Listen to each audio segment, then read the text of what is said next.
In the realm of Naruto, I have become the youngest brother of Senju Hashirama, known as Jingchuan.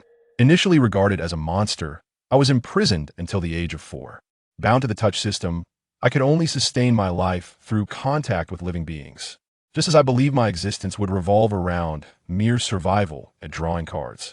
A pair of Sharingan suddenly intruded upon my life, leading my journey of ascension to take an unexpected turn. My intention to remain low-key and survive was thwarted, and I found myself inexorably entangled in the disputes of my clan. With my abilities in full swing, both the Senju and Uchiha clans found themselves under my protection. Chapter 1. The Monster. Wah! A baby's cry echoed through the air as a silvery flash of lightning streaked across the night sky, accompanied by a thunderous roar and torrential rain. In the Senju clan's territory, a tall man dashed through the downpour towards the delivery room. Upon hearing the infant's wail, he froze momentarily before hastening inside. Ah! Fire! Monster! Monster! It's so hot! A woman stumbled out in a panic, her body engulfed in flames, staggering into the rain.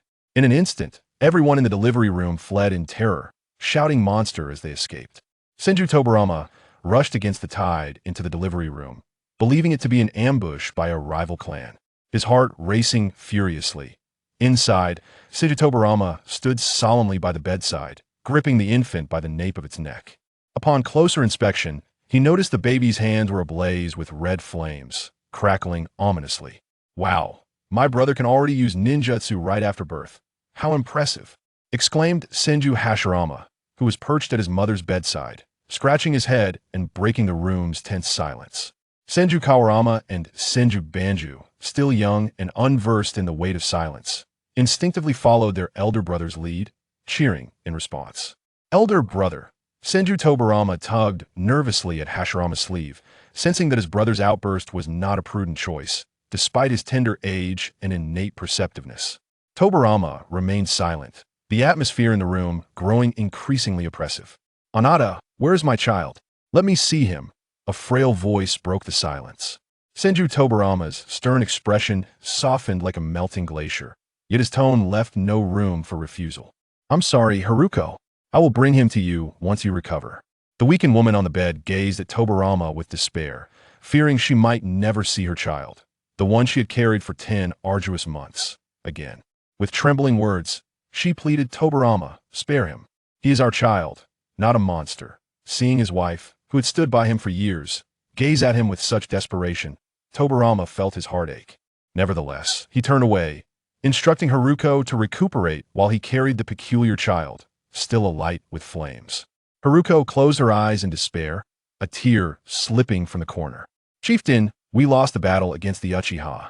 An unnatural red flame erupted on the battlefield, claiming the lives of many Senju warriors. Even the rain could not extinguish the fire. That child is a demon. Chieftain, he is a monster. Kill him. Kill him, kill him. After calming the Senju clansmen, Senju Tobarama brought the infant to a hidden chamber.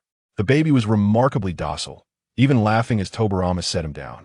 Tobarama found himself unable to proceed. He recalled how eagerly Haruko had anticipated this child's birth, even naming him Jingchuan ahead of time, fearing Tobarama might choose an unimaginative name for their son.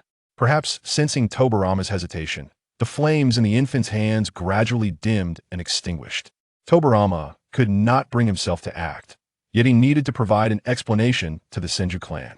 Since Jingchuan's birth, he had been bound to a touch system, awakening memories from his past life in infancy.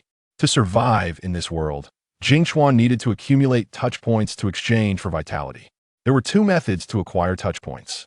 1. By making contact with living beings, with different creatures yielding varying amounts of touch points. 2.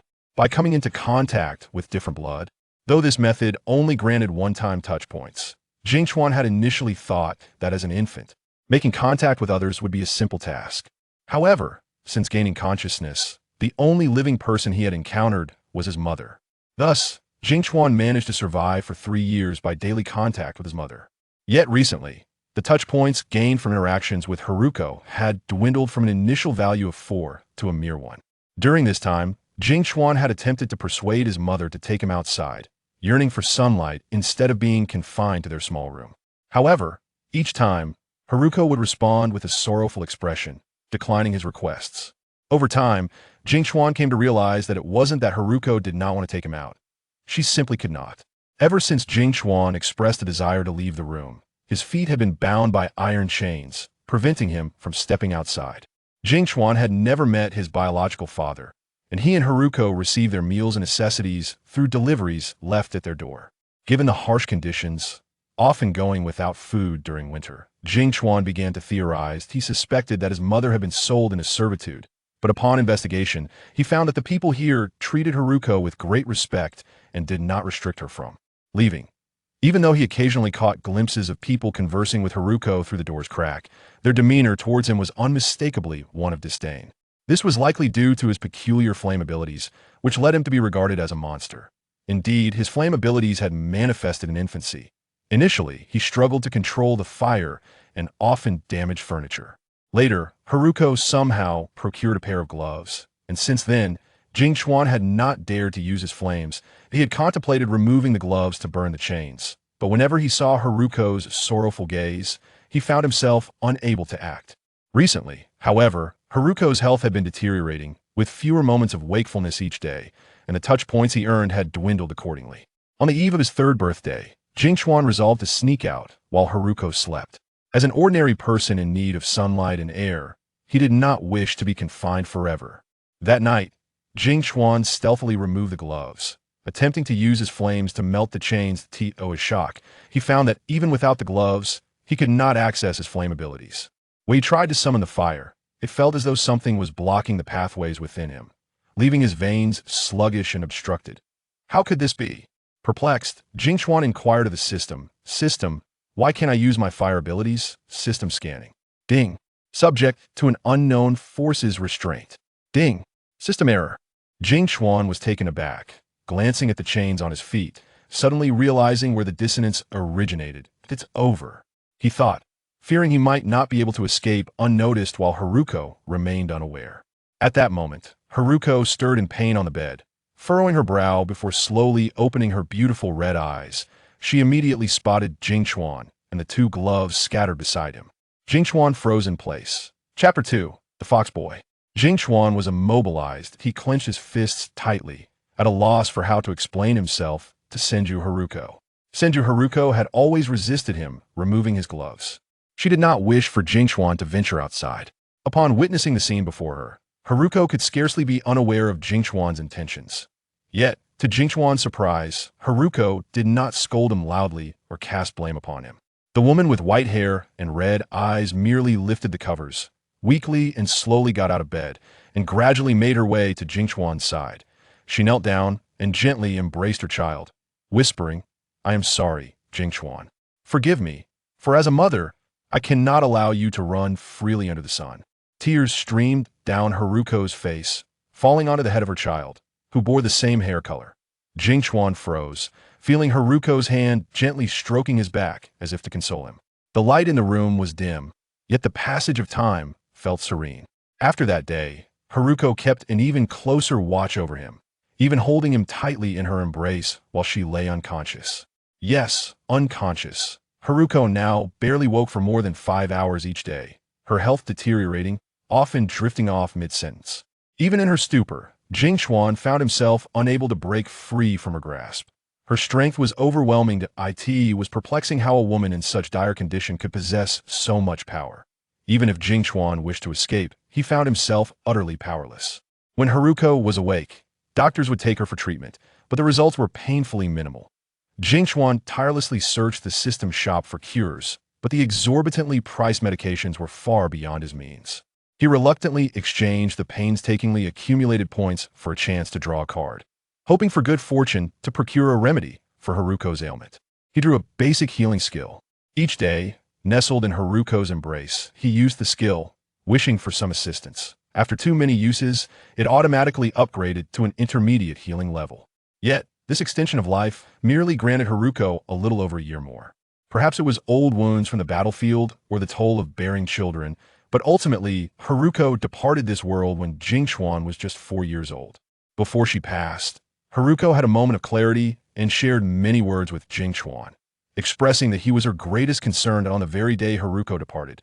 Jingchuan finally learned his surname and discovered that he had 4 older brothers. That day, he met many people. His father, his brothers, and other members of the Senju clan, that he witnessed his biological father's reddened eyes, saw his brothers weeping profusely, and observed the clan members in solemn mourning. Yet, Jingchuan could not shed a single tear. Some clan members denounced him as a cold-blooded monster, and Jingchuan thought perhaps they are right.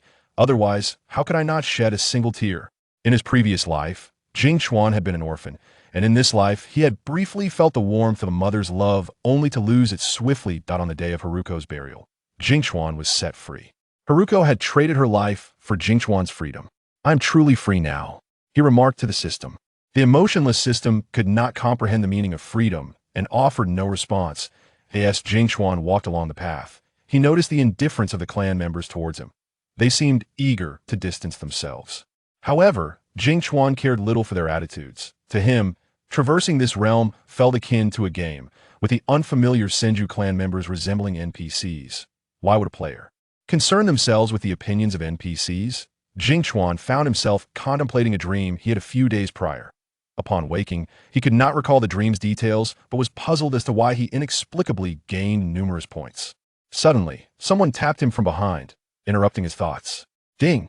6 points. Jingchuan did not need to turn around to know who it was, as not everyone could so readily contribute 6 points.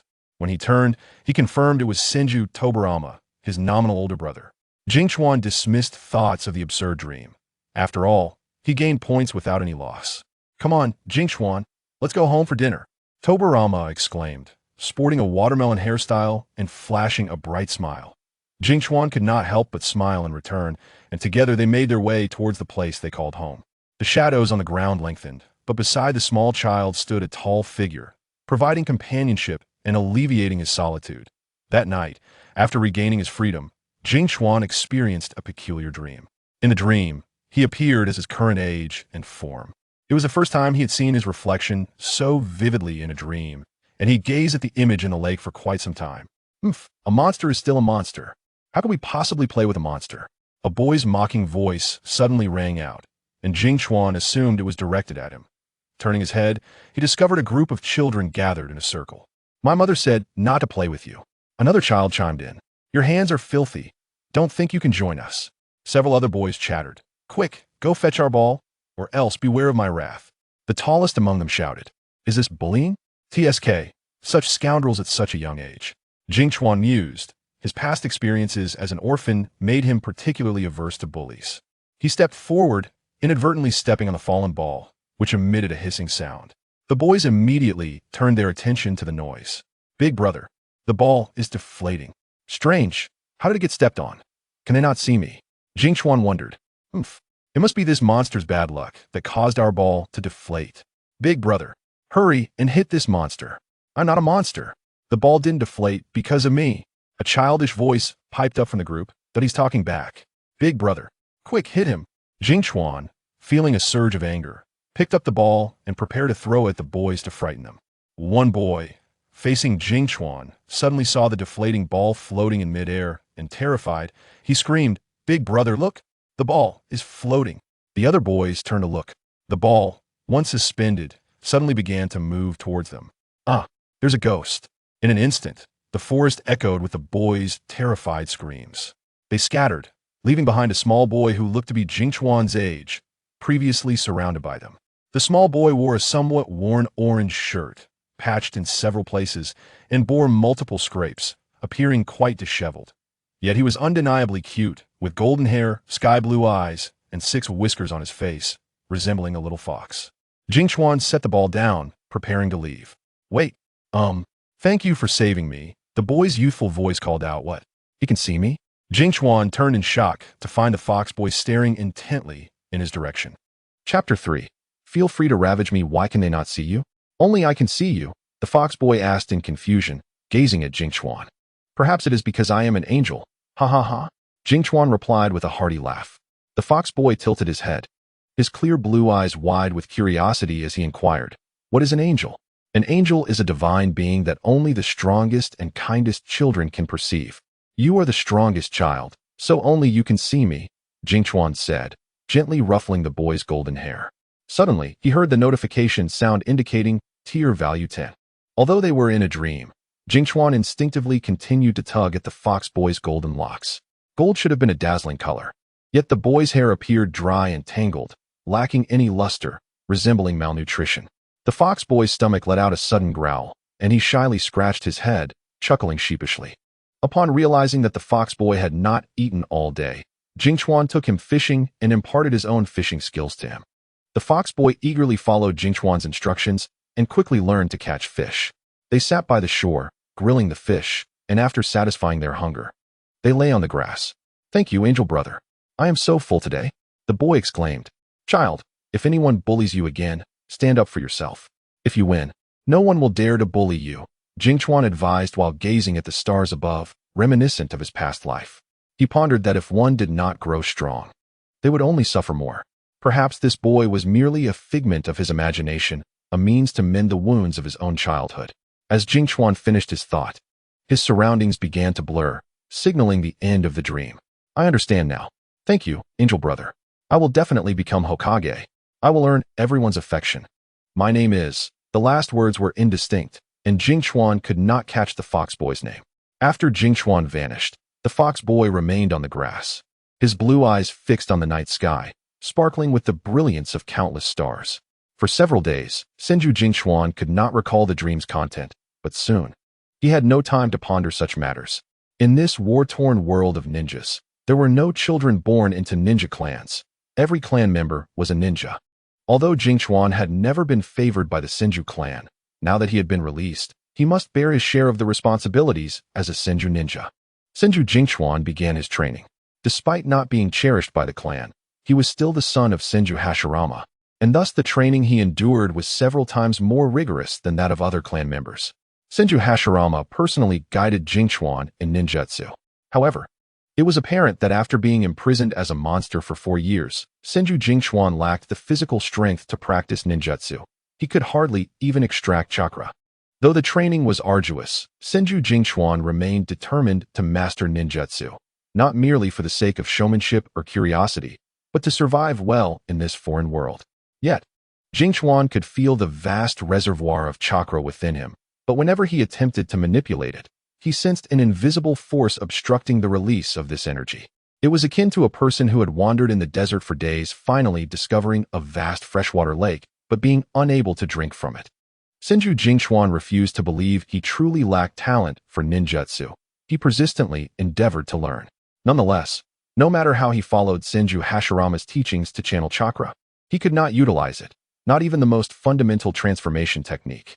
After lunch, Senju Jingchuan lay despondently on the table, staring blankly at his brothers, Senju Tobarama and Senju Hashirama, who were engaged in spirited training outside. Watching them perform dazzling ninjutsu, envy and jealousy welled up within him, and tears of longing filled his eyes. The warm midday sun streamed outside, while Senju Jingchuan sat in the shade, tugging at a rabbit's fur with frustration. Senju Hashirama approached, tousling Jingchuan's short white hair and asking, "Why so downcast, little Jingchuan?" Hearing the tier value 6 notification, Jingchuan rubbed his head against Hashirama's palm, feeling the weight of his sorrow lift slightly. "I envy brother Tobarama and brother Hashirama for being able to learn ninjutsu. Father says I might not have the talent for it," Jingchuan lamented, his long lashes drooping, exuding an aura of dejection that tugged at Hashirama's heart. "Whether or not you can learn ninjutsu is of little consequence. Your elder brother will take care of you. Who would dare bully you?" Hashirama declared with confidence.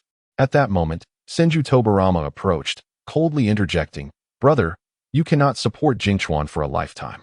The current situation is tense, and we are always prepared for battle. If Jingchuan cannot protect himself, who will safeguard him for eternity?" At Tobarama's words, Hashirama's spirit sank, and he appeared to lose his color.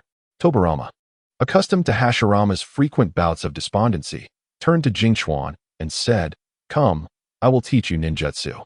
Jingchuan leaped up in excitement, the rabbit in his grasp finally wriggling free and leaping lightly to the ground.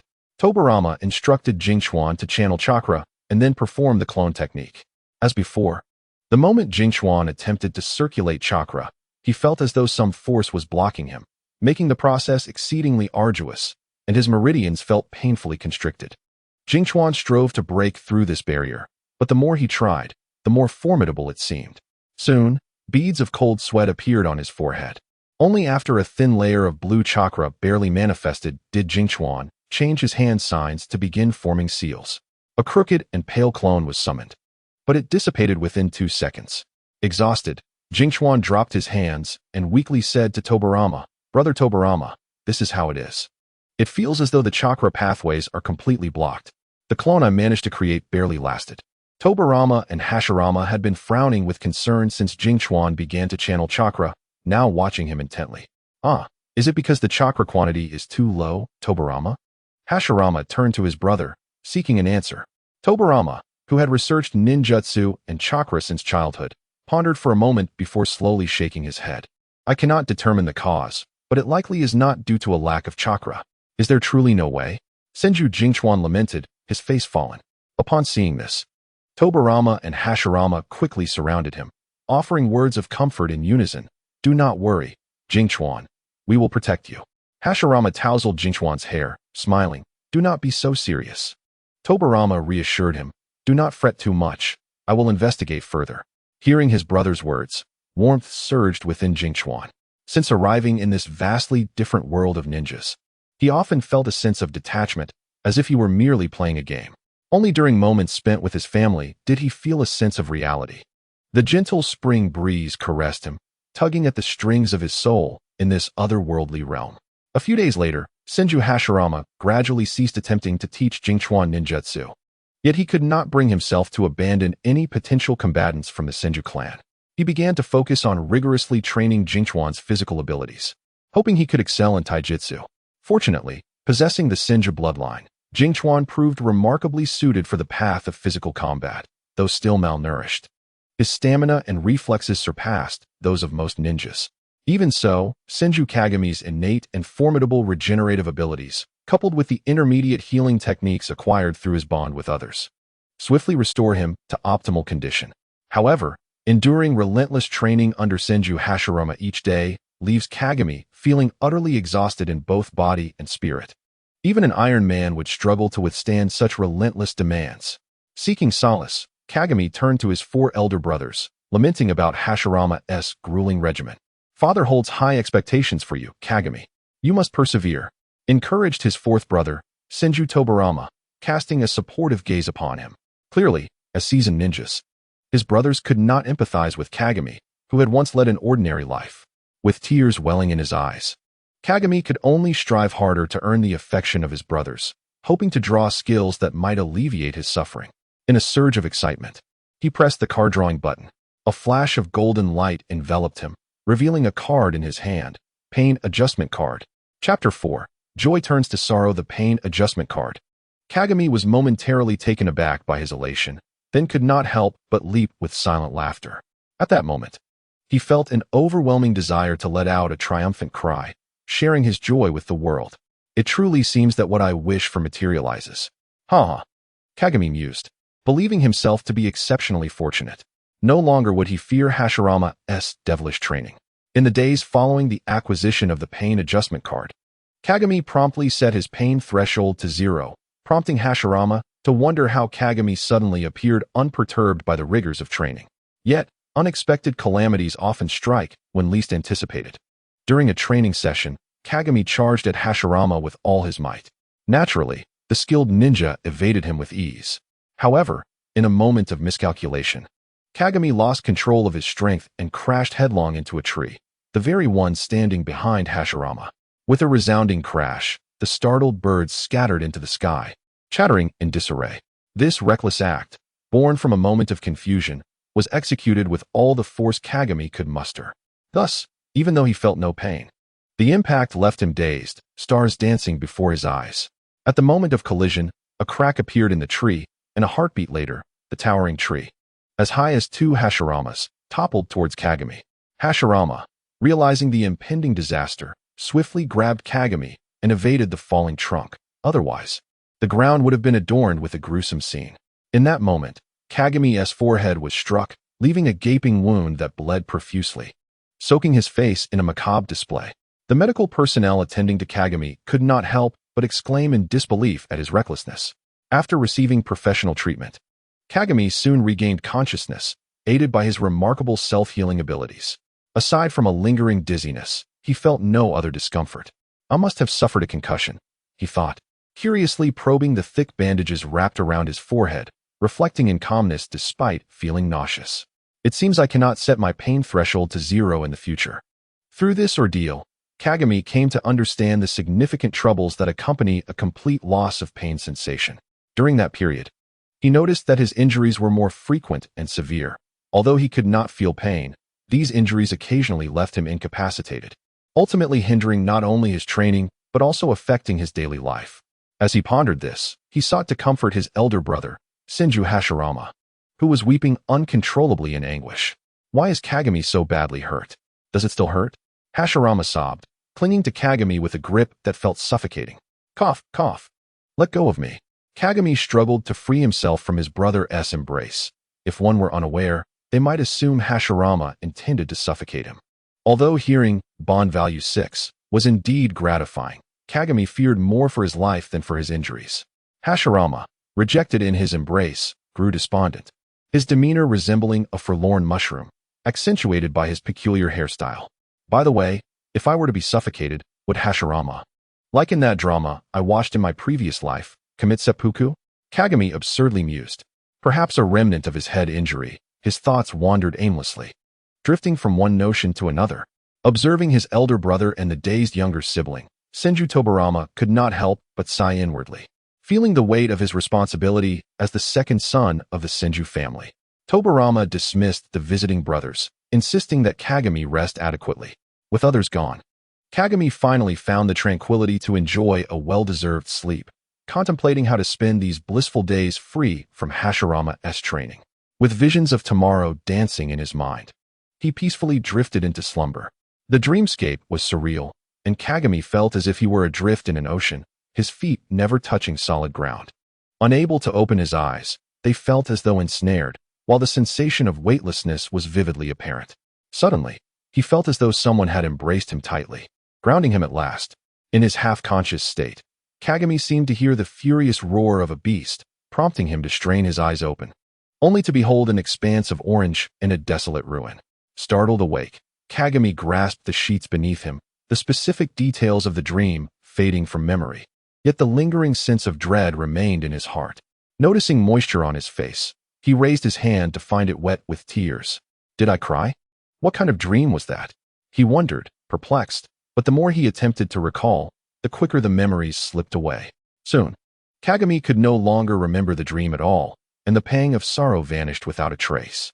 Resigned to the enigma of his dream, he succumbed to sleep once more. The absence of training turned unexpectedly tedious. Kagami felt an overwhelming sense of boredom. His 4 elder brothers had become official ninjas and had begun accepting missions, leaving Kagami largely alone during the day. Not only were they occupied, but the Senju clan grounds were mostly deserted, as many ninjas were out on assignments, leaving behind only younger children in training or those maintaining the clan's operations. During his recuperation, Kagami wandered aimlessly through the clan grounds, noticing how busy everyone was, leaving them little time to acknowledge him. Perhaps Kagami's exemplary behavior in the preceding months had allowed others to gradually lower their guard, as they had yet to witness his unusual flame abilities, thus becoming less resistant to his presence. However, whenever Kagami approached, they instinctively avoided contact, thwarting his attempts to accumulate affection points. One day, while meandering through the clan grounds, a panicked male voice suddenly pierced the air. "Medical ninja, come quickly." The voice jolted Kagami from his reverie. Turning, he saw a cluster of men surrounding a bloodied individual. It is evident that the injured individual is in dire need of medical attention. Regrettably, the medical team of the Senju clan has already deployed this morning, leaving no medical ninjas within the clan's territory. Senju Kagetsu clearly observed the despair etched on the faces of the men upon hearing that there were no medical ninjas on duty. Chapter 5. Healing. May I attempt to help? Senju Kagetsu inquired as he approached. Upon recognizing him, the surrounding Senju clansmen displayed expressions of surprise and instinctively stepped back. Maintaining a respectful distance, Kagetsu looked up at the leading man, with his large, round eyes blinking and long lashes fluttering. His delicate and fair countenance starkly contrasted with the rugged appearance typical of the Senju clan, resembling more the Uchiha next door. The thick white bandage still wrapped around his forehead added an air of innocence to him. The leading man frowned upon realizing that it was the young Kagetsu. Despite the child's innocent demeanor, he instinctively radiated resistance towards this boy, often referred to as a monster. A mere child.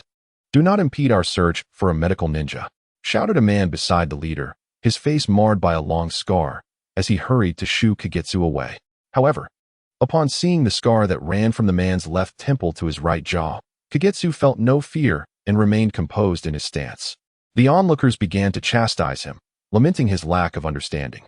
"This little brat is surely going to delay the treatment. In my opinion, that man is beyond saving. He has lost too much blood and is gravely injured," one murmured. "Sho, do not let him hear you. He might come and set fire to your house tonight." Unperturbed by the murmurs, Kagetsu simply smiled innocently and continued to gaze at them, his youthful voice ringing clear and resolute. "I am a ninja, not just a child."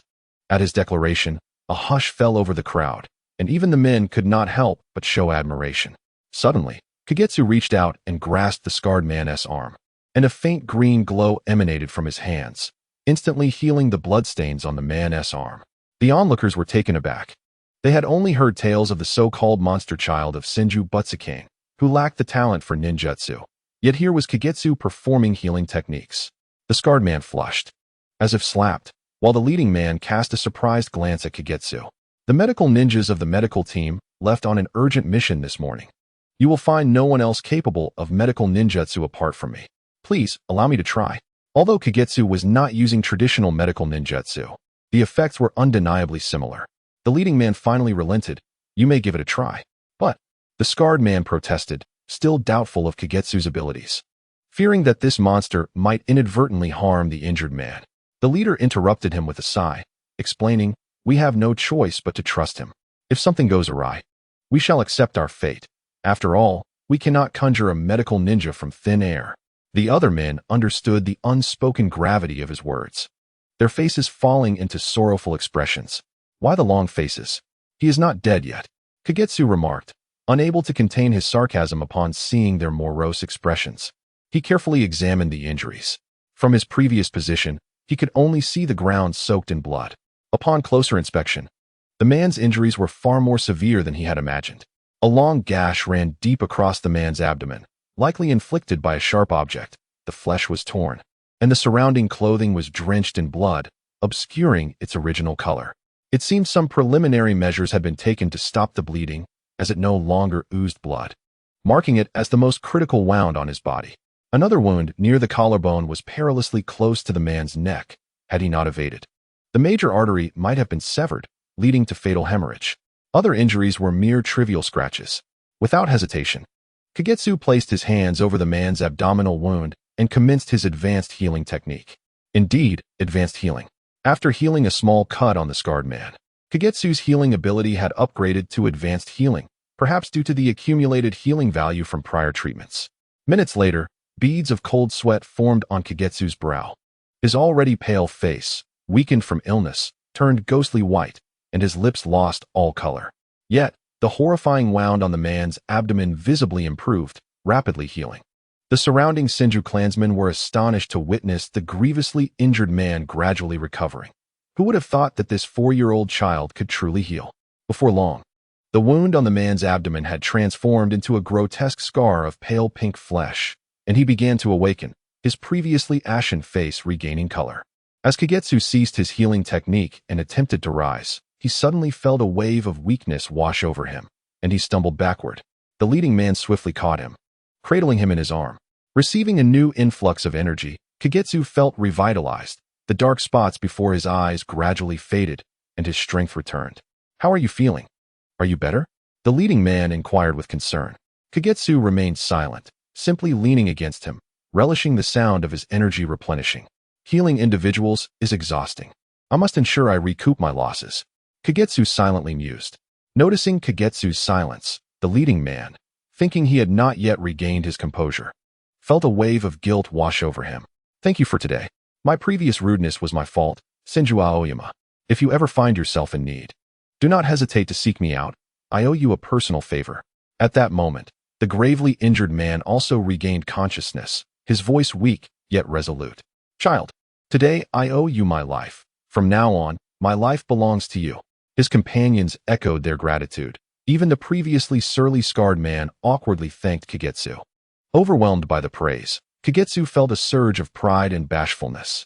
Thus, he proceeded to heal the injuries of the other men as well. Chapter 6. A peculiar worldview. Since Senju Kagetsu healed the grievously injured man in plain view and subsequently treated the wounds of an entire squad, his reputation within the Senju clan transformed almost instantaneously. Those present at the scene spoke of this extraordinary event over their meals. And even though Kagetsu was regarded as a monster, admiration for him could not be suppressed. Those who had not witnessed the incident firsthand were skeptical. Yet they could not help but marvel at the promising prospects of Senju Butsukane's sons, lamenting how fortunate he was to have such capable offspring. Ultimately, the ninja world values strength above all. Kagetsu's previous status as a monster stemmed merely from the tragic circumstances of his birth, which led to the demise of several midwives and the unfortunate coincidence of being born on the day of the Senju clan's defeat. The fear surrounding Kagetsu was simply humanity's innate trepidation of the unknown.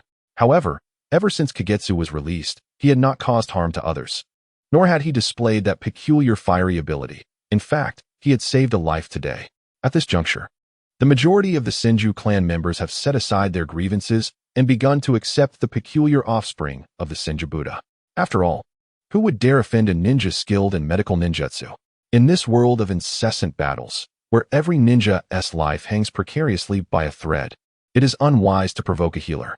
Furthermore, since that fateful day, the Senju clan has observed for some time, discovering that Senju Kagami often assists his kin, revealing himself to be a well-behaved child. Consequently, as he walks through the Senju territory, he is now greeted by the clan members. This stark contrast from the past has led Senju Kagami to reflect on the few days of comfort he has experienced. But why only a few days? This is because, shortly thereafter, Senju Kagami's head had completely healed, without even a scar left behind, and he returned to the routine of being unilaterally beaten by Senju Buddha.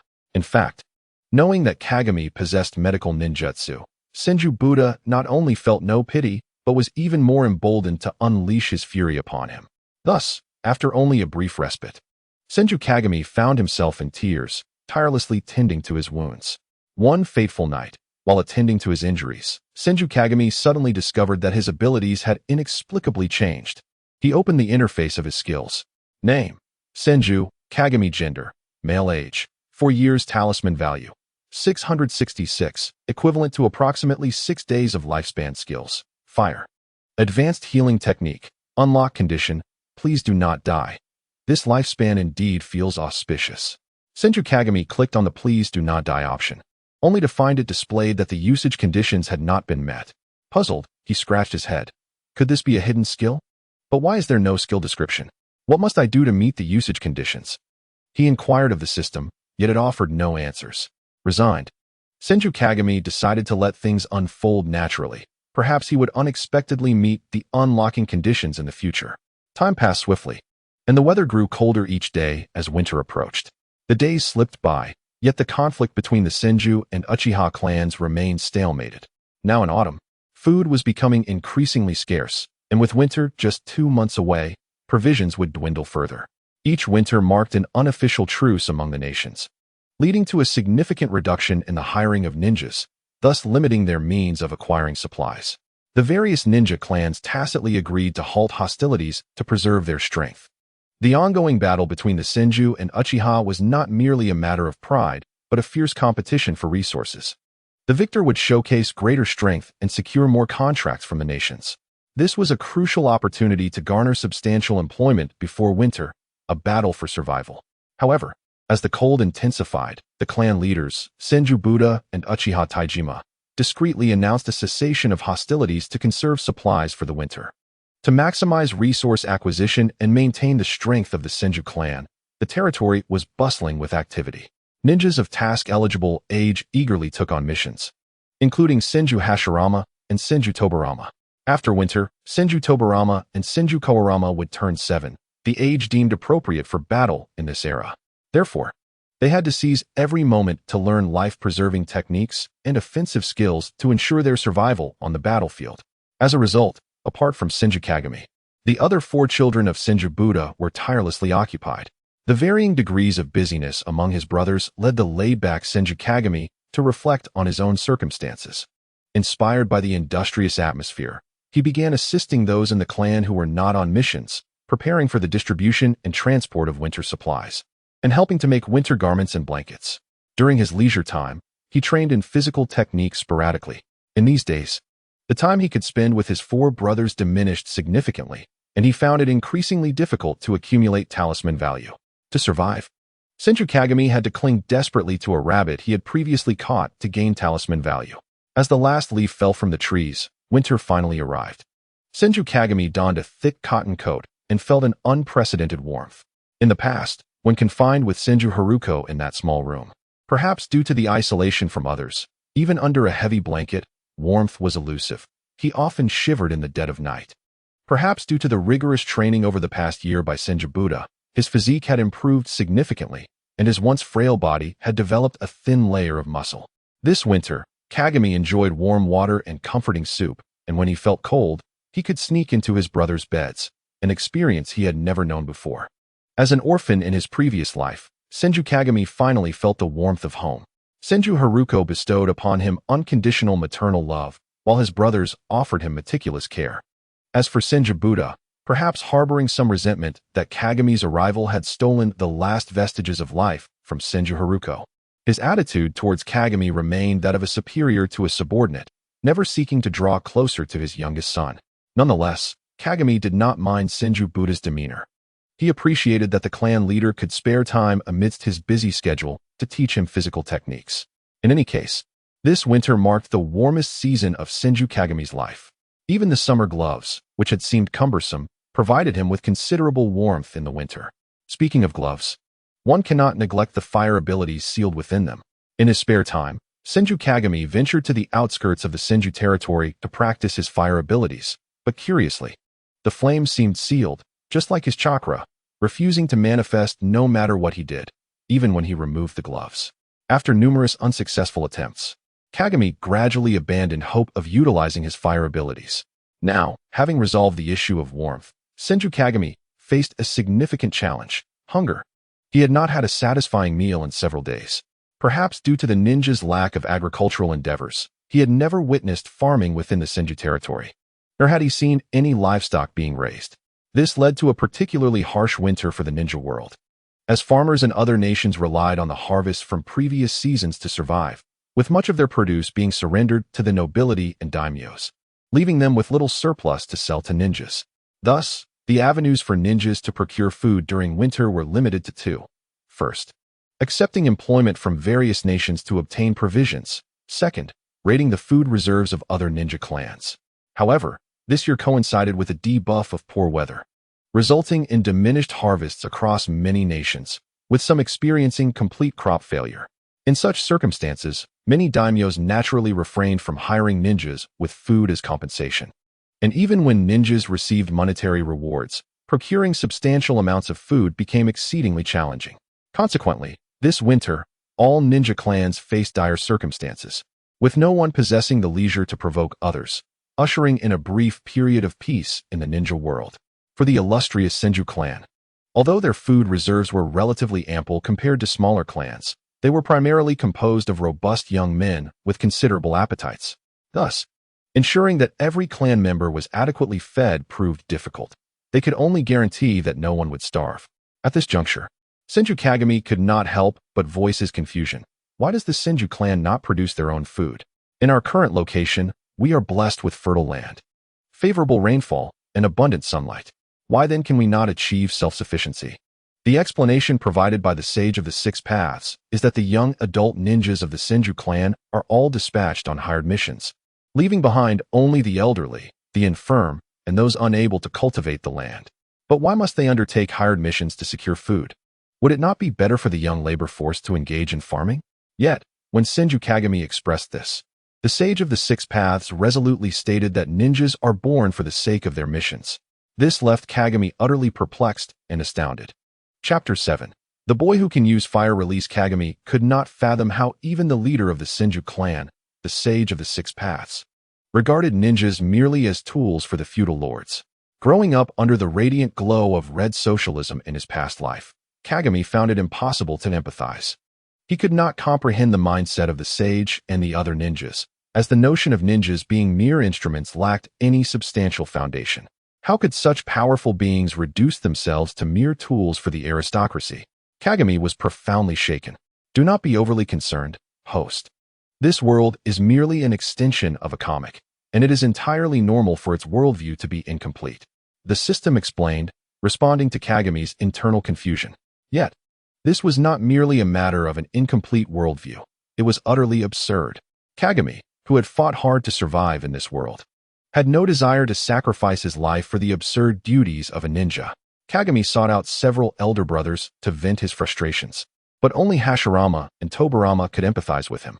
Hashirama expressed his deep disdain for such a system, but admitted he did not know how to change it. Meanwhile, Kagami's stomach began to rumble with hunger. However, when mealtime arrived, and he sat at the dining table, the sight of the white radish rice in his bowl instantly extinguished his appetite. In his previous life, Kagami had detested radishes, whether they were white or orange. He picked the white radishes out of his bowl and dumped them into Hashirama's bowl. Hashirama chewed his food and, puzzled, asked, Kagami, didn't you just say you were hungry? Why are you giving me so much? Kagami smiled gently and replied, Brother Hashirama, you have training tomorrow. You should eat more. Oh, Kagami, you are so kind. Truly, you are my brother. Hashirama exclaimed, shedding tears of joy as he embraced Kagami. Hey, big brother, Kagami is just picky, Tobirama interjected without hesitation, shattering Kagami's facade. As for why Kagami chose to give Hashirama radishes, it was simply because he was the closest. Having consumed only a small amount of rice, Kagami soon found himself hungry again. At 4 years old, he lacked the means to change the system of the ninja world. All he desired was to fill his belly. Kagami stealthily slipped away to the outskirts of the Senju clan's territory, hoping to hunt some game in the forest. However, it became evident that the winter forest held no signs of life. The barren woods offered no evidence of vitality. Disheartened, Kagami abandoned his hunting attempt and sat by the riverbank, lost in thought as he gazed at the frozen surface of the water. Suddenly, with incredible speed, he punched the ice, shattering it and revealing the flowing river beneath, along with several swimming fish. Quick as a flash, Kagami seized the fish, their tails pathetically slapping against the cold ground, producing a crisp sound as they gradually lost strength, lying flat on the bank. He gathered some dry twigs to construct a makeshift grill and removed his gloves to attempt to spark a fire, but with little success. Kagami's face flushed as he managed to produce only a few sparks. Frustrated, he was about to search for more materials to practice the art of fire-making when he heard a boy's laughter from across the river. Turning his head, he saw a boy with black hair and eyes, his skin fair. Huh, you're pathetic, you can't even control your chakra. The boy mocked from the opposite bank. Just moments before, Kagami had admired the boy's exquisite features, but now he found himself taken aback by the mockery. With a child's impulsive spirit overcoming his adult sensibilities, he retorted, then why don't you give it a try? The boy across the river smiled confidently and replied, watch closely. With that, he began to form hand signs, exclaiming, fire release, great fireball technique. In an instant, a colossal fireball erupted from his mouth, igniting the air above the river. The ice melted, and the river began to boil, steam rising in place of the fireball. Kagami could not see the boy behind the veil of mist, but felt a sense of awe rise within him. The Senju clan had never been known for fire release ninjas, and this was Kagami's first encounter with the might of fire release. The enormous fireball was even more impressive than he had imagined. Are you impressed now? My fire release has never lost, the boy boasted, and Kagami, conceding defeat, accepted the reality. Observing the boy's adeptness in ninjutsu and his finely crafted attire, Kagami surmised he must be from a prominent ninja clan. I am Kagami. It's a pleasure to make your acquaintance, he said. Izuna, the boy replied, crossing his arms and slightly turning his head. Recognizing Izuna's haughty demeanor, Kagami understood how to approach someone like him. After all, Izuna was a ninja, and befriending him could yield greater benefits than hunting wild rabbits. And perhaps he could learn from him as well. The bonds of childhood friendship formed rapidly, especially between Izuna, who was shy yet proud, and the tenaciously persistent Kagami. Through his relentless efforts, Kagami and Izuna begrudgingly became friends. As the sun set, a few weak rays of light filtered through the treetops, casting intermittent fish scale patterns on the ground. Accompanied by the crackling of flames, the aroma of grilled fish wafted through the air. Kagami monitored the cooking fish, skewering them with twigs and sprinkling his homemade seasoning before offering one to Izuna. I am quite skilled at grilling fish. Take a whiff, isn't it delightful? Kagami asked with a smile. Though Izuna felt an insatiable hunger, he maintained an air of arrogance as he replied, I suppose I can try it. Taking a bite of the crispy skinned fish, he found the tender, smooth flesh within to be utterly delectable, with few bones and complemented by Kagami's special seasoning. It was an exquisite culinary experience. Izuna's eyes brightened, and he involuntarily quickened his chewing. Your ninjutsu may be lacking, but your grilling skills are commendable. However, adding a touch of honey would make it even better. Izuna complimented Kagami's grilling technique while critiquing his ninja skills. Kagami could not help but mentally scoff. He wished to learn ninjutsu, but he was utterly incapable of channeling chakra. Furthermore, what was this nonsense about adding honey to grilled fish? Izuna, your fire release is impressive. Could you teach me? Kagami inquired eagerly. Izuna appraised Kagami, noting, you seem to possess some talent for fire release. With bright, eager eyes, Kagami asked, so, will you teach me? You are too foolish. I want to teach you. Izuna flatly refused. For a ninja, every technique is a closely guarded secret, and Izuna would naturally not reveal the fire release to someone he had just met. Is it truly impossible? May I have a glimpse of your hands, Izuna? I wish to witness how remarkably agile the hands of your fire-style ninja lord are, as forming seals appears rather tedious. Jingchuan, reluctantly acquiescing to Izuna, successfully heard the notification sound indicating a score of 6. Surprisingly, it matches the score contributed by brother Hashirama. It seems Izuna is indeed a significant character in the manga. While fondly caressing Izuna's hands, Jingchuan offered him compliments, leaving Izuna quite dazed from the flattery. Chapter 8. Who is the protagonist? Jingchuan caught several fish as a token of gratitude for Izuna. After bidding farewell to him, Jingchuan returned to the Senju clan's territory with the remaining fish. He left 2 fish at home and took the rest to find Senju Butsuma. At that moment, Senju Butsuma was occupied with clan affairs when he suddenly caught a whiff of the fishy scent. Raising his head, he spotted Jingchuan. Father, these are the fish I just caught. Please have someone cook them for the clan members. Jingchuan said with a charming smile. To Jingchuan's surprise, rather than commending him, Senju Butsuma became furious.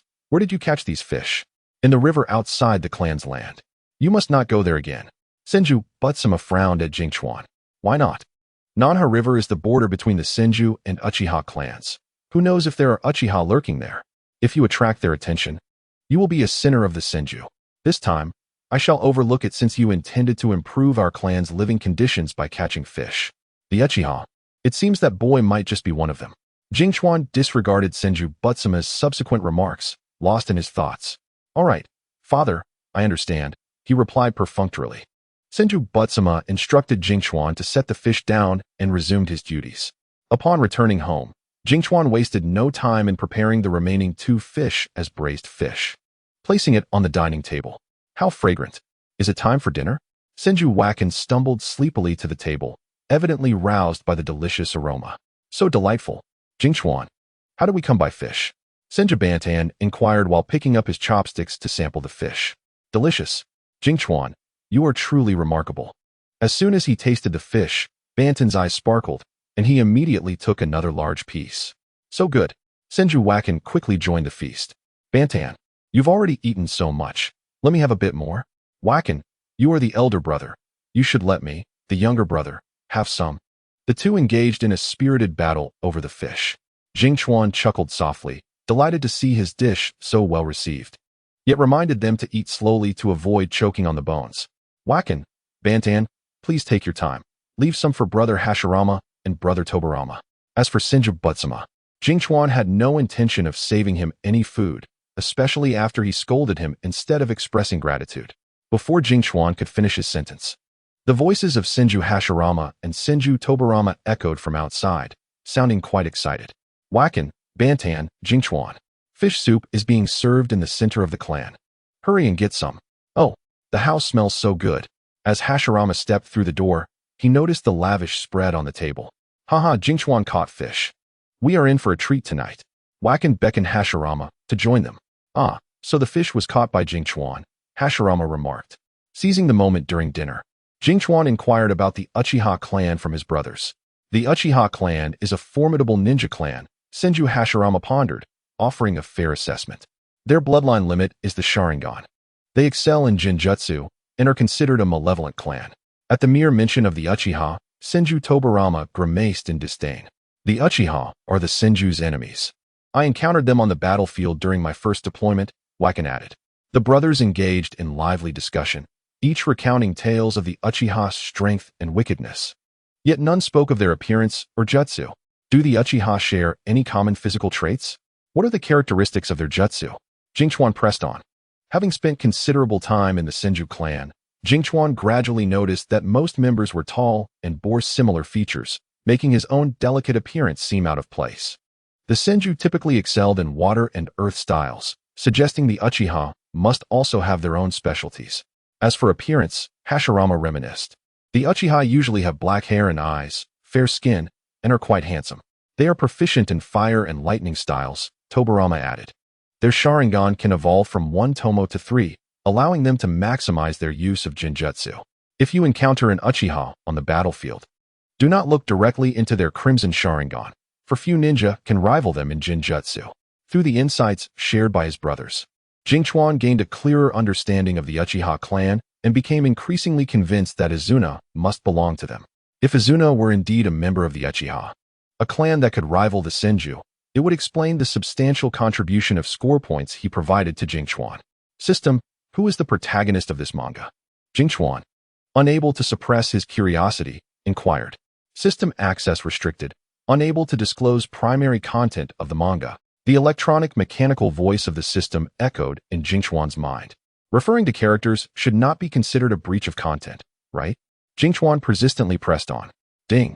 Information incorrect. Ding. Host lacks permissions. The system can only inform the host. You have already encountered the protagonist. Encountered the protagonist already? Jingchuan was suddenly filled with excitement. The possibility of having a manga protagonist nearby was thrilling. If he could successfully align himself with this figure, perhaps he could secure his survival until the conclusion of the story.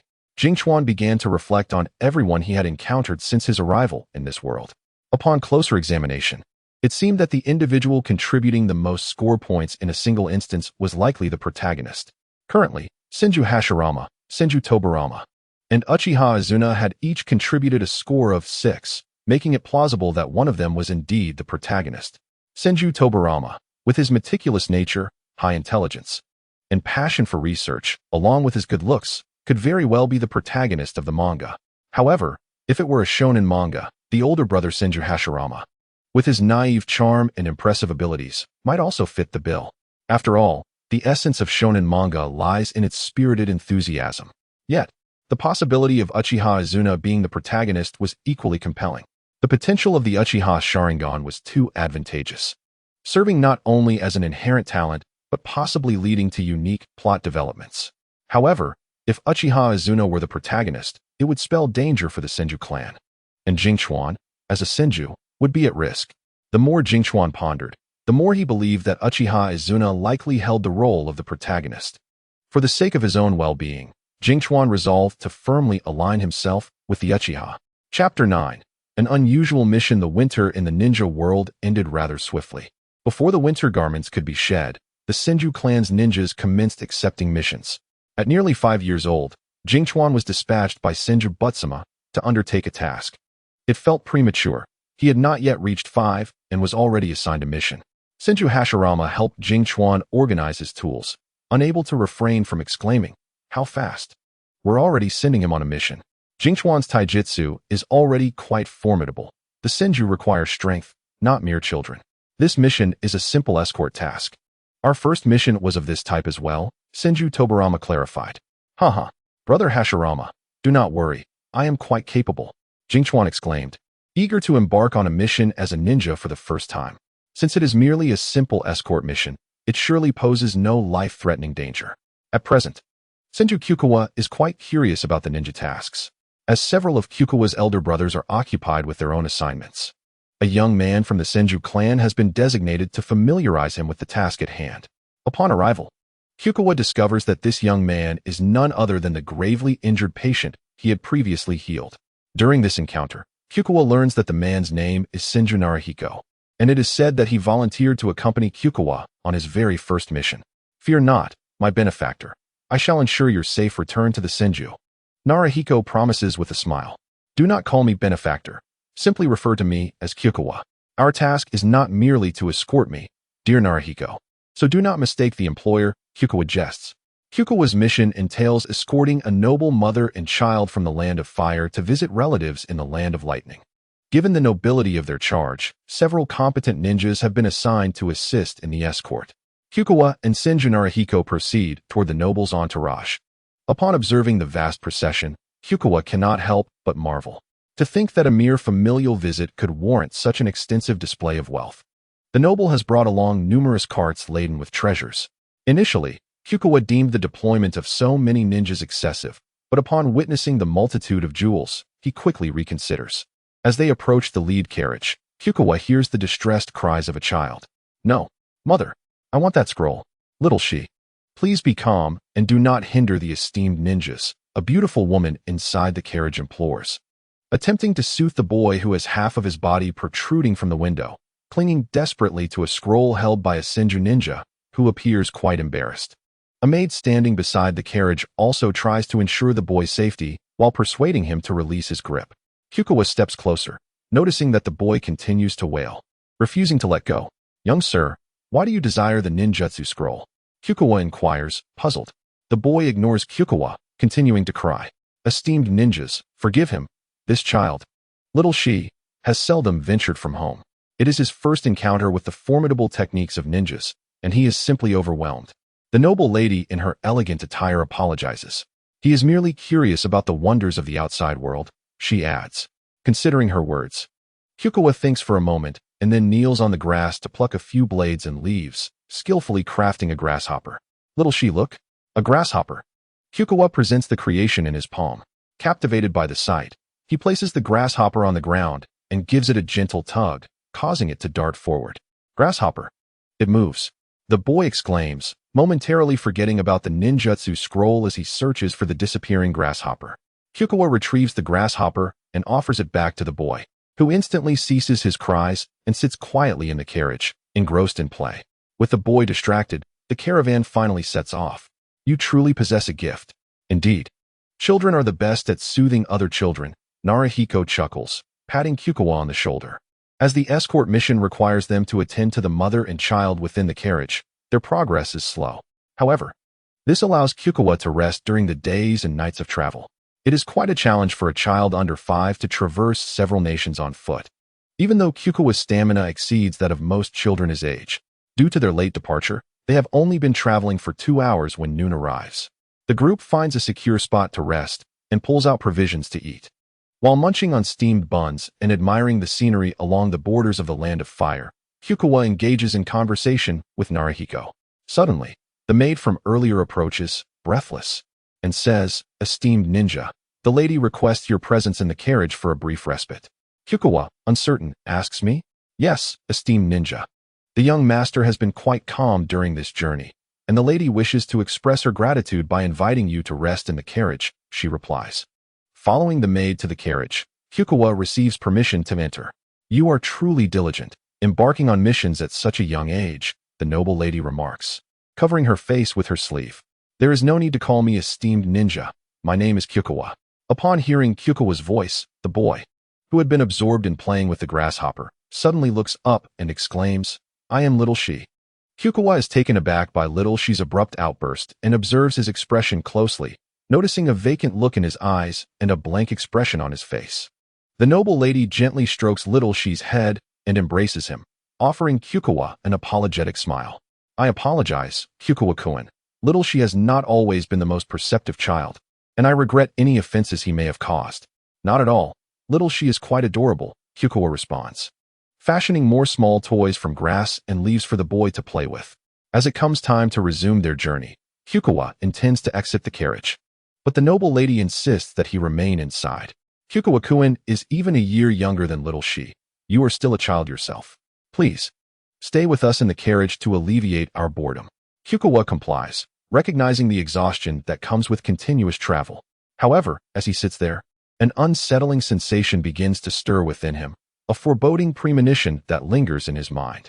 Setting aside the fact that little she appears distinctly off, the noble lady's invitation to rest in the carriage may indeed stem from gratitude, yet he cannot help but question the prudence of a noble woman traveling cross-country with only a single maid and a child while transporting numerous chests of treasure. Is it customary for nobles to be so careless? The lady does not strike him as one lacking favor, so how could she venture out so casually? Does she truly place such unwavering trust in the ninjas? Kikuwa grapples with these thoughts, feeling an inexplicable oddity deep within his gut. He places great faith in his instincts, which have aided him in avoiding numerous calamities. Yet, he has not discerned anything amiss and finds it difficult to voice his concerns to the Senju ninjas regarding the potential issues surrounding their mission. Chapter 10. A surprise attack, my lady. Why do you only have one maid accompanying you on this journey? With so many treasures, why not employ additional warriors for protection? Kikuwa cannot suppress his curiosity. Surely, a child's inquisitiveness is quite normal. The noble lady seems taken aback, clearly surprised that a mere child would notice such a flaw, especially since the numerous Senju ninjas present have failed to detect anything unusual. After a moment's thought, she explains, "It is precisely because I harbor concerns that I have hired so many esteemed ninjas. I have complete faith that the Senju will safely escort us to the land of lightning. But why display the treasures so openly? Would that not attract bandits?" Kikuwa inquires further. The noble lady's smile falters, and she chooses not to respond. Instead, she offers Kikuwa a delicately crafted treat and says, "Kikuwa-kun, can you guess why?" Her evasive demeanor only serves to reinforce Kikuwa's belief that something is amiss with this escort mission. As he contemplates the confection in his hand, the noble lady suddenly asks, "Kikuwa-kun, would you not like to taste it?" Kikuwa thinks to himself, "How could I dare consume food offered by you?" He had intended to say, "It is my first encounter with such exquisite treats. I plan to take them home to share with my brothers." At that moment, little she, who had been quietly playing with the grasshopper, abruptly sets it down and glares fiercely at Kikuwa. In a swift motion, he snatches the treat from Kikuwa's hand and shoves it into his mouth. The violence of the actions left Senju Kagami momentarily stunned. Little she chewed on a snack before swallowing it, his expression oscillating between laughter and tears, as he exclaimed, "Mother, I adore this snack. Do not let him have any." He cried out, fragments of the snack spewing from his mouth onto the carriage floor. Observing the seemingly deranged little she, Senju Kagami could not help but shudder. What on earth is wrong with this child? As little she was on the verge of another outburst, the noblewoman quickly offered him another snack to silence him, reassuring, do not cry, all right?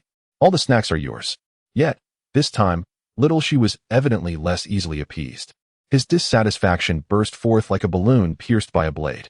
Though the noblewoman held him tightly in her embrace, he flailed his limbs and kicked violently, leaving marks on her immaculate attire. As he kicked about, he continued to wail, his tears flowing freely, mingling with snot and smearing his face. Amidst his cries, he did not forget to wipe his face on the noblewoman's sleeve. The noblewoman's expression stiffened, but she refrained from expressing her frustration in front of Senju Kagami. Taking a deep breath, she sternly continued to comfort little she. "Little she, stop your tantrum. Your father will be displeased if he learns of your mischief." At her words, little she abruptly ceased his cries, only to begin shoving against the noblewoman again, insisting, No, I do not want him here. I despise him." Having witnessed enough of this farce, Senju Kagami recognized that lingering further would be futile. Thus, with the noblewoman's consent, he disembarked from the carriage. Shortly after his descent, little she's voice gradually diminished, suggesting a reluctant concession. The maid who had been accompanying them boarded the carriage, likely to assist the noblewoman with her garments. Senju Kagami deliberately slowed his pace, trailing behind the procession until he found himself at the rear of the convoy, where several boxes of jewels were being transported. Upon closer inspection, he noticed that the boxes bore peculiar designs, an emblem resembling the base of a swastika extending into a sickle. He raised his gaze. The sun high in the afternoon sky, casting a brilliant glare off the exposed jewels. "This is blinding," Senju Kagami pondered. "Isn't this an invitation for bandits to launch an attack?" Noticing a fellow Senju ninja nearby, he inquired, "Do nobles enjoy displaying their jewels so openly? Are they not concerned about theft?" The dark-skinned Senju ninja chuckled. "Some nobles are overly protective, wrapping their jewels securely, fearing discovery by the escorting ninjas. Yet, others prefer flaunting their treasures, often attracting thieves. After a moment's thought, he added, however, since they have hired us for protection, the ninjas are obligated to safeguard these jewels at all costs. Senju Kagami nodded thoughtfully, realizing that these nobles appeared to be blissfully unaware of the risks. Nonetheless, he sensed something amiss. Approaching one of the jewel boxes, he discerned that it was not black but a deeply blood-red hue, and it emitted an unusual fragrance. After inhaling a few times, he began to feel lightheaded and quickly distanced himself from the box. As he moved away, the scent lessened, although it lingered, causing him discomfort. Having lingered near the box for some time, he asked the dark-skinned Senju ninja, "Have you detected any unusual odors?" The ninja leaned closer to the box, inhaling deeply, and replied, perplexed, "No, why do you ask?" Senju Kagami shook his head, his curiosity piqued, as he wondered why only he could perceive the scent. Subsequently, he approached several other boxes but found no trace of the fragrance. Was it mere coincidence? He sought out a few other Senju ninjas to smell the first box, yet they all reported no scent. When he returned to the original box, he still caught a whiff of the peculiar fragrance, albeit much fainter. He confided in Senju Saika about the oddities encountered during their journey, but Saika merely stared blankly before questioning whether Kagami was overthinking. As a sensory-type ninja, Saika should have been able to detect anomalies, yet he had discerned nothing unusual. Recognizing that further inquiries would yield no fruitful results, Kagami resolved to return to the first box. As he walked, he arrived at a winding mountain path strewn with pebbles of various sizes. Perhaps due to the rough terrain and the overflowing jewel boxes, a jade pendant slipped from the top of one box. Senju Kagami picked up the white jade pendant, which was beautifully carved with auspicious clouds on one side, while the reverse bore a blood-red pattern identical to that on the jewel box. He discreetly clenched the pendant in his palm and quietly stowed it away in his system space. System, what does this pattern signify? What is this strange fragrance? Host, this is something you must explore on your own.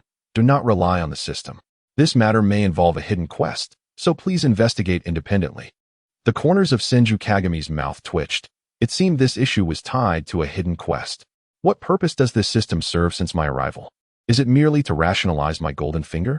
Yet, my current abilities are only half-baked. Forget it. I must rely on myself. Upon reaching the mid-mountain point, Senju Saika suddenly commanded the convoy to halt, urgently exclaiming, "Enemy attack." No sooner had he spoken than several large stones tumbled down from the mountain. The leading Senju ninja quickly employed earth release to shield against the rocks, which plummeted over the cliff. Immediately afterward, countless flaming arrows rained down upon the convoy. The Senju ninjas engaged in a frantic defense, shielding themselves and the convoy. 2 arrows broke through the ranks and shot towards Senju Kagami. Clang, clang. The sound of metal echoed as 2 kunai deflected the arrows. Looking up, Kagami saw Senju Saika rushing to his side, urging him to take cover. Naturally, Senju Kagami, skilled only in taijutsu, complied. After exhausting their hidden arrows, the enemies charged forward to engage in combat with the Senju ninjas. Senju Kagami wielded a kunai, battling against several bandits. These bandits displayed remarkable agility, akin to that of ninjas, making it challenging for Kagami, though Saika was there to assist him. A sudden scream erupted from the carriage occupied by the noble woman. Chapter 11. Fierce battle. Having dispatched several foes, Senju Kagami found himself closest to the carriage. He rushed over, only to discover that the maid had been slain, her neck twisted cruelly, while several bandits had drawn back the carriage curtains, seizing little she. To his surprise, the previously wailing child was now eerily quiet, and once again, the peculiar fragrance wafted towards him. Gripping his kunai tightly, Kagami lunged forward, delivering a precise thrust that pierced the arm of the bandit holding little she, then swiftly slashed at his neck with a reverse motion. The bandit, realizing the shift in circumstances, immediately redirected his focus. With his uninjured left hand, he lunged at Kagami with a large blade aimed at his face. Kagami reacted swiftly, dodging upward, but the bandit relentlessly pursued him, the blade descending. Unable to escape, Kagami braced himself with both hands gripping the kunai. Yet the strength of a 4-year-old could hardly rival that of an adult male. With a powerful thrust, the hefty blade struck Kagami's right shoulder. Although the dulled pain elicited only a muffled groan, a sudden surge of inspiration struck him. Senju Kagami delivered a swift kick to the bandit's lower region, causing the bandit to double over, momentarily forgetting about Kagami. The bandit, weakened by pain, lost his strength, allowing Jingchuan to seize the moment and roll aside, disarming him. At that moment, Qianshou Qinghe arrived and delivered a lethal blow, slashing the bandit's throat. "Are you all right?" Qianshou Qinghe inquired. "I'm fine," Jingchuan replied, shaking his head, placing his left hand upon his right shoulder to perform a healing technique. By now, the bandits had suffered severe casualties. The remaining few, realizing the tide had turned, scrambled away in a panic. Once the adrenaline from the recent crisis subsided, Jingchuan felt a wave of dizziness wash over him as he surveyed the gruesome scene of dismembered limbs mingled with blood and entrails. Alongside the nauseating scent of blood, he detected a strange aroma that left him feeling lightheaded. Overwhelmed, Jingchuan retched violently, wishing he could expel every morsel he had consumed over the past few days. Even after emptying his stomach, only bile remained to surge forth. Observing that Jingchuan had finished vomiting, Qianshou Qinghe offered him some water, saying, "When I first stepped onto the battlefield, I was about your age and felt just as nauseous. But soon, I could no longer afford to be sick. There were too many enemies. To survive, I had to keep killing." Jingchuan spat out the mouthwash and took a few sips of water, collapsing onto the ground. His pale face turned to Qianshou Qinghe, and a tide of curses surged within him. What a wretched world! How can it force children into battle? In his previous life, despite being an orphan, Jingchuan had basked in the warmth of socialist ideals, having rummaged through trash, slept in underpasses, and experienced hunger. Yet he had never known war or taken a life. Before today, he had no concrete understanding of the shinobi world or the nature of warfare. Now, a singular thought consumed him. What a dreadful world this is. Could he truly survive to an old age? Unable to comprehend further, he sought to curse this world aloud, the one that compelled children to wield weapons. After a moment of contemplation, Jingchuan resigned himself to his fate. He was now a part of this grim reality and would frequently encounter such horrors. Though he had not taken a life today, he would inevitably do so in the future. He needed to learn to adapt to this environment or seek to change it. For now, lacking the means to alter his circumstances, he could only learn to endure. After regaining his composure, Jingchuan rose to heal his comrades. All the Qianshou clan ninjas had sustained varying degrees of injuries, yet they remained alive, a small comfort amidst the chaos. After tending to them, Jingchuan reaped a harvest of healing points. After a brief respite, they had to continue their journey. Lingering halfway up the mountain was perilous, especially since the earth had already shifted slightly due to their earlier use of earth and water techniques. With blood still clinging to him, Jingchuan pressed on, yearning for a place with flowing water where he could wash away the sticky, foul-smelling blood that clung to his skin. As he approached the carriage of the noblewoman and little she, he noticed the peculiar aroma had dissipated. Puzzled, he recalled the strong fragrance he had detected during his confrontation with the bandits, now replaced by an absence of scent. Strangely, little she, who had previously exhibited erratic behavior, had shown no signs of distress during their brush with death. As Jingchuan reflected, he realized not only had little she refrained from crying out, but his expression had been vacant and numb. Remarkably, the noblewoman had also maintained her composure without a single scream, even in the face of imminent danger. A defenseless noblewoman, accompanied by only a single maid and a meager entourage of less than 10 ninjas, would be in grave peril if confronted with a similar situation in the future. The deeper he pondered, the more sinister the gentle smile of the noblewoman from his memories appeared. A shiver ran down Jingchuan's spine, prompting him to dismiss the troubling thoughts. There were too few clues. No matter how hard he tried to think, he could not unravel the mystery. Once they reached the mountain peak, the sky darkened ominously, with swirling clouds suggesting an impending storm. Fortunately, the summit was relatively flat, and they found a sheltered area rich with foliage. The Qianshou ninjas utilized earth techniques to create a makeshift refuge, planning to rest there for the night. As anticipated, once they settled in, the sky grew increasingly ominous, soon unleashing a torrential downpour accompanied by thunder and lightning. The torrential rain would obscure all traces, washing away blood and mixing it with the earth. The weather had shifted dramatically. Just moments ago, the sun had shone brightly, and now rain poured relentlessly. Jingchuan sighed, finding solace in the fresh scent brought forth by the rain and forest, calming his restless heart. He relished the rain, enjoying the cleansing aroma that made him feel as though all sins were being washed away. Yet, it was surprising to witness such heavy rain during the transition of winter to spring. Qinsho Qinghe caught a few raindrops in his palm, offering an explanation. Beyond this mountain lies the land of thunder, where rain falls year-round and storms are frequent. We are currently in this border region, where rain and thunder are commonplace. He then proceeded to describe other nations. The land of fire, where spring prevails year-round. The land of thunder, known for its storms. The land of wind, plagued by sandstorms. The land of earth, characterized by towering rock formations. And the land of water, surrounded by water on all sides. Jingchuan nodded, marveling at the diversity of the nations within the shinobi world. Chapter 12. The birth of a monster after a night. The rain gradually ceased, and the group resumed their journey towards the land of thunder. By dusk, the Qinsho ninjas, following the noblewoman's directions, arrived at their destination, a small, peripheral town.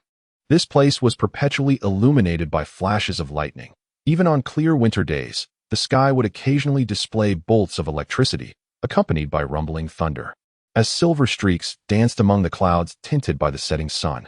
It was Jingchuan's first encounter with such a wondrous sight. Upon their arrival, the noblewoman's father came to welcome them. He appeared to be in his 50s or 60s, sporting a fashionable hairstyle of the time, complete with a long beard that gave him a kindly appearance. The moment Jingchuan caught sight of the elder's hairstyle, he couldn't help but close his eyes, finding it painfully unsightly. The elder invited the Qinsho ninjas to stay at his residence for the night, as it was already late and they had traveled a long distance, which warranted a rest. "Ah, my dear grandson, it has been so long since I last saw you. I missed you dearly," the elder exclaimed, rushing towards little Shi as he disembarked from the carriage, lifting him into his arms and showering affectionate kisses upon his cheeks.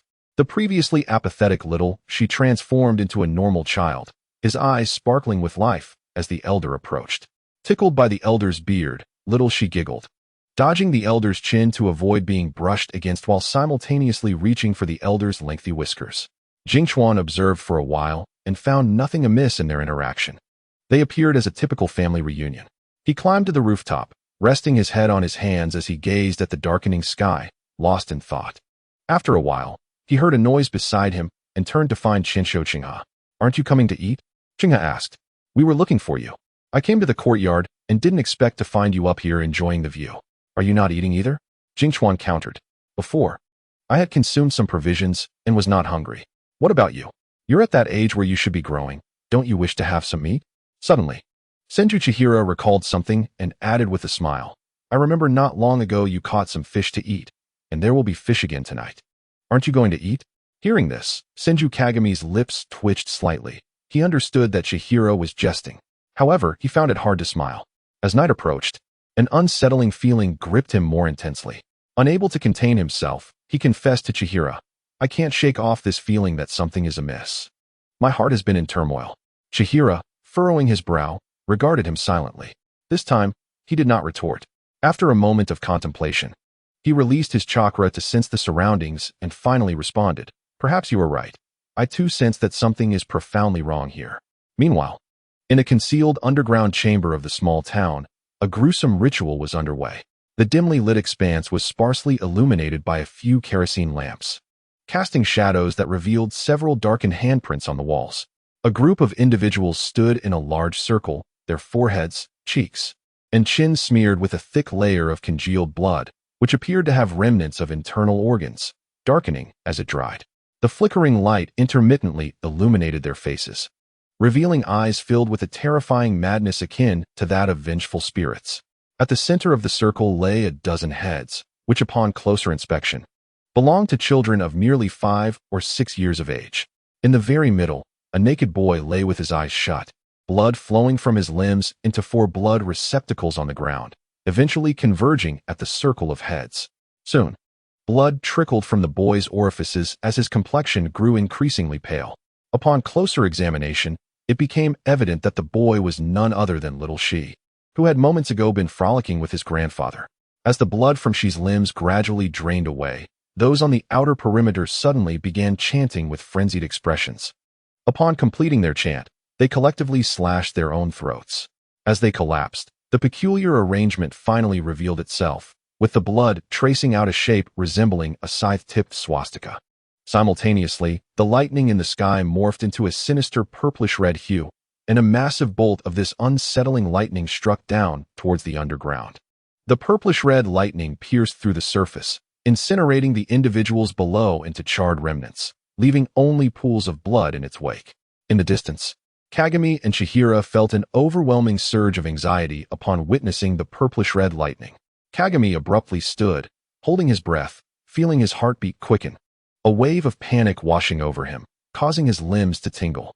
Ding! Warning! Warning! Unknown power intrusion. Unknown power intrusion.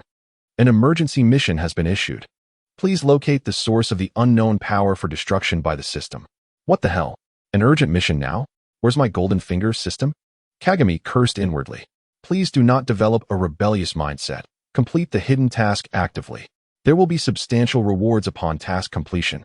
With a thunderous crash, another bolt of purplish-red lightning descended. In that instant, the small town erupted with deafening roars, sounds that were human yet echoed with the ferocity of wild beasts. Following this, screams from men, women, and children filled the air. The previously tranquil residence was suddenly alive with a cacophony of roars, screams, and cries for help as the parlor doors were flung open by panicked maidens. What is happening? Chihira exclaimed in shock, frozen in place as he prepared to investigate.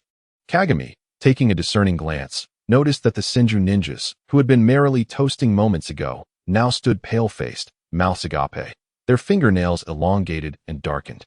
They were no longer human. They resembled monsters. System, where are you? What should we do about these creatures?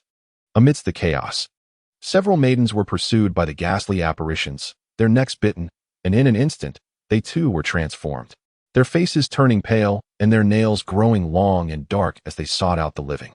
System, at least grant me a golden finger. Don't play dead. Within mere seconds, the courtyard was devoid of life, save for Kagami and Chihira. The monsters below seemed to have finally detected the presence of the two atop the roof, struggling to climb upwards. Fortunately, these creatures appeared to lack the ninjutsu skills of their former Senju selves, acting purely on instinct to tear apart their prey. Just as Kagami felt a moment of relief, he witnessed one of the monsters, which had just bitten a few maidens, suddenly open its maw wide, drooling, revealing sharp teeth. A dark red appendage, as thick as an adult's wrist, shot forth. It was the monster's mutated tongue, aimed directly at Kagami's position. Chapter 13. The Repulsive Monster. The useless system. In a split second, Kagami had no time to think and swiftly drew a kunai from his side pouch to fend off the unexpected attack. To his dismay, the tongue was remarkably flexible. The moment the kunai struck it, the tongue ensnared the weapon, pulling it with immense force. The long tongue was coated in a thick layer of mucus, which emitted a nauseating stench that overwhelmed Kagami, leaving him dizzy from mere proximity. Perhaps this putrid slime was designed to incapacitate opponents, ensuring they were easily dragged away by the tongue. With a powerful tug, the tongue yanked Kagami forward. Faced with the choice of relinquishing the kunai and losing his balance, or being pulled towards the creature, Kagami resolutely chose to let go, preferring to plunge into the mass of monsters than be ensnared by that tongue. He thought to himself that even in death, he would prefer a more comfortable demise. As the monster's tongue reclaimed the kunai, Kagami lost his balance and fell. At that moment, his heart raced, and his limbs felt paralyzed from sheer terror. He tightly shut his eyes, bracing himself for the impending death from the fall. Will I die from the fall or be assimilated by the monster?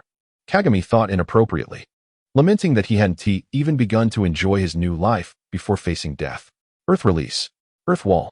Just as despair loomed, Chihira, having regained his wits, summoned an earthen wall from the ground, which intercepted Kagami just at the edge of the roof, suspending him in an almost fall. Chihira rushed over, attempting to pull Kagami up, but he was now limp and weak, unable to stand even with assistance. Thus, Chihira carried Kagami to a flat area. Upon retracting the tongue, the creature, which had been perplexed by the kunai, tilted its head in confusion for a moment before erupting in furious rage. The creature howled in anger, its eyes bulging with fury, veins coursing with blood. The earthen wall isolated the monsters in the courtyard, providing Kagami and Chihira a relatively quiet and safe environment. The events of that night were enough to leave a 4-year-old and a 17 or 18-year-old in sheer disbelief. Everything that transpired was far too terrifying. Kagami lay quietly for a moment, gradually regaining his composure. He swallowed hard, trying to ease his dry throat, turned towards Chihira, and in a hoarse, weak voice, said, "Thank you, Chihira. If it weren't for you, I would have become one of those disgusting monsters. Chihira's complexion remained pale as he wiped the cold sweat from his brow, which had formed from tension and fear, his voice trembling. It was the least I could do. What on earth is happening? One moment we were accepting a mission, and now the world has turned upside down. What are these monsters? Qinshu Qinghe murmured, his entire being enveloped in a haze of confusion. Qinshu Jingquan felt his strength gradually returning. He propped himself up with his hands, slowly rising from the ground. Even now, a chill coursed through his body. He recalled the peculiar pastry gifted to him by the noblewoman yesterday, the strange aroma lingering in his memory. And he realized that both he and Qinshu Qinghe had not dined at this establishment that evening. Brother Qinghe, what is the background of this family? It seems quite affluent in this small town. Could they be the local gentry? Qinshu Jingquan inquired. Although Qinshu Qinghe had not attended the banquet, his ninja instincts had compelled him to gather information upon arriving in the area. After a moment of contemplation, he replied, "This family is indeed a wealthy landlord, possessing several large granaries. Last year's harvest was not particularly bountiful, but due to their extensive landholdings, they managed to stockpile a significant amount of grain. This winter, they have generously opened their granaries to provide for the local populace. The townsfolk hold the patriarch in high regard, and there are even discussions about nominating him for mayor." Qinshu Jingquan closed his eyes, piecing together the narrative. Despair washed over him as he uttered, "The grain from this family could be tainted. Among the Qinshu clan, only you and I abstained from their feast. The others who partook have undergone transformations. This is the crux of the matter." Horror washed over Qinshu Qinghe. If the grain distributed by this family was indeed compromised, then the entire town's residents would be at risk. With winter's chill still present and many laborers returning home after the new year, the number of afflicted would be staggering. Even the ninjas struggled against these monsters. How could ordinary folk hope to survive? It appeared we were facing an overwhelming number of adversaries, and Qinshu Qinghe fell silent. "System, come forth. Do not feign ignorance. A hidden mission almost cost me my life. At the very least, reveal the weaknesses of these monsters." Qinshu Jingquan seethed internally, wishing to drag the system from his mind and pummel it. Given the suddenness of the incident and the threat to the host's life, the system can provide partial assistance and permissions. The host is hereby informed. Demons are vulnerable to sunlight and can only be slain by decapitation. Any wounds inflicted by demons may lead to transformation. Vulnerable to sunlight? This meant that if they could survive until dawn, there might be a chance to breathe. And what about the permissions? System, at least grant me some useful abilities. Look at my current state. I cannot wield fire. I have no knowledge if my healing abilities can counter this virus, and my physical skills are lacking. Completing missions for rewards seems a distant dream when my very survival is at stake. Qinshu Jingquan raged within, desperate to extract some semblance of a lifeline from the system. After what felt like an eternity, the system finally responded. Due to the host's lack of self-preservation capabilities, the system has determined to prioritize granting the host partial rewards for successfully completing hidden tasks, thus aiding the host in accomplishing their objectives. If the host successfully completes the hidden task, the rewards will be permanently acquired. Otherwise, the system will reclaim them. Distribution of rewards is now in progress. Reward: first form of sun breathing, round dance. This skill-less function is to emit energy akin to that of the sun, capable of vanquishing demons. However, the host must note, this skill requires coordination with a specific breathing technique and a specially crafted demon-slaying blade. What is this breathing technique? What is a demon-slaying blade? System, if you are bestowing a golden finger upon me, provide me with all the details. Chapter 14, The Useless Skill Yet. No matter how fervently Qinshu Jingquan implored, the system remained unresponsive. He clenched his teeth in frustration. Well, at least I managed to extract a skill from this wretched system and learned of the monster's weaknesses. However, at the moment the skill was imparted, a surge of warmth coursed through his limbs, and he felt as though the very air he exhaled was ablaze. Instinctively, Qinshu Jingquan took a deep breath. Feeling the air travel from his nostrils down his trachea, filling his lungs, lingering there before finally escaping. The heat of his breath was intense, as if it carried with it all the weariness and numbness of the day. After releasing the breath, he felt an overwhelming sense of relief and could not help but exclaim, "Is this the breathing technique? If I can maintain this breath during battle, channeling my strength throughout my body would be effortless. Perhaps this so-called breathing technique is merely a form of physical assault? What, then, is the demon-slaying blade. At that moment, Qianshou Chenghe recoiled, his face a mask of fear. Jingchuan Kuan, your skin is so red, as if you have a fever. Having been confined in a small room for so long, Qianshou Jingchuan's skin had remained pale and devoid of color. Even after being released and receiving a slightly more balanced diet, his complexion had only shifted from pallid to a healthy fair. Consequently, the flush of red now apparent on his skin was all the more striking.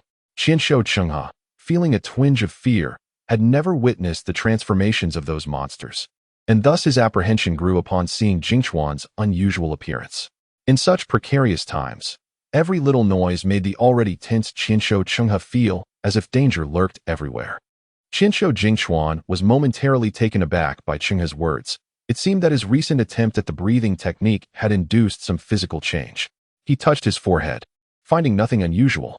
Perhaps due to his innate fire abilities, his body temperature had always been significantly higher than that of others. In previous winters, Qianshou Seiko would often use Jingchuan as a human heater to sleep. Qianshou Chenghe remained at a distance, hesitant to approach. His legs were slightly apart, his body bent defensively, and his upper body leaned forward in a protective posture. Observing Chenghe's tense demeanor elicited a bemused laugh from Qianshou Jingchuan. Brother Chenghe, rest assured, I am perfectly fine. My body temperature has always been elevated. It is likely just the tension that has caused my skin to appear red. He raised his hands, turning his face toward Qianshou Chenghe, and said candidly, Brother Chenghe, do I not appear less red than before? Seeing Jingchuan articulate clearly and with coherence, the knot in Qianshou Chenghe's throat relaxed a little. He cautiously approached for a closer look at Qianshou Jingchuan. The moon was partially obscured by clouds, casting a dim light. However, Qianshou Chenghe's keen eyesight discerned that Jingchuan's complexion was gradually returning to normal, soon regaining its fair hue. Furthermore, he sensed no imminent danger. With a sigh of relief, Qianshou Chenghe said, Phew, Jingchuan, you scared me. I thought you had. Qianshou Jingchuan understood Chenghe's fear. This unprecedented situation was foreign to them all, and it was only natural for a companion, who should have faced the unknown together, to become frightened. In truth, it was not just Qianshou Chenghe who felt this way. Reflecting on the noblewoman's pastry, Qianshou Jingchuan felt a wave of dread wash over him, grateful for his earlier caution in refraining from consuming it. Otherwise, he might have been one of the monsters now. Glancing at the sky, Qianshou Jingchuan noted the poor weather. The stars were obscured, and the moon was completely hidden, leaving him unable to gauge how much longer until dawn. In the yard, the creature had been grasping the wall, struggling to ascend. However, once it could no longer see the two individuals, it gradually calmed down, and now there was silence. Chikawa cautiously peeked over the earthen wall, catching a glimpse of a few scattered monsters meandering aimlessly. He turned to Chikawa Saika and said, Saika, it seems we are temporarily safe. You should rest for a while. I will keep watch. I feel quite energetic and not at all fatigued. Saika, despite his initial hesitation due to Chikawa's tender age, found himself too exhausted from the prolonged tension to refuse. If he did not take proper rest now, confronting the monsters later could prove more arduous. Thus, Chikawa Saika acquiesced to Chikawa's suggestion and lay down to sleep. Having learned a new breathing technique, Chikawa felt revitalized, as if each breath was imbued with the energy of the air around him. He accessed the system shop, searching for the sunblade. The results left him astounded. The variety of sunblades was extensive, each corresponding to different breathing techniques, such as flame breathing, water breathing, and mist breathing. However, the exorbitant prices were clearly beyond his means. Chikawa sighed, pondering his predicament. Without the sunblade, would his breathing technique still be effective? He took out a kunai, intending to test his ability to execute the first form, dance of the sun breathing. Gripping the kunai as if it were a sword, he closed his eyes, took a few deep breaths, and summoned all his strength to swing the kunai. With a crack, the kunai shattered into fragments. Chapter 15. The Power of the Sun. Chikawa gazed at the scattered shards of the kunai, letting out a silent sigh. It seems the kunai cannot serve as a sunblade. What am I to do now? Without the sunblade, this technique is rendered useless. As the dawn gradually broke, the horizon revealed a pale light. The sun was about to rise. He could only hope for clear weather, wishing for a blazing sun to incinerate the malevolent spirits. While lost in thought, he continued practicing his breathing technique. Although the first form, dance of the sun breathing, might prove ineffective, The strength derived from the breathing technique would undoubtedly enhance his physical prowess. Time passed swiftly, and the sun soon emerged, casting a deep crimson hue across the distant horizon, painting the clouds in shades of orange and yellow. Isekai'd awoke, having slept fitfully, plagued by the fear of a sudden monster attack. However, after a few hours of rest, he felt revitalized. Such is the life of a ninja. The relentless nature of their tasks has trained them to rejuvenate after brief moments of slumber. Isekai'd, would you like to rest for a while? Keeping your eyes open without respite could wear you down, Isekai'd inquired, genuinely concerned for the frail 4-year-old. Yet, having practiced the breathing technique for hours, Isekai'd had intuitively mastered the total concentration breathing. This method continuously absorbed various energy molecules from the air, invigorating him to the point where he felt no fatigue. He believed he could fell 10 malevolent spirits with a single punch.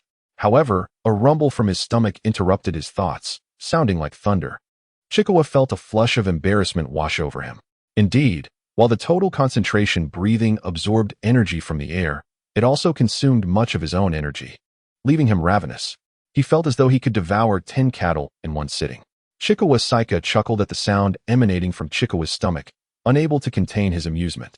Having gone so long without food, I'm quite hungry too. His words were not merely to ease Isekai'd's embarrassment. He himself was famished after the previous night's fright.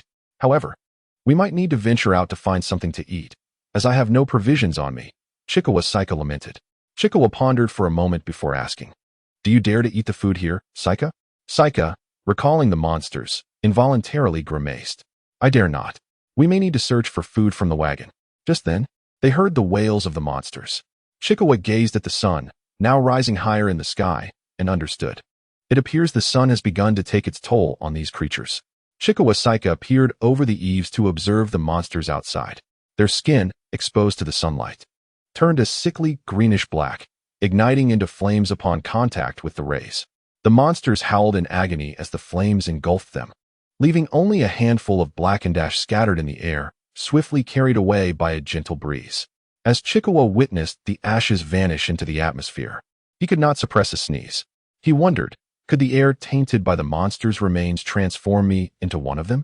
Yet, if the sun could obliterate the air, it should also eradicate the contagion that these monsters represented.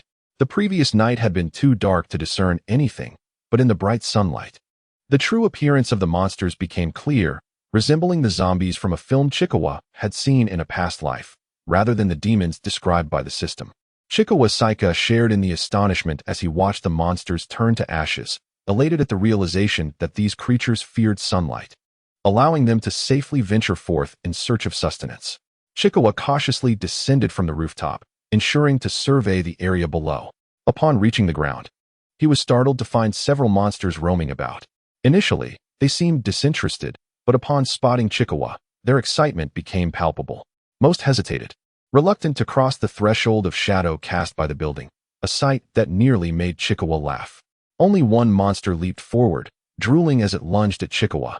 Clearly starved, Isekai'd quickly dodged back, drawing a kunai to defend himself. As the monster stepped into the sunlight, its greenish-black skin ignited in flames. The creature shrieked, retreating into the shadows, yet this evasion did little to shield it from the sun's might. The inferno swiftly consumed it, leaving nothing but a pile of blackened ash. Isekai'd erupted into laughter. How amusing!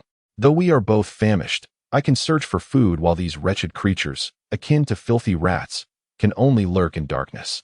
Otherwise, they risk being incinerated by the sun. The frustration of being trapped on the rooftop all night dissipated, replaced by an unprecedented sense of exhilaration. Fortunately, the wagon lay exposed to the sunlight, and Isekai'd and Isekai'd quickly located the provisions. Yet, upon discovering the food sacks, they found them devoid of rations, containing only a few military rations. Kansho Jingchuan gazed at the few military rations before him, suddenly feeling like a fool for laughing heartily at those monsters moments ago. What was there to be so joyous about when he couldn't even secure a morsel of food? Both Kansho Jingchuan and Kansho Qinghe were momentarily speechless. Suddenly, Kansho Jingchuan caught a whiff of a peculiar fragrance, reminiscent of the scent he had encountered earlier with the noblewoman and her box of jewels. Following the aroma, he arrived at a slightly ajar door. Chapter 16. The malevolent consequences of the strange fragrance. Kansho Jingchuan paused at the threshold, caught between shadow and light. He raised his gaze, astonished to discover that the eaves of this room were broader than those of the others, resembling the outstretched wings of a bird. Upon closer inspection, a section of the eaves protruded, causing the shadow cast upon the ground to appear larger than those in the courtyard. Jingchuan-kun, is there something amiss with this room? Kansho Chungha inquired, noticing his companion's sudden halt at the door. Unlike Kansho Jingchuan, he could not perceive the strange fragrance and was perplexed by Jingchuan's unexpected pause. Look, Chungha, the eaves of this room are peculiar, and its design differs from the others, Kansho Jingchuan explained. Being a perceptive ninja, Kansho Chungha possessed a certain level of observational acuity. Although he had not given it much thought at first, he now recognized the room's unusual characteristics due to Jingchuan's prompt. Aside from the distinct eaves, the overall structure of this room diverged significantly from the others. Despite its unique eaves, the room appeared rather understated, as if the eaves served merely as decoration, leading one to overlook the room's intrinsic uniqueness. This is indeed strange. Very strange, Kansho Chungha mused, his ninja training allowing him to realize that this situation was far from simple. They had previously speculated that the inexplicable emergence of the monsters seemed to be connected to this family. Now, even the slightest disturbance heightened their alertness. Perhaps unraveling the mystery behind this matter would lead them to a solution for the monsters? Having come to this conclusion, Kansho Chungha joined Kansho Jingchuan at the door. So, shall we venture inside? He proposed, pulling out a candle and igniting its wick. Naturally, I am curious to unveil the secrets this quaint town conceals.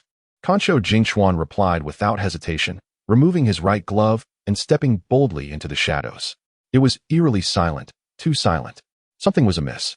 With the flickering candlelight, Kansho Chungha searched ahead but encountered no monsters, nor did he hear any sounds indicative of their presence. The profound silence was the greatest anomaly of all. As for Kansho Jingchuan, upon entering the room, the strange fragrance intensified, invading his senses with an irresistible potency akin to the biting chill of winter. The aroma penetrated his nostrils and coursed through his very being. With each inhalation, he felt his mind clouding, overwhelmed by the sense intensity. He sensed as if he were being marinated in this noxious fragrance, his body exuding its foul essence. Kansho Jingchuan was now unequivocally convinced that this room harbored a colossal secret. The space was not large, indeed. It could be considered quite small, with only a few tables and decorative items, appearing to be an ordinary room at first glance. Although Kansho Chungha could not perceive the fragrance, his instincts told him that something was gravely amiss within this space. Yet, nothing appeared out of the ordinary on the surface. Could there be a hidden chamber? Kansho Chungha pondered, meticulously examining the room's furnishings, donning gloves for a thorough inspection, and inching closer to the walls in search of anything unusual. Kansho Jingchuan, through trial and error, finally discerned the direction from which the fragrance emanated most strongly. Channeling his flame ability, he felt a surge of warmth coursing from his lungs to his right hand. With a swift motion, a bright flame enveloped his right palm, illuminating the room significantly, a stark contrast to the earlier flickering candlelight. It seems that my breathing technique has enhanced my fire ability, Kansho Jingchuan mused, reflecting on how the energy in the air during his concentrated breathing might have bolstered his flames. However, there was no time for such contemplations. The pressing matter was to uncover the source of the anomaly. Kansho Jingchuan drew the flame closer to the wall, which appeared pristine, as if untouched by anything. Secretly stowing his left glove in the system space, he began to explore the wall's surface. Suddenly, the wall gave way, revealing an impression shaped like a small child's hand, fitting perfectly with Kansho Jingchuan's own. What is happening? There was no time for careful thought. In the very next moment, a thunderous roar reverberated through the air. Simultaneously, the previously clear sky was engulfed by dark clouds, plunging the world into shadow. The thick purple-red lightning struck down with tremendous force. With a resounding boom, the once quiet town erupted into chaos, as the monsters unleashed their triumphant roars, reveling in their regained freedom. Kansho Jingchuan felt the wall, which had seemed impenetrable moments before, suddenly yield, followed by an immense suction force. Panicking, he attempted to withdraw his left hand, but the pull only intensified. With his fire-covered right hand, he struck the wall forcefully. The wall emitted a wretched cry. The section in contact with the flames began to decay, turning charred. Before Kansho Jingchuan could celebrate his success, the suction on his left hand grew stronger. Without warning, the flames enveloping his right hand extinguished. The wall abruptly opened wide, revealing a gaping maw that was no longer white, but pulsing with a crimson hue. Blood veined the opening, resembling the mouth of some unknown creature.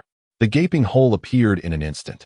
Sensing the shift, Kansho Chungha rushed to grasp Jingchuan, but only caught the edge of his garment. Kansho Jingchuan was swallowed by the gaping maw.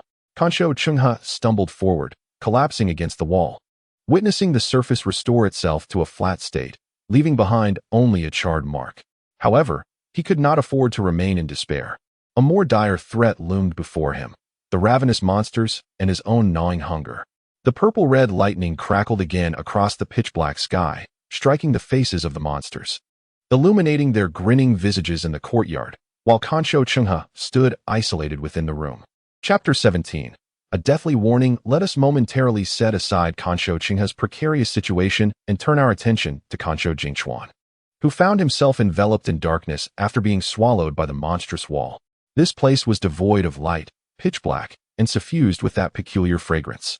Kansho Jingchuan inhaled deeply, struggling to acclimate to the atmosphere. Alongside the strange scent lingered an unpleasant odor. Yet, this odor was baffling. He could not accurately articulate its nature, as it resembled both the metallic scent of blood and the briny aroma of seafood, but it was far from pleasant. The nauseating odor was a lethal blow to Senju Kagura, who had already mastered the art of concentrated breathing, especially in an utterly dark environment where his vision was restricted, heightening his sense of smell. How repugnant, Senju Kagura thought to himself. He ignited flames in his hands, intending to illuminate his surroundings, only to discover that the flames extinguished after merely a minute. How could this be? Senju Kagura was well aware of the potency of his flames. Unless he absorbed them back into his body, they would not be extinguished under any circumstances. Puzzled, he inquired within his mind to the system, but it remained unresponsive, urging him to explore on his own. Senju Kagura found himself exasperated. What was the purpose of having a system if it offered no assistance? However, the brief moment of illumination provided by the flames revealed that he appeared to be in a vast space, the floor a deep red, thickly creased and coated in layers of slime. Cautiously testing his footing, he realized that something sticky had ensnared his feet, rendering him nearly immobile, even for a small step. The stickiness of this slime is excessive, he mused. Could this be the belly of that monster? Reflecting on the moment before being drawn in, he recalled seeing a gaping maw reminiscent of a bloodthirsty abyss, leading him to speculate boldly in his mind. Yet, the very thought of possibly being within the belly of that wall monster sent chills down his spine, causing the hairs on his body to stand on end as an icy dread enveloped him. Wait, the chill on his back felt all too real. Something was indeed crawling up his spine, cold and unsettling, as if it were slowly licking his back. This frigid sensation traveled from his lower back to the nape of his neck, accompanied by a dampness. Realizing the implications of his increasing affection value, Senju Kagura froze, his head awkwardly twisting backward as though rusty.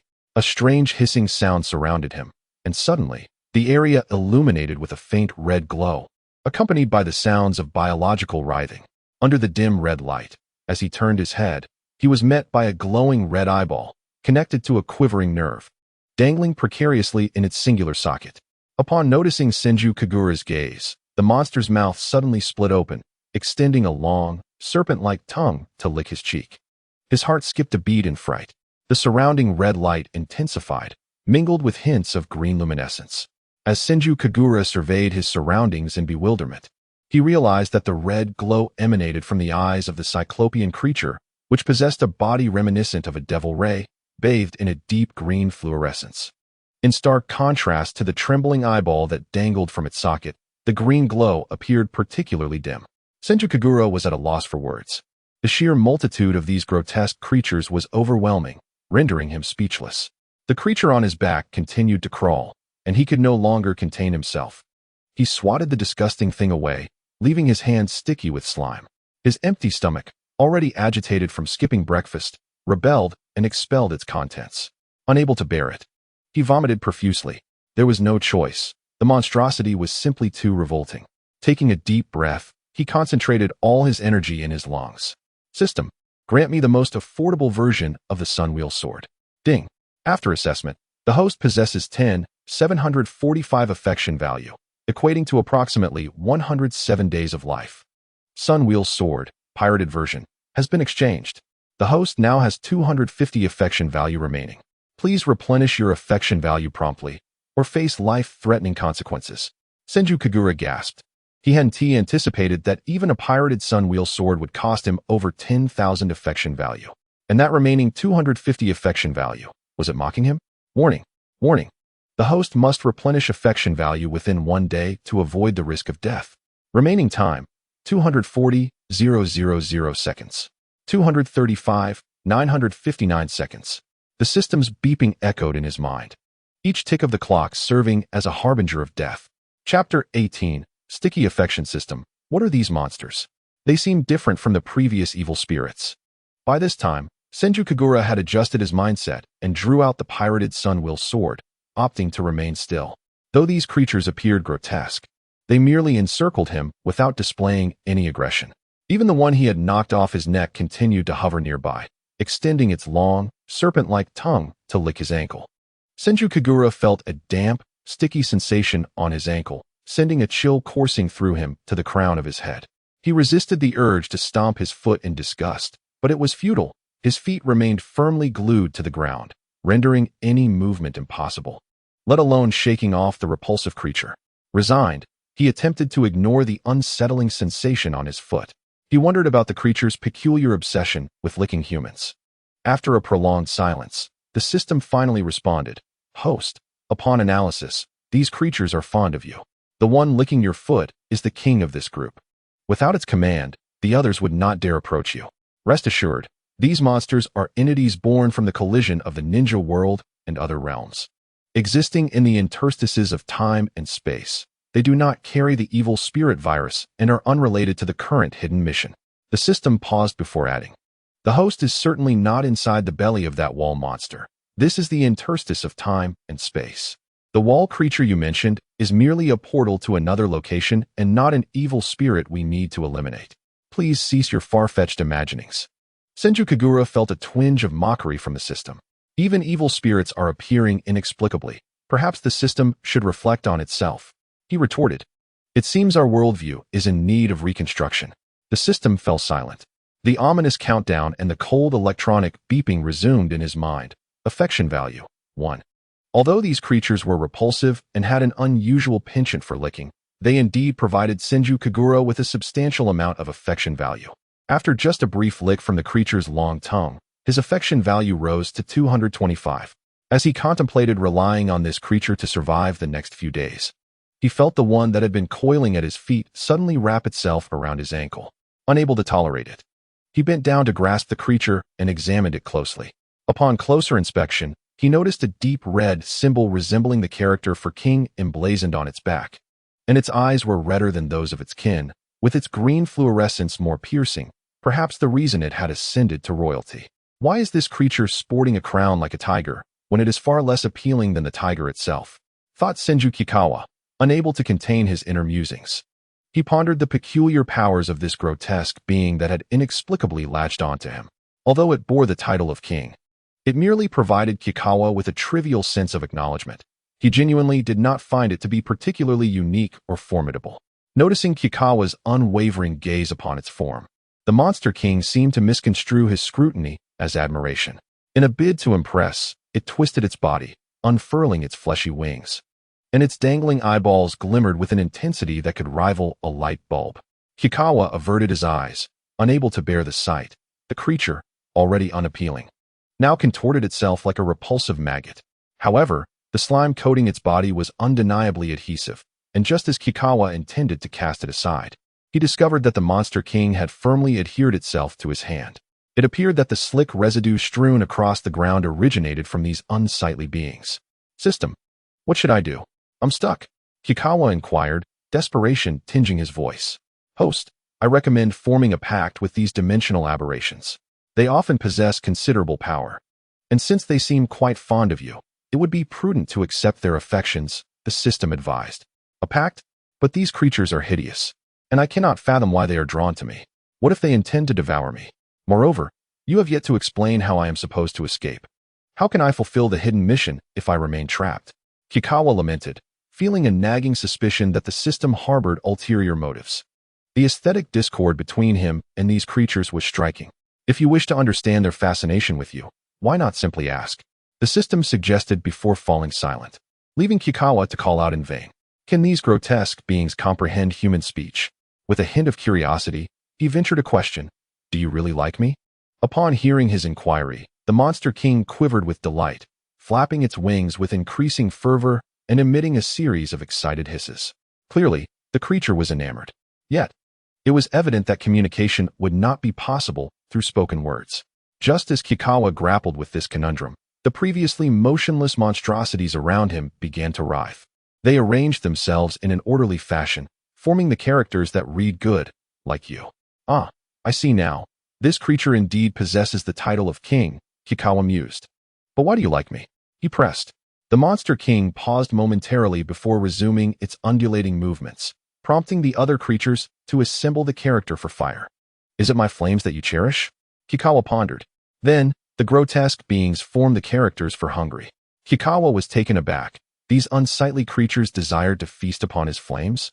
System, is it true that my inability to wield my flames is due to their consumption? He hastily queried.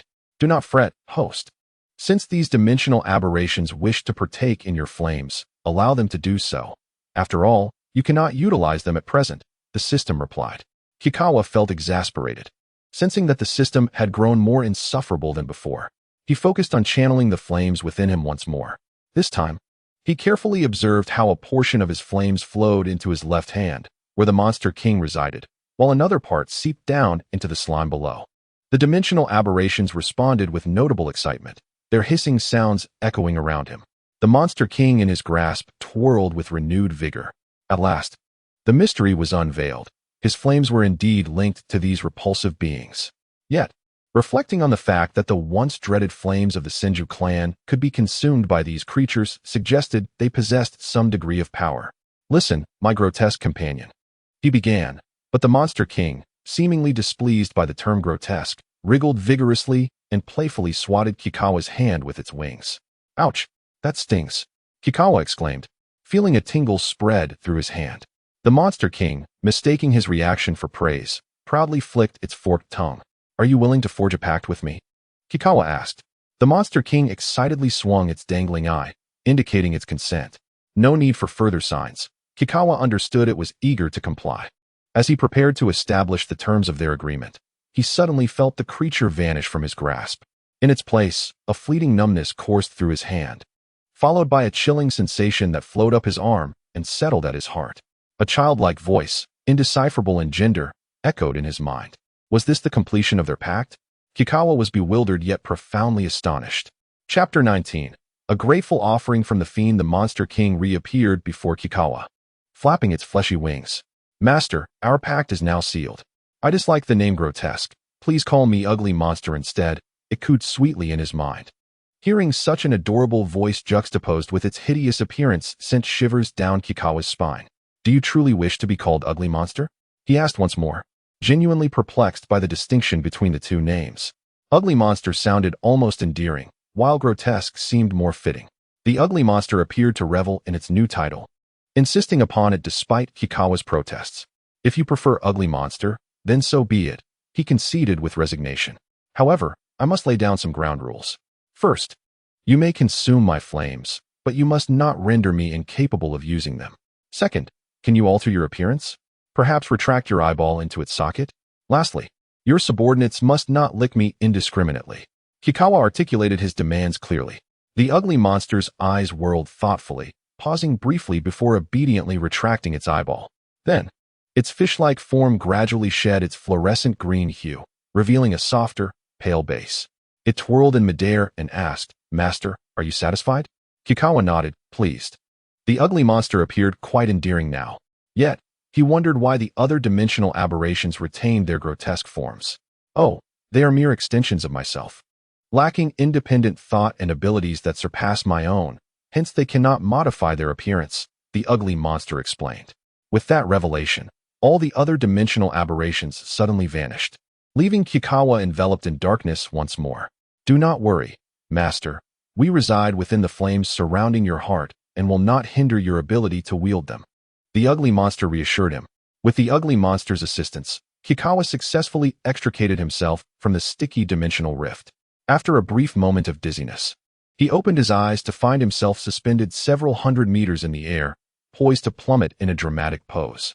Flailing his arms in vain, he began to descend. Just as he neared the ground, he spotted several creatures encircling a child below. "Get away!" Kikawa shouted at the top of his lungs. The individual was evidently too preoccupied to heed the reminders of Senju Kagekawa, as he found himself locked in a stalemate with several monstrous entities. A creature with an elongated tongue abruptly seized his shuriken, and his chakra was dwindling, with a few lesser monsters lurking hungrily nearby. However, due to the presence of the long-tongued beast, the lesser monsters dared not approach the prey, encircling it instead, drooling as they fixated on the child with the spiky black hair.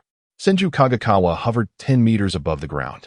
In a moment of peril, a colossal devilfish appeared, catching him as he plummeted.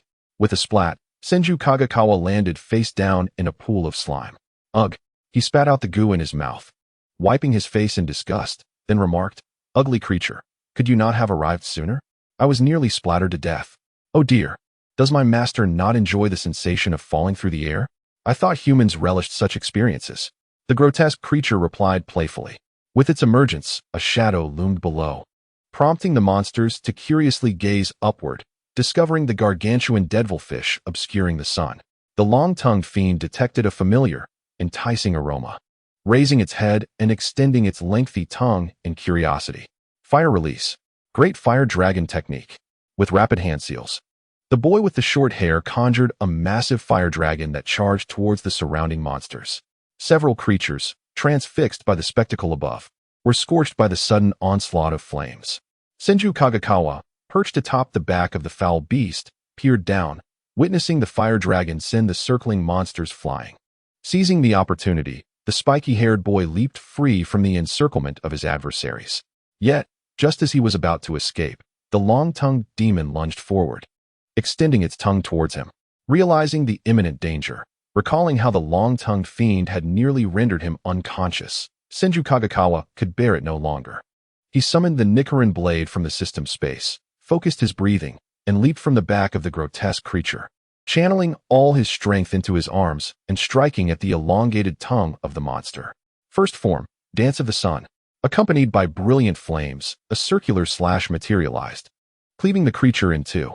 The long-tongued fiend emitted a wretched howl, its severed section appearing as if scorched by the sun, the darkness spreading throughout its body. The demon's tongue, once poised to strike, fell limply to the ground, disintegrating inch by inch into ash. The creature collapsed, its eyes betraying a profound sorrow, tears welling in its sockets. Its face turned towards Senju Kagekawa, a faint smile gracing its lips as it formed the shape of a word. "Thank you." Senju Kagekawa was momentarily taken aback by the creature's expression, realizing that it had once been human. Just then, the sun, obscured by clouds, broke through, casting rays of light upon the earth. The monster finally dissipated into bubbles, akin to the tail of the Little Mermaid, shimmering with a soft glow before vanishing.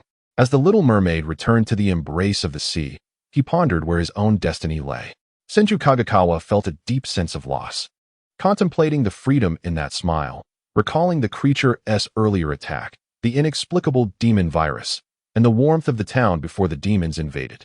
"System, what happens after the demon is vanquished?" he asked, compelled by an unseen force. The system responded, "It shall atone, enter reincarnation, and attain a new life."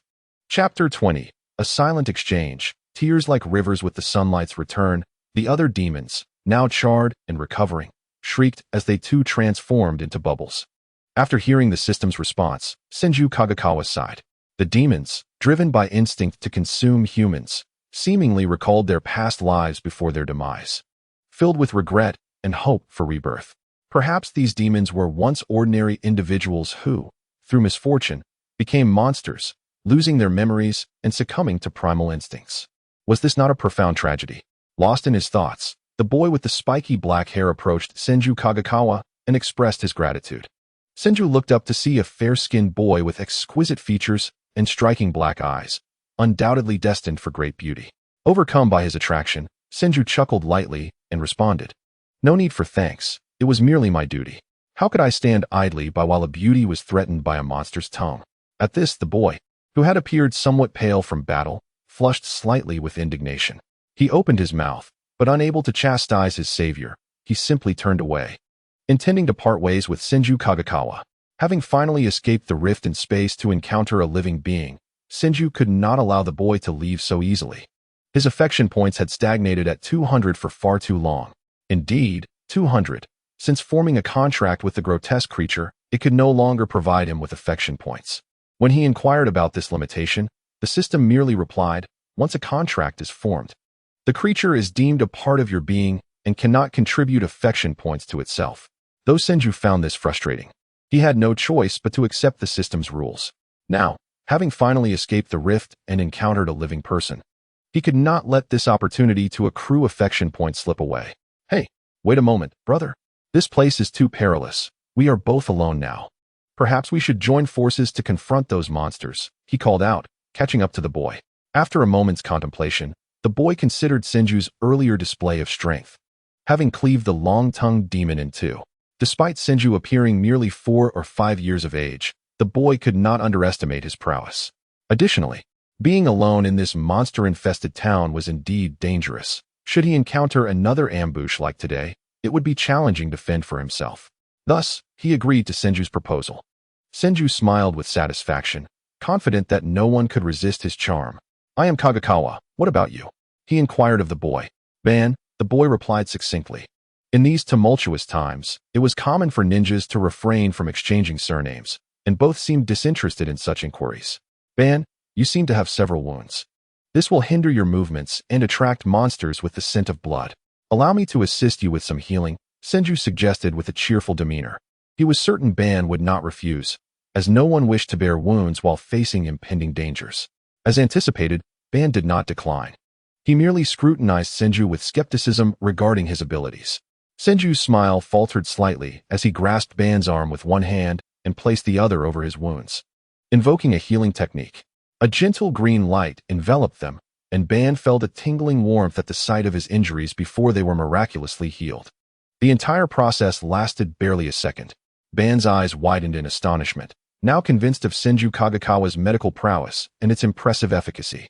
Kenshu Jingchuan was taken aback when his hand made contact with Ban, as the system notification chimed, indicating a gain of 7 affinity points.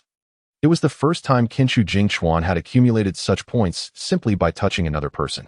He was astonished, puzzled, and then suddenly enlightened.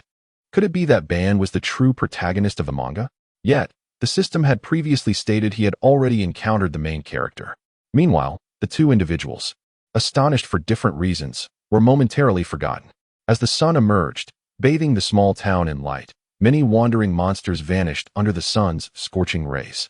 The disappearance of these monsters significantly aided Kenshu Chungha, who had been valiantly battling.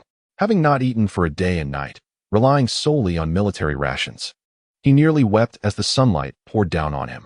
At that moment, he was locked in a standoff with several monsters and was on the brink of exhaustion when the sunlight saved him from their jaws. Starving, thirsty, and fatigued, Kenshu Chungha longed for a place to rest, to bandage his wounds, and regain his strength before searching for the missing Kenshu Jingchuan. In his quest to evade monsters and locate Kenshu Jingchuan, Kenshu Chungha had spotted plenty of food, yet he dared not partake, fearing that consuming these potentially tainted provisions could transform him into one of the monsters. After a brief respite, he cautiously approached a small courtyard of a residence, intending to fetch some water from a well to quench his thirst. However, he noticed movement from within the house behind him, mistaking it for a monster. He instinctively threw a shuriken. With a clink, the two shurikens clashed and fell to the ground. Kenshu Chungha swiftly turned, assuming a defensive stance, only to be met with a familiar voice. "Hey, Chungha, it's you." Kenshu Jingchuan exclaimed in surprise as he rushed toward Chungha, scrutinizing him from head to toe. After only a few hours apart, Chungha appeared quite disheveled. His hair was a mess, his face smeared with blood and dirt, and his body bore numerous wounds, nearly leaving him exposed. Recognizing it was Jingchuan, Chungha abruptly embraced him, choking on his words. "Jingchuan, it's you. Thank goodness you're safe.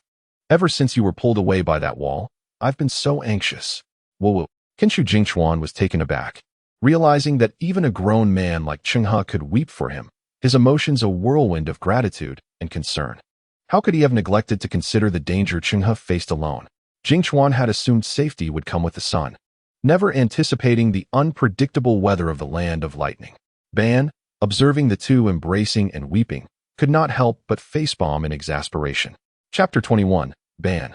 I'm afraid of the dark. After a day and night of hunger, Kinshu Chungha finally had a meal, nearly brought to tears by his joy. Though he had faced exhaustion on the battlefield before, never had he felt such fear, regret, and hunger, relying solely on military rations for sustenance. Take your time eating, Chungha. Don't choke, Kinshu Jingchuan cautioned as he watched Chungha devour a somewhat stale bun with fervor. Though Jingchuan was also hungry, he found the bun too hard and slightly sour from age, managing to eat only one. At that moment, Chungha held a bun in one hand, gnawing at it. Upon hearing Jingchuan's warning, he nodded in acknowledgement but did not slow his pace. As expected, he soon choked on a mouthful, struggling to swallow while still gripping the bun. Pounding his chest in distress, Jingchuan hurriedly offered him water, and Chungha finally managed to wash down the morsel lodged in his throat with Jingchuan's help. After this encounter, Chungha resolved to eat more slowly. After consuming 3 more buns, he finally felt satisfied. He drank a cup of water and expressed his gratitude to Ban, who was resting with his eyes closed, saying, "Thank you, Brother Ban, for the buns." Ban opened his eyes and nodded coolly. Seeing Ban's aloof demeanor, Jingchuan could not suppress his laughter. Having spent a few hours with Ban, they had grown familiar, and his antics had successfully breached Ban's defenses multiple times. Thus, upon witnessing Ban's icy facade, Jingchuan found it utterly amusing. Ban, noticing Jingchuan's laughter, shot him a glare. Clearing his throat, Jingchuan quickly composed himself, sitting upright. However, he ultimately could not contain his mirth, bursting into laughter, clutching his stomach and pounding the table. Chungha, oblivious to Ban's glare, looked at Jingchuan with confusion, akin to an elderly person puzzled by a smartphone. After several moments of laughter, Jingchuan turned to Chungha, saying, "Let me see your wounds. I'll help you treat them." Once settled, Jingchuan reflected on the system's earlier statement. That wall monster is merely a gateway to another place. He pondered if it is indeed a door, and I can detect a strong, peculiar fragrance around it. Then perhaps, should I avoid being unexpectedly pulled into a time-space rift, I might uncover the source of the malevolent spirits through this door. This notion struck him as highly plausible. He shared his thoughts with Chungha and Ban. "So, Jingchuan-kun, it was that alluring scent that drew you to the wall," Chungha realized. Ban regarded Jingchuan with a peculiar gaze, observing him intently until he felt a shiver run down his spine, eventually admitting, "I can also smell that strange fragrance." Both Jingchuan and Chungha shared a look of confusion. They returned to the house, encountering a few monsters along the way, but they were of a lower tier, and the trio swiftly dispatched them. Jingchuan made a beeline for the room, and as soon as he entered, both he and Ban were overwhelmed by the intense aroma. This time, armed with experience, Jingchuan did not immediately place his hand upon the surface. Instead, he inquired with the grotesque creature about any connection to a time-space rift, and, upon receiving a negative reply, decisively reached out to touch the wall. Once again, his hand left an imprint matching its size. Pushing forward, he felt his fingers breach the barrier of the door, entering another realm. After enveloping his arm in flames for protection, he extended it through the wall without obstruction. How marvelous! Chungha marveled. Next, Jingchuan thrust his head into the wall, breaking through the doorway to glimpse the scenery of another space. It appeared to be another room, stark and empty, yet the fragrance there was far stronger and more pungent than outside. After a thorough inspection to ensure the area was safe, Jingchuan withdrew his head, gesturing for Chungha and Ban to follow. The trio successfully traversed the door into another chamber. Upon inhaling the potent fragrance, Ban coughed a couple of times, his eyes slightly reddening from the irritation. Jingchuan offered him a pair of nose plugs exchanged from the affinity shop, signaling him to wear them. There's a hidden tunnel. Unaffected by the strange scent, Chungha began exploring the room and uncovered a concealed passage beneath a solid table. Once the table was pushed aside, the tunnel's full extent was revealed, spacious enough for the 3 of them to pass through. "I shall take the lead, as I am an intuitive ninja capable of sensing danger first," proposed Senju Sejiro. Senju Kyukawa and Madara did not object. As they descended into the underground passage, Senju Kyukawa suddenly grasped Madara's arm. When Madara cast a look of confusion, Senju Kikuwa displayed a pitiable expression, saying, "Brother Madara, I fear the dark." With his delicate and charming features, combined with his youth, such a vulnerable display easily elicited sympathy, especially given that Senju Kikuwa shared a striking resemblance with the Uchiha clan. Upon witnessing Kikuwa's childlike appeal, Madara instinctively recalled his younger brother Izuna and readily acquiesced. Kikuwa was assured of Madara's agreement and satisfied. Listen to the recurring notification of Cuddle Value 7 as he led Madara further down the passage. Chapter 22. The Vanished One. The subterranean corridor was shrouded in darkness. Fortunately, the flames conjured by Senju Kikuwa illuminated their exploration. "The scent of blood here is quite potent," remarked Senju Sijiro, the only one able to discern other odors amidst the overwhelming fragrance. Upon entering the passage, the first scent that struck him was the musty odor of dust accumulated from prolonged stagnation, which deepened into a faint yet unmistakable stench of blood, mingled with the acrid scent of something charred and even the odor of decaying corpses. Furthermore, with each step deeper into the passage, Sijiro felt an escalating sense of unease. His heartbeat quickened, and beads of cold sweat formed upon his brow. "This passage is exceedingly lengthy," Madara stated. They had traversed for several minutes without reaching the end. The flames illuminated nothing but an abyssal darkness, a void without bottom. Madara's muscles were taut, clearly prepared for combat, his keen and piercing gaze fixed on the encroaching darkness. Brow furrowed and teeth clenched, Senju Kikuwa, who had initially felt at ease, began to succumb to the oppressive atmosphere, feeling a sense of trepidation. "System, have you detected anything?" he quietly inquired within his mind, hoping for some guidance. Moments later, the system responded, "Host, I sense a profound causality here. Perhaps the reason for the world's convergence lies within this place. Master, I perceive the essence of a temporal rift here. Perhaps I can employ temporal abilities to aid you in confronting adversaries." The peculiar creature perched on Kikuwa's shoulder suddenly spoke, its raspy voice echoing in the hollow silence of the corridor. Sijiro and Madara turned sharply toward the source of the sound, startled by the creature's utterance. "Master, why are they all staring at me?" The creature was taken aback by their gazes, its tail swishing against Kikuwa's cheek with a soft thud. Kikuwa rubbed his cheek, explaining internally to the creature, "They cannot comprehend your words." Although the creature's odd voice had initially raised tension, the realization of the misunderstanding lightened the atmosphere. The trio continued their descent. Eventually, they reached the bottom of the passage, where a few lamps illuminated the area, dispelling the oppressive darkness, allowing Kikuwa to extinguish his flames. However, to their astonishment, they discovered 3 diverging paths. Kikuwa consulted the system and the creature, but neither could provide a definitive answer. Moreover, although the peculiar fragrance intensified, it was impossible to discern which path or the strongest scent. "What should we do?" Kikuwa inquired. "Shall we split into 3 groups?" Senju Sijiro fell silent, uncertain of the course of action. Here, it felt as though something hindered his chakra, preventing him from sensing the specifics of each path. He could only detect an imminent danger ahead. Madara furrowed his brow in contemplation before suggesting, "Let us proceed together. The danger is too great, and uncertainty looms large. Being together offers mutual support." "Agreed. If we perish, at least we will have company," Kikuwa chimed in playfully. Madara, without hesitation, raised his hand and delivered a light smack to Kikuwa's forehead, cautioning him against such ominous remarks. Unfortunately, Kikuwa, who had yet to activate his pain inhibition, was caught off guard. He yelped in protest, glaring at Madara while clutching his head and retreating beside Sijiro. Madara chuckled softly, having barely exerted any force. Kikuwa's reaction was rather convincing, and had he not known his own strength, he might have been deceived. Embarrassed by the laughter, Kikuwa sheepishly touched his nose. Ahem. Kikuwa cleared his throat, positioning himself between the two. Grasping one hand of each, he proclaimed loudly, "Young ones, let us charge forth. I promise to protect you." Sijiro, unable to contain his amusement at Kikuwa's comical expression, struggled not to laugh, determined not to dampen Kikuwa's enthusiasm.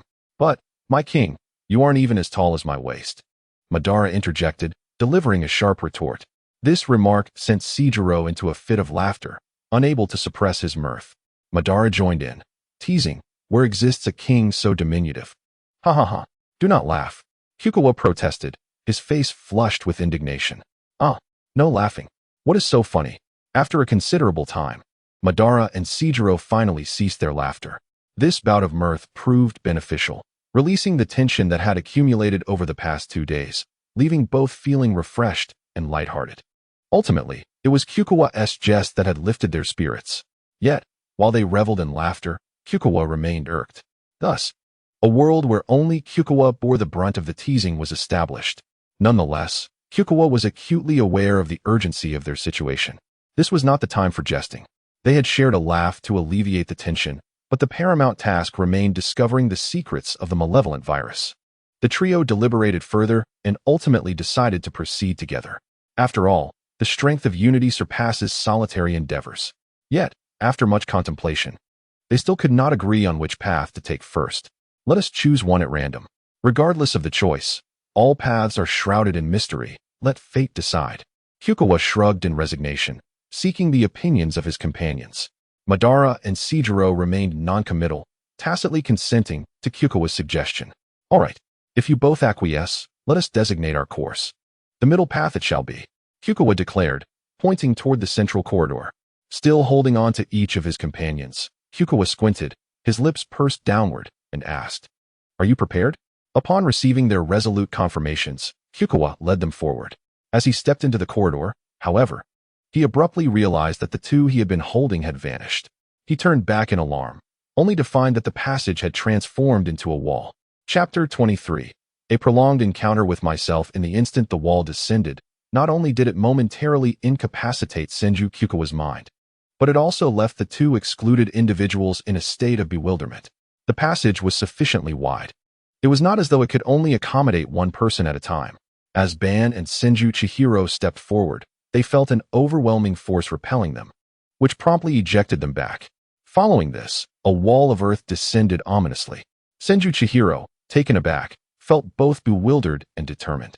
Possessing the immense strength of the Senju clan, he struck the earthen barrier with a powerful punch, yet it remained unyielding, causing him pain from the recoil instead. Undeterred, he attempted to use earth-style jutsu to displace the wall, but to no avail. Refusing to give up, he called out for Senju Kagetsu, his voice resonating through the tunnel, echoing several times before it fell silent, nearly numbing Ban's ears. Enough. Ben could no longer tolerate Chihiro's persistent antics and interrupted him. Chihiro halted his actions but continued to murmur, "Kagetsu-kun is not yet 5 years old. How can I face his family if something happens because of me?" He recalled how Senju Kagetsu had once saved his life from the clutches of death. He had promised to protect Kagetsu during their mission, but the current situation was beyond their expectations. "This is not your fault.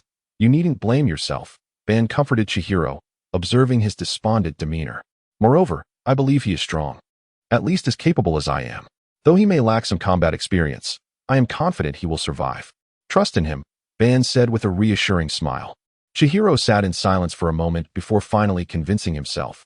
Yes, Kagetsu-kun possesses remarkable martial arts skills and medical ninjutsu. He will surely be all right. And that mysterious sword technique, Ban mused inwardly.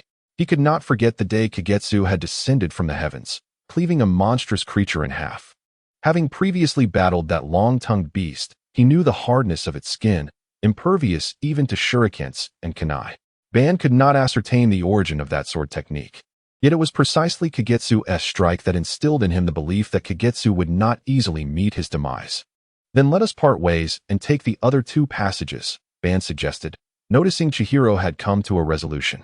"I will take the right, you take the left. Be cautious along the way."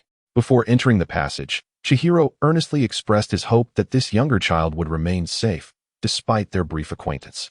"You too," Ban replied with a gentle smile, which graced his exquisite features like the melting of spring snow, warming the hearts of those who beheld it. Meanwhile, on Senju Kagetsu's side, upon realizing he was forced to separate from his companions, he quickly accepted the reality of his situation. Now alone, he became more vigilant, enveloping himself in flames. He retrieved the Nichiren blade from his system space and cautiously advanced. As he was about to turn a corner, the ugly monster suddenly spoke up. "Master, be careful. I sense a most unpleasant aura." The ugly monster perched on Kagetsu's right shoulder warned, "It is the stench of decay and death."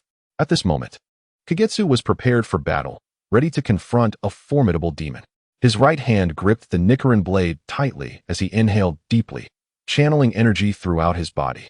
The thought of facing a powerful adversary ignited a fervor within him. Having undergone several battles, Kagetsu was no longer the timid boy who once feared mountain bandits. He was eager to test the might of his Nichiren blade in the first form, sunlit dance against the looming threat. Holding his breath, he finally rounded the corner, only to be met with an astonishing sight. Huh, what is happening? Kagetsu exclaimed in shock, staring ahead in disbelief. He had anticipated confronting a fearsome demon, bracing himself for the grotesque visage. Instead, he found a boy who looked exactly like him from head to toe. The boy had shoulder-length white hair, fair skin, and an adorable, refined appearance, with black, crystalline eyes intently fixed on Kagetsu.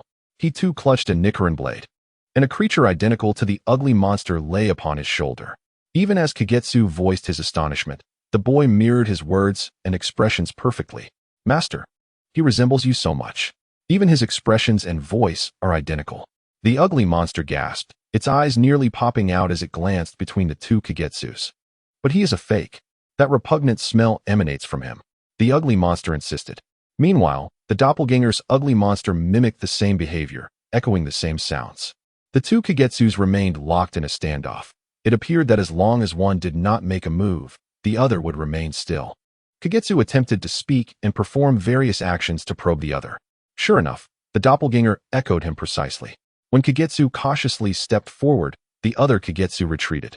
So, if he is merely an imitation, as long as I do not attack him, he won't attack me either? Kagetsu discerned this flaw in the situation. He decided to advance further to test this theory. As Kagetsu moved forward, the other Kagetsu continued to retreat until he reached what seemed to be an exit. Kagetsu thought he might be the first in history to resolve a conflict with himself in such a peaceful manner. However, just as his hand was about to touch the exit, an unexpected event occurred. The door flung him back with force. Kagetsu raised his Nichiren blade. First form, sunlit dance. What? He exclaimed as he was propelled by the door. Before he could react upon landing, the other Kagetsu, wielding the flaming Nichiren blade, swung it in his direction. With both hands gripping the blade, Kagetsu executed a circular flame slash. The flames surged toward him, vividly reflected in his crimson eyes, and he realized that evasion was impossible. In that critical moment, as the fiery slash descended upon him, Kagetsu sprang into action. He directed both hands toward the ground, unleashing a blast of flames that erupted upward, allowing him to soar above the attack.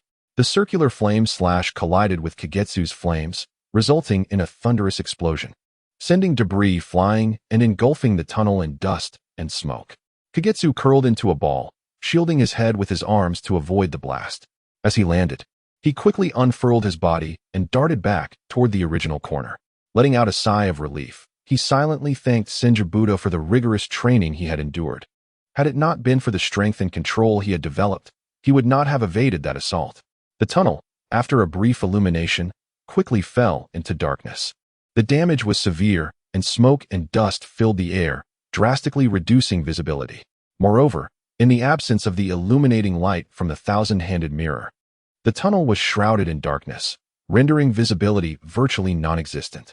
Thousand-handed mirror Chuan leaned slightly against the wall, gripping the sun-will blade, tilting his head and moderating his breath.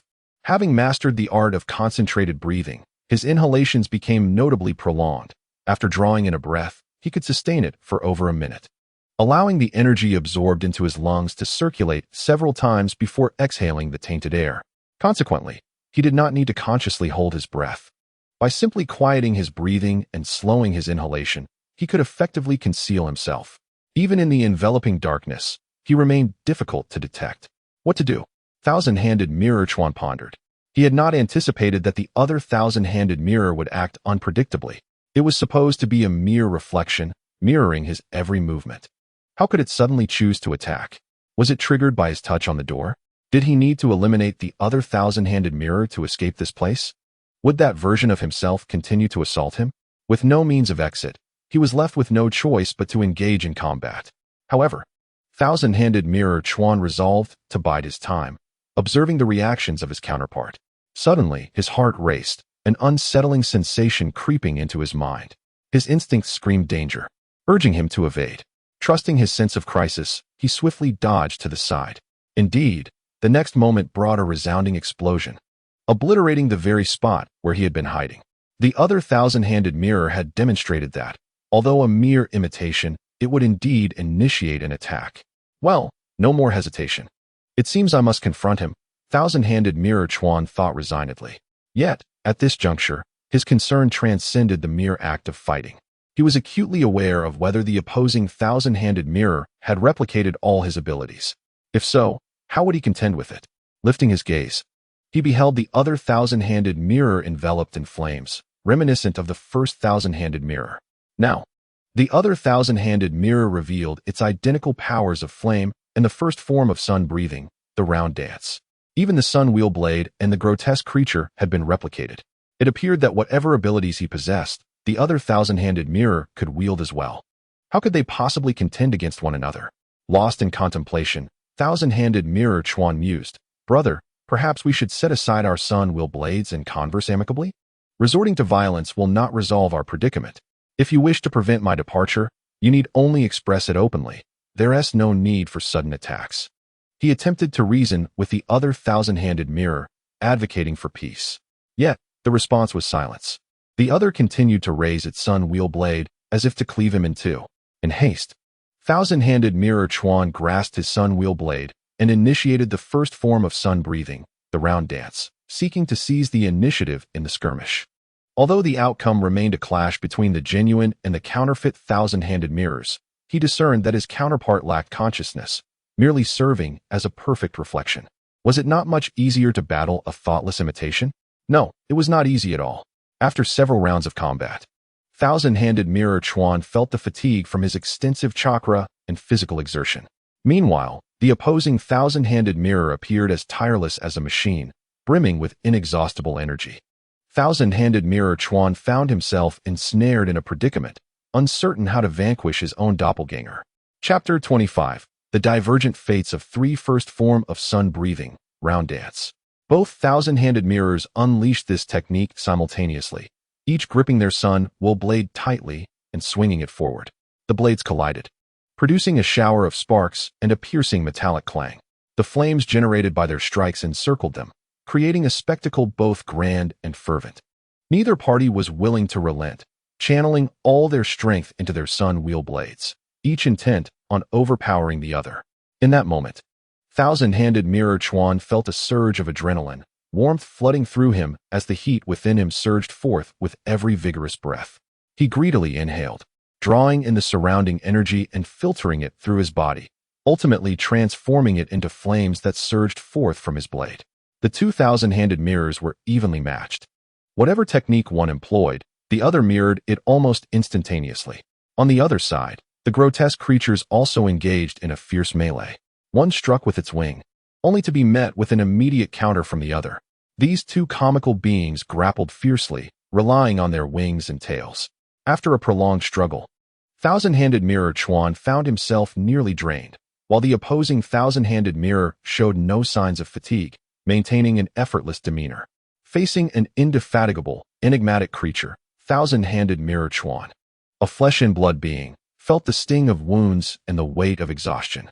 During the clash, his sun wheel blade had inflicted several charred marks upon him. Had he not reacted swiftly, the healing technique he employed might have been insufficient to contain the spreading burns. Even now, after considerable time had passed, those scars appeared ominous, showing no signs of healing. His healing technique merely preserved the wounds from worsening. Conversely, the other thousand-handed mirror exhibited no concern for bleeding or injury. Even with new wounds appearing, they rapidly healed. What force interferes with my wound recovery? Thousand-handed mirror Chuan pondered. Realizing he needed to discover a means to break this stalemate promptly, he temporarily ceased combat, reflecting on the recent battle. He recognized that whatever technique he employed, the opposing thousand-handed mirror would replicate it. Hence, if he refrained from attacking, the other would not initiate an assault, provided he did not touch that door. The moment he made contact with the door, the other thousand-handed mirror would launch a frenzied assault, unleashing a barrage of techniques upon him. At this juncture, thousand-handed mirror Chuan remained still, adjusting his breathing and taking a brief respite. He examined the sun wheel blade, noting the numerous cracks along its edge, some places already chipped. Surely, after a few more exchanges, this counterfeit sun wheel blade would shatter entirely. What to do? What should I do? Since entering this passage and becoming isolated from the other two, the system had seemingly vanished, leaving him without a means of external communication. It was akin to losing signal in a remote wilderness. Thousand-handed mirror Chuan found himself bereft of any conduit to the outside world. Meanwhile, the grotesque creatures appeared equally exhausted. Having fought to a standstill, both collapsed and motionless, their fates uncertain. However, thousand-handed mirror Chuan, bound by contract to the grotesque creatures, understood that they had grasped the principle of inaction. They were merely resting after their exertions. He contemplated, since the opposing creature was a fabricated reflection, it must require a source of energy to sustain its existence. If he could identify and destroy that energy source, he might prevail. Yet, what constituted the energy that fueled the actions of thousand-handed mirror Chuan? Kinshir Kikawa meticulously examined the ruined tunnel, lost in contemplation. Meanwhile, on the other side, Ban and Kinshir Seihei ventured into two separate passages, each encountering different circumstances. As they entered the passage, the candles in their hands were extinguished by a sudden gust of malevolent wind, plunging them into darkness. In the left passage that Kinshir Seihei traversed, he was immediately confronted by several concealed weapons. Blinded by the obscurity, he relied solely on his keen auditory senses and the instincts of a sensory-type ninja to evade the oncoming projectiles. As he extended his chakra forward to assess the situation ahead, he was startled to discover that the path was riddled with traps, leaving scarcely any place to set foot.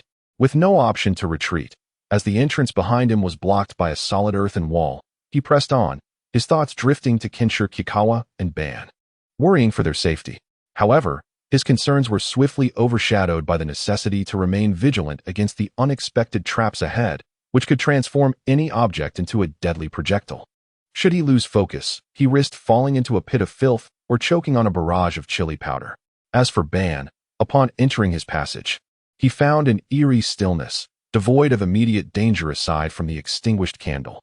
The tranquility hinted at an impending crisis. Cautiously, he navigated the darkness, invoking a summoning technique to call forth a ninja cat as his eyes in the shadows to evade peril. Unexpectedly, upon rounding a corner, the passage illuminated abruptly.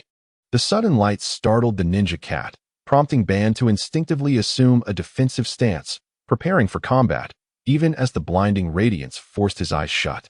To his astonishment, rather than a formidable adversary, he encountered a series of murals. He approached cautiously, discovering they depicted a narrative. Patiently, Ban studied the murals while remaining alert for any potential ambush from behind. After examining all the murals, he concluded that there were no enemies present. The images merely told the tale of a boy sacrificed as an offering. Chapter 26. The shattered sun wheelblade. The passage was enveloped in profound silence and dimness, illuminated only by the two humanoid sources of light, barely revealing the surroundings. Kinshir Kikawa sat cross-legged, his body engulfed in flames, employing a breathing technique to staunch the flow of blood from his wounds. As he mastered the breathing method, he gradually realized that every part of his body was influenced by his breath, allowing him to finally control his muscles and blood vessels. Though still a novice in this technique, his innate aptitude enabled him to adeptly manage the flow of blood. With the tension between the two dissipated, the passage returned to silence, where even the sound of breathing was distinctly audible. When Kinshir Kikawa refrained from attacking, his counterpart merely stood still, abstaining from aggression as well. The coolness of the ground seeped through his pants, momentarily calming his anxious heart. His breathing steadied, becoming deeper and more profound. The flames enveloping him blazed brighter, illuminating more of the passage to scrutinize its details more clearly. Still hesitant to act rashly, he remained seated, gazing upwards and around the passage, from top to bottom, and left to right. Most of the stone walls bore the scars of their fierce battle, reduced to rubble scattered across the floor, while the entrance and exit remained unscathed, their solidity seemingly impervious to any force. Indeed, the entrance had withstood the turmoil of battle, and the exit was untouched by the conflict between Kinshir Kikawa and his counterpart. Naturally, he found nothing particularly unique about the surroundings, save for the two doors. Kinshir Kikawa fell into a train of thought. If this was a source of energy for him, then any attack or damage to that source would elicit a significant reaction. Thus far, the only place within the passage that could provoke such a reaction was the door leading outside. Narrowing his eyes, he pondered, instinctively rubbing his fingers, a subconscious gesture born of tension. Although he was uncertain whether the door was indeed the source of energy, or if that energy originated externally rather than from within himself, he felt compelled to take a chance. Yet, should he fail this time, his Sun Will blade might falter completely. What should I do? Should I take the gamble? Kenshiro Kikawa felt a surge of anxiety. Being trapped in darkness for so long had worn down his patience. Suddenly, in the distance, the grotesque creature stirred, its fleshly wings fluttering as it turned its body. It slowly approached Kenshiro Kikawa, wrapping its tail around his wrist and siphoning the flames from him to replenish its energy. Master, there's a strong scent of time and space emanating from you, previously masked by a foul odor that I failed to detect. Just now, during your skirmish, the scent leaked out due to your injuries, and I caught a whiff. The creature communicated silently within Kenshiro Kikawa's mind. The scent of time and space. Can you discern the source of this energy, creature? Kenshiro Kikawa felt a flicker of hope at the creature's words. The source? I cannot ascertain that. But it is certainly not something he controls consciously. The power of time and space cannot be wielded by an unconscious puppet, the creature affirmed. Hearing that the creature could not identify the source of the power left Kenshiro Kikawa feeling somewhat disheartened. However, knowing that the energy source was external increased the likelihood that the door indeed held significance. Should he act or remain still for now?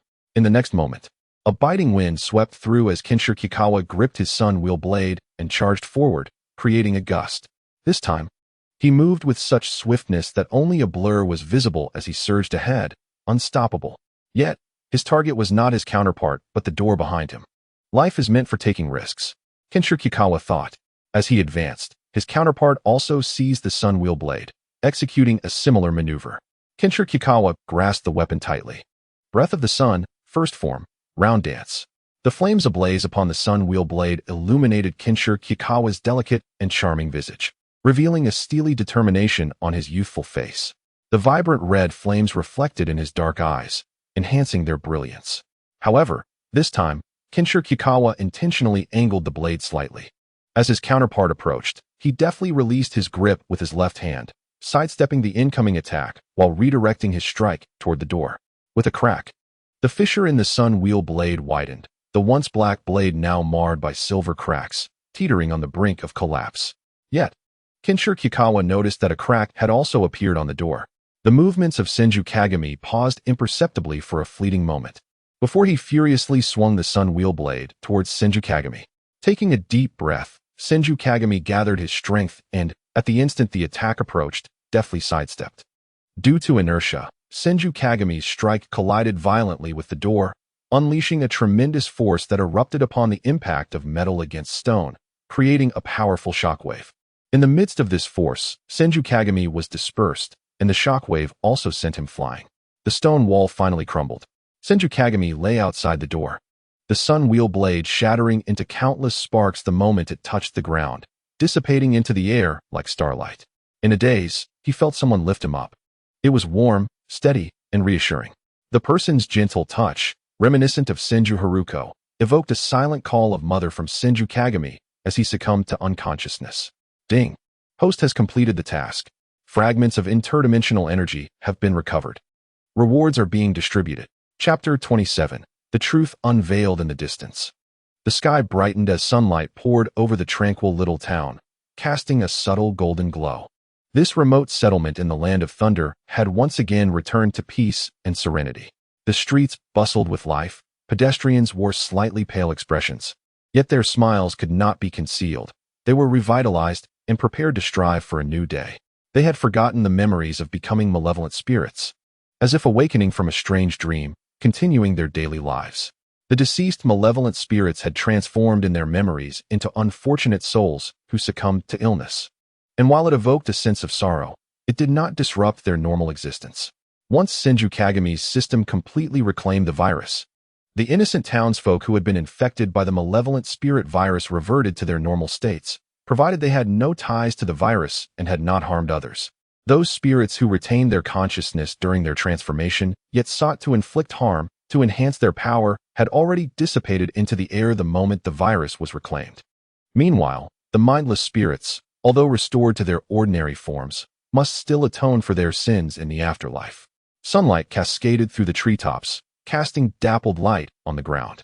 Birds flitted between the trees, chirping cheerfully, while butterflies danced among the flowers, their graceful forms tracing exquisite arcs in the air. It was a scene of vibrant spring vitality. Senju Kagami reclined leisurely beneath a large tree at the town's entrance, sunlight filtering through the leaves and illuminating his fair cheeks. A gentle breeze kissing the tips of his hair. He awaited Senju Naruho, who had gone to procure provisions for their journey home. Initially, Senju Kagami intended to accompany him, but Senju Naruho insisted he rest due to his severe injuries from the previous day and declined Kagami's request. After being knocked unconscious by the shockwave, Senju Kagami had been carried away from danger by Ban. Just how powerful was that shockwave? In fact, it had blasted through the 3 isolated corridors where the 3 of them were located. At the moment the passage exploded, Senju Naruho found himself trapped in a sandpit, the grains threatening to engulf him. His limbs were tightly surrounded by sand, and the wounds inflicted by hidden weapons continued to bleed, the coarse grains irritating his bloodied injuries, causing pain and itching, with numbness spreading from his fingertips throughout his body. Senju Naruho had already prepared himself for death, but to his astonishment, the wall suddenly burst open, scattering the sand and allowing him to survive. As for the formidable shockwave, Senju Naruho sustained minimal injuries thanks to the protective barrier of sand. Although Ban faced no immediate danger, he was also unable to escape. The explosion fortuitously provided him a means of egress. The only damage Ban sustained was a surprise from the sudden blast, nearly startling him out of his wits. Upon escaping through the shattered door, Ban discovered a child lying on the ground, face down, as if immersed in blood, his entire body stained crimson with wounds from the explosion. Upon closer inspection, the ragged figure was none other than Senju Kagami. Ban hastily extracted Kagami from the rubble, only to hear the boy utter "mother" in a whisper. Though Kagami's voice was barely audible, Ban's superior vision allowed him to notice the movement of Kagami's lips. Initially, he thought the boy was about to impart crucial information. Instead, he called for his mother. Suppressing his own trepidation, Ban quickly staunched Kagami's bleeding wounds and then reunited with Senju Naruho, who had narrowly escaped from the corridor. Due to the immense force of the explosion, numerous walls in the underground passage had been compromised, leaving the entire structure precariously unstable with stones falling from above. Ban, cradling Senju Kagami, swiftly ascended alongside Senju Naruho. The reason for his carrying Kagami was simple. With debris falling rapidly, Ban feared that Kagami might be struck and perish.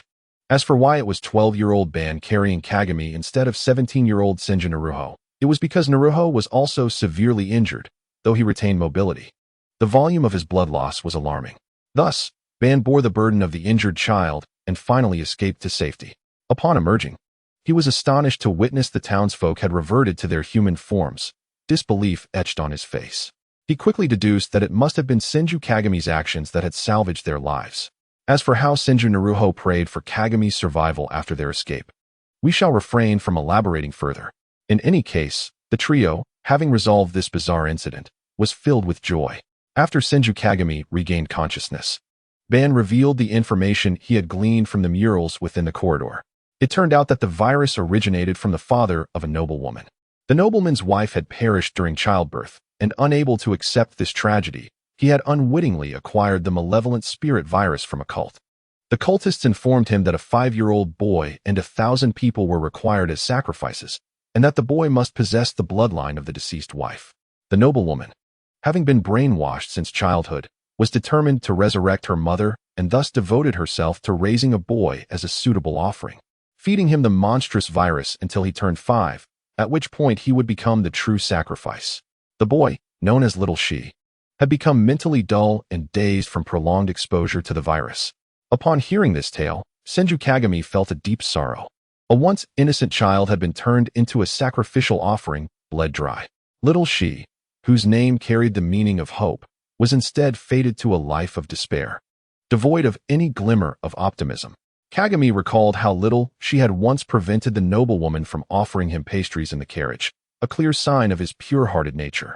With the aid of the system, Senju Kagami was privy to even more knowledge. He understood that the cult was merely a pawn of an evil spirit king from another world, who, having been reduced to mere flesh, sought a suitable sacrifice to serve as an anchor for his interdimensional crossing. The notion of requiring another 1,000 people was absurd.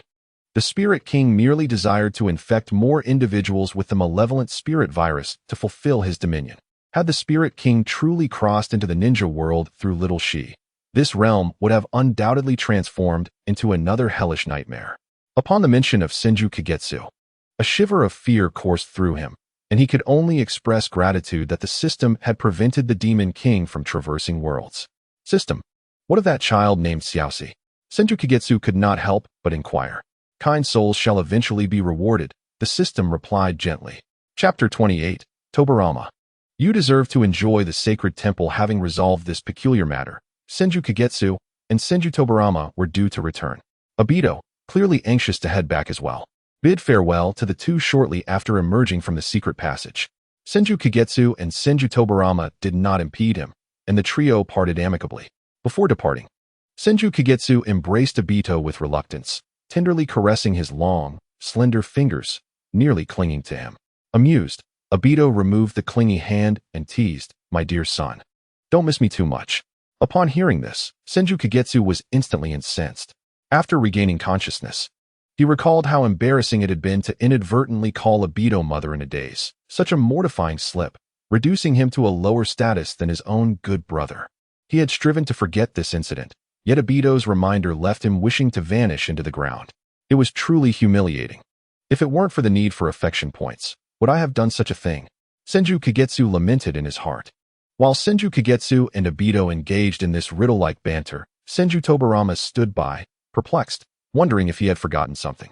Once Obito departed, Senju Tobarama still could not recall what he might have overlooked. In a flurry, he turned to Senju Kagetsu, exclaiming, "Kagetsu, come check if I've lost my memory due to my severe injuries." With utmost seriousness, Senju Kagetsu squeezed Senju Tobarama's hand, tousled his hair, and feigned gravitas, stating, "After a thorough examination by a professional medical ninja, it appears you are suffering from brain damage due to prolonged oxygen deprivation." Senju Kagetsu wore an earnest expression on his fair, youthful face. Initially, Senju Tobarama believed he might genuinely have suffered some cognitive injury and anxiously inquired how he could be treated. However, Senju Kagetsu soon could not contain his laughter and burst into fits of giggles. "Ha ha ha, Tobarama, are you serious? You're perfectly fine. You are so easy to fool." Senju Kagetsu laughed until he could scarcely breathe. Realizing he had been played, Senju Tobarama joined in the merriment. The two soon resumed their playful banter. After their laughter subsided, they sought out the several Senju ninjas who had regained consciousness. Upon awakening, the ninjas felt utterly drained and suffered from splitting headaches, unable to recall any events. Senju Kagetsu and Senju Tobarama fabricated a tale, claiming they had been unwitting victims of an enemy's narcotic, nearly losing their lives. But fortunately, they had been discovered in time. Though the Senju clan members were skeptical, their amnesia and the sincere demeanor of Senju Kagetsu and Senju Tobarama led them to accept the implausible truth that seasoned ninjas had been so easily incapacitated. The extent of their existential doubts aside, Senju Kagetsu and Senju Tobarama breathed a sigh of relief. The events of the past few days had been exceedingly bizarre. Even if they recounted them, the Senju ninjas would likely not believe the tale. Now that the ninjas had regained their wits, it was best to let the matter fade into the past. Although Senju Kagetsu possessed healing abilities, he had lost nearly all his blood and required ample rest for recovery. Senju Tobarama, though not as severely injured, also needed adequate recuperation. The accompanying Senju ninjas, believing the two had fought valiantly against enemies to save them, were exceedingly lenient. Thus, their return journey did not prioritize speed, accommodating the healing needs of Senju Kagetsu and Senju Tobarama. Along the way, Senju Tobarama frequently mused that Senju Kagetsu might indeed be a benevolent bodhisattva, having saved him from the brink of death not once, but twice in such a short span. Though both were slightly fatigued, as ninjas, their physical resilience was remarkable, and their travel speed surpassed that of ordinary folk. The only exception was Senju Kagetsu, who, unable to perform ninja techniques, was carried on the back of a fellow Senju ninja. During the journey, the Senju ninjas often checked on Senju Kagetsu's condition. Relieved of the need to run and able to bask in the warmth of camaraderie, Senju Kagetsu was more than content, reveling in the affection points he accrued. Thus, their pleasant return journey came to an end. The group arrived back at the Senju clan's territory on a bright and sunny spring day. Having been away for so long, Senju Kagetsu found the air of the Senju territory to be refreshingly sweet. The land of lightning, with its perpetual thunder and rain, was in stark contrast to the sunny, vibrant spring of the land of fire. Yet, after such an extended absence, Senju Kagetsu found himself yearning for the days spent in the Senju territory. The longing for home creeping into his heart. The duration of their absence had been lengthy, and the families of the accompanying Senju ninjas had already given up hope, fearing that the group had encountered misfortune along the way. Unexpectedly, they returned on a warm and sunny afternoon. On the day of their return, several of Senju Kagetsu's older brothers happened to be in the clan's territory. Upon hearing the news of his return, Hashirama and the others rushed to the clan's entrance. Seeing Senju Kagetsu, Hashirama embraced him, weeping uncontrollably, tears streaming down his face, as if he believed Senju Kagetsu had met with disaster. While Senju Kagetsu was delighted to receive affection from Hashirama, the relentless sobbing was overwhelming. After a struggle, he managed to extricate himself from his brother's grip with Tobarama's aid. With a mixture of amusement and exasperation, Senju Kagetsu grasped Hashirama's hands, showing him his unscathed body. "Brother Hashirama, please stop crying. See, I am perfectly fine." Before he could fully reassure Hashirama, Senju Tobarama and Senju Izuna rushed in, tightly embracing their younger brother, whom they had nearly lost. Senju Kagetsu was deeply touched by his brother's concern for his safety, yet he felt as if he were being smothered. "All right, let him go. Kagetsu has been on a mission for so long. He needs to rest," Tobarama finally interjected, rescuing Senju Kagetsu from the warm embrace of his brothers. Gratefully, Senju Kagetsu looked at Tobarama. "Tobarama, you are truly deserving of honor." Chapter 29. The beginning of change. Upon Senju Kagetsu's return, the accompanying Senju ninjas praised him highly, acknowledging his remarkable skills despite his youth, particularly in medical ninjutsu, which was indeed exceptional. Consequently, Senju Kagetsu's reputation within the Senju clan soared to new heights. Now, the treatment he received in the Senju territory had dramatically improved from the initial hostility. He was now greeted affectionately by kind elders who offered him sweets as he walked through the streets. One day, under the bright sun and amidst the perfect spring scenery, the Senju clan members, having weathered another winter, were filled with vigor, preparing to lay the foundations for a fruitful new year. Senju Kagetsu strolled leisurely through the clan streets, basking in the sun, thoroughly enjoying the moment. The tranquility of Senju Kagetsu's leisurely existence could be traced back to the events of that fateful day when he returned to the clan. Upon returning to the clan's territory, Senju Chihiro sought out Senju Hashirama to extol the virtues of Senju Kagekawa, attributing the triumph over their adversaries solely to him. Chihiro asserted that had it not been for Kagekawa's timely awareness of the changing circumstances, along with his exceptional combat prowess and advanced medical ninjutsu, their party would likely have met with disaster. Hashirama, though recognizing the exaggeration in Chihiro's words, could not dismiss the genuine gratitude felt by the small team towards Kagekawa. Furthermore, given that Kagekawa had recently recovered from severe injuries, his visibly pale complexion prompted Hashirama to suggest a few days of rest for him. Thus, not only did Kagekawa successfully complete his first mission, earning the goodwill of the entire clan, but he was also granted a few days of leave. Naturally, with this newfound leisure, Kagekawa was eager to relish his time off, which explained his leisurely strolls through the streets of the clan's territory. However, his wanderings were not without purpose. "Little Kagekawa, come drink a bowl of the soup we just made," beckoned a grandmother of about 60, inviting him to partake in her meal. Her name was Naiko, a woman who had once been a warrior on the battlefield, despite her age. She retained a robust physique and sharp eyes, imbued with a hint of fierceness born from her past. Her grandson was one of the ninjas involved in the recent mission, and upon hearing of Kagekawa's rescue of him, Naiko frequently bestowed upon Kagekawa delectable treats, whether her own cooking or snacks favored by children. Kagekawa held a fondness for this kind-hearted grandmother, often visiting her out of sheer delight, and had grown quite familiar in her company. Therefore, he gladly accepted her invitation and savored the soup. "This soup is truly delightful, Naiko-san. Your culinary skills remain unmatched. Your grandson Ichiru is indeed fortunate to have you preparing such delightful meals for him," Kagekawa praised while enjoying his soup. Ichiru was Naiko's grandson's name. "Haha, little Kagekawa. Your words are so sweet. Come visit me often," Naiko chuckled, her laughter filling the air. Since Ichiru's departure for his mission, Naiko had often found herself alone. and Kagekawa's charming presence brought her joy, brightening her days.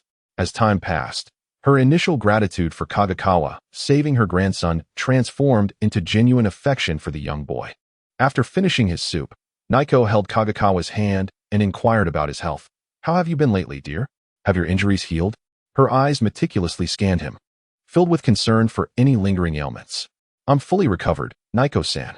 You needn't worry. My appetite is so great I could devour a whole cow." He exaggerated, gesturing dramatically.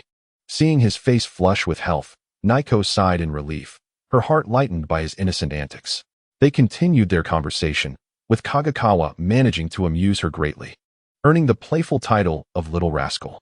After bidding farewell to Naiko, Kagekawa ventured to the agricultural center within the Senju clan's territory. In pursuit of resources provided by the feudal lord, all capable ninjas were engaged in missions daily, while most women who could not undertake missions stayed home to weave. Only the elderly or disabled clan members who could still work tended to the fields, rendering the agricultural center desolate upon Kagekawa's arrival. With only a few patches of crops scattered about and no clan members laboring the land.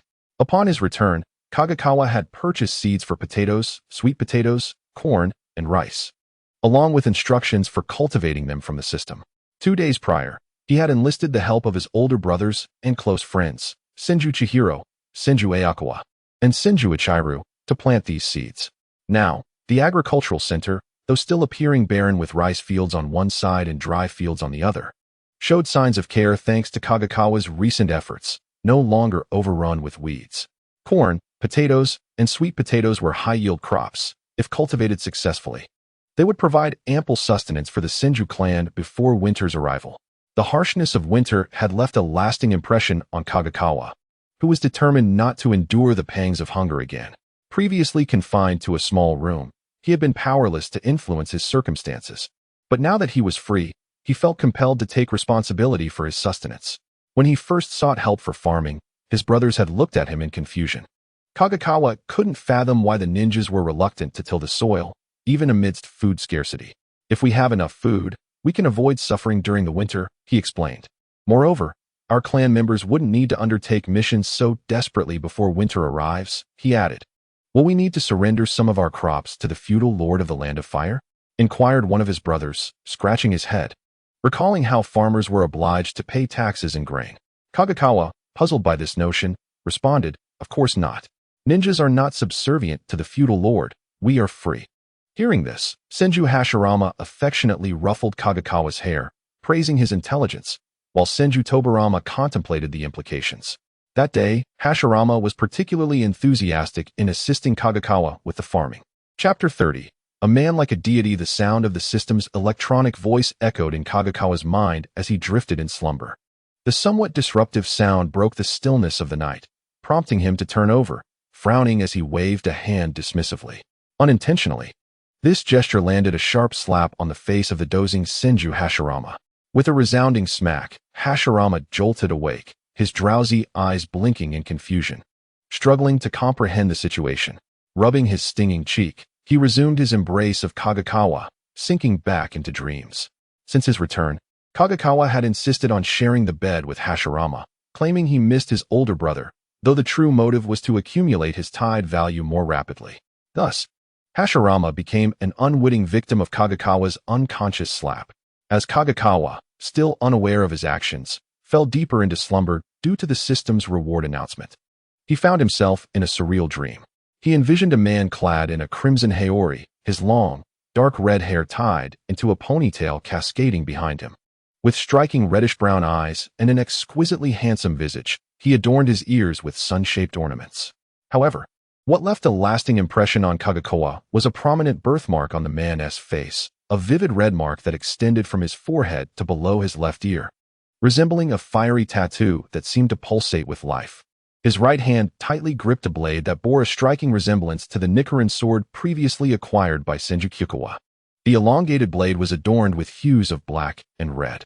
Before him stood a young man with raven hair, tall and pale as if made of parchment, possessing eyes of a deep rose hue. Despite both their eyes sharing a reddish tint, Senju Kyukawa felt an ominous unease emanating from the young man's rose-colored gaze. Those eyes, sticky and cold, seemed to belong to a soulless creature long deprived of sunlight. After merely a few seconds of staring, Kikuwa couldn't help but shiver. The terrifying eyes made him feel as if he were being targeted by a venomous serpent, poised to sink its fangs into his flesh. The two men appeared to be locked in a standoff. In the next instant, the man with the red markings on his face abruptly raised the Nichiren sword and swung it towards the youth with rose-colored eyes. First form, Dance of the Sun. Second form, Azure Heaven. Third form, Crimson Mirror of the Fiery Sun. Fourth form, Mirage Rainbow. Fifth form, Train. Sixth form, Scorching Bone Flame. Seventh form, Radiant Surge. 12th form, Flame Dance. 13th form, Sun's Breath. The man with the red markings moved with divine elegance. Each strike and motion was a mesmerizing dance, akin to a performer enchanting his audience with sorrowful melodies. The 13 forms of sun breathing flowed from him with natural fluidity. The Nichiren sword in his grasp behaving as obediently as a child. His every movement seemed preordained, flames leaping from the sword as if they were dancing companions. Even the sun above appeared to serve as his backdrop as he wielded the Nichiren sword, embodying the most dazzling dawn of existence. Caught in the blinding light, Kikuwa felt dazed, his breath caught in his throat, pupils dilating, fingers trembling, and blood coursing through his veins with a rising warmth. The man was powerful, exceedingly so. This singular thought consumed Senju Kikuwa's mind. Enraptured by the man's graceful form, he was jolted back to reality by a shriek from the youth with the rose-colored eyes. Upon closer inspection, Kikuwa realized that the youth was not human. Under the relentless assault of the man with the markings, the rose-eyed youth fragmented into countless pieces. The marked man, unfazed, continued his assault with precision and ferocity, each thrust of his blade shattering the remnants of the youth, leaving no chance for escape. Suddenly, Kikuwa felt a wave of disorientation wash over him. He awoke. Upon regaining consciousness, Kikuwa found himself lingering on the exquisite sword techniques of the sun breathing, his heart racing with excitement. Just the thought of the man with the red markings, resembling a deity, sent a rush of fervor through him. He was undeniably formidable, so much so that standing before him, Kikuwa felt no inclination to resist, fully aware that he was no match for such power. He couldn't help but fantasize about mastering the 13 techniques of sun breathing, wondering if he too could attain such strength. Lost in contemplation, he was roused by Senju Tobarama's voice. "Kikuwa, why are you daydreaming?" Tobarama shook him gently, bringing his face close to Kikuwa's. Startled by the sight of Tobarama's large watermelon-like head, Kikuwa instinctively swung his fist forward. Bang! The force of Kikuwa's punch reddened Tobarama's face, blood gushing from his nose. The imprint of Kikuwa's fist lingered on Tobarama's cheek, who now clutched his nose in dismay, lamenting that he would be disfigured. "Why did you have to be so cruel? Kikuwa, I feel like my nose is shattered. I won't sleep next to you again." Realizing his error, Kikuwa quickly placed his hand over Tobarama's nose, employing a healing technique. Within seconds, the bleeding ceased. As he wiped away the blood with a tissue, Kikuwa apologized profusely. "Tobarama, how did you suddenly appear? You startled me. I've been here the whole time. It's you who looked dazed upon waking up, so I came closer out of concern," Tobarama replied, feeling increasingly aggrieved. After offering comfort to Tobarama for some time, Kikuwa finally calmed him down. Tobarama then pointed to an object on the table. "Kikuwa, what is that? Is it yours?" Curious, Kikuwa glanced at the table. The Nichiren sword. The gleaming blade resting there was unmistakably the Nichiren sword Kikuwa had longed for. However, it was silver white, and aside from that, its shape mirrored that of the sword wielded by the marked man. To think the system rewarded me with a genuine Nichiren sword. How generous. Kikuwa silently expressed gratitude to the system. He swiftly leaped from the bed, eager to grasp the sword for a closer inspection. Kikuwa exerted some force. Why won't it budge? Feeling a bit embarrassed, he thought, this must be an illusion. He tried again, only to meet with failure once more. Tobarama, intrigued by the unfamiliar sword, asked, "Kikuwa, is it heavy? Should I give it a try?" Kikuwa, focused solely on lifting the sword, declined Tobarama's offer. This was his first true Nichiren sword. He wanted to hold it himself. Strangely, the sword felt extraordinarily heavy, and he could not lift it with one hand. Thus, Kikuwa made a third attempt, this time using both hands. Fortunately, he managed to lift it. Trembling, he held the Nichiren sword aloft, but soon faltered as the tip clattered to the ground. Supporting himself against the floor, he struggled to maintain his grip on the blade. What the hell?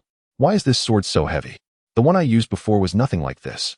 Kikuwa pondered, seeking answers from the system. Host, please do not underestimate the system's rewards. The sword you previously acquired was a counterfeit. This is the authentic Nichiren sword, one that has been wielded by its true owner. What? By whom? Kikuwa inquired, though the system's response faded into silence. However, he could surmise that the name was likely that of the red-marked man from his dream. To think this genuine Nichiren sword would be so heavy, Kikuwa sighed inwardly. Struggling to lift the sword, he wondered how he could ever wield it. Seeing Kikuwa's dejected expression, Tobirama could not help but ask, Kikuwa, is this sword yours? I've never seen it before. Still caught up in his disappointment, Kikuwa replied perfunctorily, yes, it's mine. Tobirama, puzzled by Kikuwa's sorrow, inquired, are you upset because you can't lift the sword? An awkward silence enveloped the two as Tobirama's question lingered in the air. Kensho Kikawa found himself unwilling to engage with his elder brother, who had struck a sensitive chord within him. Does anyone understand? Is it reasonable that I cannot lift my own blade? He lamented. Fear not, Kikawa. When I was your age, I too struggled to wield a sword. Look at me now, my skills have flourished, his brother, Senju Hashirama, reassured him.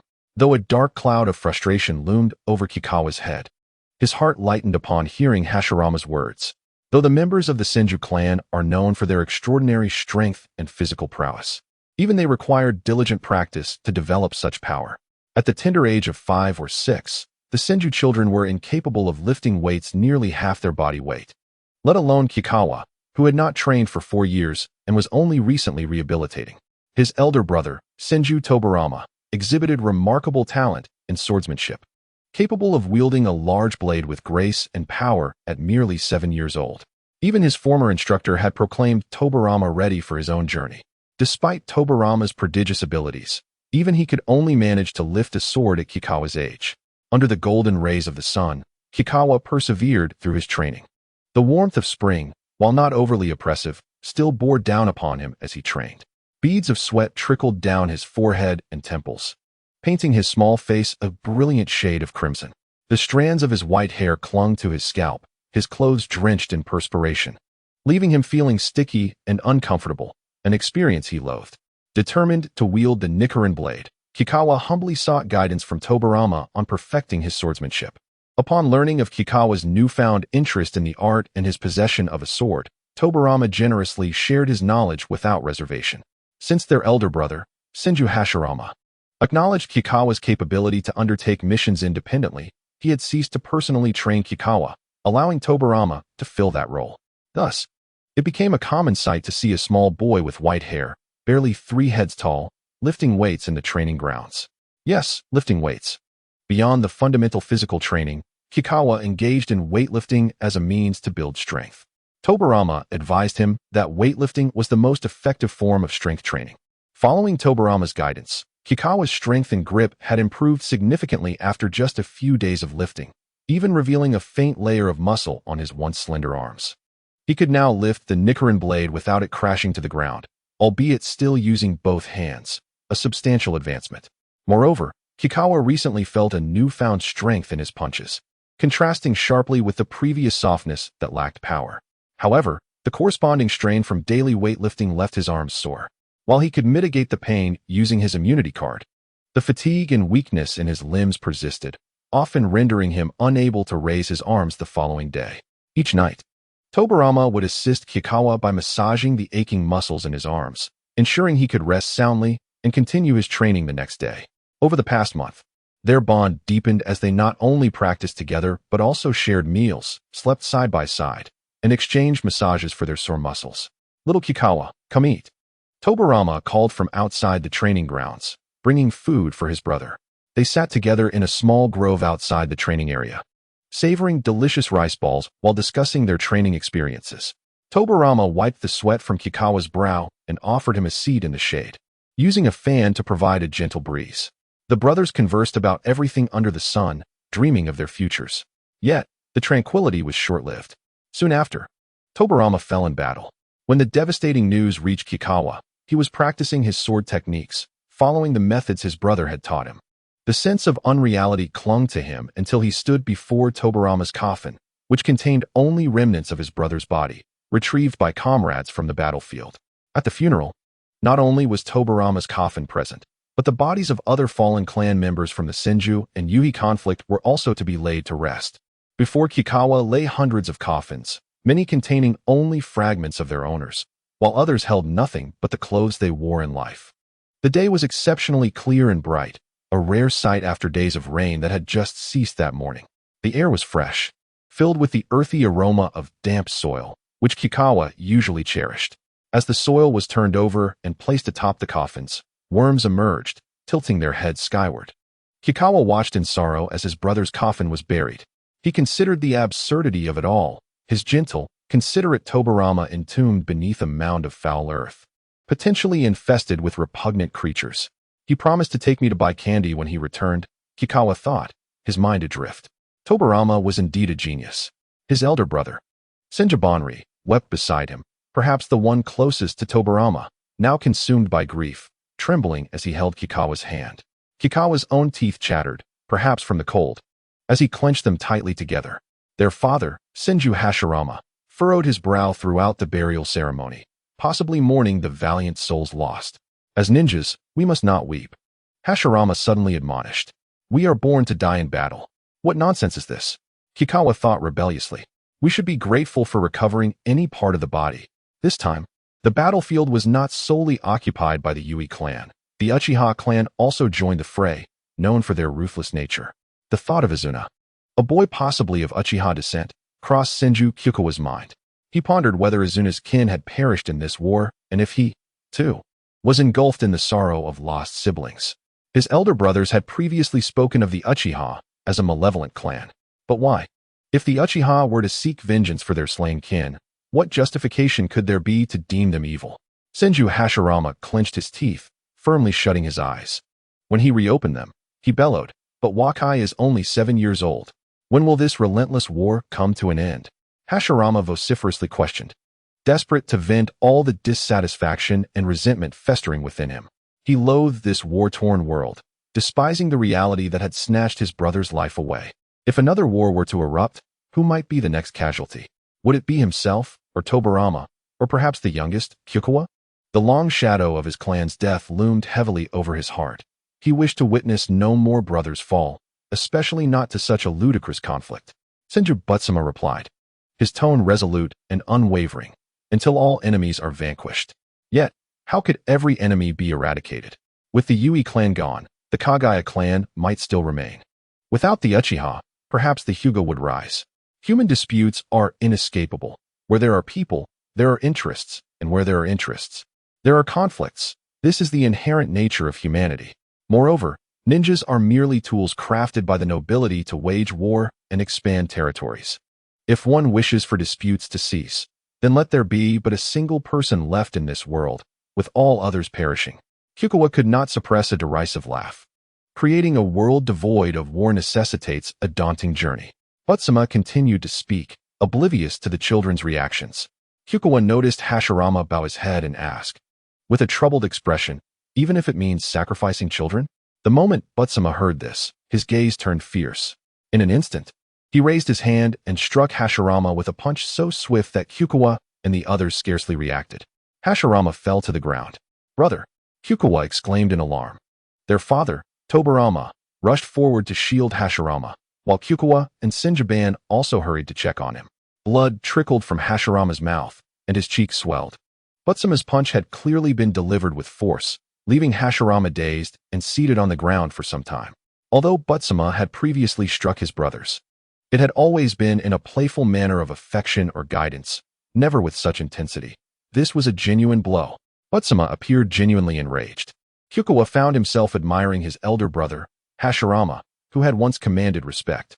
Witnessing Hashirama's heartfelt outcry for the fallen children had deepened his admiration for him.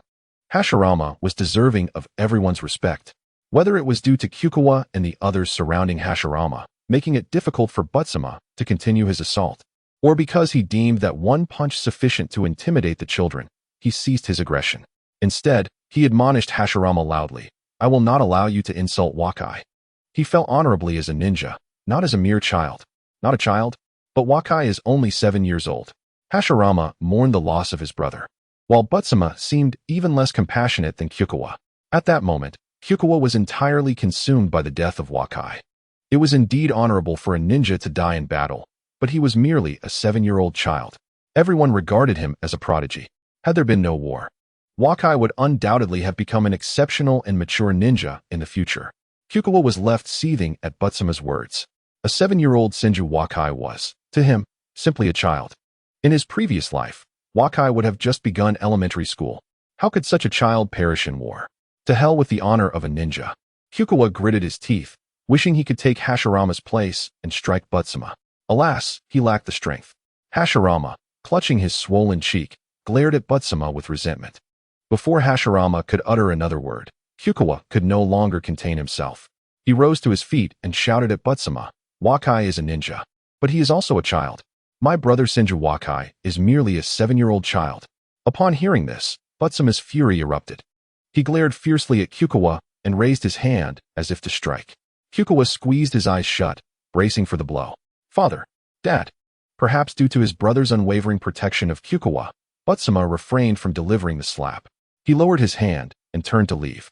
Kikuwa opened his eyes, catching a glimpse of Butsuma's departing figure, and could not help but shout, "This ninja world is fundamentally flawed." Butsuma's footsteps faltered, and Kikuwa noticed his hand clenched tightly. Yet he continued to disregard Kikuwa. "Brother Hashirama, are you all right?" After confirming Butsuma showed no signs of turning back, Senjuban anxiously inquired about Hashirama's condition. "You should know all the consequences of defying our father," Tobarama warned gravely, casting a glare at Kikuwa. "Kikuwa, you too. You were too impulsive." Kikuwa casually glanced around, clearly dismissing Tobarama's admonition. However, Hashirama's mood was evidently grim. His expression was resolute. "I, Ban, Tobarama, and Kikuwa only wish to prevent you from losing your lives in vain. What of the beloved Senju clan? What of the honorable ninja? Is it not merely the adults who have collectively driven a child to death?" Hashirama rose abruptly, questioning Butsuma, who was about to depart with discontent. "This is respect for the enemy. Even a baby must be regarded as an enemy if he wields a weapon. To raise a child into an independent ninja is the love of a parent." Butsuma tilted his head, his tone unwavering. "Love? What sort of love is this?" Kikuwa could not comprehend such a notion of love, just as he could not fathom this distorted ninja world. Chapter 33, Aftermath and Summary. The dialogue between Butsuma and Hashirama ended on a discordant note. After the funeral, most of the Senju clan members departed, leaving only Kikuwa and his brothers behind. While Tobarama began to berate Hashirama and Kikuwa, as the sun dipped below the horizon, the dusky lights splashed across the forest, casting lines of shadow and light. Kikuwa and his 3 brothers sat atop a large wooden stump. After a while of speaking, Tobarama noticed that neither Kikuwa nor Hashirama responded and sighed. A silence enveloped them, with no one daring to break it. The chirping of birds and the buzzing of insects gradually ceased, leaving only the rustling of leaves in the breeze. Tobarama crossed his arms, embracing his chest, and was the first to shatter the silence. Adults are foolish if they wish to end the war. Why not forge agreements with their enemies to cease hostilities? Tobarama's words held a semblance of truth. In the eyes of Senju Kikuwa, the most plausible method to resolve conflicts is through the establishment of treaties. Either the powers of all parties are mutually balanced, necessitating an agreement to maintain relative equilibrium, or one side must overpower all adversaries, instilling such fear in them that they dare not even contemplate resistance. However, the current situation in the ninja world sees the Senju and Uchiha clans evenly matched, with both holding significant power. The most effective resolution would be for the 2 families to form an alliance. Yet, after a century of conflict, how could these 2 clans, burdened with deep-seated grievances, so readily unite? Would not such an action render the sacrifices of our slain parents and comrades in vain? Senju Banjin clearly harbored reservations about this proposal. Thoughts of his brother, Senju Hashirama, and the other fallen comrades who bravely fought alongside him flooded his mind. Senju Kikuwa sighed inwardly. Resolving hatred is not a task that can be accomplished overnight. There will always be those harboring discontent. Senju Tobarama fixed a serious gaze upon Senju Banjin and sternly remarked, "If you continue to voice such sentiments, you too shall meet a grim fate. You and the elders are far too impulsive." Tobarama's words rang true. Banjin was an emotional youth, easily swayed by his feelings. The death of Hashirama had likely sown a seed of hatred within him. Future ninjas must suppress their emotions, establish strict protocols, and adhere to them to avert unnecessary wars. Senju Tobarama continued to share his insights. Kyukawa found merit in Tobarama's assertions. Upon reflection, it seemed that the generally youthful age of ninjas contributed to their heightened emotionality. Children are invariably more volatile than adults. Thus, witnessing the deaths of loved ones during their formative years deeply entrenches the seeds of hatred within them. As these ninjas mature, the idea of allying with their foes becomes unfathomable, for the hatred rooted in their hearts has grown into towering trees. In such circumstances, perhaps only death could truly serve as a fitting conclusion for a ninja. Adults, restrained by various interests and rules, may indeed find that regulations are a more effective means of control.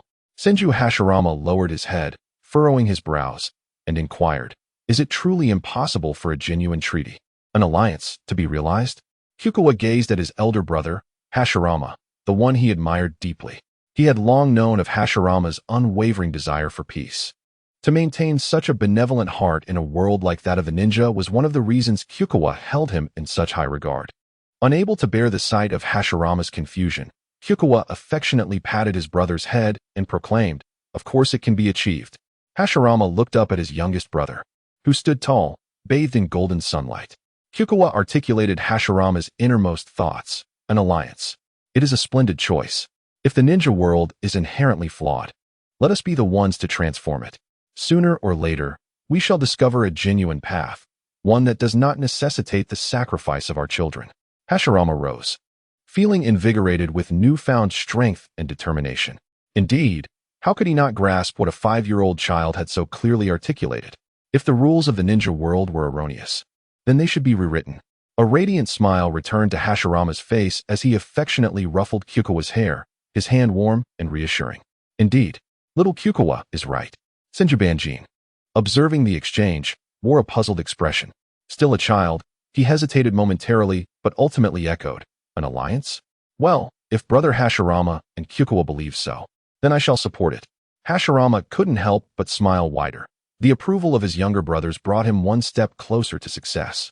From that day forth, Kyukawa devoted himself even more fervently to honing his swordsmanship, perhaps in an effort to honor the memory of Hashirama. He vividly recalled that evening when he returned home, only to be approached by Senju Ichiru, who handed him a bag of sweet candies. Ichiru was a comrade of Hashirama in the recent conflict. He conveyed that Hashirama had promised to bring back sweets for Kyukawa after the battle. Trembling, Kyukawa accepted the bag, his emotions a blur. Was it sorrow he felt? No. Perhaps he had grown somewhat numb. He sensed his body growing increasingly cold, as if his soul were detaching from his form. Yet, others might perceive him as managing well. He expressed his gratitude to Ichiru, inquired about the health of Granny Naiko, and politely bade him good night. Unbeknownst to Kyukawa, Ichiru's gaze held a complexity he failed to notice. His limbs numb, he awkwardly made his way to his room, ignoring his brother's concerned inquiries, and retreated into his solitary chamber, shutting the door behind him. Kyukawa then asked the system, "If I place this bag of sweets into the system space, will it spoil?" The system promptly replied, "No. Time stands still in the system space." Thus, Kyukawa placed the bag of candies into the system's compartment. He covered himself with a blanket, only to realize it was slightly damp, and his nose felt congested. He mused that the aftermath of Hashirama's death still lingered. Chapter 34. Senju Hashirama in love. After enduring rigorous training for an extended period, Kyukawa felt both mentally and physically exhausted. The prolonged intense regimen had left his muscles sore. Yet this time it was not Hashirama providing relief. Instead, it was the care of his other 3 brothers. Much like a person who grows weary of a repetitive task, Kyukawa found his initial enthusiasm waning. Observing Kyukawa's relentless efforts, his brothers suggested he take a few days to rest, expressing concern that he might eventually snap like a taut string. Consequently, Kyukawa granted himself a day of respite. Admittedly, he too sensed the weight of fatigue. During this brief reprieve, he decided to stealthily venture beyond the clan's territory to hunt. It had been quite some time since he had savored meat. After preparing his tools, he planned to slip out unnoticed. However, in the forest, he stumbled upon an unexpected figure, his elder brother, Senju Hashirama, who was rather conspicuously dressed in green and sported a rather peculiar hairstyle. Hashirama's ears twitched momentarily. Moments later, he seemed to sense something amiss and swiftly turned his head, only to see the rustling grass. Vigilantly, he scrutinized the underbrush, which then revealed a wild rabbit. Hashirama, staring at the small creature with its white fur and red eyes, scratched his head in confusion. Was this merely a figment of his imagination? Still feeling uneasy, he recalled that the individual he was to meet today would certainly incite trouble if Senju Tobarama were to find out. Thus, Hashirama cautiously approached the thicket for a closer inspection. Upon reaching the edge, he sensed that something was concealed within the foliage. He abruptly parted the grass, revealing only a few ants facing him. Nothing else was present, not a single trace of human footprints, just scattered twigs and leaves. Perhaps it was merely other small animals that wandered through, Hashirama contemplated. After personally investigating, he finally felt reassured. He no longer anxiously searched left and right, but strode forward towards his destination, exuding an air of joy and lightness. Concealed among the trees, Senju Kagami exhaled in relief, grateful for his timely discovery of Senju Hashirama's movements, which allowed him to toss a rabbit into the bushes and evade detection. However, as he observed Hashirama's increasingly buoyant steps, seemingly assured that no one was following him, Kagami couldn't help but ponder. Why is Hashirama so cheerful? Upon reflection, it seems he has been sneaking out for several days. There hasn't been any war, nor does he have any tasks to complete. For the past few days, Hashirama has been coming home late. The more Kagami thought about it, the more he felt something was amiss. He recalled how, during dinner, Hashirama often appeared lost in thought, occasionally breaking into a silly grin while staring into the void. Sometimes, he would even laugh foolishly while practicing ninjutsu. Could it be that? Has Hashirama fallen in love? As the possibility dawned on him, Kagami felt it was quite plausible. After all, Hashirama was now 12 years old, an age ripe for budding romance, especially since children in the ninja world tended to mature early. It seemed entirely normal for a boy of Hashirama's age to date a girl outside the clan. But why not meet within the clan's grounds? Kagami wondered.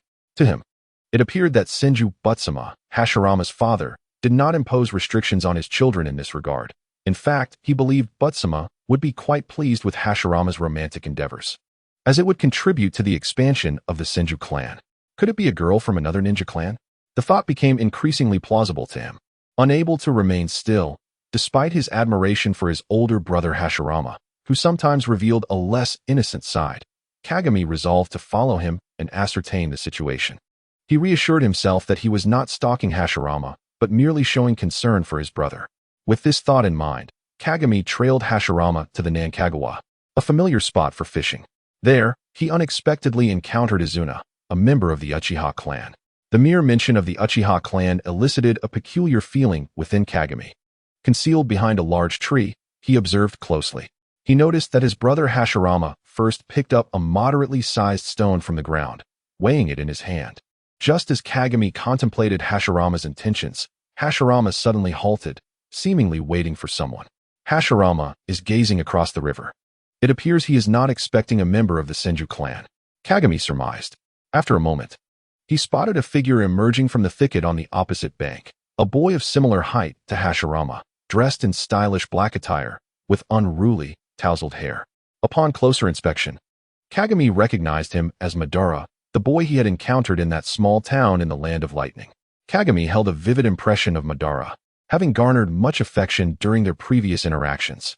Since completing a task recently, he had noticed that Hashirama's affection value had risen to 7, leaving him uncertain about who the true protagonist of their story was, Madara or Hashirama. Speaking of which, Madara possessed an exquisitely refined appearance, typical of protagonists who are generally strikingly handsome, making it seem more plausible that he was the central figure rather than Hashirama.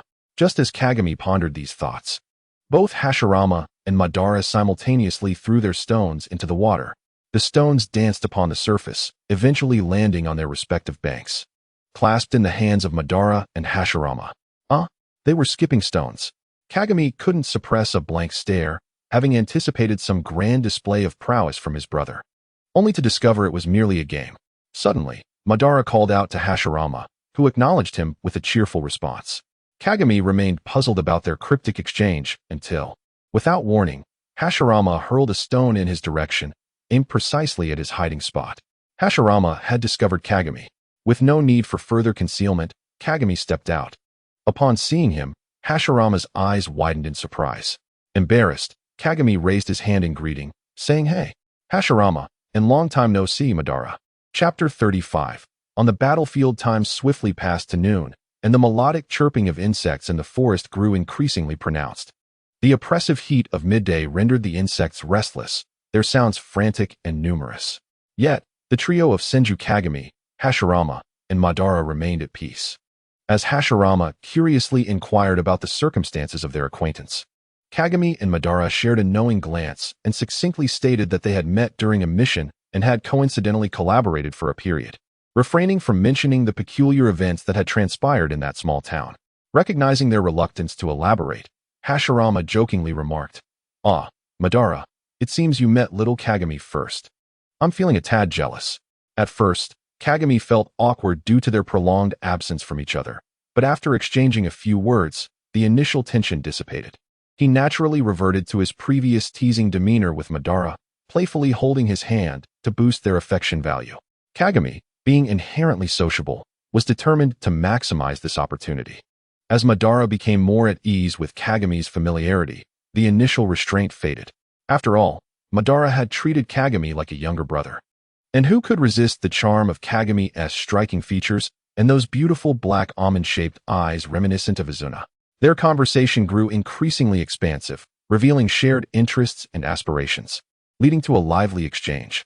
Hashirama exclaimed, "I had no idea you two clicked so well. Had I known you had already met and were on such good terms, I would have brought Kagami along sooner, huh?" However, he added, "But why was Kagami being so sneaky?" Your initial gaze at Madara was quite peculiar. It must be said that Hashirama possessed an uncanny intuition at times. He was not mistaken. Initially, Kagami had felt some embarrassment, primarily because he had assumed Hashirama was on a date with a girl, and upon realizing that the person was Madara, his emotions became a bit complicated. When Hashirama broached this awkward topic, Kagami shot him a glare. Confused, Hashirama scratched his head, unaware of the reason behind Kagami's sudden irritation. Kagami hastily fabricated an excuse to brush off the matter. After exchanging a few more words and discussing training and physical techniques, they bid each other farewell. As noon approached, it was time for them to return to the clan grounds. Before departing, Kagami paused, turning to glance at Madara's retreating figure across the riverbank. He knew Izuna had come from that direction. Kenshu Kagami speculated that Izuna belonged to the Uchiha clan. Madara had also crossed over from the other side, exhibiting the quintessential features of an Uchiha. Furthermore, Madara was exceptionally skilled in shuriken jutsu and various concealed weapons such as kunai and senbon. Kenshu had once witnessed Madara in action, employing shuriken with impressive precision and remarkable expertise. The Senju clan, adept in taijutsu, had no affinity for shuriken techniques, while the Uchiha clan, endowed with the Sharingan and superior eyesight, excelled in the use of shuriken and other concealed weapons. Thus, should he not refer to Madara as Uchiha Madara? "Kagami, what troubles you?" Senju Hashirama inquired, noticing Kagami had halted in his tracks. Hashirama had already lost sight of Madara's figure across the river. Although he understood that ninjas do not disclose their identities to avoid fatal repercussions, Kenshu could not resist asking, "Brother Hashirama, have you ever speculated about Madara's true identity?" Hashirama was taken aback, turning away to avoid the question, merely stating, "Kagami, he is Madara, my dear friend, and your brother Madara." Kenshu resolved to set aside his confusion. Coming to an understanding, time passed swiftly, and the war between the Senju and Uchiha erupted anew. This conflict was one that Kenshu could not evade. He was compelled to join the fray. Having completed a mission and earned the respect of his fellow ninjas, he had proven his capability for independent combat. Moreover, with his 5th birthday approaching, he was of the age to step onto the battlefield. In the ninja world, the age of 5 signifies the transition from child to warrior. In summary, Kenshu Kagami was destined to engage in battle. The war between the Senju and Uchiha was not unexpected. Tensions had been simmering for quite some time, and Kenshu had anticipated this moment. Prior to the battle, he prepared himself psychologically, reasoning that if he were to take a life, it would be out of necessity. Up until this point, he had never killed a person in the true sense. The monsters he had faced previously did not count. Killing a monster intrigued him rather than repulsed him, but the thought of taking a human life, especially given his Senju heritage, filled him with dread.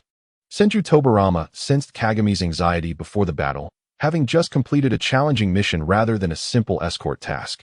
Tobarama's aura was thick with the metallic scent of blood.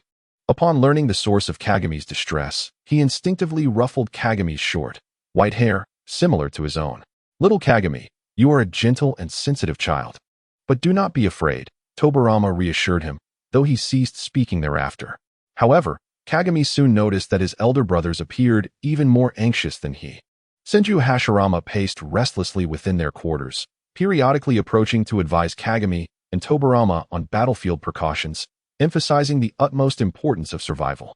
Senju Banjo, having been on the battlefield before, teased Hashirama for being overly anxious. Meanwhile, Tobarama meticulously checked the supplies Kagami needed for combat: kunai, scrolls, explosive tags, having already done so 3 or 4 times. Banjo clung to Kagami's hand, insisting he must stay close during the battle and not fall behind.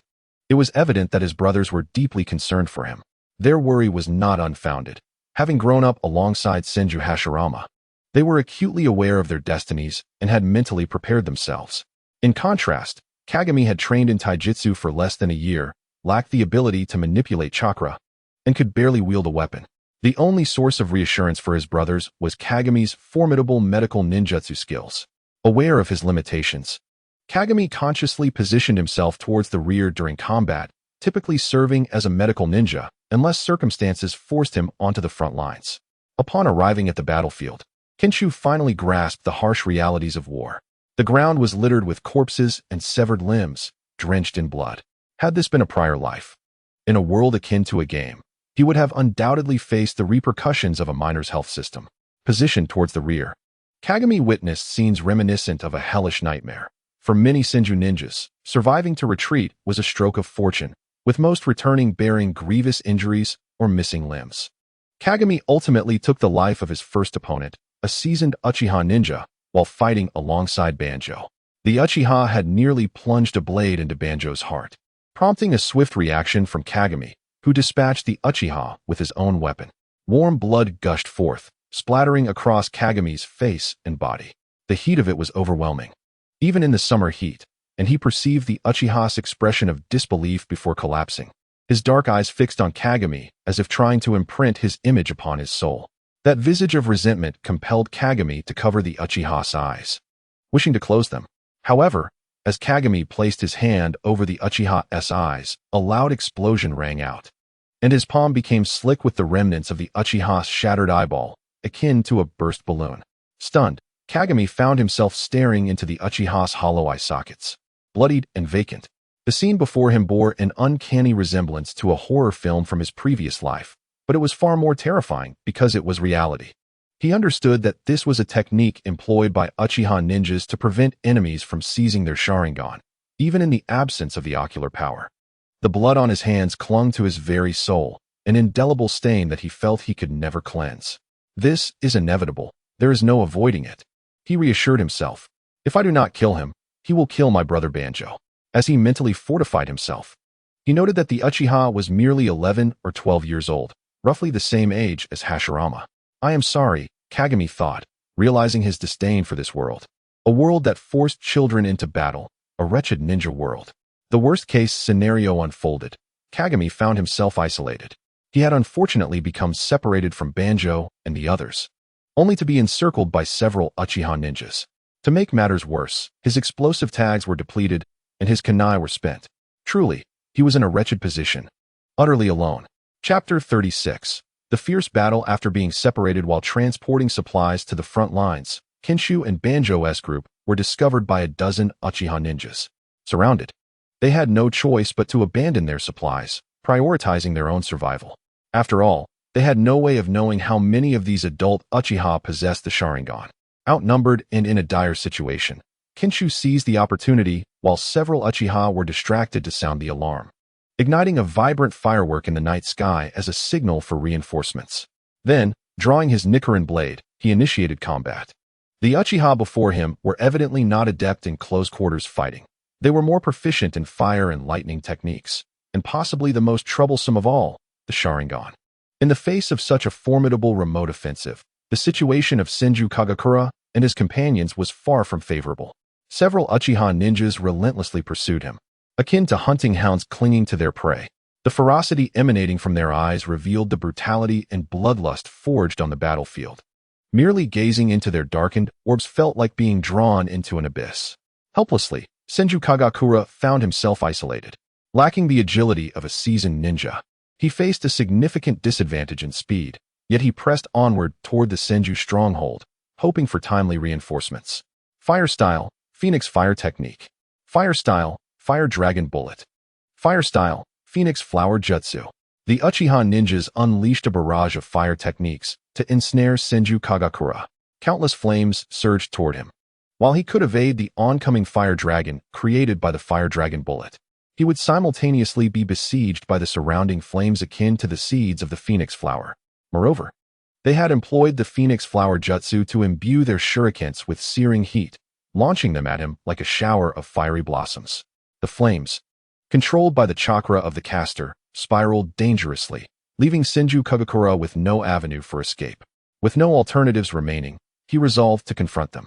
He ceased his retreat, turning to face the encroaching flames. The fire illuminated his youthful, pale visage, flickering in his dark eyes, where the flames became the sole source of vitality. Stealing his breath, he assumed the initial stance of the sun-breathing technique. At last, Senju Kagakura was able to grip the Nichiren blade with both hands without trembling. Though he had yet to fully master its power, he began to channel his strength, swinging the Nichiren blade with a flourish. This time, he would execute his most proficient technique, the first form of sun-breathing, Dance of the Sun. Furthermore, he enveloped himself in flames, creating a protective layer while channeling the fire into the Nichiren blade to amplify the technique's potency, compensating for his inability to unleash its full potential. First form, Dance of the Sun. As he swung the blade, the silver edge transformed into a mesmerizing blend of red and black, mirroring the hue of his flawed Nichiren blade. The vibrant flames engulfed the blade as he executed a sweeping strike, setting his entire being ablaze. Without pause, he followed up with the 11th form, Sun Halo Dragon Dance. Rapidly slashing, he unleashed a flurry of strikes, the flames coalescing into a spectacular visual akin to a dancing fire dragon. Furthermore, he relied on the blade to channel an immense amount of fire into this technique, ultimately conjuring a fire dragon comparable in size to the opposing fire dragon bullet. With a powerful cut, he sent the attack hurtling toward his adversaries. Although his speed was not yet sufficient to support such a technique, the flames compensated for the diminished power, allowing him to achieve greater impact with fewer strikes. The fiery dragon spiraled forth with the grace of an actual fire dragon waltzing through the air, colliding with the fire dragon bullet and resulting in a tremendous explosion. Senju Kagakura was violently propelled back several meters, and in the aftermath, he summoned the grotesque creature. The creature shielded him, expanding to envelop him completely, its massive wings protecting him from the oncoming shurikens. The shurikens grazed the creature's form, only to be corroded upon contact with its acidic slime. Due to the creature's protection, Senju Kagakura emerged unscathed. However, the creature's size made it vulnerable, and it soon retreated back into the flames within Senju Kagakura. The most grievous of his wounds were the previous injuries from hidden weapons and the burns sustained from the shockwave. Yet, the most severe affliction stemmed from the aftermath of his sun-breathing technique. His lack of strength and control had led to strain on his wrist and arm. Moreover, the intense breathing technique had harmed his lungs, and each breath now carried the metallic taste of blood. His healing technique worked tirelessly to mend his wounds, but the residual effects of the breathing technique would not heal so swiftly. The 3 Uchiha ninjas were also affected by the shockwave, yet their determination to eliminate Senju Kagakura remained unwavering. Their acute sense of danger was heightened by his rapid reflexes and techniques that rivaled their own fire styles. If left unchecked, he would become a significant threat to the Uchiha clan in the future. Thus, disregarding their injuries, they relentlessly pursued him, intent on extinguishing the potential threat he posed. Senju Kagakura sought refuge in the woods, hoping to obscure his presence. He continued to sprint, desperately adjusting his breath as he aimed for the Senju stronghold. However, the Uchiha ninjas were relentless, quickly closing the gap on him. Turning to face them, he beheld their 3 pairs of crimson eyes, each housing a black tomo. Realization dawned upon him. These were the Sharingan. Suddenly, his mind faltered, and he recognized his vulnerability. Ding! System alert. Host's mind is under attack by an unidentified external force. Activating defensive function. A sharp pain surged through his mind, jolting him back to reality. He felt a piercing pain in his left chest. Looking down, he saw a hand protruding from his chest.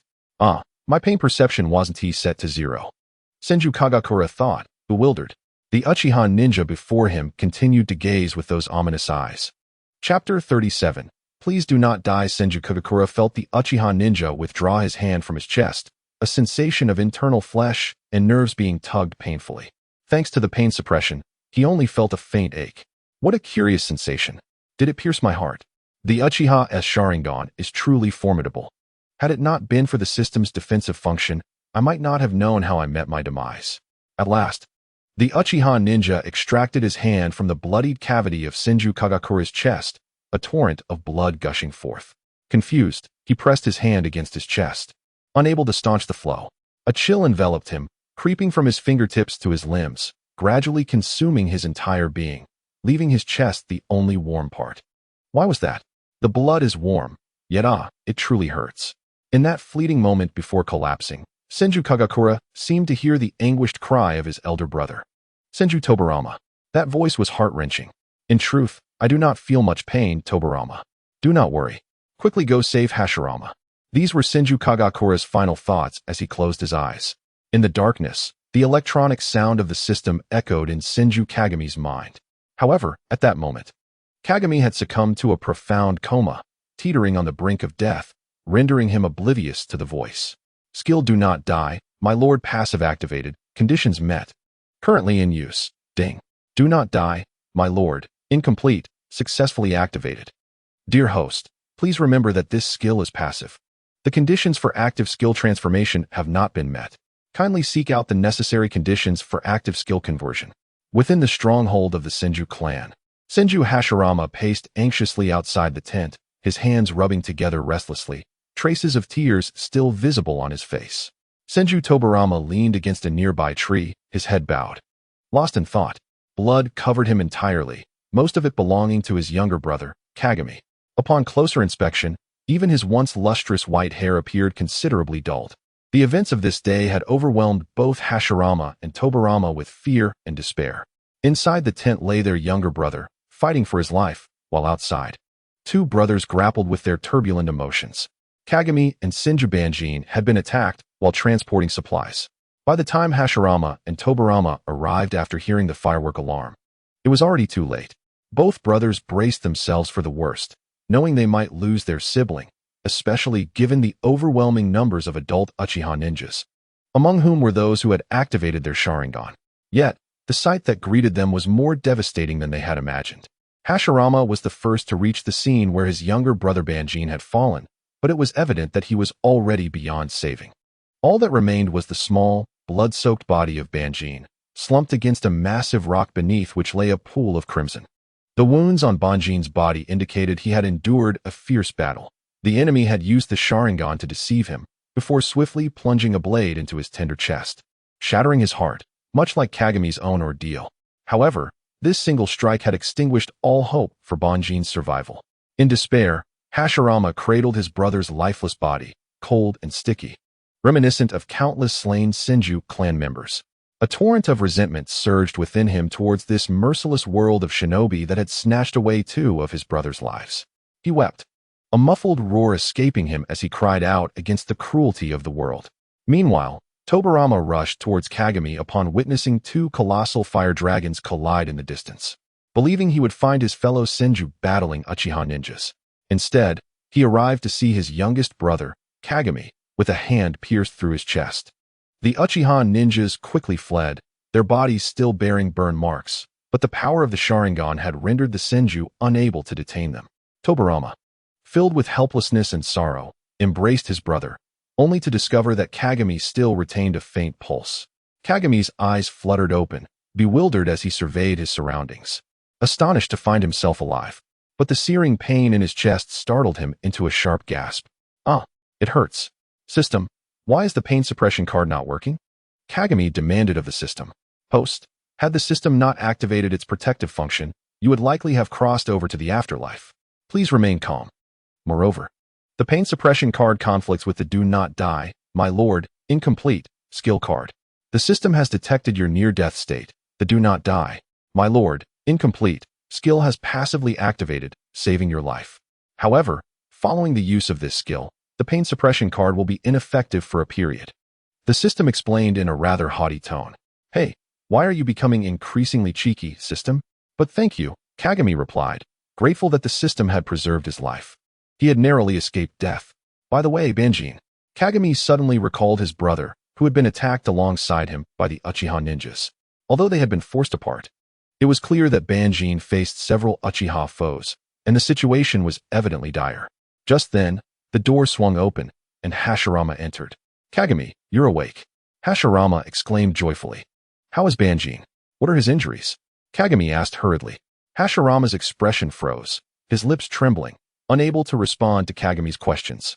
Seeing Hashirama's reaction, Kagami's heart sank. He feared the worst. It was evident that Banjin had succumbed. Hashirama's pallid complexion, coupled with the heavy dark circles under his eyes, painted a picture of despair. Yet, Hashirama was typically so cheerful. The two brothers fell silent, the atmosphere in the room growing heavy with unspoken sorrow. Morning broke with clear skies over the Senju territory. Banjin was laid to rest, slightly more fortunate than his brother Wakin, as he remained whole except for a large gash where his heart once resided. The clan chose not to use earth jutsu but instead dug with shovels, placing the earth into the coffin, and then meticulously filling the grave. This was the Senju clan's way of honoring their fallen kin. The morning breeze carried a slight chill, and Kagami coughed softly. His wounds had yet to heal. Though the punch had not struck his heart, it had severely affected his lungs, making every breath a painful endeavor. It felt as though his heart, too, had become infected with the pain from his lungs. Otherwise, why did it throb so painfully? Kagami's eyes grew dry as he continued to watch Banjin's coffin being interred. From a distance, the sound of a boy weeping reached his ears. Kagami glanced up to see a small boy, resembling him closely, with short black hair, desperately suppressing his sobs. Kagami observed the child for a moment before returning his gaze, engulfed by an overwhelming sense of sorrow. Behold, this world is indeed merciless. Tobarama grasped Kagami's hand, expressing his concern for his brother's well-being. This time, it was Tobarama who held Kagami's hand tightly, as if fearing the wind might whisk him away. Kagami shook his head to indicate he was all right and leaned against Tobarama.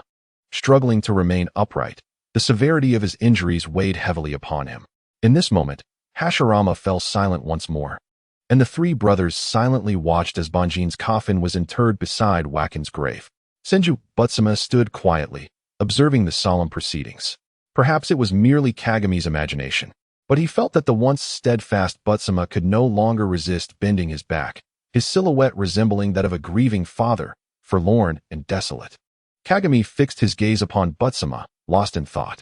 Then, he released Tobarama's hand and approached Butsuma, taking his hand and gently embracing him. Despite only being able to reach Butsuma's thigh, Butsuma knelt down, enveloping Kagami in a genuine embrace, holding him tightly. The warmth of Butsuma's embrace was comforting. Then, following suit, Kagami embraced both Hashirama and Tobarama. In moments when words fail to provide solace, let actions serve as a substitute. The departed have left us, and a new day has dawned.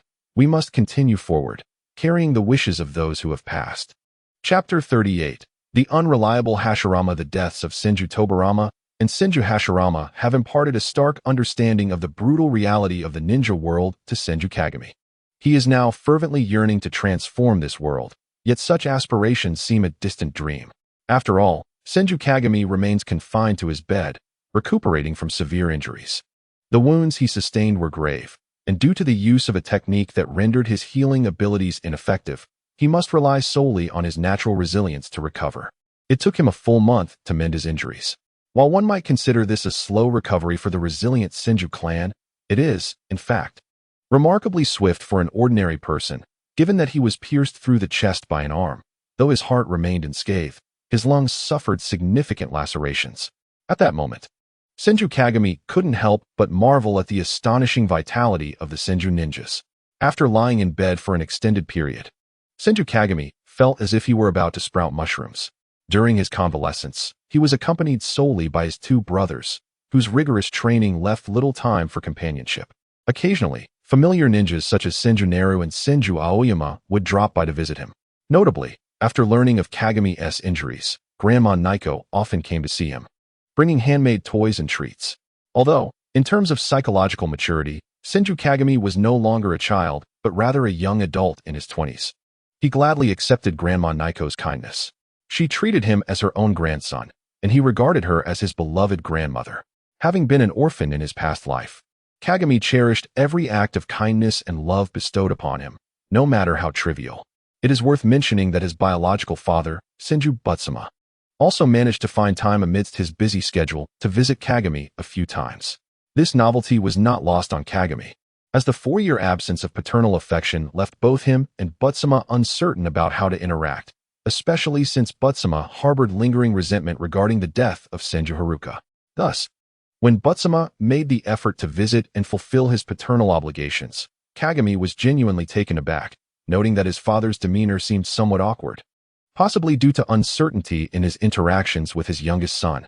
Nonetheless, Kagami's determination to gain his father's affection soon dispelled Butsuma's discomfort, and their relationship began to evolve into a more natural dynamic akin to that of a typical father and son. Moreover, Butsuma's relationships with Hashirama and Tobarama had grown closer, and he no longer openly dismissed Hashirama's dreams of peace.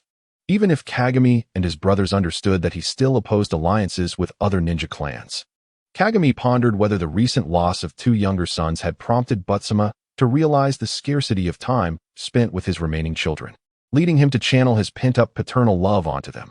Notably, during this month, Kagami celebrated his 5th birthday in bed, where he could only enjoy a bowl of longevity noodles, as his injuries prevented him from consuming anything else. Therefore, this past month had been quite comfortable for Kagami.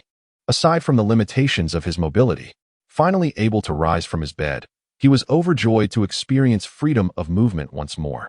However, his first venture into merriment was not within the confines of the Senju clan. "Little Kagami, have you been particularly bored this past month?" Hashirama suddenly approached him with a mischievous glint in his eye, posing a soul-searching question.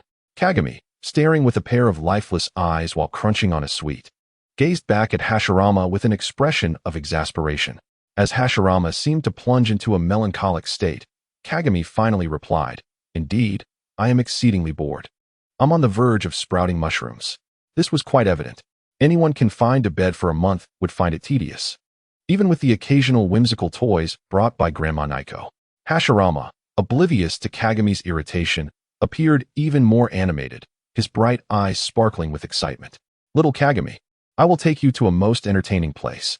Kagami, trusting his brother, eagerly followed Hashirama as they stealthily exited the clan grounds towards this promised location of amusement.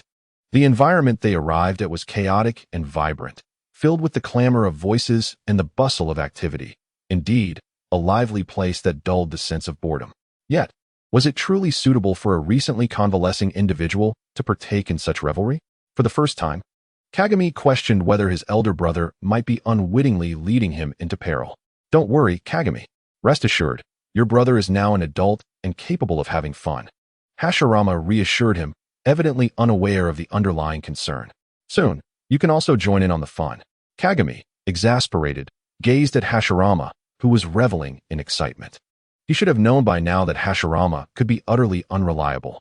Come, let us place our bets." Hashirama's voice rang out amidst the cacophony, his enthusiasm palpable even in such a raucous setting. Indeed, Hashirama had brought Kagami to a gambling den, a place where he hoped to alleviate his boredom. Kagami surveyed the casino, quickly recognizing several familiar faces, ninja of the Senju clan, some older and some younger, whom he had encountered within the clan's training grounds. To his astonishment, there were even a few children the same age as him, whom he had previously seen during training sessions. "This truly is a gathering of gamblers," Kagami mused to himself, recalling the laws of the country he once inhabited. Now, the children were mingling with slightly older Senju ninjas, all of whom were eagerly placing bets, their expressions revealing a mix of disappointment and fleeting excitement, clearly indicative of novice gamblers. As Hashirama's betting round concluded, it was confirmed he had lost yet again. "So, do all Senju ninjas have a penchant for gambling?" Kagami inwardly scoffed, bemused by their apparent lack of skill and excessive enthusiasm for games of chance. However, Kagami had yet to discover that his elder brother, Tobarama, also had a gambling habit, hidden from his view until now. He couldn't help but picture Tobarama's serious demeanor while placing bets, sending a shiver down his spine. At this point, Hashirama had nearly exhausted his funds. The other patrons in the casino eyed him with keen interest, perceiving him as a lucrative target, their gazes filled with anticipation. Hashirama, you've truly walked into a den of wolves, Kagami secretly chuckled to himself. Kinsho Mirror silently observed as Hashirama's purse transformed from full to deflated. Holding the nearly empty pouch with a few remaining coins, he awkwardly smiled and asked, Little Mirror, would you like to give it a try? Oh, those few coins might require some of Kinsho's own money to gamble. Brother, are you truly my sibling? Kinsho could not suppress his existential inquiry. Chapter 39. The Penitent Hashirama. Indeed, Kinsho had his own savings. Although merely 5 years old, he had earned a commendable task fee from a noble escort mission, which, after the division, still amounted to a substantial sum. Sighing at the eager and expectant gaze of Hashirama, Kinsho reluctantly retrieved his small treasure chest and, amidst Hashirama's envious stares, prepared to place a bet. However, it soon became evident that the table was too high for the diminutive Kinsho. Ah, what an awkward and sorrowful reality. He could not see the happenings at the table. Hey, kid, step aside, you're in the way. A man placing bets rudely shoved Kinsho aside, clearly irritated by his presence. Shorty, the system suddenly mocked. Upon hearing the taunt, Kinsho felt an overwhelming wave of humiliation, a faint blush creeping onto his fair cheeks. It was indeed not just Kinsho's imagination. The system had grown increasingly lively. Hashirama lifted Kinsho into his arms, granting him a better view of the table. Out of frustration, Kinsho, eager to prove himself through this gamble, impulsively placed a bet. What's this little child doing playing dice? What an irresponsible guardian. Observing the watermelon-headed figure, it was evident he did not appear trustworthy. Hashirama, upon hearing the surrounding chatter, could not help but reflect on the wisdom of bringing his ailing younger brother to such a chaotic establishment. Perhaps it was, indeed, rather unwise. Then came the exhilarating moment. Contrary to expectations, Kinsho won. Wow! Hashirama exclaimed joyfully, gazing at Kinsho as if witnessing a marvel. Little Mirror, you're incredible. Kinsho puffed out his chest proudly. Despite his stature, he could indeed gamble. He had once been impoverished and had frequented casinos, becoming quite adept at games of chance, unlike Hashirama, who was both inexperienced and overly fond of gambling. Kinsho soon found himself captivated by the thrill, betting more and winning larger sums, drawing in a crowd that surrounded the table, nearly blocking all passage. Gasps of astonishment erupted from onlookers, who had not anticipated that a mere 5-year-old could excel so remarkably. Several Senju ninjas Kinsho had encountered in the clan's territory looked on with gleaming eyes, as if wishing he were their younger brother. It seems most Senju are both inexperienced and playful, thought Kinsho. However, he did not bet excessively, merely reclaiming the funds Hashirama had previously lost and gaining a little extra. Hey Mirror, how are you so skilled? Teach me, big brother. Hashirama curiously inquired. Having satisfied his gambling appetite, Kinsho instructed Hashirama to gather their winnings and leave the casino. After a moment of contemplation, he replied, Well, it's like this and that. And then this. Did you understand, brother Hashirama? Hashirama stood there, dumbfounded, his expression frozen, as if struggling to comprehend.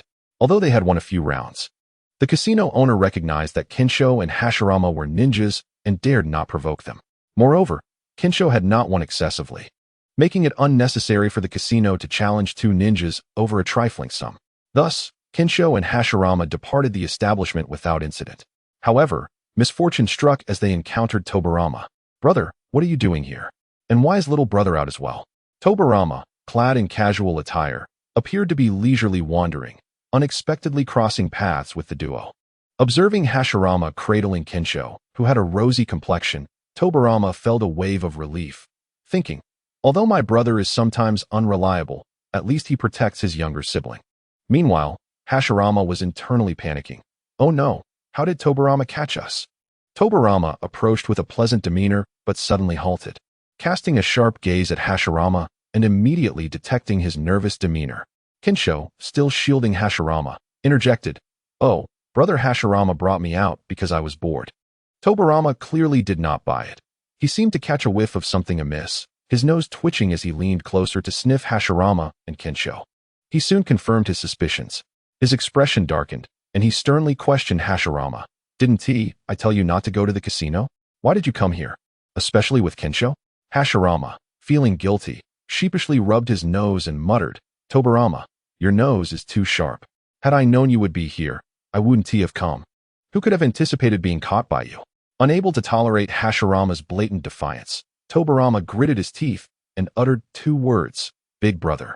The crows perched on the trees took flight, startled, cawing loudly before soaring away. Kensho stood beneath the shade, watching as Tobarama scolded Hashirama, who was enduring yet another reprimand. This was becoming a familiar spectacle in the Senju clan. In the past, it was common to witness the eldest son of the Senju clan, Hashirama, being chased around by Tobarama, reminiscent of a playful game of tag. It appeared that Hashirama's scoldings were among the few bonding activities within their family. Does your younger brother not understand? Do you not comprehend either? Tobarama's voice boomed, echoing throughout the Senju territory. How old are you to bring your brother to such a place? Kensho, attempting to minimize his presence, covered his ears and shrank into a corner. Meanwhile, Tobarama continued to stoke the flames. Exactly, brother, you're truly thoughtless. Not only did you bring your younger brother, but I also saw several other Senju children there. As Hashirama knelt before Tobarama, tears streaming down his face, he confessed his wrongdoings. Yes, father, it's all my fault. How could I have taken such a young Kensho to a casino? I am truly despicable. Kensho silently observed the scene, hoping the flames of reprimand would not reach him. Chapter 40. The Child King Kensho Mirror for the time being. We shall not delve into the harsh consequences Hashirama faced for secretly taking Kensho to the casino that fateful night. Suffice it to say, following that day, Tobarama once again issued a stern decree within the Senju clan prohibiting gambling. Presently, Kensho relished the abundant care provided by his clan members. On the battlefield, Kensho served as a medical ninja, tending to the wounded and significantly enhancing the survival rate of Senju ninjas, thus ensuring that they triumphed over the Uchiha in this conflict. In the realm of the thousand-handed Buddha, joy was nearly spilling over, with an eagerness to proclaim to the world the triumph over Uchiha Taijima. Naturally, the treatment of the injured also brought numerous benefits to Senju Kikawa. Primarily, he gained a significant amount of healing experience and points.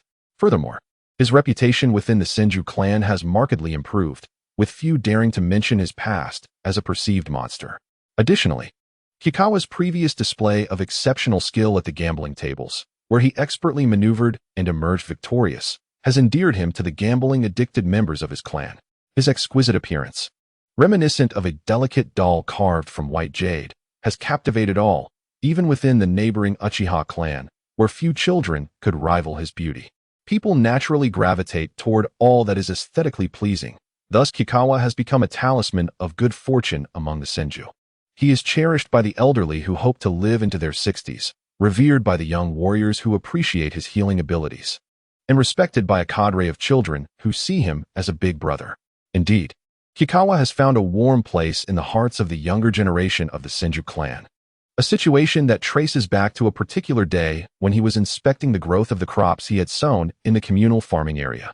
Those days were among the hottest of summer, with the midday sun beating down, leaving Kikawa alone in the fields, his face flushed from the heat. As he wiped the sweat from his brow and straightened his back, he rubbed his aching waist and shoulders, gazing at the vast expanse of land overrun with weeds. He couldn't help but feel overwhelmed. For a 5-year-old, such strenuous labor was quite a stretch. Even after hours of work, he had only cleared a small section, exhibiting a rather dismal efficiency. Exhausted, he plopped down onto the ground, hands on hips, panting in frustration. Little Kikawa, it's lunchtime. Why are you sitting there? A tall man approached him, noticing him sitting amidst the fields. Kikawa squinted against the sun, shielding his eyes with his hand, finally recognizing the man as Senju Muichi, the cousin of Senju Toka. Kikawa often saw him around the thousand-handed Buddha and had earned many points from him. I am weeding, Kikawa shouted back, cupping his hands around his mouth. Weeding? So, you're clearing out the weeds. But what are you growing in this field? I've never seen such seedlings before. Muichi inquired as he drew nearer, observing the potato patch where Kikawa was laboring. This is a potato field, a crop capable of yielding 5,000 per acre. Potatoes can be steamed, stir-fried, or boiled, Kikawa explained, casting a disdainful glance at Muichi for not knowing this. As a self-proclaimed potato enthusiast, the mere thought of the various potatoes he had consumed in his past life made him swallow hard. Muchi's expression was one of incredulity, clearly unconvinced by Kikawa's claims, assuming the child was merely spinning tales. I've never heard of a crop yielding 5,000 per acre. However, he then broke into a smile, encouraging Kikawa. Keep it up, little Kikawa.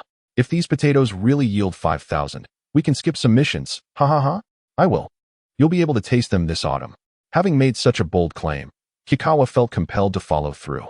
Yet, the fields were vast, and he pondered on how to manage them. During those days, tasks had increased within the clan, with Senju Hashirama and Tobarama often away on missions, leaving few adults around to assist Kikawa. Thus, he turned to a group of children his age, asking them to help him cultivate the land. The inexperienced young ninjas were intrigued by the prospect of farming, and they eagerly accompanied him to the communal fields. Upon arrival, some of the little ninjas were perplexed by Kikawa's motives. Kikawa-kun, why are you farming? Senju Miko, 2 years older than Kikawa and admired for her looks and dedication, inquired. Let me think. Once these crops are harvested, our parents and older siblings won't have to take on missions anymore. Kikawa endeavored to provide an explanation that even a child could grasp. Miko's eyes sparkled with excitement, clearly enticed by his reasoning, as laughter erupted from several children around them. At that moment, a boy named Senju Yuya, standing beside Miko, scoffed. As a future ninja, how can Kikawa-kun be out here farming? What right does he have to be the son of the clan leader? Don't let him fool you. These crops won't survive, Yuya proclaimed loudly, inciting murmurs among the other boys. My father farmed before, and it was exhausting, yet the yield wasn't enough for him alone. Yes, I heard that's why the Senju clan takes on missions. Did Kikawa really deceive us? As the children began to doubt him, Yuya couldn't help but revel in his perceived triumph. Kikawa-kun is not like that. I believe in Kikawa-kun. Miko stood firm against the tide, supporting Kikawa. Seeing the girl he admired so steadfastly believe in him, Yuya's face flushed with anger, and he challenged Kikawa. I'm their leader. If you want us to help, you must defeat me. Kikawa found Yuya's demeanor amusing, recognizing the boy's desire to impress the girl he liked. He accepted the challenge. The result was that Yuya's proud water release technique faltered before Kikawa, becoming nothing more than a stagnant puddle. Water release, water dragon bullet technique. Yuya summoned forth 2 small water dragons, the size of a grown man's fists. Although small, they raced toward Kikawa with remarkable speed, yet as they approached, they were vaporized by the flames surrounding Kikawa, leaving his clothes untouched. Witnessing this comical scene, the other children erupted into laughter. Yuya, clearly flustered, drew a kunai from his waist and lunged at Kikawa. Dodging the attack with a swift bend of his body, Kikawa nimbly maneuvered behind Yuya, delivering a gentle kick that sent him sprawling to the ground with a cry of pain. From then on, Kikawa became renowned among the children, successfully enlisting their help in weeding. Following his skirmish with Yuya, Kikawa rose to prominence, becoming the beloved leader of the young Senju clan members. Moreover, through the children's chatter, the adults of the Senju clan learned of the fabled 5,000 yield potatoes, though they merely regarded it as exaggerated banter, treating it as a light-hearted jest. Chapter 41. The Dangers of Healing Techniques. Days later, Senju Tobarama and Hashirama returned from their missions, while Kikawa resumed his prior training. Due to his earlier encounter with Uchiha's Jinjutsu, which had easily ensnared him, Tobarama devised a specialized plan to help Kikawa counteract such illusions. The most crucial element of this plan was chakra.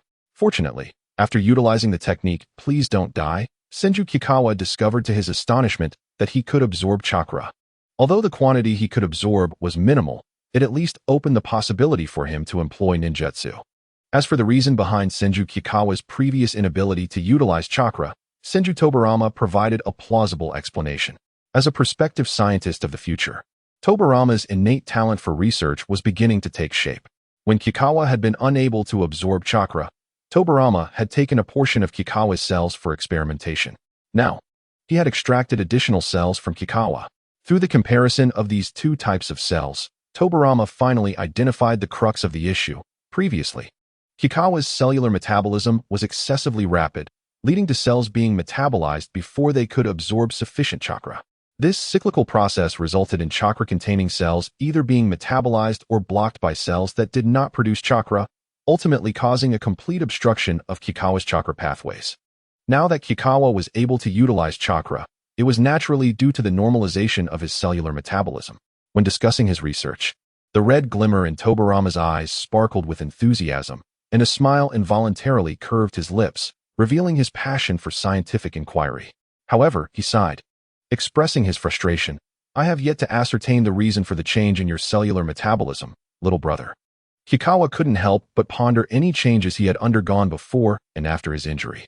Prior to his injury, his body instinctively operated healing techniques. But after employing the please don't die technique, he had refrained from using healing on his existing wounds, thereby ceasing the application of healing throughout his body. Kikawa shared this hypothesis with Tobarama. Both Tobarama and Senju Hashirama understood that Kikawa's previous inability to use chakra meant that the medical ninjutsu he had practiced must have been a unique talent that did not require chakra to sustain it. Nevertheless, neither Tobarama nor Hashirama made this matter public, trusting in their younger brother and wishing to avoid words that could harm him. After a moment of contemplation, Tobarama readily accepted this explanation. That suggests a strong correlation with your healing technique. Your healing technique differs from the typical healing arts.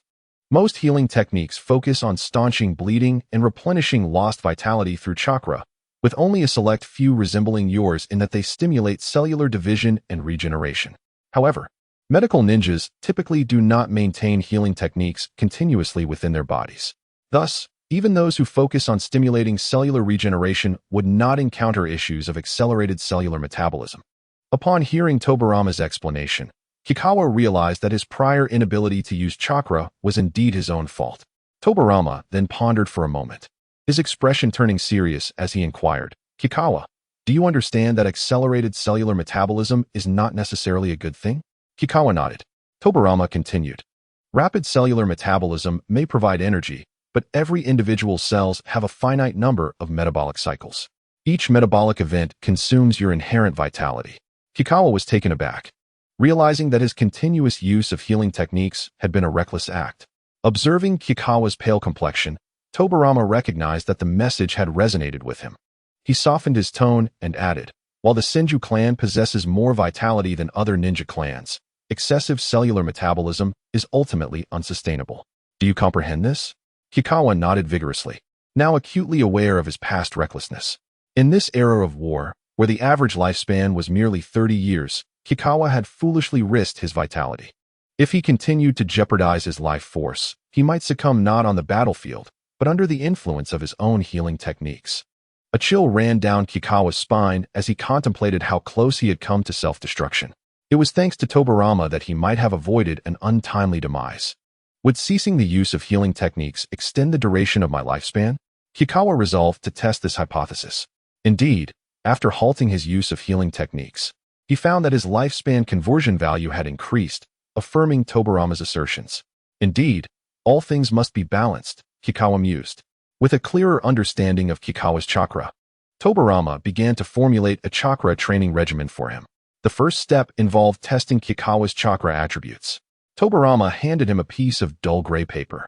Unfamiliar with such an item, Kikawa inquired, Tobarama, what is this? Tobarama explained, this is chakra testing paper. By channeling your chakra into it, you can determine your chakra attributes. As he spoke, Tobarama produced another piece of testing paper and infused it with chakra, causing it to become drenched and drip with moisture. Kikawa cautiously directed chakra to his fingertips before applying it to the paper. In the next moment, a corner of the paper became damp, unlike Tobarama's, which was thoroughly soaked. Perplexed, Kikawa remarked, why did only a corner of the chakra testing paper become wet, while yours is completely different? Tobarama affectionately ruffled Kikawa's white hair and explained, that is because your chakra volume is too low. If your chakra were comparable to mine, the testing paper would be thoroughly soaked. However, if your affinity is similar to mine, that simplifies matters. From now on, your chakra training will be entirely under my guidance. Tobarama pondered for a moment before concluding, thus, we must first train your ability to dispel genjutsu. Observing Tobarama's earnest contemplation, Kikawa understood that his future chakra training would not be an easy endeavor. He felt a sense of despair. Chapter 42. Izuna loves fish. Ouch. That hurts, Tobarama. Can't you be gentler? Kikawa complained, clutching his head, which had swollen from a blow. With wide, innocent eyes, his delicate face was etched with grievance, making him appear quite pitiful. Sunlight danced upon his white hair, reflecting a radiant glow.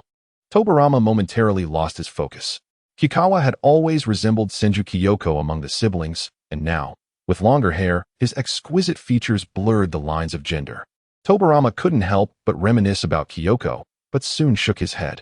Kikawa, you are too weak. You cannot even dispel the most basic genjutsu, Tobarama stated sternly. Realizing that his attempts at charm had failed, Kikawa pouted, choosing silence as he continued to endure Tobarama's training. Tobarama was right. Kikawa's talent for genjutsu was indeed inferior to his prowess in physical techniques. After several days of training, he still found himself ensnared by even the simplest of illusions, repeatedly falling into Tobarama's traps. However, under Tobarama's guidance, Kikawa's patience for genjutsu grew stronger, and the duration of his entrapment diminished. Yet, it was essential to remember that in the realm of ninjas, every second is invaluable.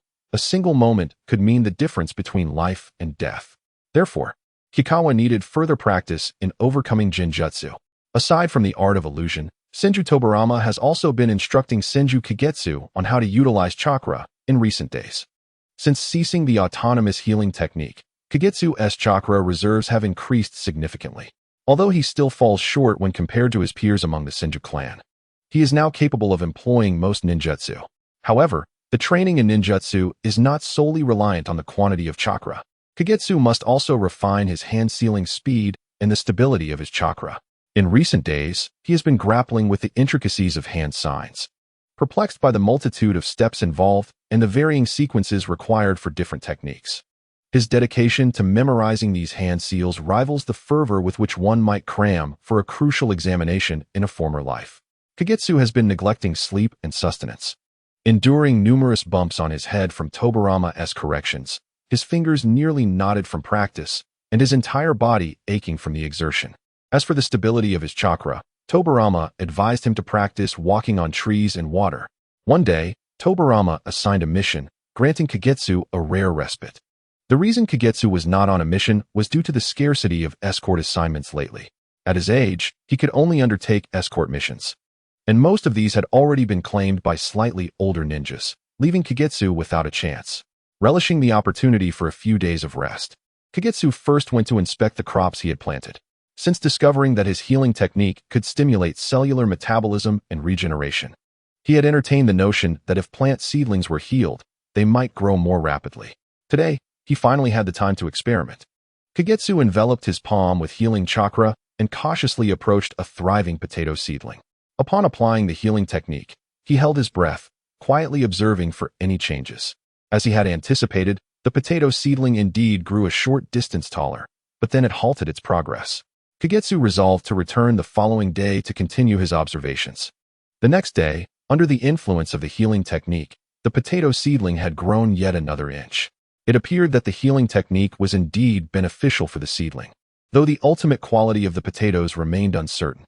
Regardless, the ability of the healing technique to foster plant growth was a significant discovery. Kagetsu ventured once again to the southern boundary of the Senju and Uchiha clans, a location he frequently visited for fishing, rather than the usual rendezvous spot of Hashirama and Madara. This time, he sought to catch fish and possibly some wild fowl or rabbits to raise, as he could not endure the vegetarian diet he had been subjected to for the past few days. Naturally, after completing these tasks, he would also practice walking on water. Quickly, Kagetsu spotted several fish and adeptly caught them. Delighted, he thought to himself, "Excellent, my skills have not diminished." He placed the fish into a large bucket he had brought and performed hand seals to create a small water jutsu, ensuring the fish's survival by adding water to the bucket. After catching the fish, he set the bucket on the shore and gazed at the water's surface, ready to commence his water walking practice. After warming up, he carefully concentrated his chakra at the soles of his feet and slowly stepped onto the water's surface. As one foot touched the water, he found the experience intriguing. It felt no different from stepping on solid ground. He marveled at the wondrous nature of chakra. Wait, did I succeed? He wondered as he gently placed his other foot on the water's surface. Initially unsteady, he quickly regained his balance and began to walk on the water, successfully taking one step, then another. However, he soon felt his footing give way, and with a splash, he fell into the water, coughing and sputtering. He flailed his arms and managed to keep his head above water, spitting out the water that had caught him off guard. His long, white hair clung together, some strands sticking to his face, and his pale complexion flushed slightly from the surprise, making him appear rather disheveled. Suddenly, he heard muffled laughter from the shore. Looking up, he was taken aback to see an unexpected figure, Izuna, the boy from the Uchiha clan. Kagetsu felt a surge of surprise. Though he had fished at this location many times before, he had never encountered Izuna. Yet today was different. Izuna's complexion appeared somewhat pale, lacking the vibrant health he had previously exhibited. Although his skin remained fair, it lacked the rosy glow it once had. Upon realizing it was Izuna, Kagetsu felt a mix of excitement and embarrassment, mortified that his fall into the water had been witnessed. He swam slowly to the shore and propped himself up. Izuna, what brings you here? It's been a while since I last saw you, Kagetsu said, attempting to shift the focus away from his recent mishap. Izuna, momentarily distracted by Kagetsu's inquiry, hesitated before looking down and responding quietly, just out for some fresh air. Observing Izuna's demeanor, Kagetsu sensed something was amiss. Izuna's expression reflected a somber mood, suggesting that his excursion was not merely a casual outing. After uttering those words, Izuna fell silent, staring at the water's surface. Lost in thought, seeing Izuna in such a melancholic state stirred an uncomfortable feeling within Kagetsu. He preferred the lively and spirited Izuna he had come to know rather than this silent, sorrowful figure before him. Kagetsu moved slightly closer while maintaining a respectful distance, mindful of the water still clinging to him, unwilling to dampen Izuna further. He intended only to provide quiet companionship in hopes of alleviating Izuna's distress. However, as he drew nearer, he detected a faint metallic scent of blood, a scent he recognized all too well. His expression shifted with concern as he asked, Izuna, are you hurt? Izuna looked up, surprised, perhaps not expecting Kagetsu to notice or to display such concern. Kagetsu did not dwell on Izuna's thoughts. To him, Izuna was the first friend he had made since arriving in this world. Despite their limited encounters, he deeply admired Izuna's proud and capable nature, particularly finding his appearance appealing. Raising his hands, Kagetsu enveloped them in healing chakra, a soft green light emanating from his palms. Izuna stared at Kagetsu's hands in astonishment, taken aback by the revelation that Kagetsu possessed medical ninjutsu. Let me help you heal, Kagetsu said with a smile, adding, my healing techniques are quite effective. Izuna hesitated momentarily, but ultimately decided to trust him. He had developed a fondness for Kagetsu, believing him to be a kind-hearted individual who would not do him harm. Moreover, even if Kagetsu had ill intentions, Izuna was confident in his ability to defend himself. Consequently, Izuna removed his shirt, revealing his upper body, which was heavily bandaged. Even with thick bandages wrapped around him, it is evident that Izuna possesses an exquisitely attractive back, characterized by a lean physique. His arms exhibit pleasing muscles that are not overly bulky, and his back is adorned with beautifully defined scapulae, standing upright with poise. As he unwrapped the bandages, the coarse fabric clung to his skin, causing him to emit a muffled groan and furrow his brow. The wound is long and deep, unmistakably a knife injury, extending from Izuna's right shoulder to his left lower back. His skin is strikingly pale, almost blindingly so, which renders the wound even more conspicuous and horrifying. Kagami, observing this, feels a pang of regret.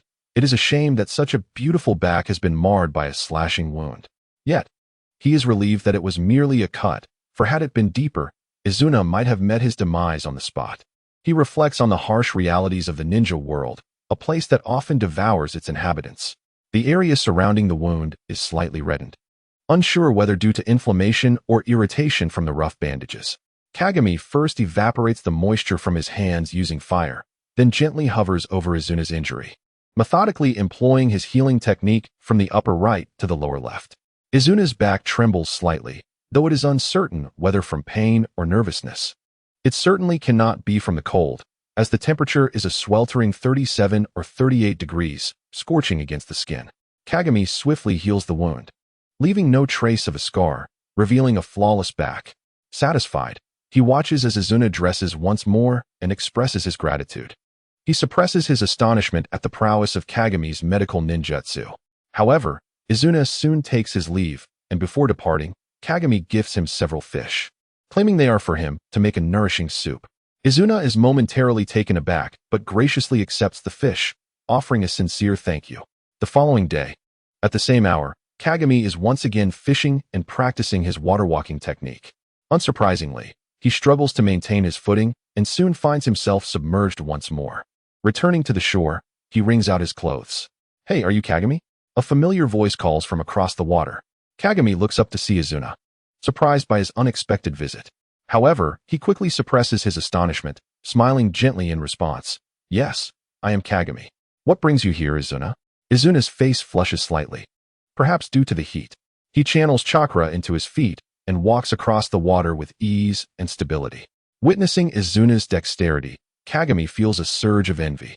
His own attempts at water walking are far from graceful, often resulting in him sinking after just a few steps. Izuna approaches him, slightly blushing, and asks, "Could you teach me how to catch and cook fish? In return, I will teach you the art of water walking." He appears a bit shy, his gaze wavering.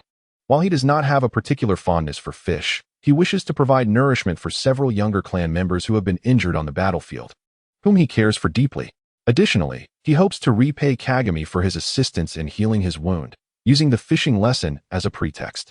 Kagami, momentarily perplexed, had expected a more significant request, yet finds himself amused by Izuna's earnestness. He reflects that while fishing may not be overly challenging, it does require skill, and Izuna's demeanor suggests he lacks experience in this area. With a cheerful disposition, Kagami replies, "Of course. This is not a significant matter at all." Thus, the two embark on a delightful journey of teaching and learning. Chapter 43. The Gentle Kagami, Tobarama Plop. Kagami has lost count of how many times he has fallen into the water. Izuna, watching from the shore, cannot help but sigh in exasperation. Truly, some children are beyond instruction. It is not that he does not wish to teach Kagami diligently. In fact, he has sacrificed much of his own training to do so. He has already shared his water walking secrets. Yet Kagami still struggles to maintain balance, though he has made considerable progress since the beginning. Since their agreement to exchange skills, Kagami has successfully taught Izuna various fishing techniques and numerous methods of preparing fish. In turn, Izuna has proven to be an exceptionally quick learner, mastering multiple cooking styles in no time. Yet, it has now been 3 days of teaching Kagami the fundamentals of water walking, and he still cannot grasp the delicate control of chakra. Kagami swims to the shore, expelling the water from his mouth before shaking his hair in an attempt to rid it of moisture. He then crawls onto the bank, collapsing flat on his back. "Phew, I'm so exhausted. Why is water walking so difficult?" he complains, panting. Izuna, perplexed by Kagami's struggles, sighs inwardly. He had mastered the technique in just 2 days. He attempts to convince himself that perhaps Kagami's talents are simply focused on medical ninjutsu. Kagami, however, begins to doubt his own abilities, wondering if he truly is as inept as he feels. Izuna furrows his brow in contemplation, pondering where the issue lies. Mastering chakra control requires mental focus, a calm mind free of tension or obsession. To allow chakra to flow steadily to his feet, one must relax and concentrate on the surface of the water. "Say, Kagami-kun, are you sure you are staying relaxed while water walking?" Izuna cannot help but inquire. "Ah, yes. I am only thinking about water walking," Kagami replies, now truly at a loss. Kagami wonders why his chakra refuses to flow continuously to his feet. Observing Kagami's despondent demeanor, Izuna feels compelled to offer comfort. "Don't worry. You can already walk to the center of the river, which is a significant improvement from where you started. With a bit more practice, you might just succeed." Kagami recognizes that Izuna is merely trying to console him, and he sighs in response. "I hope so." He genuinely believes that Izuna is a remarkably patient teacher. Had he been in Izuna's position, enduring the scorching sun while instructing a student who has yet to grasp the basics, he would likely have succumbed to frustration. After hours of training, the sun begins to set, painting the horizon with hues of golden yellow and soft pink. The temperature is no longer as oppressive. Yet Kagami remains drenched, feeling a chill as the wind stirs. Shivering slightly, he glances at the sky and realizes it is getting late. Rising to his feet, he squints with a smile at Izuna and says, "Izuna, dinner time is approaching. You should head back now. Unexpectedly, I have delayed you for yet another afternoon. I truly apologize for my clumsiness. Let me practice alone for the remainder of the time." Looking at the sky, it was indeed getting late. If I did not return soon, I might face inquiries from Brother Tobarama. Over the past few days, he had come to regard Kakashi as a friend. And if their father and brother were to discover this, it could potentially impact Kakashi. Pondering these thoughts, Izuna bid farewell to Senju Kakashi. Before departing, he paused and turned back to Kakashi, saying, I have a mission tomorrow, so you need not wait for me. Kakashi was momentarily taken aback. If Izuna was going on a mission, it would be several days before they could meet again. Ultimately, he smiled at Izuna and wished him, "Take care on your journey. May your endeavors be fruitful." Izuna returned the smile before departing. After Izuna left, Kakashi caught a few fish from the river and dried off with flames before returning to the Senju clan's residence. Upon arriving home, he found it, as expected, empty. However, based on past experience, he anticipated that Tobirama and Hashirama would return later that evening. With this thought, he gathered some millet and greens to feed the chickens and rabbits, both of which he had caught a few days prior. While feeding the chickens, he discovered a wild hen had laid several eggs. When he reached for them, he was pecked a few times. Ouch, that chicken's peck is rather painful. Kakashi chuckled as he scolded himself. Master, you're trying to take the hen's children. Of course, she wouldn't want to part with them, the impish creature mocked from the fire. These eggs are unfertilized and won't hatch. Why is she so protective? Kakashi murmured, yet continued to catch a few plump worms to feed the hen. After consuming the worms, the hen finally relinquished a few eggs to Kakashi. Elated, he took the eggs to prepare soup. Tonight's dinner was quite sumptuous, featuring greens, soup, fish, and mushroom rice. Having been a true citizen of the land of flowers in his past life, Kakashi was accustomed to a variety of dishes and cooked meals. Thus, he seldom prepared snacks like rice balls unless time and ingredients permitted. As Kakashi had surmised, Hashirama and Tobirama indeed returned that evening, shortly after he finished cooking. The two arrived. The aroma of the meal filled the room, enticing them as they entered. Hashirama, unable to contain himself, exclaimed, "Little Kakashi, what delightful meal have you prepared? It smells heavenly." Kakashi rushed out to greet them, noting their travel-worn appearances and the subtle fatigue etched on their faces. "I made mushroom rice, which you love, brother Hashirama, along with the fish you enjoy, and egg soup," Kakashi recounted, counting on his fingers. Overjoyed, Hashirama lifted Kakashi into the air, twirling him around as he laughed. "Hooray! Mushroom rice, my favorite. You're the best, little Kakashi." "Ah, brother, please put me down. I'm not a child anymore." Kakashi blushed at being treated like a little one. At that moment, Tobirama approached and rescued Kakashi from Hashirama's embrace, ruffling his hair with a gentle smile. "Little brother, you've worked hard." Following this, Hashirama and Tobirama retreated to their respective rooms to change, leaving Kakashi standing alone, grinning. "Master, you appear quite foolish when you smile," the imp teased. "I do not," Kakashi retorted, trying to cover up. "It's just that brother Tobirama is too kind." Once Hashirama and Tobirama changed, they reconvened for dinner. After the meal, Kakashi confided in Tobirama about the difficulties he had encountered while walking on water. The next day, Tobirama requested that Kakashi demonstrate the technique in his presence. With a splash, Kakashi stumbled into the water after only a few steps. Tobirama observed intently. After a moment of contemplation, a light seemed to dawn upon him. "I've discovered the issue." Kakashi recognized Tobirama's aptitude for ninjutsu study and his extensive knowledge, yet he was still astonished at how quickly Tobirama identified his problem. After all, Tobirama did not possess the ability to see chakra pathways. Thus, in Kakashi's mind, Tobirama's status as a scientist was elevated significantly. Eager to know the cause, he hardly noticed he was still submerged. Tobirama, however, was not as extraordinary as he appeared. He merely observed that Kakashi's chakra beneath his feet was unstable. Combining this with his previous assessment of Kakashi's inability to harness chakra to deduce the issue, with confidence gleaming in his crimson eyes, Tobirama, destined to be renowned in the future for his mastery of forbidden techniques, stated, "Kakashi, you could try using fire to create an alternate pathway for your chakra. In other words, bypass the conventional channels and utilize flames to forge a new route, ensuring the stability of your chakra."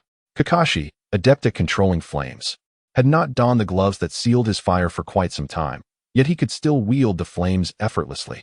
Following Tobirama's suggestion, Kakashi crafted a fiery pathway, channeling his chakra through the flames to his feet, and stepped onto the water's surface.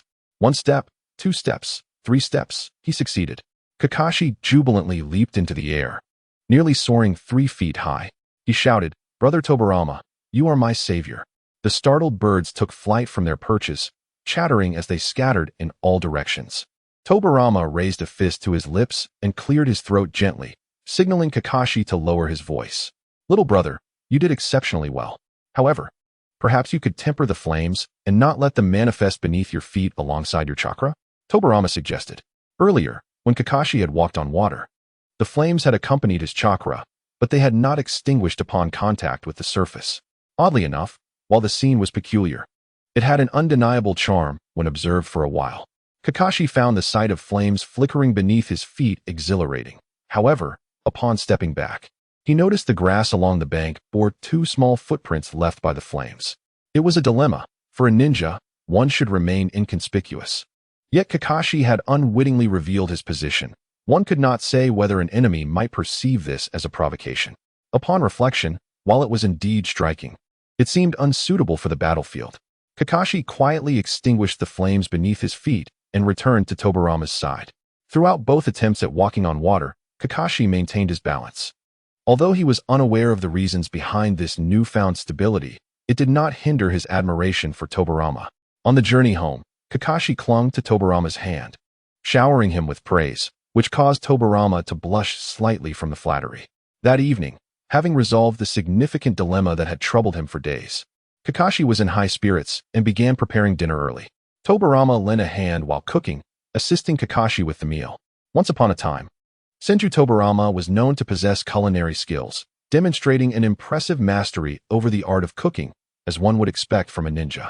Nevertheless, it was Senju Kagami who reigned supreme in the kitchen, refusing to compromise his palate, and thus took it upon himself to prepare all 3 meals of the day. Initially, Tobirama and his companions were indifferent to the daily fare. Yet Kagami's exceptional talent gradually refined their tastes to the point where Tobirama could hardly stomach a meal he prepared himself. With Tobirama's assistance, Kagami swiftly prepared a lavish dinner, and the two awaited the return of Senju Hashirama and Senju Butsuma. As was customary, Butsuma returned home around 7 in the evening, a time he often chose to arrive. However, it was rather peculiar that Hashirama arrived much later, appearing disheveled as if he had been in a brawl. His clothing was coated in dust, his exposed skin bore scratches, and his countenance reflected exhaustion. Butsuma furrowed his brow upon witnessing Hashirama's bedraggled state. Since Tobirama and Hashirama had only just completed a mission the previous night, Butsuma refrained from insisting they train today, effectively granting them a day of respite. Though it was the height of summer, and darkness fell late, Hashirama returned just as dusk approached. It was evident that he had been outside since dawn, spending nearly 14 hours away. Both Kagami and Tobirama grew curious about their elder brother's whereabouts and noted his less than cheerful demeanor. Butsuma, with an icy expression, inquired sharply, "Where have you been loitering all day? Why return so late?" Hashirama, caught off guard, cast his gaze toward Kagami, understanding the unspoken plea for aid. Kagami rushed to Hashirama's side, grasping his hand to provide an escape from scrutiny. He turned to Butsuma, explaining, "Father, Hashirama helped me with the farming today. Please don't press him, he's already quite fatigued. I'll take him to change clothes while you and Tobirama begin your meal." Once inside, Kagami discreetly observed Butsuma's expression. Relieved to see he seemed unwilling to pursue the matter further. He closed the door, fetched a clean set of clothing, and quietly asked, "Hashirama, what were you doing today? Why did you return so late?" "It's fortunate father didn't press you further. Otherwise," Hashirama, no longer concealing his weariness in Kagami's presence, explained while changing, "I went to spar with Madara. He was injured and mentioned that he now has only one brother left. His spirits were low." Upon hearing this, Kagami's heart sank, as he understood Hashirama's troubled demeanor stemmed from thoughts of their lost brothers, Wakana and Ban. He had heard whispers of war between the Uchiha and other clans, and it became evident that conflict had claimed many young lives. "Hashirama, I wish to establish a village to protect both you and Tobirama," he said, his voice tinged with vulnerability, fearing the loss of any more brothers. Kagami bit his lip, reluctant to respond. Peace was not easily attained. However, he managed a gentle smile. Teasing, "Hashirama, how quaint. If we are to build something, let it be a ninja nation."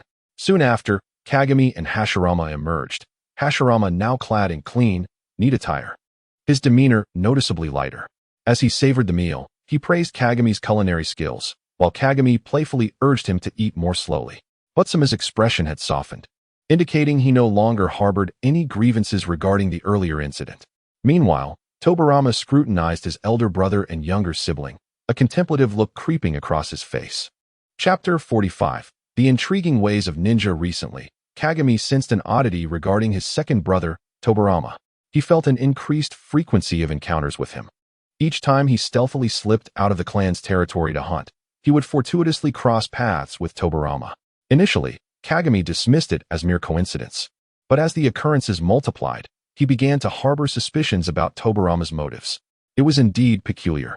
On one such occasion, Kagami encountered Tobarama within the clan grounds. He was inspecting his crops, all of which thrived remarkably well, perhaps due to the system's influence. After numerous experiments, Kagami discovered that potatoes treated with healing techniques indeed accelerated growth, albeit with limitations. The growth would plateau after reaching a certain stage, possibly linked to cellular division cycles. Thus, he could not ascertain the ultimate result of his potatoes until harvest time. Employing his mastery of water release, Kagami skillfully created numerous small water spheres, directing them onto each plant, allowing the moisture to seep into the soil and nourish the roots. Clap, clap, clap. The sound of applause startled Kagami, and he turned to find Tobarama standing there. Little brother, your control over chakra has become increasingly refined. To think you could apply water release in such a manner. Tobarama's arms crossed, his fingers stroking his chin in contemplation. It seems you truly live up to your potential.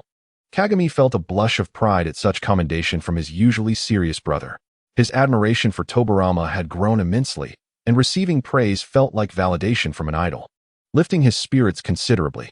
However, Kagami soon regained his composure, scrutinizing Tobarama with a discerning eye, unable to discern anything amiss.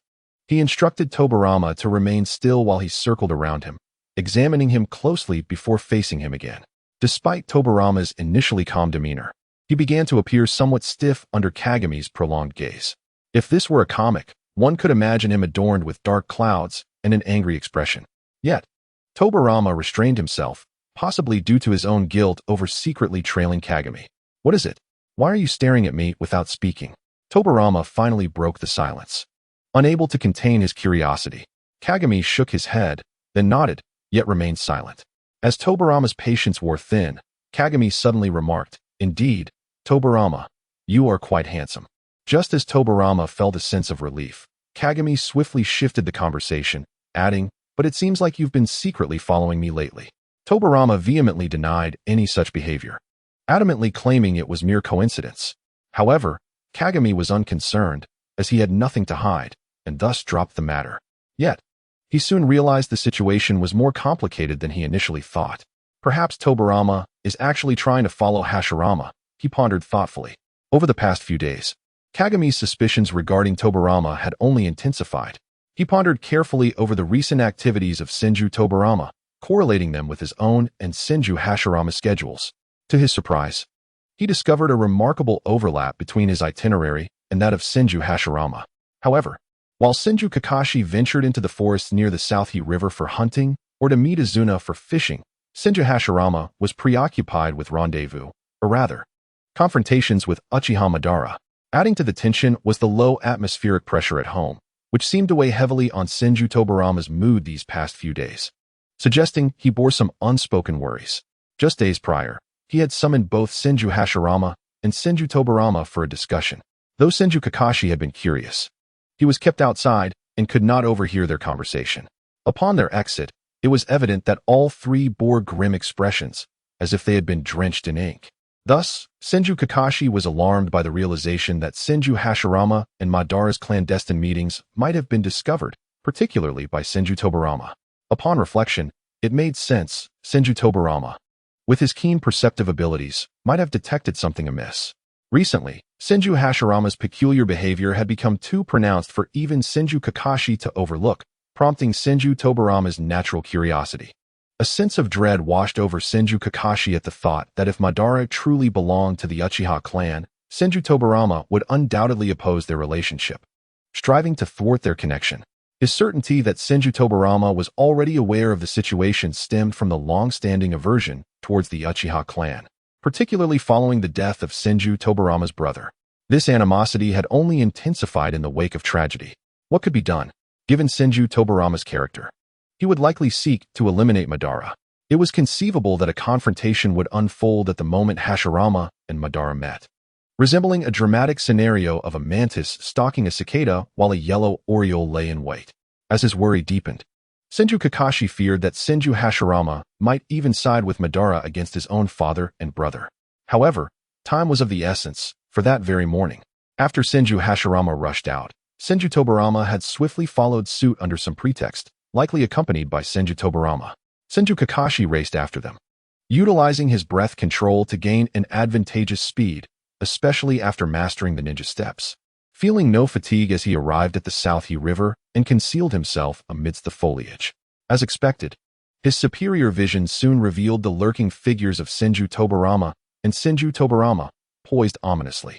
On the opposite bank stood Senju Hashirama and Madara. His suspicions were confirmed. Senju Kakashi held his breath, hoping to remain undetected. Yet, his efforts proved futile. Senju Tobarama, a skilled sensor ninja, detected his presence the moment he drew near, his gaze piercing like a blade towards Senju Kakashi's hiding spot. Realizing he had been discovered, Senju Kakashi sheepishly emerged and cautiously crouched beside Senju Tobarama. It was then that he noticed Madara's serious demeanor. While he could not discern Senju Hashirama's expression, he surmised it could not be pleasant, given the pressure from his father and brother to confront his chosen friend. After a long silence, it was Madara who broke it, his tone icy as he addressed Senju Hashirama. "Let us begin, shall we?" Perhaps a simple stone skip as a greeting. In near synchrony, both cast their stones across the water. Following the exchange, they instinctively glanced down at the stones, and simultaneously, their expressions shifted dramatically. Madara appeared anxious, hastily saying, "Hashirama, I apologize, but I cannot play today. I suddenly have pressing matters to attend to." With that, he turned as if to depart. A bead of cold sweat trickled down Senju Hashirama's forehead as he forced a response. "Is that so? Then I shall take my leave as well." Relieved, Senju Kakashi thought. It seems they have coordinated their signal. However, would Senju Tobarama allow Madara to escape so easily, given Senju Tobarama's demeanor? It was clear he had already determined Madara's identity as an Uchiha. Just as he anticipated, Senju Tobarama's expression morphed into one of grim severity. He gritted his teeth. "So swift, are you attempting to flee? Hashirama has revealed too much." With that, he turned to Senju Tobarama, signaling him to follow.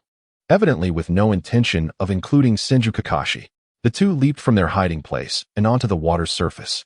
On the opposite bank, two figures, one tall, one short, also sprang into action, clearly prepared for confrontation. "Is that Izuna?"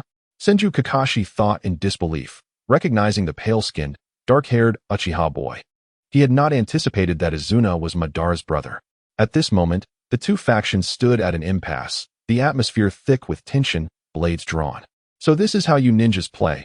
I had underestimated your camaraderie," Senju Kakashi mused, unable to suppress an internal chuckle. Chapter 46. Izuna's bloodlust simultaneously. Senju Hashirama and Uchiha Madara halted their retreat, turning to face one another, expressions fraught with tension and astonishment. "It appears our thoughts align," Senju Tobarama, Madara's father, Uchiha Taijima, declared, his demeanor grave, suffused with profound hatred towards the Senju. Beside him, Uchiha Izuna mirrored that animosity, casting a disdainful glance at Senju Tobarama and Senju Tobarama, adding, "And Tobarama as well. What is the meaning of this?" Senju Kakashi pondered, puzzled by Izuna's evident loathing towards Senju Tobarama, perceiving him as an adversary. It soon dawned on him that the Senju and Uchiha clans had a long-standing enmity, and it was conceivable that they had crossed paths or heard tales of one another on the battlefield. Does Izuna recognize that Kakashi is actually Senju Kakashi? He mused. Indeed. Uchiha Taijima confirmed, his tone laced with venomous contempt. And Izuna, Senju Tobarama echoed, recognizing Uchiha Izuna as a rival of equal standing. Given their similar ages and formidable prowess as ninjas, born into two opposing clans, it was only natural that they would regard one another as worthy foes. Without further ado, Uchiha Taijima activated his Sharingan, the three-tomo glimmering ominously. This was the first time Senju Kakashi had witnessed the Sharingan. Previously, he had been ensnared in a genjutsu and had not seen its form clearly. The beauty of those eyes was indeed magnificent, a testament to the Uchiha clan's unique bloodline. Yet, Senju Kakashi was uncertain if he should reveal himself at such a fraught moment. As the tension escalated, both sides sprang into action, nearly in unison. Senju Kakashi felt his heart race for both parties. In this two-on-two confrontation, Senju Tobarama and Uchiha Taijima were evenly matched. Both had experienced several skirmishes and understood this well. As did Senju Kakashi. If they wished to breach the other's defenses, they would need to incite confusion. Upon grasping this notion, Senju Kagami's pupils abruptly contracted as he realized he might comprehend what Senju Hashirama intended to do. Two sharp projectiles suddenly hurtled towards Senju Tobarama and Uchiha Izuna. This was a simultaneous attack orchestrated by Uchiha Taijima and Senju Hashirama, merely a contest of which child would perish first. Witnessing this scene, Senju Kagami gasped in alarm and instinctively leaped forward, eager to intercept the deadly projectiles. In the next moment, the projectiles aimed at Senju Tobarama and Uchiha Izuna were struck down by two stones, launched by Senju Hashirama and Uchiha Madara. The pallor of Senju Hashirama and Uchiha Madara was one of sheer terror. They were on the verge of losing yet another sibling. Kunai swords and stones sank into the river. Senju Kagami could not suppress a sigh of relief, though his moment of solace was fleeting. Not only had his earlier outcry betrayed his position, but he was now thoroughly exposed to both factions. Kagami, what brings you here? Senju Hashirama exclaimed in astonishment upon spotting Kagami, as he had not disclosed this matter to him. Simultaneously, Uchiha Izuna's expression mirrored disbelief, revealing his utter astonishment at Kagami's identity as a Senju. Perhaps his father had not informed him that Senju Hashirama had another child named Kagami. Senju Kagami mused wryly. Uchiha Taijima, however, maintained a composed demeanor, merely pausing momentarily before inquiring, Senju Hashirama, do you have a fifth son? This revelation seemingly validated Senju Kagami's suspicions. The Uchiha clan was completely unaware of the existence of a younger Senju named Kagami. Perhaps it was due to Kagami's previous classification as a monstrosity? Such a fact would certainly be deemed scandalous. Kagami was taken aback by his own capacity for frivolous thoughts in such a tense and grave situation. Yet he could not shake the feeling that Izuna appeared unwell. Kagami scrutinized Izuna closely for a moment. It seems that Izuna's eyes have taken on a faint crimson hue. Could it be due to anger? Chapter 47. The conditions for awakening the Sharingan. The weather today remained splendidly clear. Yet the atmosphere in the small locale of Nanga River was palpably tense, with both factions poised for confrontation, their eyes gleaming with coldness that chilled the very air. Or perhaps it was the essence of murderous intent. Although the atmosphere had lightened somewhat with Senju Kagami's unexpected arrival, the underlying tension remained unchanged. In fact, Uchiha Izuna's gaze was firmly fixed on Senju Kagami, his scara tinged with a hint of red, revealing his ire, leaving Kagami with no avenue for retreat. To exaggerate, Kagami nearly felt as though Izuna were intent on devouring him. Uchiha Taijima did not linger on the topic of Senju Hashirama's previously unknown fifth son for long, as he did not regard Senju Kagami as a significant individual. However, given the current circumstances, the Uchiha seemed to be at a disadvantage. Although Kagami's prowess was unknown, he was still a ninja, making it 4 against 3, with the Senju holding the upper hand. Furthermore, Uchiha Taijima sensed that Uchiha Izuna, standing beside him, was currently unstable. A ninja must always maintain composure, lest they falter. Uchiha Madara and Senju Hashirama positioned themselves protectively in front of their respective brothers. Uchiha Madara, still bearing traces of fear, spoke with a rigid and serious tone. I shall never forgive anyone who seeks to harm my brother. Senju Hashirama, equally resolute, retorted, I feel the same. His expression was notably grave, as his younger brother, Senju Tobarama, had narrowly escaped death before his eyes. Tension mounted between Hashirama and Madara, while Senju Tobarama gazed at his elder brother with astonishment, warmth surging within him. Madara suddenly interjected, Hashirama, do you really believe those foolish dreams of a beautiful future may never come to fruition? The wind suddenly picked up, sweeping away a multitude of leaves, disturbing the waters of Nanga River and unsettling the hearts of several young boys yearning for peace. Madara, Senju Hashirama's expression was one of disbelief. Though brief, I truly felt joy. Uchiha Madara closed his eyes momentarily, opening them to reveal a newfound determination. What is this? Is Madara truly on the verge of severing ties with Hashirama, abandoning their shared aspirations? Uncertain of Hashirama's sentiments, Senju Kagami felt a wave of discontent wash over him. Although he recognized that this might merely be Madara's tactical maneuver under the circumstances, yet at that moment, the innocence of a 5-year-old overwhelmed Kagami's adult rationality, compelling him to interrupt Madara, exclaiming, How can that future possibly be unattainable? Madara, I refuse to believe you would give up so easily. As Kagami's words echoed, all present turned their attention to him. Uchiha Taijima regarded him thoughtfully. Senju Hashirama's gaze held an inquisitive glint, while Senju Tobirama's expression was one of incredulity. Clearly surprised that both his elder brother and younger sibling shared a bond with Uchiha Madara. Uchiha Madara's countenance softened slightly, while Senju Hashirama offered Kagami an approving thumbs up, revealing a brilliant smile that gleamed in the sunlight. How radiant! Master, you are quite brave. The grotesque figure in the flames secretly mocked Kagami. Feeling awkward under the weight of so many scrutinizing gazes, Kagami sensed their stares as tangible, piercing through him like daggers, leaving him feeling exposed. Oh no, I fear I will be punished for this. Kagami began to regret his impulsiveness. Perhaps it was a remnant of prolonged childhood. Yes, Madara, I will not forget our shared ideals. Senju Hashirama declared, smiling at Madara. 3 against 4, Madara, can it be done? Uchiha Taijima disregarded Hashirama's comment and directly questioned Madara. Uchiha Madara's lashes lowered as he spoke gravely. No, it cannot. Kagami is formidable. He is the child I encountered in the land of lightning, Uchiha Madara asserted. Uchiha Taijima's expression shifted uneasily upon hearing Madara's words, for he had not anticipated such a turn of events, which threatened to unravel his carefully laid plans.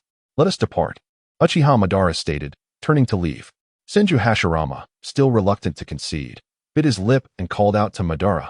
Madara, you haven't truly given up, have you? You share the same vision as Kagami and me. Uchiha Madara abruptly interrupted Hashirama. You and Kagami are of the Senju clan. If possible, I wish our thoughts diverged. My brother was slain by the Senju, while yours fell at the hands of the Uchiha. Thus, there is no need for us to be forthright with one another. From this point forth, let us meet upon the battlefield. Senju Kagami closed his eyes, the visage of the departed Hashirama and Tobirama resurfacing in his mind.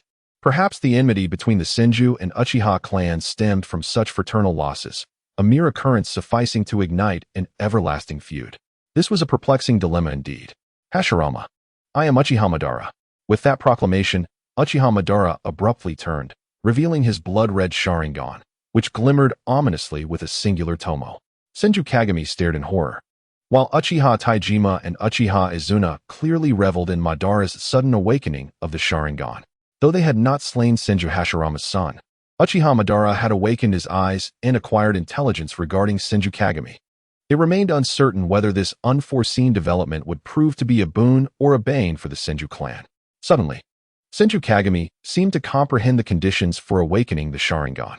Just moments ago, he had witnessed the immense suffering reflected in Uchiha Madara's eyes, a torment born from the clash of ideals and reality, a heart-wrenching choice between brotherhood and friendship.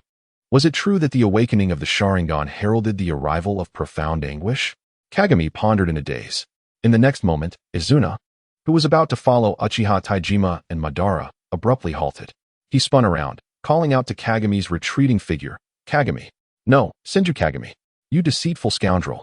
Our next encounter will be on the battlefield. When that time comes, we shall face each other fairly. I, Uchiha Izuna, will surely defeat you. His eyes, once strikingly distinct in black and white, now bore the Sharingan, reminiscent of Madara's.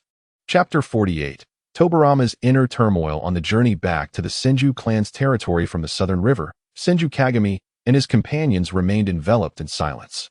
Throughout the trek, Kagami's thoughts lingered on Izuna's recent words, stirring an uncomfortable sensation within him. He had considered Izuna a true friend, yet he was taken aback by Izuna's resolute declaration. The more he dwelled on it, the heavier his heart felt. Perhaps Izuna believed Kagami had approached Madara and him with ulterior motives. Meanwhile, Uchiha Izuna was also grappling with his emotions, having awakened his eyes out of sheer frustration. During their time together, Kagami had tolerated his temper, aided in his healing, and provided companionship, even teaching him how to fish and cook. Although Izuna stubbornly refused to admit it, he had already come to regard Kagami as a friend. However, he could not reconcile Kagami's Senju lineage with the death of his brother, creating an insurmountable barrier between them. Senju Hashirama and Uchiha Madara, too, traversed the path in silence, their recent rift with a dear friend leaving them both despondent.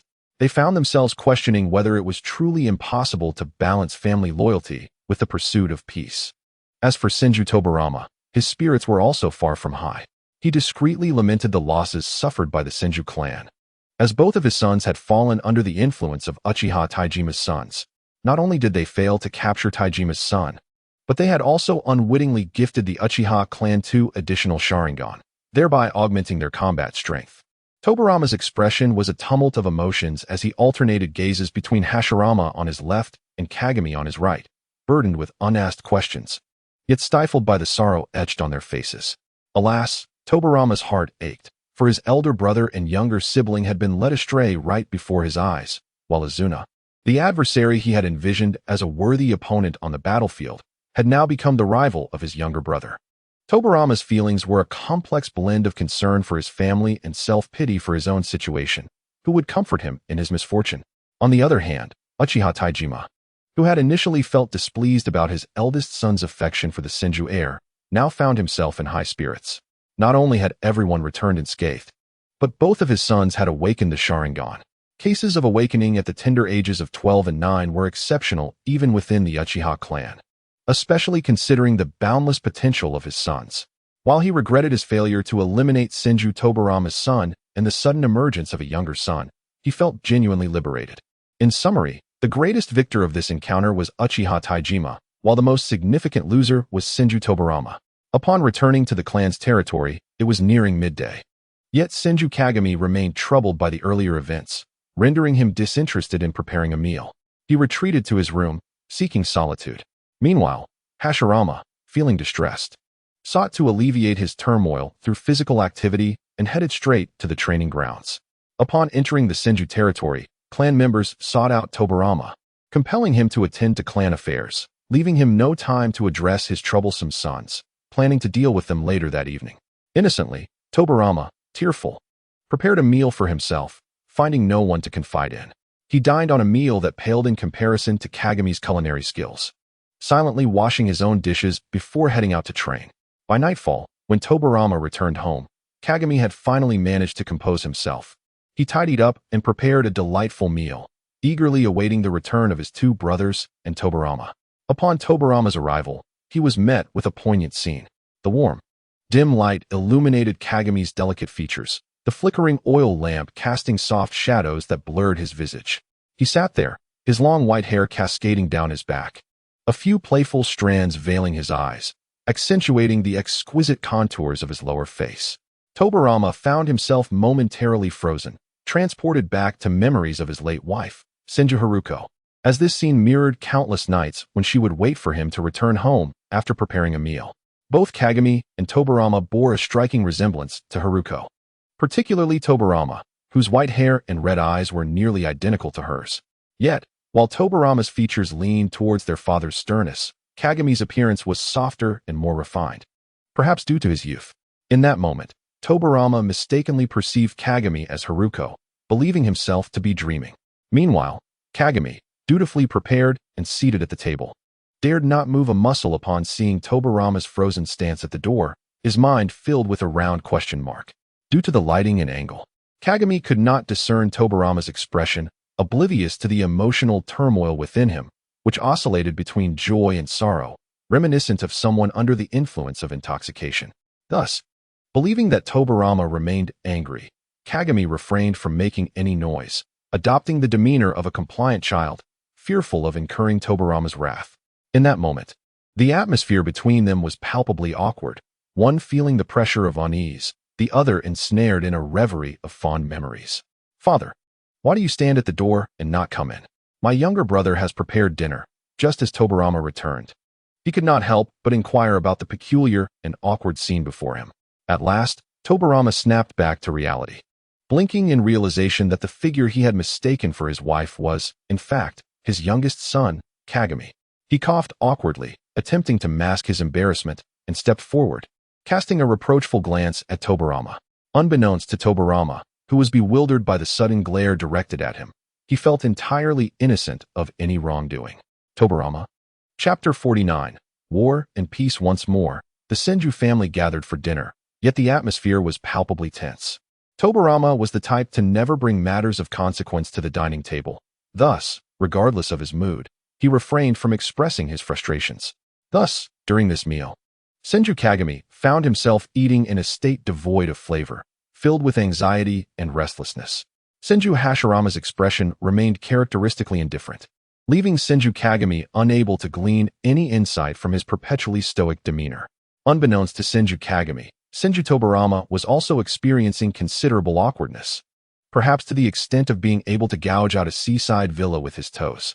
Senju Kagami could only comfort himself with the thought that perhaps there was nothing amiss. Senju Hashirama, however, appeared unaffected, continuing to enthusiastically consume his meal, occasionally giving a thumbs up to commend Senju Kagami on his increasingly delectable cooking. In silence, Senju Tobarama endured a rather torturous dinner, which was perhaps even less comfortable than the meal he had at noon. At long last, the meal concluded, and Senju Tobarama set down his chopsticks, his expression grave, as if he were about to reprimand Senju Kagami and the others. Senju Kagami immediately sat up straight, bracing himself for the impending admonishment. Kagami, according to the words of that Uchiha boy today, you are acquainted with both of them? Although Senju Tobarama phrased it as a question, his tone was decidedly assertive, indicating he had already grasped the answer and was merely conducting a routine inquiry. Yes, Senju Kagami, seeing no reason to deny it, readily agreed. However, he did not anticipate that Senju Tobarama's first inquiry would be directed at him rather than at Senju Hashirama. Following this statement, Senju Tobarama fell into silence, seemingly at a loss for words. After a long pause, he dryly stated, "Do not associate with the Uchiha again. I fear you may be deceived by them." A large question mark appeared above Senju Kagami's head. Is this for real? And you, Hashirama, if you continue to associate with Uchiha Madara, I shall consider breaking your legs. Senju Tobarama added, casting a glare at Senju Hashirama. If you harbor any trust in the Uchiha, they will seize the opportunity to extract information when you let down your guard and become complacent. You see, Uchiha Madara and Uchiha Izuna first gained your trust, then exploited it to successfully awaken the Sharingan. The Uchiha clan is filled with malevolent and treacherous individuals. You must never place your faith in them. Senju Tobarama spoke with fervor, seemingly attempting to frighten Senju Kagami into abandoning any thoughts of continued relations with the Uchiha clan. The corners of Senju Kagami's mouth twitched. He felt speechless within, unable to suppress the thought. Tobarama, perhaps you can deceive Hashirama with such words, but this level of intimidation cannot sway me. No, Madara is not that kind of person. He clearly suffered today, Senju Hashirama stubbornly countered. Yet, Senju Tobarama was thoroughly incensed by Senju Hashirama's response, his eyes blazing with fury as he reproached, "How can you be so certain? It was his kin who murdered your brother and gravely injured Kagami. You trust him? The lessons learned from so many clan members' blood. Do you still trust him? No one knows what that boy's true intentions are. Should you be deceived, it could plunge the Senju clan into peril." Senju Tobarama's tone was grave and uncompromising. Senju Hashirama, meeting his brother's furious gaze, felt as if he had been scorched, lowering his eyes and responding with a sense of acquiescence. "Yes, father." Senju Kagami observed the scene before him, acutely aware that all of this was a consequence of the present era. The camaraderie of youth ought not to be questioned. Yet, in this misguided time, the friendship of two kindred spirits was ultimately overshadowed by the bloodshed and turmoil of their clans. Neither Senju Tobarama nor Uchiha Taijima was in the wrong. They were merely fulfilling the obligations of clan leaders, maintaining a vigilant suspicion towards those who could potentially be adversaries. This was their way of protecting their kin and safeguarding the innocence of their young ones. However, Senju Kagami could not accept such an era or the reasoning behind it. To change this world, merely establishing a village would be insufficient. Perhaps, as he had jested before, a shinobi nation, one powerful enough to contend with the daimyos and nobility, was necessary to alter this abhorrent world and amend these twisted systems. Yet, the perception of humanity could not be transformed overnight. Perhaps it would take the establishment of a shinobi nation to gradually reshape the understanding of commoners and shinobi alike. Senju Kagami felt compelled to take action. Perhaps he should commence preparations. However, before Senju Kagami could ready himself, war erupted once more. This conflict arose unexpectedly, stemming from the inexplicable discord between the Senju and the Feathered Garment clans. Indeed, it was utterly nonsensical. The Feathered Garment clan suddenly turned against the Senju over a mission, escalating a minor altercation into a localized conflict, which ultimately spiraled into a war between the Senju and Uchiha clans. Seizing the opportunity, the Uchiha clan, often at odds with the Senju, intervened in this war. Thus, the conflict evolved into a triad of warfare involving the Senju, Uchiha, and Feathered Garment clans. In this precarious situation, the Senju clan found themselves at a disadvantage, facing two opposing shinobi clans. Moreover, although the Feathered Garment clan could not rival the might of the Senju and Uchiha, they possessed numerical superiority, as the saying goes. 3 cobblers with their wits combined can rival Zhuge Liang. The greater the numbers, the stronger the force. This marked Senju Kagami's second foray into battle.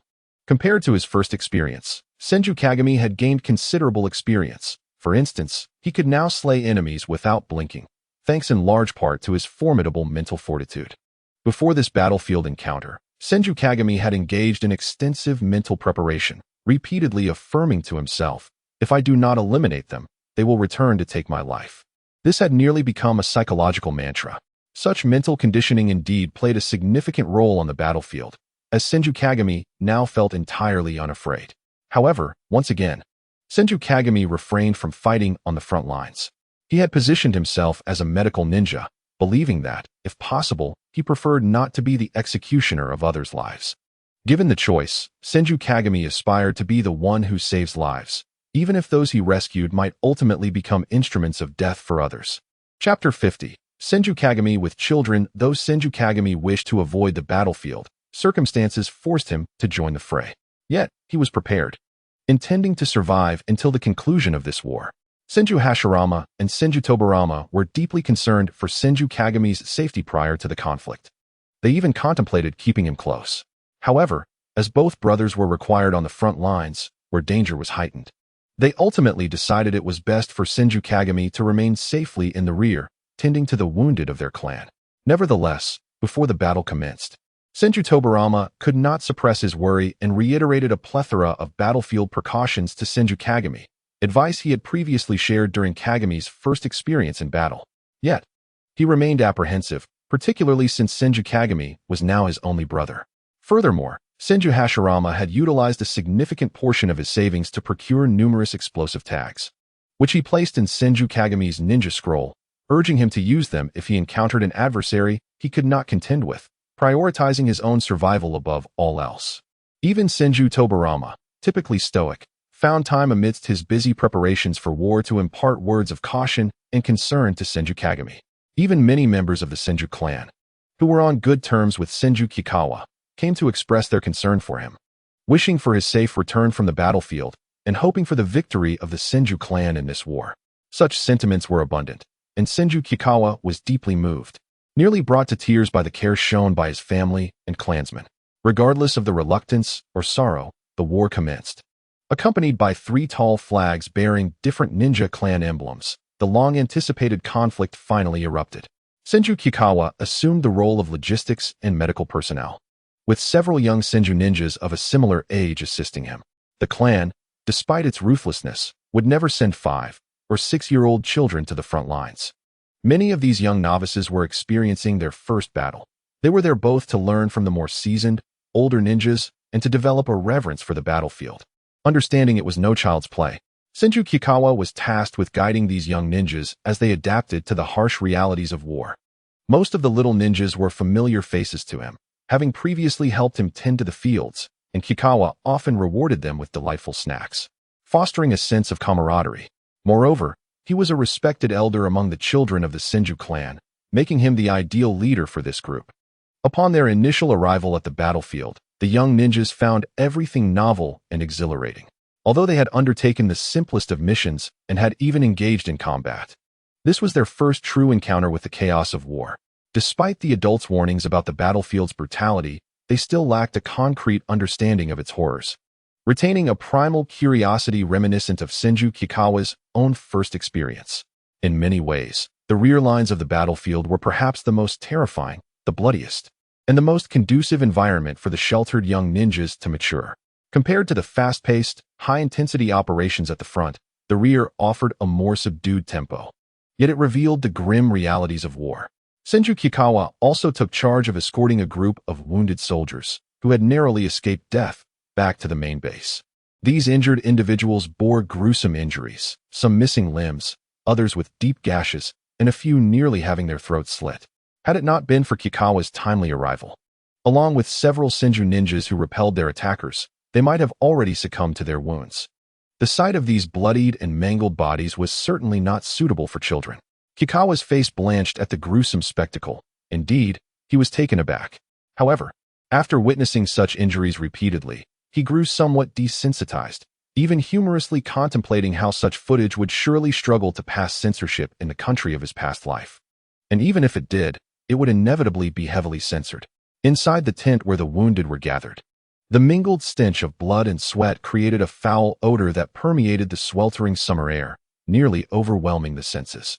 The ground, beds, and stretchers were stained with varying degrees of darkened blood, some already congealed, making it entirely inappropriate for young eyes. As the young ninjas stepped inside the tent, they were immediately overcome with nausea. A few even collapsed, retching uncontrollably on the ground. Just as Senju Kikawa had finished healing a few patients, he turned to witness this scene and promptly urged them to step outside. If you cannot handle this now, step out and take a break. There will be plenty more scenes like this. Are you already frightened? The young ninjas, having raised their heads to behold the hellish scene before them, were momentarily stunned.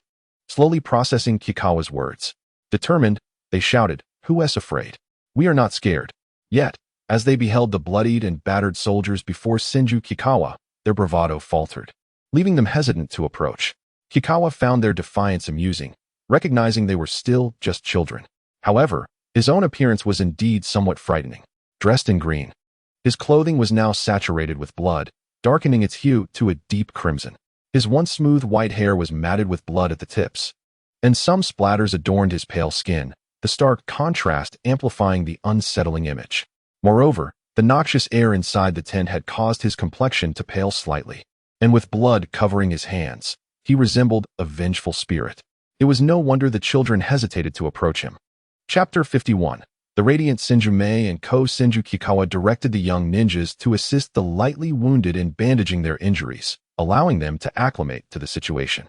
Due to the war, the number of wounded on the battlefield was overwhelming, with injuries ranging from minor to severe. Some unfortunate souls had succumbed before the medical team could arrive. However, Kikawa's stamina was limited, and receiving hundreds of injured individuals daily was quite taxing. Thus, he focused his efforts on those with the most severe injuries, leaving the lighter cases to other medical ninjas and assisting helpers. Even so, he found himself stretched thin. The heavier the injuries, the more energy he expended, resulting in prolonged healing times. Despite his tireless efforts, he struggled to keep pace. Kikawa's complexion had grown increasingly pale, the previously fair skin now exhibiting an unhealthy pallor. After hours of continuous healing, he even had to take time to aid nearby ninja squads. He managed to save a dying ninja using his limited "please do not die" technique, but its usage was restricted, as excessive application would drain his own vitality. Therefore, he only invoked it in dire circumstances to save those on the brink of death. Moreover, his version of the technique was incomplete, meaning the ninjas saved merely escaped death without fully recovering from their injuries.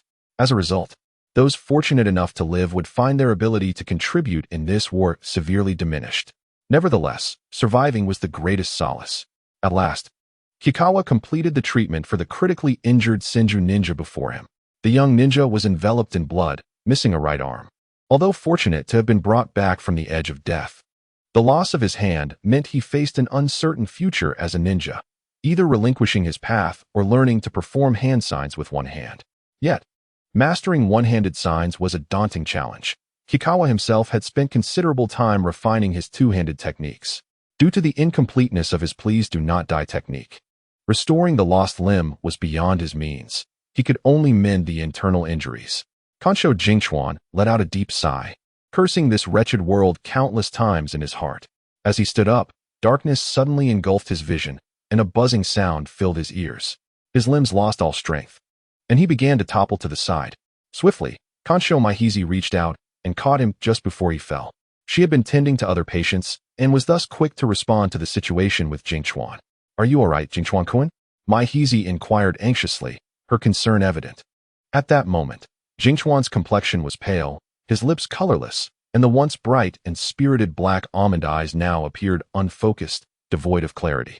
Leaning against Maihizi, he took some time to recover, feeling cold sweat trickling down his back, his lips numb, and his limbs tingling. "I'm fine," he replied, his voice barely audible, as if carried by the wind. As his strength gradually returned, he leaned on Maihizi to rise slowly. "Thank you, Maihizi-chan," Jingchuan expressed politely. "No need to thank me, Jingchuan-kun," Maihizi replied shyly. Still, she inquired once more about his condition, ensuring he was not still unwell. Jingchuan smiled and shook his head. "I'm fine. Perhaps it's just low blood sugar from not having eaten today." Surveying the injured within the tent, he noted that they had received adequate basic treatment. "Maihizi, I'll leave things here in your capable hands for now. I'm going to get something to eat." Maihizi readily agreed, as there was little urgent work left. The most pressing tasks were merely replacing dressings and medicines for the patients. At just 7 years old, Maihizi was 2 years Jingchuan's senior and had seen the battlefield many times, serving as a medical ninja with remarkable healing techniques. During this mission, Jingchuan had greatly benefited from her assistance. Maihizi possessed a gentle and timid demeanor, akin to a caring older sister. However, Jingchuan regarded her as a competent ninja. Despite her youth, he had witnessed her tirelessly practicing medical ninjutsu and honing her combat skills late into the night. It was fair to say that Maihizi was among the most diligent and resilient kunoichi he had encountered, second only to Kansho Taohua. In the days spent rescuing on the battlefield, Jingchuan and Maihizi worked diligently as partners, traversing between the front lines and the rear. He owed much of his success in saving so many ninjas to Maihizi's efforts, though she lacked the innate talent for combat, and her chakra reserves were nearly half of that of her peers. Maihizi refused to accept a life devoid of purpose. Her traditional ninja parents, upon realizing she lacked the aptitude for battle, wished for her to marry and bear children to ensure the continuation of their clan. Yet, Maihizi was resolute in her desire to forge her own path, even if it led her to the battlefield or to her demise. She would not succumb to a life dictated by others, becoming merely a wife or mother. Upon discovering her limitations in combat, she felt disheartened but quickly resolved to become a medical ninja, despite the arduous nature of the journey. Lacking natural talent in healing as well, she compensated with relentless effort, ultimately becoming part of the Kansho medical team, tirelessly alternating between the battlefield and her clan, saving lives and doing what she loved. Through her determination, she defined her identity and the life she wished to lead. Even if the road was arduous, she quietly shone in the darkness. Chapter 52. The good days are over. During the time Jingchuan rested, he remained contemplative, reflecting on the injured Kansho ninjas on the battlefield. He realized that many had succumbed to blood loss, dying in their efforts to take down enemies. Often, their injuries were not necessarily fatal.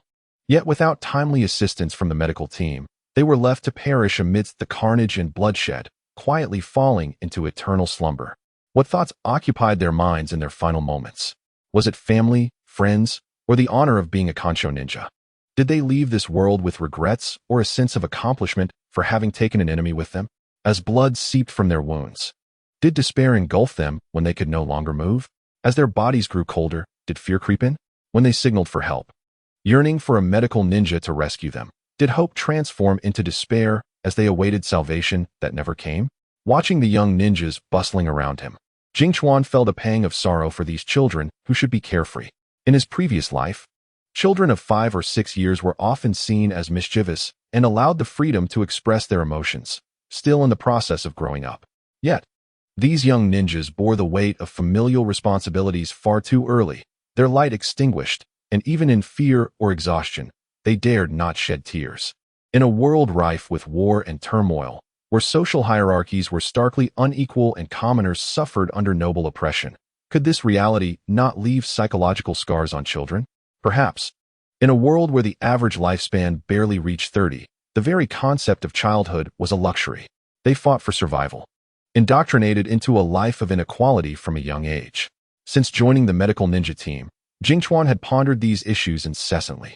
If he continued down this path, he feared he might become a philosopher. Shaking his head vigorously, he dismissed those somber thoughts. If he dwelled on them any longer, he might succumb to a profound cynicism. Ultimately, to address the tragic loss of Kansho clan members due to excessive blood loss in battle, Jingchuan knew he had to devise a solution. How could he resolve this issue? Taking a deep breath, he inhaled slowly, then exhaled, finding calm through this method. Wait.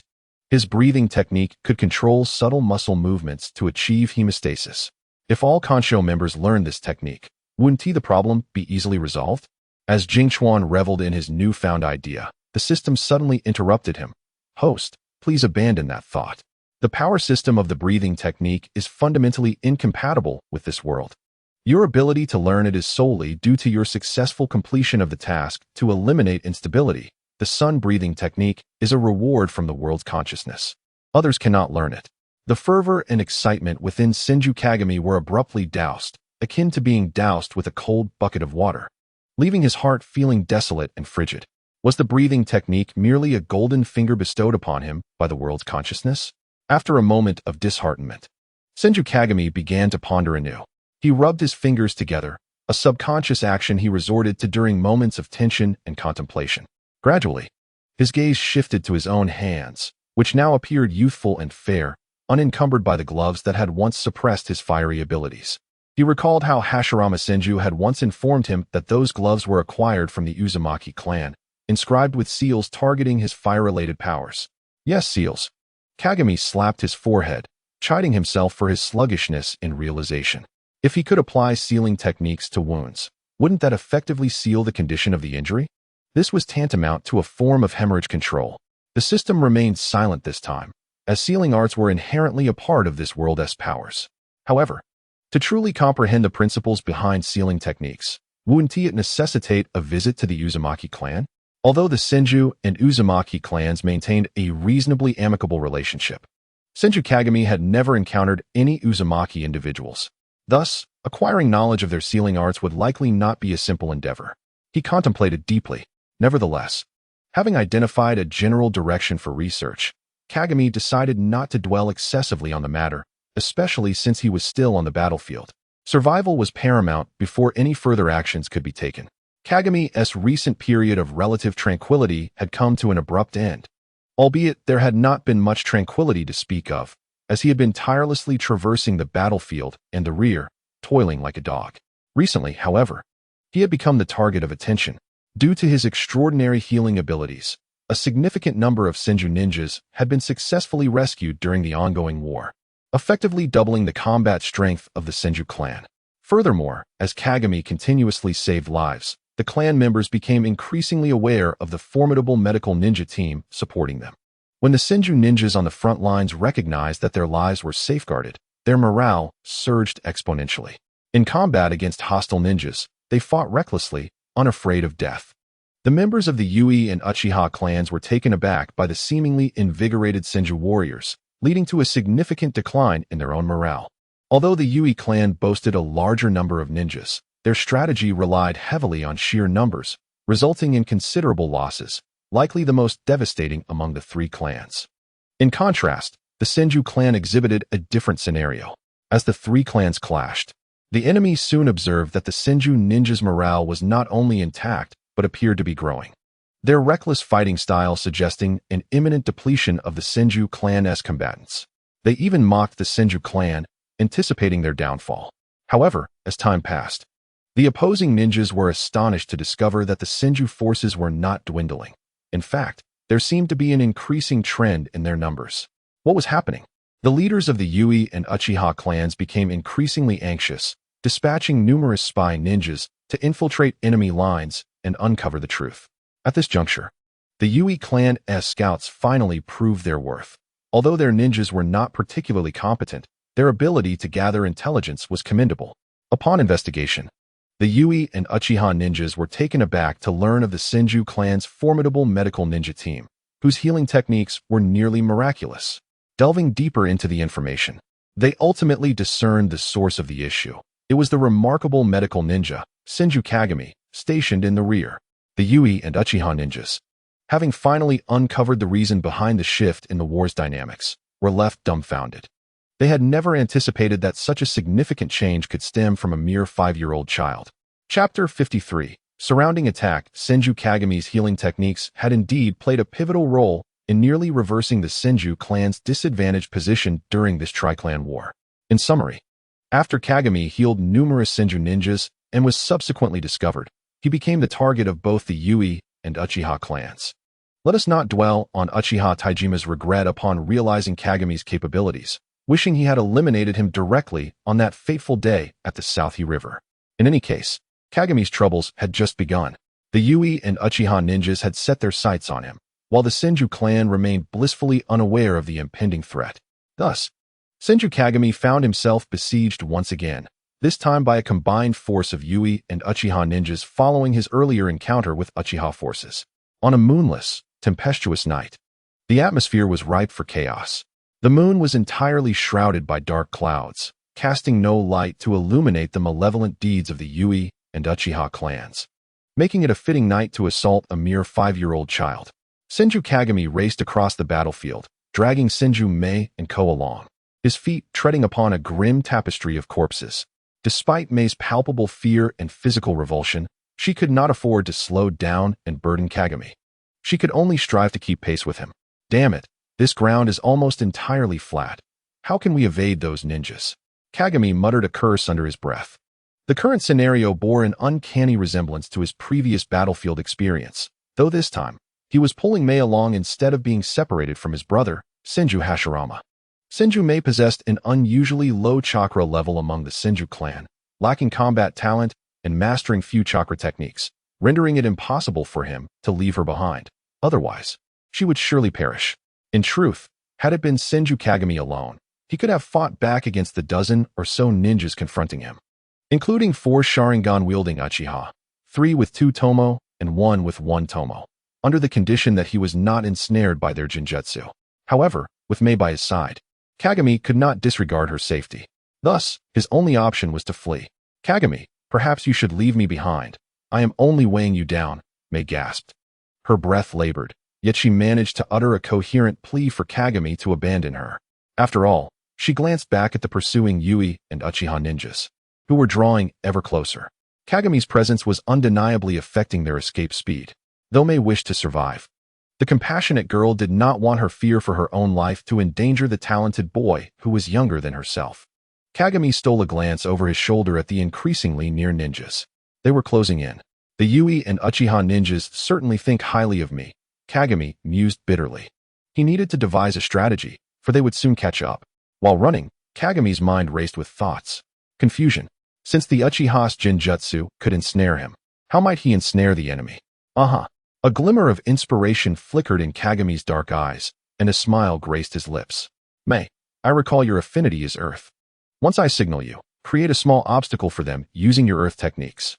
Kenshu Mirror River spoke to Kenshu Miwa. Although Kenshu Miwa felt a sense of doubt, she nonetheless agreed to comply with his wishes. Now, Kenshu Mirror River suddenly halted his steps, pivoting sharply. In an instant as he turned, Kenshu Mirror River formed a series of hand seals, unleashing a torrent of water from his mouth. Water release, great waterfall technique. Yet, this alone was insufficient. Kenshu Mirror River summoned flames that entwined with the water release ahead. At the moment of collision between the flames and the water, a vast mist enveloped the flat battlefield. The Uchiha Sharingan, unlike the Byakugan, granted superior vision compared to the average ninja, but it lacked the ability to see through obstacles. Thus, the mist created at that moment effectively obscured the vision of several Uchiha ninjas. Now Miwa. Upon hearing Kenshu Mirror River's command, Kenshu Miwa immediately executed her earth release technique, creating small barriers to mislead the enemies regarding their positions. Close your eyes, Kenshu Mirror River urged, and Kenshu Miwa hurriedly complied. Without wasting a moment, Kenshu Mirror River unleashed Breath of the Sun, 6th form, scorching bone flame. Drawing his Nichiren blade, he wielded it with grace, releasing a slashing attack infused with flames reminiscent of the sun. At that moment, the flat battlefield erupted with a brilliant, sun-like radiance, nearly blinding several enemies. The attack struck the few Yui ninjas, while only the Uchiha, due to their Sharingan, managed to anticipate the incoming strike and evade it. The Uchiha ninjas quickly retreated from the mist, eyes widened with their Sharingan activated, holding kunai in a defensive stance against Kenshu Mirror River. As the sun-like red flames descended, the sky was stained crimson. The Yui ninjas, caught unawares, perished instantly, unable to even emit a final scream. Subsequently, the water vapor, dust, and blood dissipated. The Uchiha squinted their eyes, their blood-red Sharingan glowing ominously in the dark night. Suddenly, A figure with white hair engulfed in flames charged towards them, wielding a similarly fiery blade. The clarity granted by the Sharingan caused the Uchiha ninja's pupils to constrict as they swiftly dodged. Almost in unison, they formed hand seals and executed a fire technique. As the sun-like figure was engulfed in flames, the Uchiha ninjas exhaled in relief. However, to their astonishment, the figure reappeared directly before them. The superior vision of the Uchiha allowed them to track Kenshu Mirror River's movements, observing the elegant arcs of his body as he swung his blade. Yet, they found themselves unable to evade. What? The Uchiha ninjas could hardly conceal their shock. At the moment they attempted to dodge, the flames engulfing the blades surged forth, licking at their bodies and ensnaring them. Breath of the Sun, fourth form, Mirage Rainbow was a deceptive maneuver. Through rapid spinning and twisting, it created afterimages that could easily confuse the enemy. The clearer the enemy's vision, the more vivid the afterimages, leading them to fall into deception and peril. Therefore, the Uchiha ninjas, with their heightened vision, found themselves defenseless and lost their lives. Simultaneously, this technique demanded exceptional physical prowess and control, as it involved rapid rotations and swift strikes. Kenshu Mirror River stood amidst a pool of blood, surrounded by fierce flames. He remained poised, gripping his Nichiren blade, before slowly sheathing it. He planted the blade into the ground, supporting himself with it, before suddenly collapsing to one knee. Kenshu Mirror River's expression was one of anguish. His hands trembled uncontrollably. His limbs felt weak, as if all strength had been completely drained. This was the consequence of employing advanced techniques without commensurate physical training. His breathing became erratic, and then he could bear it no longer, collapsing to the ground. Chapter 54. The ominous signs of the Senju clan's demise in the dark night sky. The ominous clouds finally parted, revealing the long-concealed moon. The silver light of the moon cascaded down, illuminating the fallen boy's white hair, exuding a gentle and sacred aura. Kenshumiwa, initially immersed in the overwhelming shock of her younger cousin's extraordinary prowess, single-handedly defeating 10 opponents to save her, felt her mind teetering on overload. When she saw Kenshu Mirror River, who had been striking a cool pose, suddenly collapse, her heart nearly leaped from her chest. Kenshumiwa hurried towards Kenshu Mirror River. Due to prolonged running and excessive chakra usage, her steps faltered, nearly causing her to fall as her legs weakened. However, she quickly reached Kenshu Mirror River, lifting him to assess his condition. Kenshu Mirror River's complexion was pale, his once rosy and healthy lips devoid of color, indicating exhaustion and weakness. After a careful examination, Kenshumiwa realized he had only fainted and was not in serious danger, which relieved her greatly. With great effort, she hoisted Kenshu Mirror River onto her back. Although he was 2 years her junior, his months of nutritional supplementation and training had endowed him with muscle. For a 7-year-old girl, carrying him proved quite strenuous, and it took her considerable effort and time to succeed. However, upon securing Kenshu Mirror River on her back, she hesitated at the sight of the Nichiren blade on the ground. She attempted to lift it with one hand, but the blade was far too heavy for her insufficient strength. Yet, if she were to use both hands, she could not maintain a steady hold on Kenshu Mirror River. Just as Kenshumiwa found herself at a loss, the Nichiren blade suddenly transformed into a beam of light, swiftly entering Kenshu Mirror River's forehead. Deeply concealed merit and fame, the system announced, as it stored the blade in its space. Kenshumiwa's eyes widened in shock, and although she felt puzzled, she knew she must return to the Senju stronghold quickly to avoid encountering enemies again. Thus, she refrained from dwelling on the matter and carefully made her way towards the camp, step by step, with Kenshu Mirror River on her back. Along the way, fatigue forced her to stop and rest multiple times, each time gasping for breath, yet she persevered. She sought out concealed paths, opting for longer routes to ensure their safety. Given the current circumstances, another encounter with enemies could be disastrous. Fortunately, throughout their journey, Kenshumiwa and Kenshu Mirror River encountered no further foes, safely reaching the Senju stronghold. Upon arriving at the stronghold, Kenshumiwa could no longer sustain herself and collapsed, losing consciousness. She was drenched in sweat, having relied solely on sheer will to reach the Senju camp. Observing their arrival, several Senju ninjas rushed to assist, placing both her and Kenshu Mirror River on beds for recovery. Kenshu Mirror River slept for a full 2 days and nights before finally awakening, replenished. In truth, the recent episode of fainting was not solely due to physical exhaustion. A significant factor was the severe lack of sleep he had been enduring. Seizing the opportunity presented by his unconscious state, Senju Kikawa plunged into a profound slumber, effectively recuperating the sleep he had previously missed. Upon awakening, Kikawa felt utterly revitalized. As though he had never experienced such restorative sleep in his life, the quality of his rest was simply unparalleled. The first action Kikawa took upon regaining consciousness was to check his remaining vitality points. As he anticipated, his vitality had indeed diminished considerably, as he had recklessly employed techniques that surpassed his current physical capabilities, leading to a premature depletion of his life force. Additionally, in the preceding days, Kikawa had utilized the Do Not Die technique several times, further exhausting his vitality points, leaving his remaining lifespan precariously low. The thought of his dwindling life caused him considerable anguish, and he was now eager to find someone to replenish his vitality points.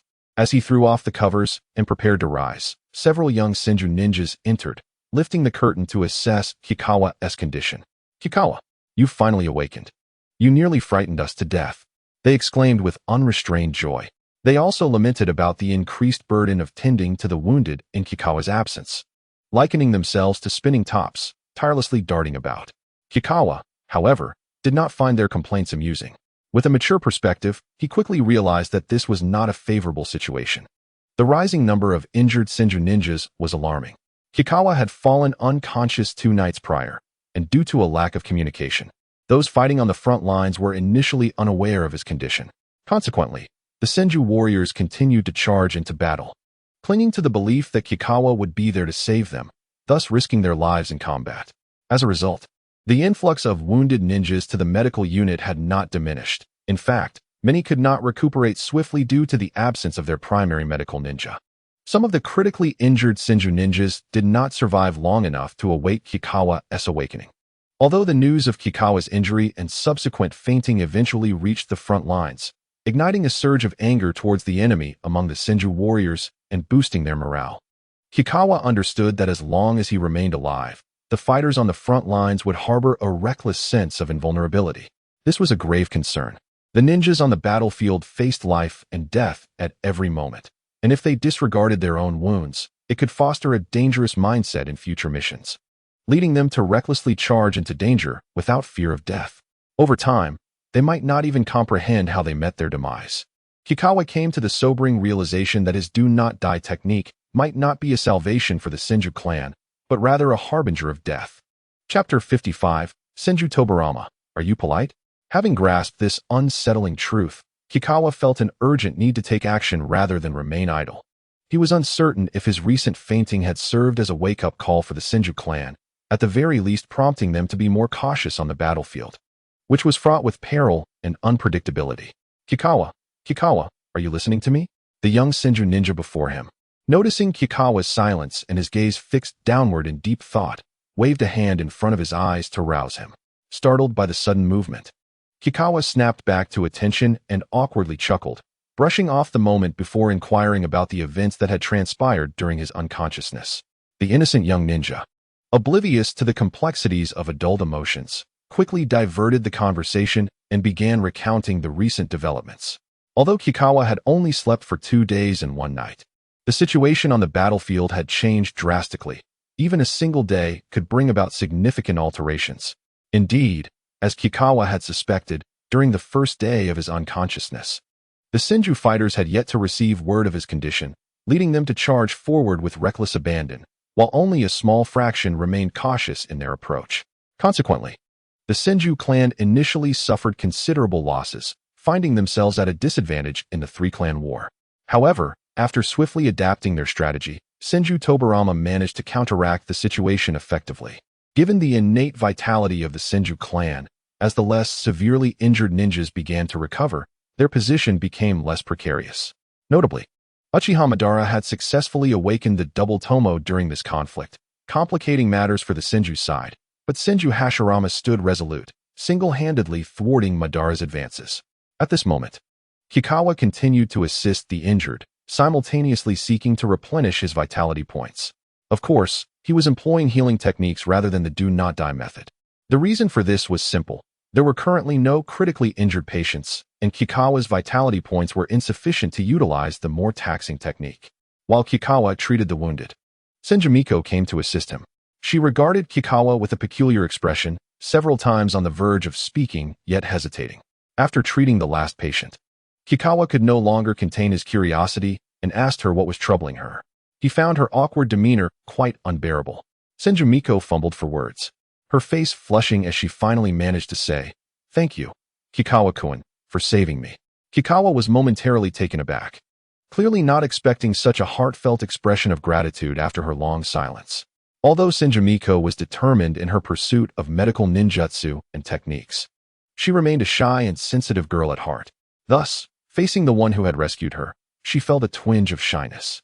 Part of her guilt stemmed from knowing that Kikawa had endured that lengthy unconsciousness to save her.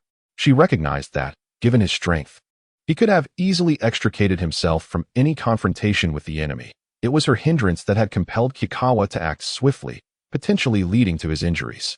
Moreover, she had initially viewed Kikawa as a younger brother, only to discover that this boy, 2 years her junior, not only possessed remarkable talent in medical ninjutsu, but also demonstrated formidable combat skills.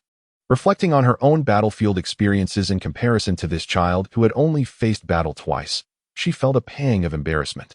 While Kikawa did not possess any extraordinary talent for deciphering human emotions, he could discern a portion of Miko's feelings from her flushed cheeks. In his eyes, Senju was indeed an impressive kunoichi. Although she lacked innate talent, her unwavering determination, diligence, and willingness to confront challenges had always propelled her forward, earning her a commendable reputation among medical ninjas. Despite her youth, she had already emerged as a vital member of the medical unit. Had she been born in a time of peace, she might have enjoyed a more extended period of growth, perhaps cultivating her abilities even further. Regrettably, she was born in such a tumultuous era, a time that evokes a collective lament of being born out of sync with the times. Fortunately, Senju Kakashi possesses a remarkable talent for alleviating tension. With just a few words, he gradually eased the taut nerves of Senju Mei and Co., her flushed cheeks returning to a gentle, rosy hue, rendering her visibly more relaxed. In the afternoon, an unexpected visitor arrived at the Senju rear camp, much to Kakashi's surprise.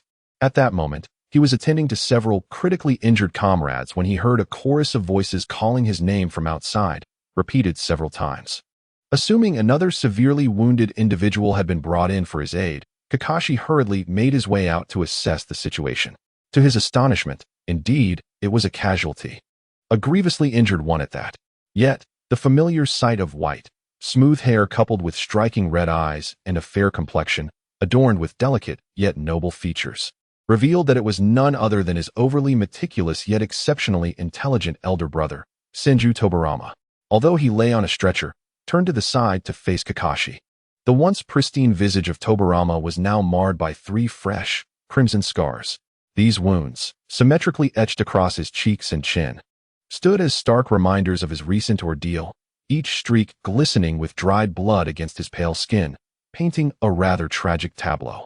Upon seeing Kakashi approach, Tobarama's countenance shifted through a myriad of emotions, relief at his brother's safety, quickly overshadowed by the shame and fury of his recent defeat at the hands of Uchiha Izuna, the scars marking him as a sign of disgrace.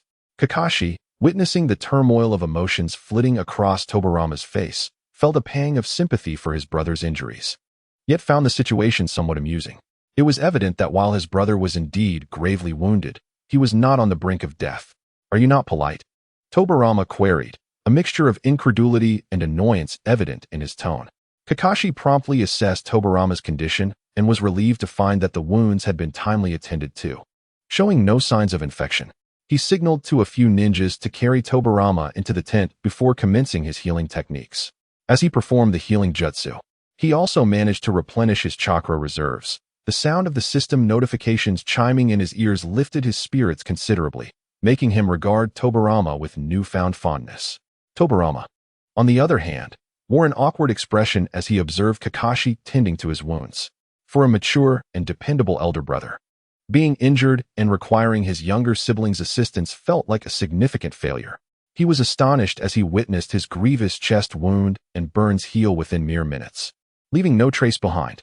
The shock on Tobarama's face spoke volumes. While he had heard rumors about Kakashi's impressive medical ninjutsu, he had yet to experience its efficacy firsthand, and had always been somewhat skeptical of the exaggeration surrounding it. However, now, as he felt the remarkable power of the healing jutsu, he comprehended why the ninjas on the front lines held Kakashi in such high esteem. Indeed, thanks to Kakashi's healing of numerous critically injured ninjas, their gratitude had soared to remarkable heights, including that of the wounded soldiers' families. Consequently, Kakashi's reputation within the Senju clan was exceedingly high, rivaling even that of Senju Hashirama. "My dear brother, your healing ability is truly extraordinary," Tobirama murmured, still reeling from the astonishment. "No wonder they have dubbed you an angel." "Angel?" Kakashi exclaimed, his eyes widening in disbelief. "How absurd. I merely saved a few lives. How could I possibly be labeled as such? It sends a chill down my spine." Kakashi shivered involuntarily, feeling a wave of cold creep up his spine, leaving him questioning whether he had merely slept for a few days or had somehow traversed into a different realm entirely.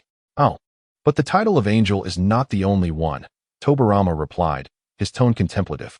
After a moment's pause, as if weighing whether to share further, he continued. "Uchiha and Yuhi dispatched ninjas to assault you, and you were branded there as well. They even assigned you an unflattering title, but I didn't bother to remember it." Kakashi was momentarily at a loss for words, incredulous at the ninja's penchant for assigning nicknames. He recalled having been labeled a monster not long ago. Suddenly, Tobirama's mood shifted dramatically as he exclaimed with indignation, "Indeed, the malevolent Uchiha clan dispatched several Sharingan-wielding ninjas to ambush you. How shameless. A multitude banding together to bully a mere child. Brother Tobirama, your disdain for the Uchiha is palpable," Kakashi mused inwardly. While the Uchiha were indeed involved in the ambush, Tobirama conveniently omitted any mention of the Yuhi ninjas, further underscoring his animosity towards the Uchiha.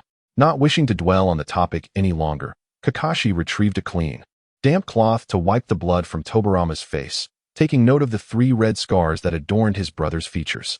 To his surprise, these marks lent Tobirama a rugged handsomeness, enhancing his masculine appeal significantly. Kakashi became momentarily lost in thought, recalling Tobirama's burn injuries, when a sudden realization struck him. "Brother Tobirama, could it be that your injuries were sustained during your battle with the Uchiha ninjas? Such severity suggests they were formidable opponents." At the mere mention of this, Tobirama's expression darkened considerably. When questioned about the origins of his wounds, he steadfastly refused to divulge the truth. He would never confess that these injuries were inflicted by Uchiha Izuna. The mere recollection filled him with contempt for the devious Uchiha, who had taken advantage of a moment of distraction during a fierce clash to strike him down. Though he had quickly regained his senses, it was too late. A blade and a fire technique had already been aimed at his chest. Had he not reacted swiftly, he might not be standing there now. Having narrowly escaped a fatal blow, he lacked the strength to evade the ensuing barrage of kunai, resulting in the 3 gashes marring his face, which, ironically, appeared so aesthetically symmetrical. After several inquiries yielded no fruitful information, Kakashi finally asked, "So, Brother Tobirama, would you like me to heal those scars? They do have a certain charm, after all." Kakashi stroked his chin, offering a suggestion. He genuinely believed that with the addition of the 3 scars, Tobirama Senju's visage would bear a more distinctive character. He thought that Tobirama wouldn't mind having scars on his face, thus he inquired about Tobirama's thoughts first. As anticipated by Kakashi Senju, Tobirama had no intention of deliberately erasing the scars. As the saying goes, scars are the medals of a man. Tobirama wished to retain the scars as a reminder to himself not to be so careless in future confrontations. After all, this was a battlefield, not merely a stage. It was unrealistic to expect battles to always be one-on-one, and he should constantly remain vigilant against potential foes. Consequently, Kakashi refrained from removing the scars. He naturally broached the topic of the excessive reliance of the Senju clan on the medical ninja team, cautioning Tobirama to be mindful of this trend. "Oh, this matter has been noted by both father and me, and we have already convened the clan to discuss it. You need not worry, as everyone has become aware of the dangers posed by this subconscious dependency." Tobirama paused briefly before adding, "Take care of yourself in the rear as well." As an elder brother, Tobirama was genuinely concerned for his younger sibling. Although he recognized Kakashi's considerable strength, he felt that Kakashi's profound empathy sometimes led him to neglect his own well-being. Moreover, Tobirama had noticed that his younger brother's face had noticeably thinned. He recalled that before heading into battle, Kakashi's face still bore a hint of youthful roundness, which had now vanished. I will, Tobarama. You and Hashirama should take care on the battlefield as well. You face far greater dangers than I do, Kakashi replied, warmth swelling within him at Tobarama's concern. A smile gracing his lips. Chapter 57. The Sealing Techniques of the Uzumaki clan at that moment, with Tobarama present. Kakashi seized the opportunity to bring up his earlier idea about creating convenient sealing techniques to assist their clan in staunching wounds. Tobarama, I wish to inscribe sealing techniques on a talismans, crafting something akin to sealing symbols that can immediately halt bleeding. After a moment's contemplation, he elaborated on the specifics. Upon hearing Kakashi's proposal, Tobarama was initially taken aback, then fell into deep thought. Eventually, after careful consideration, he responded, Your idea is commendable. However, creating seals is not a simple endeavor. Moreover, nearly 90% of sealing techniques in the ninja world are predominantly controlled by the Uzumaki clan. Observing Kakashi's sudden despondence at this revelation, Tobarama noted his younger brother's gaze droop, and the once upturned corners of his mouth now turned downwards. Even his lustrous white hair appeared to lose its sheen, rendering him somewhat dejected. Yet, Tobarama felt it was essential to articulate the challenges of this endeavor to Kakashi, as it was indeed a formidable task. His intention was not to undermine Kakashi's confidence, but rather to ensure he comprehended the difficulties at hand before deciding whether to pursue it. Tobarama recognized that despite being only 5 years old, Kakashi was a child capable of discerning circumstances and rationally weighing situations. Thus, Tobarama continued. While the Uzumaki clan has historically been on amicable terms with the Senju, they are unlikely to readily impart their sealing techniques to us. Hearing this made Kakashi feel somewhat disheartened. Much like the patents mandated by the state in his previous life, the sealing techniques seemed to be a unique privilege of the Uzumaki clan. Without their consent, no one could utilize their distinctive sealing arts, especially since outsiders were entirely unaware of the operational principles behind the Uzumaki clan's sealing techniques. Noticing Kakashi's crestfallen demeanor, Tobarama's expression grew somewhat hesitant, as if contemplating whether to disclose certain information. However, after a moment of reflection, he deemed his brother Kakashi capable of handling such matters. Kakashi possessed his own judgment. He gently ruffled Kakashi's drooping head before smiling and saying, Opportunities are seized through one's own efforts. Kakashi lifted his head, his dark eyes reflecting a hint of confusion. He understood that opportunities must be fought for, but he questioned how this related to him. After all, he was not an Uzumaki. How could he possibly persuade them to impart their sealing techniques? Was there a method by which Tobarama could provide him with this opportunity? Then, he observed a subtle smile emerge on Tobarama's face, and the once keen and serious crimson eyes now sparkled with mirth, infusing his features with vitality. Kakashi couldn't help but marvel at how handsome his second brother was. Among the 5 brothers, only he and Tobarama bore a resemblance to Senju Haruko, making them the most striking in appearance. However, Kakashi's features were more delicate and youthful, rendering him even more endearing. While Tobarama was undoubtedly handsome, his features exuded more ruggedness than delicacy.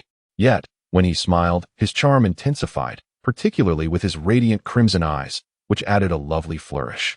Nevertheless, Tobarama was aware that his smile diminished his intimidating presence, leading him to maintain a serious demeanor, which only enhanced his authority. It could be surmised that Tobarama's decision to retain the scars on his face was influenced by this consideration. Because of this, Kakashi seldom witnessed Tobarama smile. So each time he did, Kakashi was irresistibly captivated by how he seemed to inherit the best traits of their parents.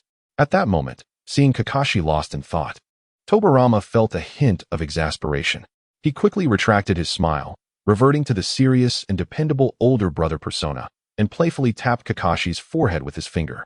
Ouch, that hurts, Kakashi exclaimed, clutching his forehead, his expression one of incredulity as he gazed at Tobarama, as if he were the heartbreaker who had betrayed him. Tobarama's lips twitched. He had certainly tempered his strength to avoid truly striking him. This gesture was merely a light reminder, incapable of causing actual pain. Thus, Tobarama fixed Kakashi with an expression that seemed to say, "You're merely pretending," inviting him to draw his own conclusions. Kakashi, of course, did not genuinely feel pain. In truth, he was simply indulging in a bit of theatrics. He chuckled softly before pivoting back to a more serious line of inquiry. Tobarama, what do you mean by opportunities? Tobarama adopted a more earnest demeanor, informing Kakashi, You should know that our Senju clan has always maintained cordial relations with the Uzumaki clan. Kakashi nodded, fully aware of the long-standing ties between the Senju and Uzumaki clans.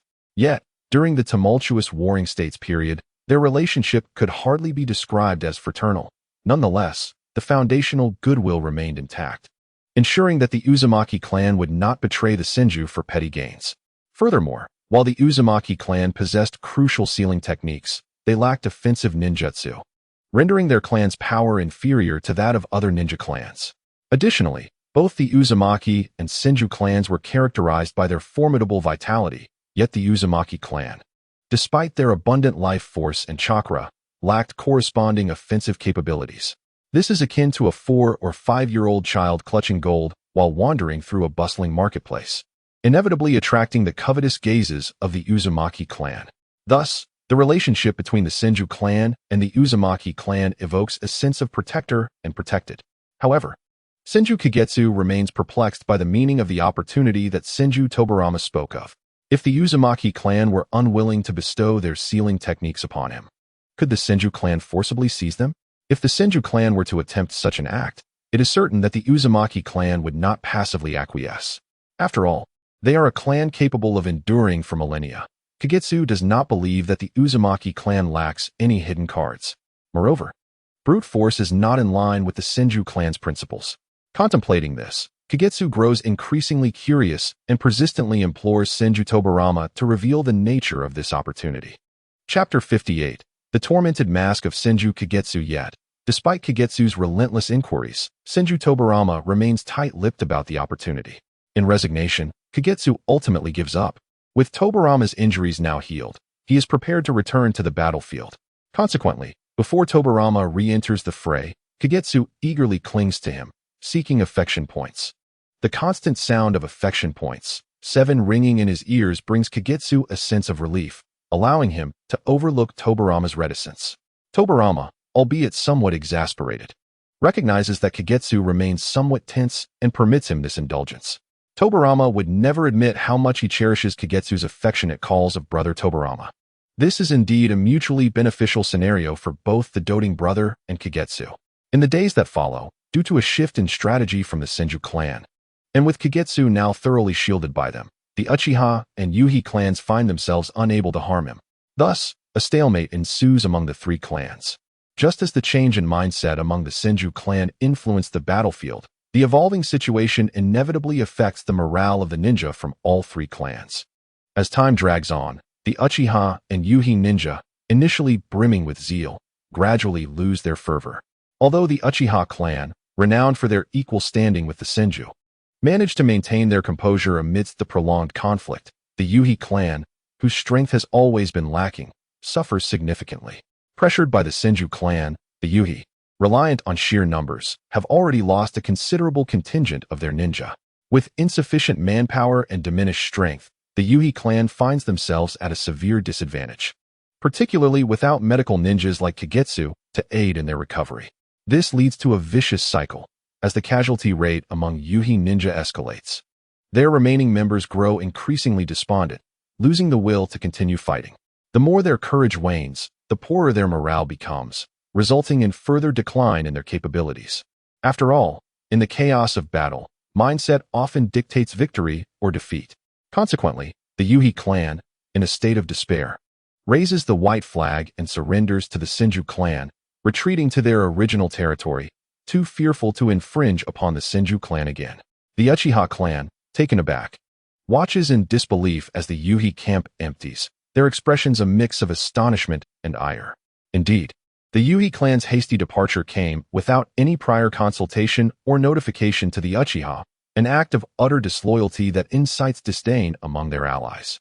Even the leaders of the Uchiha clan regret their initial alliance with the Yuhi, questioning why they ever joined forces against the Senju clan, given the Yuhi's lack of competence and integrity. In summary, the Yuhi clan's reckless maneuver has not only landed them on the Senju clan's enemies list, but has also placed them squarely on the Uchiha clan's blacklist. Having offended both powerful clans, the Yuhi clan now faces dire consequences, realizing that their days of prosperity are over. Once elated to ally with the formidable Uchiha clan, They now find themselves bereft of nearly half their young ninjas, substantial resources, and thoroughly antagonized by both the Senju and Uchiha clans. Their plight is indeed lamentable. With a significant depletion of resources and the likelihood that both the Senju and Uchiha clans will monopolize their missions, coupled with the loss of able-bodied young men, the Yuhi clan's survival through the winter remains uncertain. Of course, these considerations pertain to the future. To summarize, the current situation sees the Yuhi clan in retreat. The Uchiha clan left speechless, and the Senju clan observing with keen interest. The Senju and Uchiha clans find little incentive to continue their conflict, as further engagement would yield no substantial outcome. Thus, the two clans engage in a token skirmish for a couple of days before mutually agreeing to cease hostilities. Regardless of the Uchiha clan's resentment toward the Yuhi for their treachery, the Senju clan revels in newfound jubilation. The Senju emerge as the clear victors in this tri-clan conflict, successfully repelling two invading clans with minimal loss of their own forces. Both the ninjas on the battlefield and those anxiously awaiting news of their loved ones back home are filled with joy and excitement. This marks the Senju clan's first truly remarkable performance on the battlefield. As a result, other observing clans are now deterred from provoking the Senju clan. The Senju clan's prestige within the ninja world has undoubtedly ascended to new heights. Conversely, the Uchiha clan's reputation has diminished among other clans, despite their possession of the Sharingan. Ultimately, the Senju clan has emerged triumphant, and all of this is inextricably linked to one individual, Senju Kagetsu. Oh dear, please put me down. At this moment, the atmosphere within the Senju territory is exceptionally buoyant, with everyone brimming with joy. In the center of the clan grounds, a crowd has gathered, encircling a scene of excitement. Upon closer inspection, a white-haired child is being tossed into the air, caught, and thrown again. Indeed, the one pleading to be set down is none other than Senju Kagetsu. Enthusiastically hoisted by the jubilant members of his clan, Kagetsu is thoroughly terrified. Upon entering the clan territory, he was suddenly surrounded by a throng of Senju clan members, all smiling and expressing their gratitude. Initially, he felt elated to receive such sincere thanks, but soon, his joy turned to dismay. Before he could react, he was seized by several clan members and tossed aloft, a sudden act that left him in shock. By the time he realized what was happening, he was already airborne. The sensation of weightlessness was most unsettling. Having been conditioned for battle, Kagetsu found it challenging to adapt to this loss of control over his body, resulting in a visage of sheer terror. Chapter 59. Witnessing the moment of miracles, Senju Kagetsu felt utterly dizzy as the Senju ninjas continued to toss him into the air. By the time they finally set him down, he could no longer discern his bearings. He felt utterly disconnected from the ground beneath him, swaying unsteadily as he spun around twice, his hands flailing in the air in a desperate attempt to restrain the impulse to collapse onto the earth. However, the surrounding members of the Senju clan couldn't help but burst into hearty laughter at the adorable sight of Senju Kagetsu's clumsy spinning. It was evident that the Senju clan not only accepted Kagetsu's existence wholeheartedly, but also held him in high regard. After all, who could possibly resist the charm of the cute and capable little Kagetsu? After a brief moment of recovery, Kagetsu finally regained his senses. Listening to the joyous laughter of the Senju clan, he felt a surge of happiness within himself. Despite his forgetful nature, he realized that the initial fear the clan felt towards his monstrous identity had merely been vocal. They had never inflicted any real harm upon him, and thus he had chosen not to concern himself with it. Of course, while verbal attacks can be the most potent, Kagetsu's body housed the spirit of a mature individual, Murakawa, who was quite immune to such wounds. In the beginning, Kagetsu had not paid much attention to this world or anyone in it, save for Senju Haruko, viewing those around him as mere NPCs in a game, and therefore, such verbal assaults failed to affect him deeply. However, would a child like him, faced with similar bullying, not feel profoundly hurt? Kagetsu found himself lost in thought, his mind drifting back to distant musings. Wait, who is he? Suddenly jolted back to reality. Kagetsu realized he was pondering something he didn't even understand. Had he encountered a bullied boy at some point? Furrowing his brow, he contemplated seriously. Yet after a prolonged moment of introspection, he found no clarity. Thus, he attributed his mysterious thoughts to an overlong spinning session causing a mental lapse.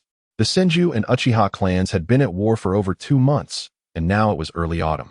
The sun was far less intense than in midsummer, and the air was pleasantly cool. especially in the mornings, with the sun just peeking over the horizon. The temperature was perfect, and the air was infused with the sweet, untainted fragrance of nature. Strolling along such a woodland path was indeed delightful. However, Kagetsu had no time to relish this pleasure. He was eagerly heading to the farming hub to check on his crops. During the time spent on the battlefield, he had entrusted several members of the Senju clan to manage his fields, and now, as harvest season approached, he was brimming with excitement, nearly unable to contain his eagerness to see the fruits of his labor.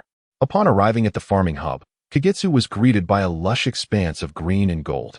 Seeing this sight, he knew that his crops would yield a bountiful harvest. A few Senju clan members he had hired were busy watering the seedlings and weeding. Upon noticing Kagetsu's arrival, they waved at him in greeting. Excitedly, Kagetsu sought out the potato seedlings he had previously treated with healing jutsu. In truth, potatoes have a short growth cycle, typically maturing between June and July after being planted in spring. Yet, perhaps due to the fact that these seeds were produced by the system, they were somewhat different, as they had yet to mature. Of course, this was accepting the potato seedling upon which Kagetsu had used healing jutsu. Eagerly, he approached that particular potato plant, crouched down, and began to dig with his hands. At this moment, a few Senju clan members had gathered around him. Initially, they were merely aware that Kagetsu had planted many crops, never imagining that those crops could actually be harvested. The young ninjas of the Senju clan had initially spread rumors of Kagetsu's supposed yield of 5,000 per acre. But the adults had dismissed such claims, viewing them as mere child's play. They thought, once the children grew tired of their games, they would realize farming was not so easy. After all, if crops could be grown so effortlessly, why would the ninjas of the Senju clan toil outside to earn money and food? Thus, they had not considered that 5-year-old Kagetsu could really accomplish anything significant. Some even jested that if he truly managed to grow 5,000 per acre, they would eat feces while standing on their heads, garnering agreement from several others. However, as time passed, Kagetsu's crops flourished more and more. Before the three-clan war, some Senju clan members passing by the fields were astonished by the newly sprouted seedlings. Those few ninjas who witnessed the emergence of the seedlings rubbed their eyes in disbelief, staring wide-eyed at the actual plants that had grown, utterly dumbfounded. To put it vividly, their eyes were as wide as saucers. Thus, the news spread, and more members of the Senju clan began to gather to witness the growth of the potato plants.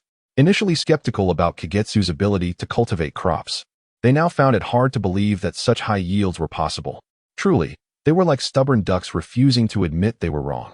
The ninja who had boisterously claimed he would eat feces if the crops were truly grown was now feeling anxious, yet still maintained his obstinate facade, unwilling to concede that he might actually have to eat his words. After the three-clan war, the seedlings continued to thrive, growing increasingly lush and vibrant. The few rice plants alone hinted at the certainty of a high yield. Thus, more and more Senju clan members casually passed by the farming hub. Initially, those who encountered familiar faces would make excuses about merely passing through. Yet the farming hub was located in one of the most remote areas of the Senju territory. Who would casually wander several hundred meters from home without purpose? As time went on, the clan members shared an unspoken understanding, passing by without mentioning their intentions, yet seemingly conveying everything. And now, with Kagetsu's arrival, it was finally time to witness the miracle. Chapter 60. The bewildered Senju clan members. A gentle breeze swept through the fields of early autumn, carrying with it the unique floral and grassy fragrances of the season. A group of a dozen clan members surrounded the farming hub, both men and women, whispering amongst themselves, their expressions a mix of excitement and anticipation. To an outsider, they might have appeared as if they were plotting something clandestine. After a while, the Senju clan members suddenly encircled a young child, as though conspiring over something grand. Kagetsu looked around, bemused by the gathering throng of clan members. Had it not been for the unripe potato seedlings before him, they might have encircled him completely. "Oh, don't mind us. Kagetsu-kun, hurry and dig," exclaimed a Senju woman adorned with flowers, her eyes gleaming with eager anticipation, as if she were desperate to assist him in his endeavor. Surveying the excited faces of the gathered clan members, Kagetsu realized that none of them were devoid of enthusiasm. "Are we crowding too closely and hindering Kagetsu-kun?" Another woman of somewhat ample figure from the Senju clan tentatively inquired. Upon hearing her words, the surrounding individuals instinctively took a step back, providing Senju Kyukawa with ample space. It was only then that Kikukawa felt the air around him begin to circulate. Understanding the sentiments of his fellow Senju clansmen, he couldn't help but find the situation amusing. Nonetheless, he was also quite exhilarated, so he continued to excavate the potatoes. As he resumed his digging, several Senju clansmen held their breath in anticipation. Kikukawa first trimmed the leaves and stems of the potato plant to facilitate the excavation. Next, he cautiously grasped the base of the potato seedling with one hand while gently displacing the soil with the other. Given that the area had been watered that morning, the earth was easily disturbed. Being his first time and with so many onlookers, Kikukawa felt a twinge of nerves, beads of sweat forming on his forehead. As layers of soil were removed, the potatoes beneath finally emerged into the light. He carefully collected the potatoes, 1, 2, 3, 4. As he continued to unearth more, the expressions of the surrounding Senju clansmen shifted to one of increasing excitement and disbelief. 11, 12, 13. Their astonishment was palpable. Kikukawa's hands tirelessly explored the base of the potato plant. When he finally finished digging, he recalled counting as he worked. There were a total of 21. Kikukawa's breath quickened, and sweat trickled down his nose. He felt both exhilarated and incredulous. In his previous life, he had never encountered a single seedling yielding such an abundant harvest. Moreover, each potato was round and plump, suggesting a high starch content and nutritional value. He counted the potatoes again, still unable to believe there could be so many. 1, 2, 3, 4. As Kikukawa counted, the surrounding Senju clansmen held their breath, focusing intently, silently following his count. Wherever Kikukawa's hands moved, their gazes followed. It was undeniable. There were indeed 21. Kikukawa had counted multiple times. There was no chance of error. However, he couldn't help but wonder if this potato plant had produced such a bounty due to the healing technique he had employed. With other potato seedlings still maturing, he had no way to draw comparisons. Reflecting on this, Kikukawa's heart suddenly calmed. Patience was necessary. Yet, observing the robust growth of the potato plants, he felt reassured. The system's products should be reliable, shouldn't they? Kikukawa, still somewhat anxious, inquired of the system. Surely the quality of these potato seeds in your store is not in question? Initially seeking mere confirmation regarding the seed's quality, he was taken aback when the system's tone turned irritable, an icy edge seeping into its electronic voice as it retorted. Host, you are greatly insulting our system store. We never sell inferior products. All right, I understand. No need to be so temperamental, Kikukawa muttered under his breath. The system's complaints were certainly audible. But what about that sunblade I redeemed that broke after just a few uses? He suddenly recalled. Host, how much did you pay for that sunblade? It was a counterfeit, for goodness sake. The system's voice dripped with exasperation, as if mocking Kikukawa for not being able to afford an authentic one. Realizing the system was playing word games, Kikukawa understood that while the sunblade was indeed a counterfeit, it was still intact, thus not truly defective. However, the thought of that counterfeit sunblade made him angry. He had spent over 10,000 points on it, only for it to shatter after minimal use. That was a considerable sum, equating to nearly 100 days of life. Kikukawa's displeasure escalated as he vented to the system. To his surprise, the system countered, whereas the exorbitance in 10,000 points. Don't make baseless claims. That has been the price of the counterfeit sunblade for years. Have you truly been diligent in earning points? Reflect on your own shortcomings. What was happening? Did something malfunction? Kikukawa was taken aback. Had the system been compromised? Its tone seemed entirely different. The next moment, he heard the electronic voice echo in his mind. System malfunction detected, undergoing repairs. Disregarding the system's bizarre behavior, Kikukawa stood up, preparing to take the potatoes home for further inspection. The nearby Senju clansmen, still in a state of disbelief, seemed to awaken from their stupor as they saw Kikukawa rise, their eyes still glinting with incredulity. They could scarcely fathom that if every potato plant in the field produced such a yield, their harvest would surely exceed 5,000 per acre. Realizing the presence of the other Senju clansmen, Kikukawa felt a pang of guilt for having momentarily forgotten them. Attributing his distraction to the system, he selected a few choice potatoes to share with them, eager for them to taste the fruits of their labor. However, he found that each potato was of similar quality, so he simply distributed one to each person, explaining various methods of preparation. Yet, observing their dazed expressions, he was uncertain if they absorbed any of his instructions. After distributing the potatoes, the clansmen appeared as if they had lost their souls, alternating between astonishment and joy as they cradled their round, plump treasures, leaving with expressions of deep satisfaction. Once they had all departed, Kikukawa inspected his potato field, cornfield, sweet potato patch, and rice paddy. Seeing that all the crops were thriving, he nodded in satisfaction. However, due to the limited scope of his healing techniques, he could not apply them en masse to the crops. Still, witnessing the flourishing plants reassured him. That evening, Senju Tobarama and a few others returned early.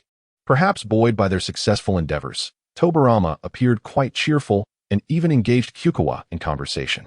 Naturally, Kikukawa welcomed the points offered, seamlessly continuing the conversation while leaning comfortably against Tobarama, effortlessly accruing a substantial amount of points. Since Tobarama was typically busy with work and often maintained a serious demeanor towards Senju Hashirama and Senju Tobarama, the two children had grown distant from him. Rather than a lack of affection, it was simply that as they matured, they came to understand more about the world, making it difficult to relate to their father as a typical child would. Moreover, Hashirama and Tobarama had fundamentally differing philosophies, leaving their relationship reduced to mere familial ties, lacking any profound connection. Senju Tobarama has never been one to indulge in affection. His demeanor towards Senju Hashirama is always marked by respect rather than longing. With his brothers, Senju Bansho and Senju Wakano, having departed early, it seems that the only vestige of paternal connection left for Senju Hashirama is with his youngest son, Senju Kagetsu. A situation that raises questions of fortune or misfortune. As Senju Kagetsu and Senju Hashirama engaged in lively conversation, one reveling in the bounty of affection, the other relishing the rare experience of fatherly bond, Senju Tobarama and Senju Hashirama found their hunger growing unbearable, prompting Kagetsu to recall that he had yet to present his culinary accomplishments for the day. Soon, Senju Kagetsu had prepared a feast centered around potatoes, fried, baked, mashed, and simmered in chicken broth. When the radiant golden dishes arrived at the table, Senju Hashirama and the others exchanged puzzled glances, having never encountered potatoes before. Yet, as the tantalizing aroma wafted through the air, their appetites surged, and they could hardly contain their drooling. Taking his seat, Senju Kagetsu eagerly began to eat. Oh, this is truly delicious. His appreciation for the potatoes surged, having not tasted such delightful fare in 5 years. However, after a few bites, he noticed that his companions remained motionless, their chopsticks untouched despite their evident craving. "Why aren't you eating?" Kagetsu inquired, bemused by the scene before him. Just moments ago, it was Senju Hashirama and Senju Tobarama who had expressed hunger, yet now they hesitated to partake. "What dish is this? I've never seen it before." Senju Hashirama finally broke the silence, his gaze fixated on the closest platter of fried potatoes, his eyes nearly bulging with desire. Realizing their hesitation stemmed from a lack of familiarity with potatoes, Senju Kagetsu couldn't help but chuckle. Did these 3 grown men truly doubt their son and brother's culinary abilities? Did they think he would serve them something inedible? With this thought, Senju Kagetsu explained. "This is a potato, a high-yield crop." He elaborated on the virtues of this grain while enjoying his meal, passionately detailing over 100 ways to prepare potatoes. Finally, unable to resist the allure of the delicious food before them, Senju Hashirama and the others began to join in, competing with Kagetsu for the delectable morsels. In a short time, even Senju Tobarama was drawn into the fray, and as they indulged, the crisp, golden potatoes delighted their palates. Soon, they had devoured several large platters, and the 3 brothers reclined in their chairs, clutching their stomachs, while Senju Tobarama maintained his composure, sitting upright in dignified restraint. Senju Tobarama then inquired further about potatoes, and Senju Kagetsu shared all he knew, leaving nothing unsaid. Observing the growing excitement in Tobarama's eyes, Kagetsu realized that the significance of these high-yield crops would not be lost on him, and he would surely begin to appreciate their value. With the fluttering wings of change, perhaps the world was on the cusp of transformation. The landscape of the shinobi world was destined to shift. The following morning, Senju Kagetsu luxuriated in a rare lie-in. Undisturbed until 10 o'clock, sunlight streamed through the window, bathing his pale face in golden light, the fine hairs on his skin glimmering. His long, dark lashes cast gentle shadows beneath his eyes. After turning over, he slowly opened his eyes, still somewhat dazed, before blinking to clarity. Rising with a stretch, he felt tears welling at the corners of his eyes. Rubbing them away, he donned a jacket and stepped out of bed. Although it was early autumn, a slight chill in the air hinted at the changing season. As he opened his room's door and inhaled the fresh air, He marveled at how invigorating it felt compared to the acrid scent of smoke and blood from the battlefield. Witnessing the sunlight casting its golden glow upon the earth, his spirits lifted with the beauty of the day. It's truly a splendid day, perfect for exploring the clan's territory, Kagetsu mused, mentally mapping out his day's adventures. As he wandered through the streets of the Senju clan, he had never perceived the sky as so blue, the ground so even, or the air so refreshing. The world around him radiating beauty, beyond the reprieve from battle. His heart swelled with joy from the thriving crops he had seen the previous day and the encouraging demeanor of Senju Tobarama. As he stepped into the heart of the clan's territory, he sensed the subtle gazes of his fellow clan members upon him. Mirror River. A hand landed gently on his right shoulder, prompting him to turn.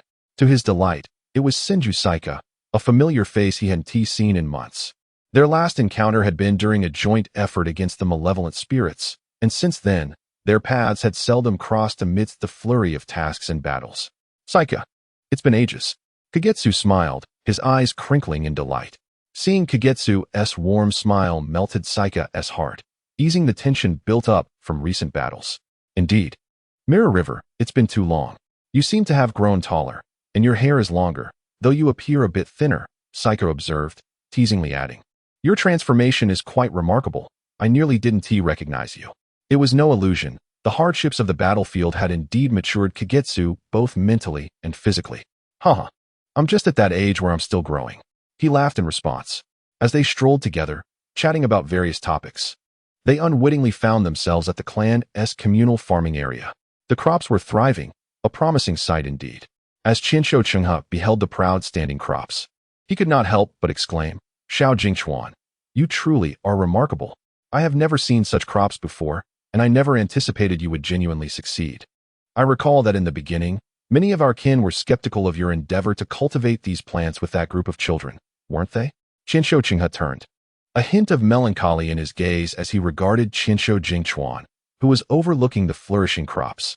Qinsho Jingchuan's eyes tenderly swept over the plants, akin to a parent admiring their offspring. With utmost gentleness, he replied, Indeed, I too did not foresee such success, nor the abundance that has resulted. A glimmer of joy sparkled in Qinsho Chenghe's eyes as he continued, Though I am unaware of how you acquired these seeds and cultivation methods, I trust that your intentions are for our benefit, correct? With this food, the Qinsho clan can enjoy a bountiful winter. Sunlight bathed Qinsho Chenghe's face, filling his eyes with dreams and aspirations for a brighter future. He had fought alongside Qinsho Jingchuan against inexplicable malevolent forces, and after such experiences, Qinsho Chenghe felt his perception of the world had been profoundly elevated, allowing him to accept these mysterious crops. He thought to himself that as long as he knew Qinsho Jingchuan meant no harm, that would suffice. Even though he was aware of the peculiarities surrounding Qinsho Jingchuan, including the enigmatic Nichiren blade and his exceptional combat skills, as well as the thriving crops. Upon hearing Qinsho Chenghe's words, Qinsho Jingchuan paused for a moment. Being astute, he understood the underlying implications of Qinsho Chenghe's statement. He raised his gaze to meet Qinsho Chenghe's, who was now staring into the endless distance. Qinsho Jingchuan merely smiled softly. Admittedly, his decision to procure these seeds may have been somewhat impulsive, yet neither Qinsho Huji nor Qinsho Zhujian had ever questioned him or the origins of the seeds. They had simply offered their unwavering support. Similarly, the clansmen, such as Qinsho Chenghe, had not doubted Qinsho Jingchuan. Their initial fear, stemming from the unknown, had only led them to confine him to a small room, but as they came to truly understand him, their sentiments shifted to goodwill. If Qinsho Jingchuan were to claim that he had never harbored resentment towards those who had wronged him, it would be a falsehood. After being confined in that dim, cramped room for 4 years, with only his mother to care for him, a mother who ultimately succumbed to exhaustion, he certainly felt anger and hatred. That was the moment he first experienced a mother's love, only to have it cruelly snatched away. Yet, as he spent more time navigating life in this chaotic world, Qinsho Jingchuan gradually began to understand his kin. Having lived through prolonged warfare, they were often in a state of heightened anxiety, easily startled by the slightest disturbance. Coincidentally, Qinsho Jingchuan was born on the day of the Qinsho clan's defeat, marked by flames and tragic coincidences that no one could have anticipated. Had he experienced these events himself, he might have felt fear and trepidation. During this tumultuous period, it was Qinsho Huji and Qinsho Qingzi who safeguarded Qinshu Jingchuan's fragile life. His 4 elder brothers were still too young to comprehend the situation and powerless to intervene. After Qinshu Jingchuan's release, their greatest endeavor was to treat him with kindness. Although the Qinshu clansmen initially held biases against him, they ultimately chose to set aside their fears and connect with the 5-year-old boy sincerely. Despite the entangled interests, Qinshu Jingchuan believed that this was the goodwill they could preserve amidst the chaos of their world. He experienced the kindness of parents and brothers, the goodwill of Qinshu Chenghe and others, and the benevolence of Grandma Naiko. Thus, the hatred that once resided within him gradually dissipated, overshadowed by their compassion. If any resentment lingered, it would be directed towards the disorderly nature of the world itself. Now, Qinshu Jingchuan had unequivocally earned the trust of the Qinshu clan. Hence, even though they were aware of the seed's mysterious origins, they chose to believe in him. To him, that sufficed.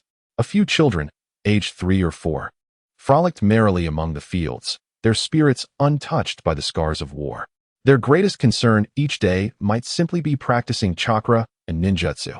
Qinshu Jingchuan mused, contemplating the aspirations of Qinshu Zhujian and Uchiha Madara, who sought peace to protect their younger brother.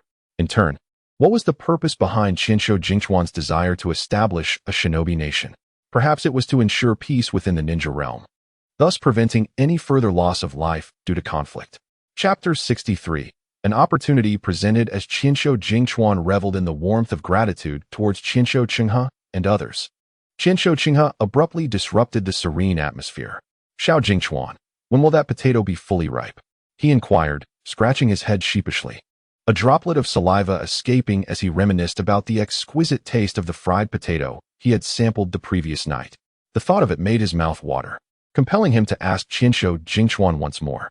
Had this been a comic, a series of dark lines might have appeared above Qinshu Jingchuan's head, illustrating his exasperation at the interruption. This splendid atmosphere, this opportune moment, seemed entirely unsuitable for such trivial inquiries. Nonetheless, Qinshu Jingchuan answered Qinshu Chenghe's question sincerely, approximately a month. I would say, observing the growth of the potato seedlings, he estimated a rough timeline. However, Chenghe, there are more than just potatoes planted there. To the left are sweet potatoes, to the right, corn, and the most common, rice, which you should be familiar with. Qinshu Jingchuan gazed across the cultivated land, elaborating on the various crops and the delightful dishes they could create. Qinshu Chenghe, already salivating at the thought of yesterday's fried potatoes, felt an even greater hunger upon learning of the myriad delectable foods that could be prepared from these crops. He suddenly conceived a clever idea, his eyes gleaming with mischief. After a brief pause, he smiled and posed a question. Xiao Jingchuan, do you still need extra hands? Initially bewildered by the inquiry, Qinshu Jingchuan soon grasped its meaning. A chuckle escaped him, and he readily accepted Qinshu Chenghe's offer to assist. It was a rare sight to see someone eagerly volunteering to help in the fields, and he had no reason to decline, especially considering that Qinshu Chenghe represented free labor. Previously, Qinshu Jingchuan had contemplated hiring help, which would have incurred costs. Unbeknownst to him, the plots he tended had drawn considerable attention from numerous Qinshu clansmen, and the tasks he had posted for hiring had long been claimed, contrasting starkly with the earlier days when he struggled to find anyone willing to join him.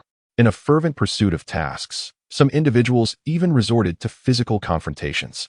Ultimately, the diligent Kampu Kikawa, having resolved the issue of arable land, now radiated joy and a remarkably buoyant spirit. After imparting essential advice on farming to Kampu Saika, he allowed him to experience the process firsthand. Saika, why don't you give it a try? Cultivating the earth is no trivial endeavor. Should it not appeal to you, do not hesitate to inform me. We are not in dire need of extra hands at the moment, Kampu Kikawa remarked with an open-hearted demeanor. He surmised that Kampu Saika's eagerness to assist was merely a result of his curiosity, given that he had never farmed before. Kampu Saika, having no prior experience in agriculture, soon discovered that cultivating the land was far more complex than he had anticipated. After absorbing a plethora of cautions, he muttered, I never realized these crops were so delicate. It's no wonder we struggled to keep them alive before. Upon hearing this, Kampu Kikawa couldn't help but chuckle. Farming was indeed a challenging endeavor. However, the seeds provided by the system were relatively easy to grow, far simpler than the crops of contemporary times, which had undergone minimal enhancement. Kampu Kikawa believed that Kampu Saika might soon abandon the task, as it was not particularly enjoyable. His own persistence in farming had stemmed from a sense of responsibility. Yet, this time, Kampu Kikawa underestimated Kampu Saika's tenacity.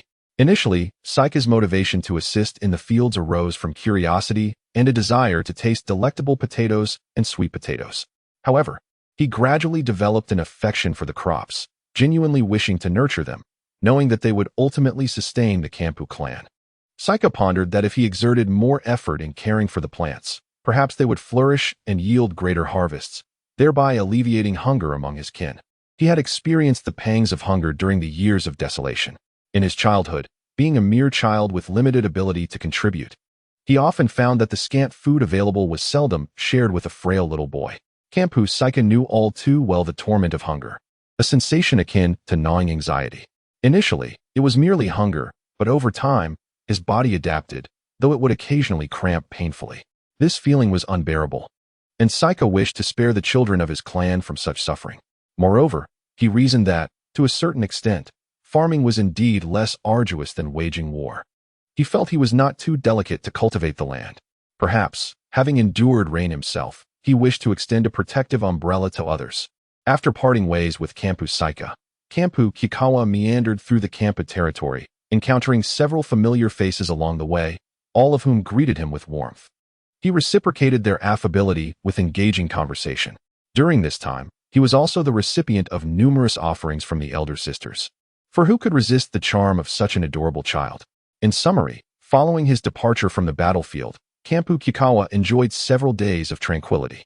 He relished observing his cultivated fields, wandering through the clan's lands, and occasionally indulging in practice. These days were marked by leisure for Kampu Kikawa, but he anticipated that his busyness would soon resume. Previously, he had been curious about the opportunity that Kampa Tobarama had mentioned, yet he had not foreseen that it would present itself so soon. Chapter 64. Happy birthday today, October 23rd, marks the birthday of Kampu Kikawa's elder brother, Kampu Hashirama. After this day, Hashirama would be 14 years old. The average lifespan in the ninja world is 30, and Hashirama was astonished to realize he was nearing half that age. Standing in the courtyard, he gazed at the moon, feeling an inexplicable wave of melancholy wash over him. Since parting ways with Uchiha Madara on the battlefield, nearly a month had passed without a glimpse of his face. In the midst of battle, he was merely Kampu Hashirama, while Madara remained Uchiha Madara. The divide of their identities was eternally separated by the walls of their clans, erected from bloodshed and animosity. On either side of the wall stood the rival clans of Kampu and Uchiha. Today, on his birthday, Hashirama inexplicably found himself reminiscing about the boy he regarded as a divine revelation, Uchiha Madara. Ever since their relationship was discovered by their respective families, they had not met privately again. The once shared dream of establishing a village and safeguarding their younger siblings now felt distant and unattainable, as if it lay beyond the horizon. The most distant dreams may not be those that are invisible, but rather those that, while within sight, remain utterly out of reach. Brother, why are you standing outside in the cold? Kampu Tobarama opened the door and, seeing Hashirama clad only in a thin short-sleeved shirt, could not help but inquire. As October progressed, the weather grew increasingly chilly, especially at night. Hashirama's sorrowful thoughts were interrupted, and he became aware of the creeping chill along his spine. He shivered suddenly, exclaiming, "Ah, it's so cold." He then swiftly retreated indoors to don a warmer coat. Kampu Tobarama, witnessing his elder brother reverting to his usual carefree demeanor, felt a sense of relief. He was unaccustomed to seeing Hashirama in such a melancholic state. Just moments ago, Hashirama had stood in the courtyard for hours, resembling a statue, from sunset to moonrise. At that moment, Kampu Kikawa was nearly finished preparing dinner, while Hashirama continued to linger outside. Thus, Kampu Kikawa instructed Kampu Tobarama to summon the birthday boy inside. "Happy birthday, brother Hashirama." Kampu Kikawa lifted his glass in a toast to Hashirama, though it contained only water, not wine. Hashirama reciprocated the gesture, raising his own glass. Once Kampu Tobarama and Kampu Saika had extended their well wishes, Kampu Kikawa stealthily slipped into the kitchen and, when no one was watching, extinguished the lights. The room was plunged into darkness, save for the soft glow of moonlight streaming through the window. "Hey, little Kikawa, why did you turn off the lights?" The others at the dining table inquired in confusion. Just then, they noticed a flickering light emerging from the kitchen doorway. growing brighter as it approached, clearly visible against the darkness. As the light drew closer, Hashirama discerned the figure carrying it to be Kampu Kikawa, whose bright eyes and charming visage were illuminated by the glow. The source of the light turned out to be a round cake, the exact nature of which was unclear, yet it emanated an enchanting aroma. Kampu Kikawa placed the cake at the center of the table. "Brother Hashirama, quickly close your eyes and make a wish. Then blow out the birthday candles." Kampu Kikawa exclaimed excitedly. "It is said that wishes made on one's birthday will surely come true." Hearing this, Hashirama realized that the round object was indeed a birthday cake. "A wish, you say?" Obediently, Hashirama closed his eyes and made a wish. Regardless of belief or disbelief, he earnestly wished for this desire to manifest. Regardless of the circumstances, may peace reign in the ninja world. Senju Hashirama fervently made his wish in his heart and then opened his eyes. In the flickering glow of the flames, the resolve in his dark pupils appeared even more pronounced. Hashirama was not a person who should be associated with sorrow. He was powerful and steadfast, capable of exerting every effort to pursue his desires. The confusion of today was merely a precursor to a more resolute tomorrow. "Quick, blow out the candles. Brother Hashirama, you must extinguish them all at once, or it won't work." Senju Tobarama urged his brother to blow out the birthday candles. Upon hearing Tobarama's words, Hashirama took a deep breath and, summoning all his strength, blew towards the candles. With a whoosh, all the candles were extinguished. With a flick, Tobarama reignited the light with his flames. "Hooray! Hooray!" Senju Tobarama cheered. "May all your wishes come true, Brother Hashirama." "Thank you, little Tobarama," Hashirama replied, feeling a surge of emotion, nearly shedding tears. "Hey, big brother, why are you so moved? Today is your birthday. Shouldn't you be happier?" Tobarama teased, unable to resist the urge to playfully hit him, a reflex he had developed. Tobarama chuckled and then removed the candles from the cake, revealing a perfect birthday cake. The surface of the cake was adorned with white and pink frosting, decorated with a few flowers and pieces of fruit, and the words "Happy Birthday" were inscribed in red, resembling jam. This cake may not be deemed particularly exquisite, but it was the best that Tobarama could create under modest conditions, both visually appealing and delicious. Tobarama had initially believed the system's shop would provide ample ingredients, but he found only cream available. Everything else was a product of his own efforts. God knows how many times he had experimented with his flames to bake a perfect cake without an oven. For this, Tobarama had practiced for several days in advance, resulting in this fairly attractive cake. Chapter 65. The so-called opportunity. Tobarama sliced the cake into 4 equal pieces, placing each in a plate, one for each person. The moment Hashirama received his piece, he eagerly took a spoonful and stuffed it into his mouth.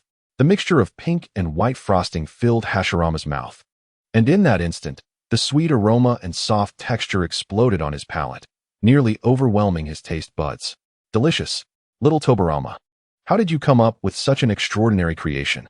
It's absolutely delightful," Hashirama exclaimed with excitement. His praise was genuine, although the cake appeared less than refined. Its flavor was indeed remarkable, sweet yet not cloying.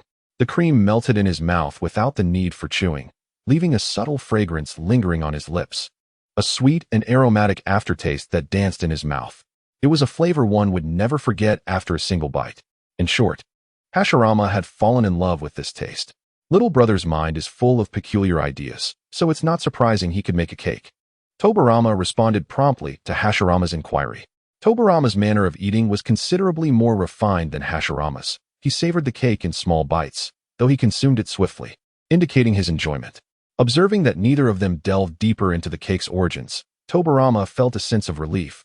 He was not particularly adept at making excuses. Senju Fudo, typically silent during meals, was engrossed in his cake and rice, yet his satisfied expression revealed his fondness for the cake as well. A sense of accomplishment swelled within Tobarama. As a chef, he naturally desired his creations to be appreciated by others. It seemed the sweetness was perfectly balanced, appealing even to Hashirama, who usually preferred savory flavors. Once again, Tobarama reaffirmed his culinary skills. However, speaking of sweetness, he recalled that nearly all members of the Uchiha clan had a penchant for sweets. If this cake were to be made for Izuna, it might need to be even sweeter, perhaps to the point of being cloying, Tobarama mused, unable to shake off the thought. It had been a long time since he had seen Madara and Izuna. As he had been serving as a medical ninja on the rear lines, rarely encountering the Uchiha brothers on the front lines. Lost in thought, he momentarily paused his eating. To be honest, he missed Izuna a bit. After all, Izuna had been his first friend, not in the context of their clans, but as individuals, as Tobarama and Izuna. By the way, Izuna also enjoyed the fish I grilled, although it was savory.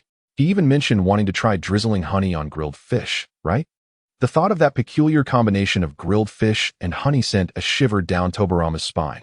What a culinary abomination. I wonder if Izuna has ever tried it. Tobarama pondered, lost in contemplation. Noticing that Tobarama was daydreaming while eating, Fudo couldn't help but remind him, "Little brother, why aren't you eating? The food will get cold soon." Although he was unaware of Tobarama's thoughts, Fudo instinctively felt they were not positive, prompting him to interrupt Tobarama's reverie. Upon hearing Fudo's words, Tobarama's thoughts, which had drifted far away, were abruptly pulled back. He quickly snapped back to reality and hastily stuffed some rice into his mouth. Tobarama thought that if Fudo knew he was contemplating the Uchiha, it might provoke a significant reaction. This meal found Tobarama somewhat distracted, yet the other three appeared quite content. Especially Hashirama, who seemed to have shed some burdens, radiating joy. After the meal, Fudo summoned the three brothers to the study for a discussion, and in an unexpected moment, Tobarama finally learned what the long-anticipated opportunity was. Fudo sat on the tatami, his hands placed firmly on his legs, exuding an air of seriousness as he prepared to discuss significant matters. Our Senju clan has always maintained a cordial relationship with the Uzumaki clan. A few years ago, for certain reasons, I personally visited the clan leader of the Uzumaki. Now that the issues have been resolved, we must not neglect our courtesies. Fudo elaborated on the topic of their conversation, his gaze momentarily resting on Tobarama before continuing. Currently, I am unable to leave the Senju clan to visit the Uzumaki clan. And since you three brothers are maturing, I need two of you to represent me in visiting and exchanging pleasantries with the Uzumaki clan. Both Hashirama and Tobarama understood that this visit was likely to reciprocate a favor, possibly related to restraining Tobarama's flames. However, they realized that a visit solely for that purpose might not warrant such an effort. Upon hearing Fudo's words, Tobarama instantly grasped what opportunity Tobarama had previously mentioned. "Brother Tobarama, you truly are remarkable." He couldn't help but marvel inwardly. "Father, I want to go." Kakashi Senju eagerly volunteered ahead of Hashirama and Tobarama Senju. Hashirama was momentarily taken aback, seemingly surprised that his 5-year-old son would take the initiative. He believed this visit was somewhat superfluous and had grown accustomed to obeying Hashirama's commands. Hence he refrained from speaking first. Tobarama, aware of Kakashi's desire to acquire the sealing techniques of the Uzumaki clan, chose not to contest for the opportunity. "Kakashi, you really wish to go?" Hashirama inquired, somewhat astonished, as he had assumed Kakashi, with his nature, would prefer to study the crops in their homeland, especially considering how fond he had become of them lately. Kakashi chuckled softly, evidently understanding Hashirama's unexpressed thoughts. With a playful smile, embodying the innocence of a child, he replied, "Father, I've never been to the Uzumaki clan. Please let me go and see. I didn't get a good look at the outside world during the last mission." He tugged at Hashirama's hand, playfully cajoling him. "Father, please let my little brother go," Tobarama interjected, voluntarily relinquishing his chance to visit the Uzumaki clan. He had no strong desire to go, having been there before, and usually accompanied Hashirama only out of concern that his elder brother might inadvertently say or do something that could jeopardize the relationship between the Senju and Uzumaki clans. If Hashirama consented to Kakashi's departure, it was likely that both he and Kakashi would make the journey. With Kakashi looking to Hashirama, he felt a sense of reassurance. Kakashi was deeply moved by Tobarama's words. After a moment of contemplation, Hashirama decided that Kakashi should indeed go, as one of the reasons for this visit was to address Kakashi's issues with fire. This journey would certainly demonstrate the Senju clan's sincerity. Furthermore, Hashirama shifted his gaze to the somewhat distracted Hashirama. Noticing his brother's lack of focus, Hashirama felt a frown forming. Had he not known that Hashirama could be relied upon in serious matters, he might have reprimanded him. "Hashirama, you shall accompany him," Hashirama stated, his tone leaving no room for dissent. Hashirama snapped back to attention and nodded, entirely unsurprised by his selection. After all, he was effectively the young clan leader of the Senju, and representing their clan during the visit would further convey their goodwill. Tobarama, however, pondered more deeply. His gaze shifted between Hashirama and Kakashi, contemplating the implications. Hashirama was approaching the age of marriage, and it seemed unlikely that Hashirama's intent in sending him was purely innocent. The princess of the Uzumaki clan was also nearing the age for marriage, suggesting that Hashirama might be seeking to solidify the bond between their clans through a union. Tobirama had a good rapport with the princess's brother. Thus, he possessed considerable insight into the situation. Additionally, the only candidates for Hashirama's future bride would be either a member of the Senju or the Uzumaki princess, leaving no room for any other options. Currently, Hashirama displayed no particular affection towards any female. Thus, Hashirama's intentions to forge a closer alliance with the Uzumaki clan were understandable. Speaking of special affections, Tobirama reflected that throughout his life, his elder brother had not formed particularly close bonds with any female, be they from their clan or another. As for male companionship, it was unclear what kind of enchantment Uchiha Madara had cast over Hashirama to earn his unwavering friendship. Meanwhile, his younger brother, Kakashi, appeared blissfully unaware, and Tobirama couldn't help but feel a headache coming on as he observed their naive expressions. Kakashi, thrilled at the prospect of visiting the Uzumaki clan, was suddenly doused with cold water by Hashirama. However, with winter approaching, it is ill-advised to journey to the Uzumaki clan at this time. We shall have to wait until spring, after the snow has melted. Hashirama's gaze lingered on Kakashi for a moment before he added, "Moreover, Kakashi, I am not entirely confident in your abilities. If you cannot pass my assessment by next spring, the opportunity to visit the Uzumaki will be given to Tobirama instead." "What?" Kakashi exclaimed, shocked that the opportunity he thought he had secured could slip away. He reluctantly agreed. Thus, fueled by the motivation of visiting the Uzumaki clan, Kakashi trained with even greater fervor in the days that followed, immersing himself in the training grounds day and night. His routine became a narrow path between home and the training field, rarely straying to the farming areas, trusting that the others would look after the crops. In his rigorous training, Kakashi focused primarily on enhancing his physical capabilities, as mastering the 13 sword techniques of the sun-breathing style was not overly challenging for him, due to his innate talent.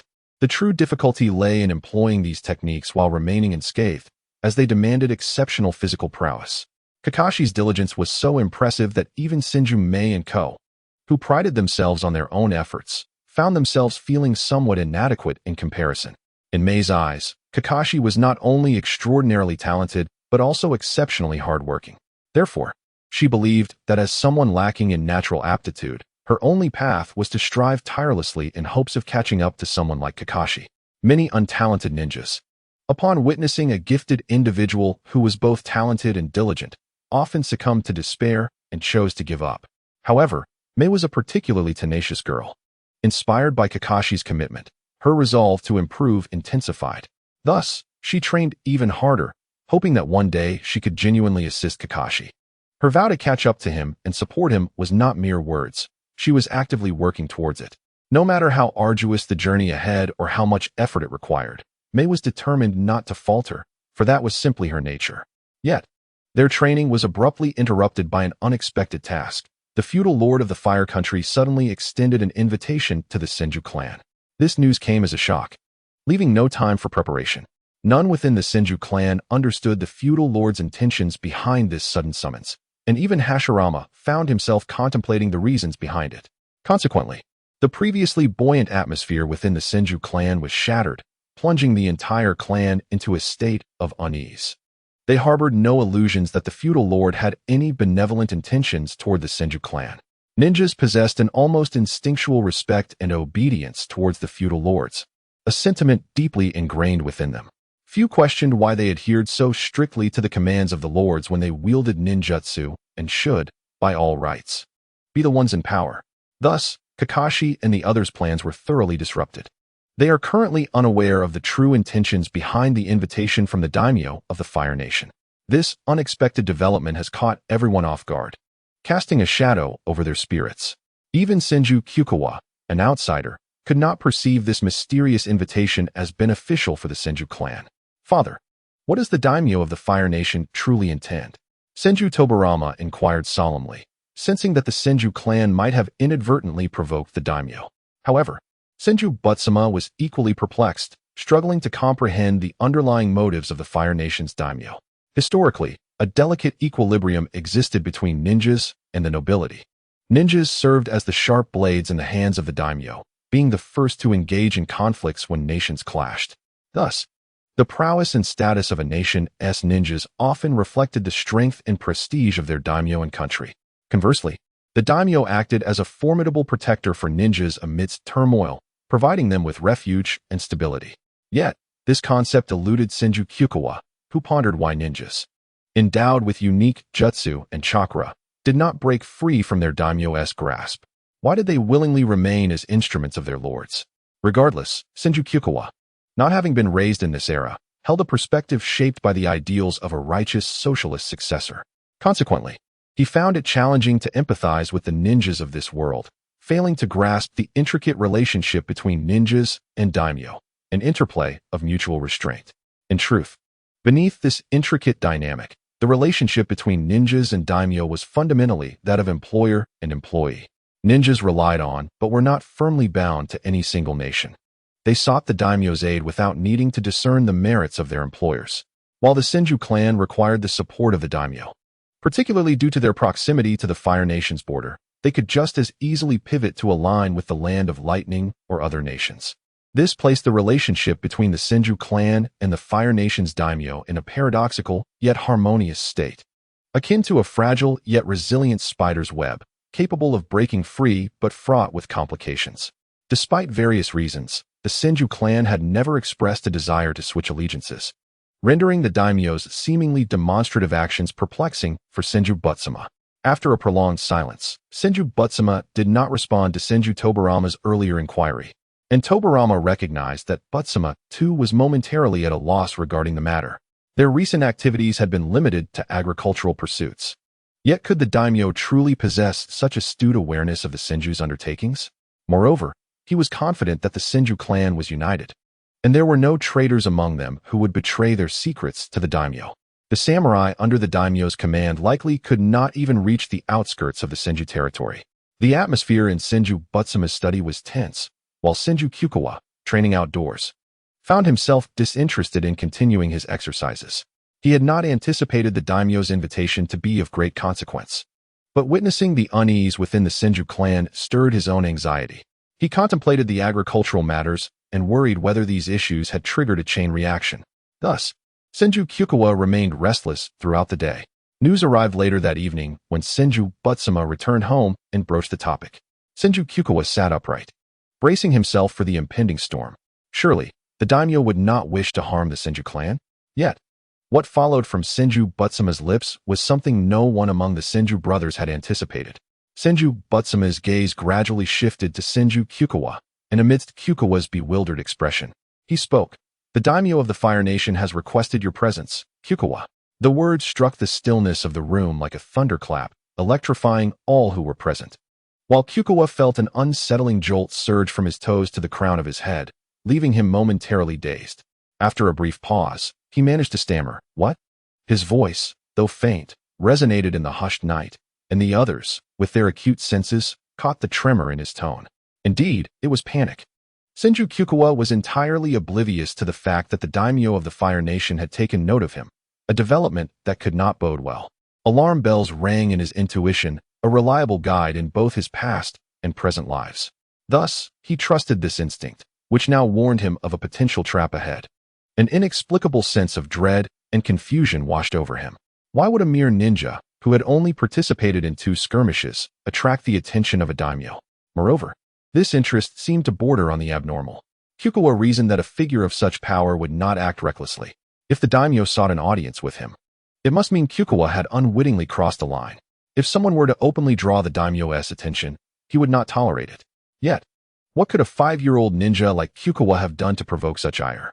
He had merely begun to make his mark on the battlefield, while his brothers, Senju Hashirama and Tobarama, had garnered considerable fame without inciting the daimyo's scrutiny.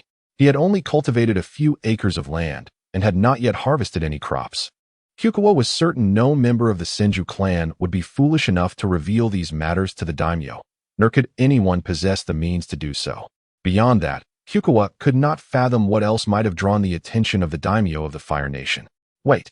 Suddenly, a realization dawned upon him, and his expression grew serious.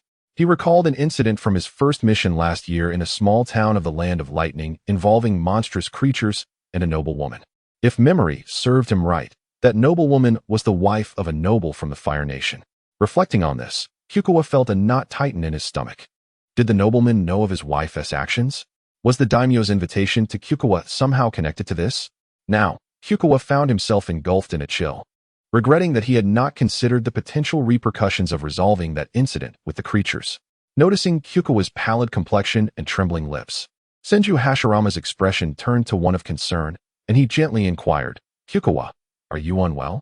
However, lost in his thoughts, Kikuwa did not hear this faint question, continuing to ponder the implications of the past event until Senju Butsama and Senju Tobarama turned their attention toward him. The closest to him, Senju Hashirama, waved a hand in front of Senju Kagami's eyes, startling him momentarily before he regained his composure. With a pale expression, he gazed at the three individuals before him, forcing a smile that was more sorrowful than joyful, softly uttering, "Father, brother, I'm fine." Noticing their evident skepticism and concern etched on their faces, he took a deep breath, feeling the resurgence of energy within him. Collecting his restless thoughts, he added, "Since the daimyo has sincerely invited me as a guest, I must accept. Father and brothers, rest assured, I truly am unscathed." Seeing Kagami's resolve, Senju Tobarama felt it unnecessary to voice any further objections. Thus he pondered for a moment before commanding, "Tobarama, accompany Kagami on this journey and take along a few capable clansmen." The expression of Senju Hashirama gradually turned serious as he instructed, "Tobarama, ensure your brother's safety." Tobarama responded with unwavering determination, "Yes, father, I will." He was resolute in his duty to protect his younger brother. Witnessing this exchange, Kagami felt a rush of emotion swell within him. After leaving Hashirama's study, Kagami returned to his room, inhaling deeply before rubbing his fingers together. He retrieved a jade pendant embossed with peculiar patterns, which he had long neglected in his system space. As he delicately caressed the white jade, he observed the intricately carved clouds on one side and the ominous blood-red design on the reverse. Had it not been for today's events, he might have never recalled this pendant, now gathering dust in the confines of his system space. Initially, he believed the emblem represented some organization or mechanism, perhaps even a clue. However, after resolving the matter of the demons, he had cast aside this thought completely. Now, doubts regarding the significance of the design resurfaced. Did this pattern truly signify something? Was the daimyo of the Fire Nation aware of its implications? Kagami found himself perplexed as the clues were scant. Yet, he sought clarity on one matter. System, the demons will not manifest in this world again, will they? He called out to the long-silent system. He had previously thought the extinction of the demons marked the conclusion of the ordeal, but with the daimyo potentially entangled in this affair, he felt compelled to sever any factors that might allow the demons to return. Rest assured, host, the fractured spatial barrier has been mended. Demons will no longer appear in this world, the system assured him, easing some of Kagami's anxiety and allowing him to exhale slightly. Nevertheless, the situation was far from resolved. What were the daimyo's true intentions? What impact would this have on the world? What did the emblem signify? Would this journey affect the Senju clan? These questions remained unanswered. In the days that followed, Tobarama and Kagami began preparations for their visit to the daimyo of the Fire Nation. Although Hashirama could not accompany his younger brothers, he equipped them with various weapons, hoping they would not be needed. Tobarama had also discreetly sought out Kagami to inquire about his unease, for as a sensor-type ninja, he possessed an acute intuition, easily detecting Kagami's restless demeanor, likely tied to this matter. Tobarama surmised that Kagami must know something pertinent. Being straightforward by nature, he approached Kagami to seek clarity on his suspicions regarding the situation. When Tobarama expressed his desire to understand Kagami's perspective, it caught Kagami off guard momentarily. With a soft sigh, he remarked, "You truly are perceptive, Tobarama." Yet, in the light of Tobarama's eager gaze, Kagami abruptly changed the tone. "However, I cannot definitively ascertain the daimyo's intentions this time, though I do have some conjectures." Kagami elaborated, revealing that his thoughts aligned with Tobarama's to some extent, but diverged concerning the task and the enigmatic emblem. He reached into his ninja tools pouch, feigning to search for something. While discreetly extracting the jade pendant marked with the blood-red design, he placed the pendant, with the ominous emblem facing up, upon the table and softly stated, My speculation may be somewhat connected to the design on this pendant. After that, Kagami fell silent, allowing Tobarama to scrutinize the pendant's blood-red motif. The design, once etched into the jade, appeared stained, giving it a dark crimson hue. Tobarama's gaze remained fixed on the peculiar emblem as he inquired, "May I touch it?" Upon Kagami's consent, Tobarama picked up the white jade pendant, meticulously examining the shallowly etched pattern. He scratched the depths of the pattern with his fingernail, yet the crimson marks, seemingly stained with blood, remained intact, without a single drop falling. Senju Tobarama glanced at his fingertip and indeed found no trace of the sanguine residue. He then inhaled the scent of the jade pendant, detecting a faint, elusive fragrance that could only be appreciated when brought close to the nose. However, apart from the aroma, there was no hint of the odor that should accompany dried blood. It was uncertain whether the red hue was paint or actual blood. If it were blood, there ought to be some trace of its metallic scent, yet Senju Tobarama considered his sense of smell rather acute. Moreover, the pendant exuded an unusual fragrance, leading him to lean towards the former explanation. Noticing his brother Senju Kagami deep in thought after he had sniffed the pendant, a conjecture formed in his mind. "Tobarama, did you detect any scent from the pendant?" he inquired. Tobarama met Kagami's gaze, observing a hint of surprise in his expression. "Yes, there's a very faint, peculiar aroma." "Why? Can't the others smell it?" Tobarama easily grasped the implication in Kagami's words. Indeed, their elder brother, Senju Haruka, could not perceive this fragrance. Nor could the other Senju ninjas involved in the mission. Only he and Madara, along with one other person, were able to detect it. Kagami hesitated, almost uttering the name Madara, but caught himself. He glanced at Tobarama, who seemed oblivious to his momentary pause, and quietly exhaled in relief. Yet, why were only the three of them able to sense this aroma? Did it pertain to the bonds they shared? Kagami pondered deeply, concluding that perhaps only key figures in the narrative could perceive it. But if that were the case, another question arose. Why could only pivotal characters sense this unique fragrance? Was there a necessary connection between the two? After much contemplation, Kagami could not reach any conclusion and reluctantly decided to abandon the pursuit of this thought. At that moment, Tobarama resumed his inquiry regarding certain aspects of their mission. Kagami, mindful of the unspoken barriers of their world, refrained from elaborating too much, instead providing only vague information. Observing the evasive glint in his brother's eyes, Tobarama felt a hint of curiosity but chose not to probe further. He trusted Kagami. If he withheld information, it was likely due to a valid reason. Astute as Tobarama was, having spent considerable time with his younger brother, he was well aware that Kagami harbored many secrets. Yet he never pressed for answers, even though he recognized some extraordinary qualities in him. In a world devoid of absolute scientific reasoning, after all, the existence of chakra, an inherently unscientific phenomenon, allowed for the possibility of other anomalies. After exchanging intelligence with Kagami, Tobarama focused on preparing for their visit to the Land of Fire's daimyo, selecting a few suitable members of the Senju clan to accompany him. Uncertain of the daimyo's intentions or the duration of their stay, meticulous preparation was imperative. However, the number of companions required careful consideration.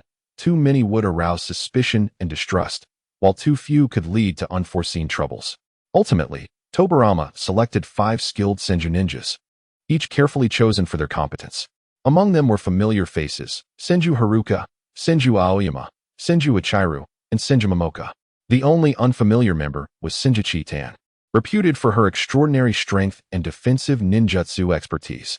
At first glance, Senju Chitan appeared to be an archetypal beauty, around 17 or 18, with long, lustrous black hair cascading over her shoulders, embodying a gentle and refined demeanor. Though not the quintessential stunning beauty, she possessed a captivating charm, exuding an air of a caring older sister. Had Tobarama not mentioned her capabilities, Kagami would have found it hard to believe that such a seemingly gentle girl could possess immense strength. Chapter 70. The so-called Sarayu City. After finalizing their companions, Kagami and Tobarama selected a few modest gifts to present to the daimyo of the Land of Fire. Although the offerings were meager and the affluent daimyo lacked for such trinkets, it was a matter of courtesy. The Senju clan, being a prominent ninja family, would never stoop to being miserly in this regard. To Kagami's astonishment, upon entering the storeroom, he was dazzled by the glimmer of gold. While the inventory was not extensive, each item was of considerable quality. Kagami had long believed the Senju clan to be impoverished, struggling even for sustenance during winter. His decision to prioritize agricultural development stemmed from this belief. After all, while economic growth was vital, addressing the clan's basic needs took precedence. Besides this, Kagami was not particularly adept at financial matters, knowing little about commerce aside from the modern marketing ideas he had in mind. Thus, when he discovered treasures hidden within the Senju storeroom, his shock was palpable, akin to a girl who had long supported her boyfriend, only to discover he was secretly wealthy. "Ah, these are gifts from the nobility," Tobarama explained, "but they bear insignias that prevent us from selling them. So they collect dust here without benefiting the Senju clan in any substantial way." Tobarama understood Kagami's astonishment. He too had been taken aback by the treasures. However, he now felt that it would be more practical for the daimyo and nobility to offer practical goods such as silver or grain, rather than these ornamental gifts. "Oh, I see," Kagami nodded, comprehending the situation. If these items are indeed bestowed by the nobility or daimyo, it would be inappropriate to pawn them. "But Tobarama, it seems a bit improper for the daimyo and nobility to gift us these items, only for us to sift through them and return a selection," Kagami queried, puzzled. Tobarama, engrossed in selecting suitable treasures, replied without looking up, "Not at all. The Senju clan has always been impoverished, and they are well aware of this fact. Rather than offer nothing, it is better to present them with something appropriate." At Tobarama's blunt acknowledgement of the Senju clan's poverty, Kagami couldn't help but feel a twitch at the corner of his mouth. It seemed he had come to terms with the clan's dire circumstances. Upon further reflection, Kagami noted that the clothing worn by the Senju clan had never been as refined as that of the Uchiha clan. Was it that the Uchiha clan was wealthier? Or were they simply more skilled in presentation? Or perhaps it was due to the generally higher attractiveness of the Uchiha clan members, making anything they wore seem fashionable? Or could it be a combination of all three? As the words lingered on his lips, Senju Kagetsu hesitated when his gaze fell upon the light pink scar etched on Senju Tobarama's profile. Given Senju Tobarama's disdain for the Uchiha clan, Kagetsu feared that if he were to voice his thoughts, Tobarama would likely react with ire. Moreover, the truth seemed all too apparent. Thus, Kagetsu remained silent, observing as Tobarama carefully selected tributes, placing them with precision into a ninja scroll without uttering another word. Once everything was prepared, Kagetsu and the 7 others readied themselves for their journey to the daimyo's residence. Before departing, Kagetsu took a moment to remind his brother, Senju Hashirama, and a few trusted clan members to keep a vigilant eye on the crops in the fields. "Take care on the road, Kagetsu. I shall miss you," Hashirama said, his eyes brimming with tears, his unruly black hair resembling a watermelon, an unintentional detractor from the moment. That hairstyle remains as unappealing as ever, Kagetsu thought. Yet he refrained from expressing this sentiment aloud, mindful of the other Senju clan members who were present to bid them farewell. To voice such an opinion would tarnish Hashirama's image, though Kagetsu pondered whether Hashirama had any image left to uphold. "When we return, perhaps I shall persuade my brother to let his hair grow long again," he mused internally. In truth, Hashirama possessed a ruggedly handsome appearance, and if he were to forego his ostentatious demeanor, he could indeed be quite striking. Perhaps a change in hairstyle could temper his peculiar aura? If Hashirama were to persist with this watermelon hairstyle, Kagetsu doubted he would ever find a wife. Observing Hashirama and the clan members bidding their tearful farewells, Kagetsu almost felt as if he were embarking on a perilous journey from which he might never return. Yet, the current situation did not seem far removed from such a perilous fate. Grandmother Nanako had prepared homemade rations and snacks for Kagetsu. Holding his hand tightly and sharing words of wisdom before reluctantly bidding him farewell, urging him to take care of his health. Amidst the emotional farewell, Kagetsu's only thought was, the road ahead is shrouded in uncertainty. After formally parting from the Senju clan, Kagetsu and his companions set forth towards the daimyo's residence.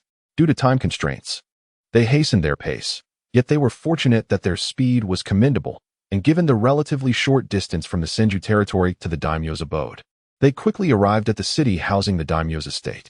The city of CU, where the Fire Nation's daimyo resided, was likely named after the current daimyo, CU Hariyama. Upon their arrival, Kagetsu was greeted by a scene of prosperity and tranquility. The common folk appeared to lead comfortable lives, free from chaos, and everything was in perfect order.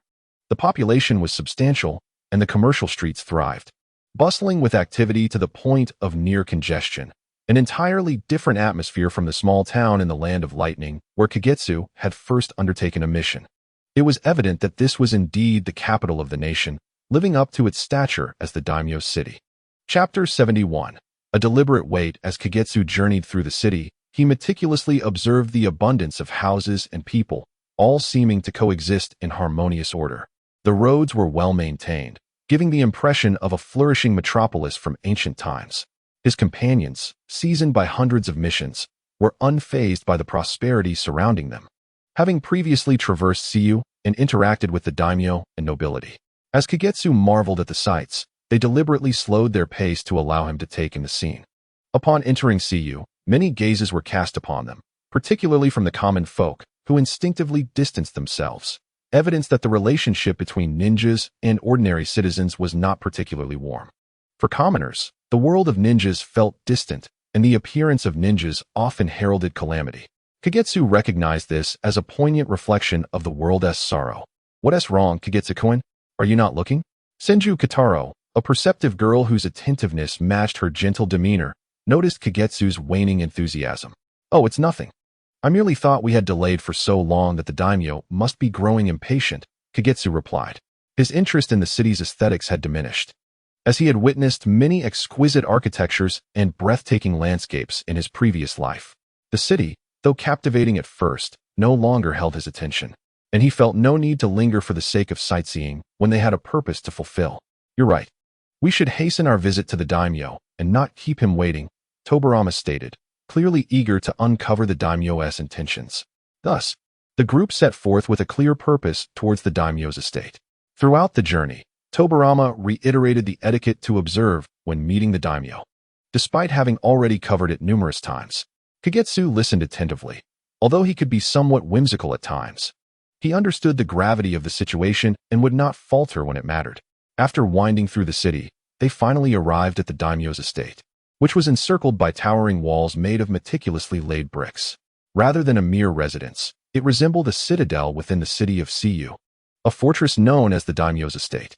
At the center of the wall facing Kagetsu and his companions stood a lofty watchtower, equipped with several cannons. Soldiers donned in armor were stationed at the base, scanning the surroundings.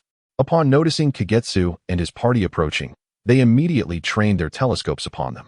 Kagetsu understood that any hostile action on their part could result in swift retaliation from the cannons. Of course, the daimyo's estate was not solely defended by the soldiers at the watchtower. As they drew closer, a contingent of guards stationed at the gate approached them without hesitation. The guards scrutinized Kagetsu and his companions' attire. Then, as if struck by a realization, they clasped their fists in a respectful salute. The lead soldier inquired, "Are you the Senju ninjas?" Kagetsu and his companions nodded in acknowledgement, returning the gesture. Tobarama then produced the invitation letter and handed it to the leading soldier, stating, "Yes, we are the Senju ninjas, honored to be invited by the daimyo of Siyu." The soldier accepted the letter, examining it closely. Once he confirmed its authenticity, he guided Kagetsu and his companions into the inner sanctum. Throughout the journey, Kagetsu observed the surroundings. The interior of the daimyo's estate appeared far more refined than the buildings outside, yet it was also eerily vacant. Aside from the patrolling soldiers and the maids diligently tidying up, there was hardly anyone else to be seen. Upon closer inspection, the estate bore a striking resemblance to the forbidden city that Kagetsu had visited in his previous life, albeit on a smaller scale, lacking the grandeur and opulence of its counterpart. Regardless, the so-called residence of the daimyo far exceeded the imagination of Senju Kagami. He had initially believed that the grand estate would merely be a slightly larger and more exquisite dwelling. He had never anticipated such a magnificent spectacle. One could only remark that it truly befits a national leader, radiating opulence. Senju Kagami couldn't help but ponder how fortunate it would be if the Senju clan possessed such substantial wealth, alleviating his daily burden of contemplating ways to enrich his family. He sighed inwardly, acknowledging the daunting challenges ahead. After traversing the grand estate for a considerable time, Senju Kagami and his companions finally arrived at the residence of the current daimyo, Kiyosu Hariyama, known as the Tenshikaku. It goes without saying that, being the abode of the Fire Country's daimyo, this structure was far more splendid than other buildings within the estate. While the Tenshikaku may not be resplendent with gold and jade, it certainly exuded an aura of grandeur. Soldiers were stationed around the Tenshikaku, keeping a vigilant watch as Senju Kagami and his party approached, exemplifying their diligent duty. Senju Kagami was deeply affected by the tense and solemn atmosphere, feeling a tinge of anxiety himself. Coupled with the numerous admonitions from Senju Tobarama prior to their visit, he dared not breathe too loudly, fearing he might inadvertently breach any of the numerous protocols within this imposing estate. Please, esteemed guests, allow me to escort you to the waiting hall. Lord Hariyama is currently in a meeting with other dignitaries. A servant stationed outside the hall approached them as they drew near, leading them to the waiting area. The servant appeared to have been waiting for quite some time. Judging by his youthful appearance, likely in his 20s, he bore an unremarkable visage. Yet his perpetual smile added a touch of tranquility. Distinguished ninjas, I have awaited your arrival for quite some time. The servant greeted them with a cheerful demeanor, embodying the archetype of a charmingly cunning character. Senju Kagami couldn't help but bite the inside of his cheek, his mind racing with curiosity. How could he possibly know of our visit today? Given his demeanor, he must hold a favored position before the daimyo. Yet he does not seem to have been relegated to wait outside. Senju Tobarama engaged the servant in a few pleasantries, showcasing his adeptness in navigating such social encounters. The servant, equally skilled in handling Tobarama's small talk, maintained his smiling facade, revealing nothing of consequence. His earlier statement about Kiyosu Hariyama meeting with distinguished guests was indeed true. Hariyama was engaged in discussions with a noble, making it inappropriate for Senju Kagami's group to have entered earlier. As Tobarama conversed with the servant, it was evident they were old acquaintances, their relationship amicable. It was then that Senju Kagami learned the servant's name, Kiyosu Sosuke, a trusted aide of Kiyosu Hariyama. Hariyama had anticipated the arrival of Senju Kagami and his companions, instructing Sosuke to await them outside the Tenshikaku. Sosuke's hospitality was impeccable. After ensuring their comfort, he summoned fruits and snacks to entertain them. Noticing that Senju Kagami appeared to be a child of around 5 years old, he even inquired if Kagami required any toys to alleviate boredom. Senju Kagami politely declined, as he was not a genuine 5-year-old child and had no need for such distractions. Sosuke understood and refrained from pressing further, having encountered many children of the same age in his service to Hariyama. Once he had settled Senju Kagami and his companions, Sosuke excused himself, presumably to report back to Kiyosu Hariyama. Observing this, Senju Tobarama recognized that further inquiries would be futile and exchanged a few more courteous remarks. During Sosuke's presence, Senju Kagami and his companions were mindful of their conduct, leading Kagami to remain unusually subdued, having had no opportunity to assess the layout of the room. Once Sosuke departed, Kagami exhaled in relief, feeling considerably more at ease as he scrutinized the unfamiliar architecture of the room. It was evident that this was indeed the Tenshikaku where the daimyo resided. Even the waiting hall exuded opulence and cleanliness. Numerous decorative items adorned the space, their mere appearance suggesting they were of immense value, dissuading any inclination to touch them. After a cursory glance, Senju Kagami ceased his observations. Sensing the absence of onlookers, Senju Tobarama signaled to Kagami and the others. Being ninjas, they could easily evade the scrutiny of any guards, and Kiyosu Hariyama, as a national leader, likely did not impose excessive restrictions on his subordinates, granting them a modicum of personal space. What manner of individual is Kiyosu Sosuke? Why does he share the same surname as the daimyo? Senju Kagami could no longer contain his curiosity and was the first to inquire. This question resonated not only with Kagami, but also with Senju Narumi, Senju Aoyama, and Senju Chitose, all of whom were equally puzzled by the matter. Senju Tobarama, having noticed Kagami's inquisitive expression, swiftly provided an explanation. Kiyosu Sosuke has served the daimyo since childhood, exhibiting unwavering loyalty. Their bond resembles that of brothers. Furthermore, Sosuke, lacking the right to a surname, was granted the daimyo's surname as a mark of favor. Senju Kagami's understanding deepened. Indeed, during the Warring States period, many commoners were deprived of the privilege of a surname, reserved solely for those of influential standing. Ordinary people, struggling for sustenance, would scarcely concern themselves with such external distinctions. However, Senju Tobarama's demeanor remained grave, and he continued, I have interacted with Kiyosu Sosuke on several occasions.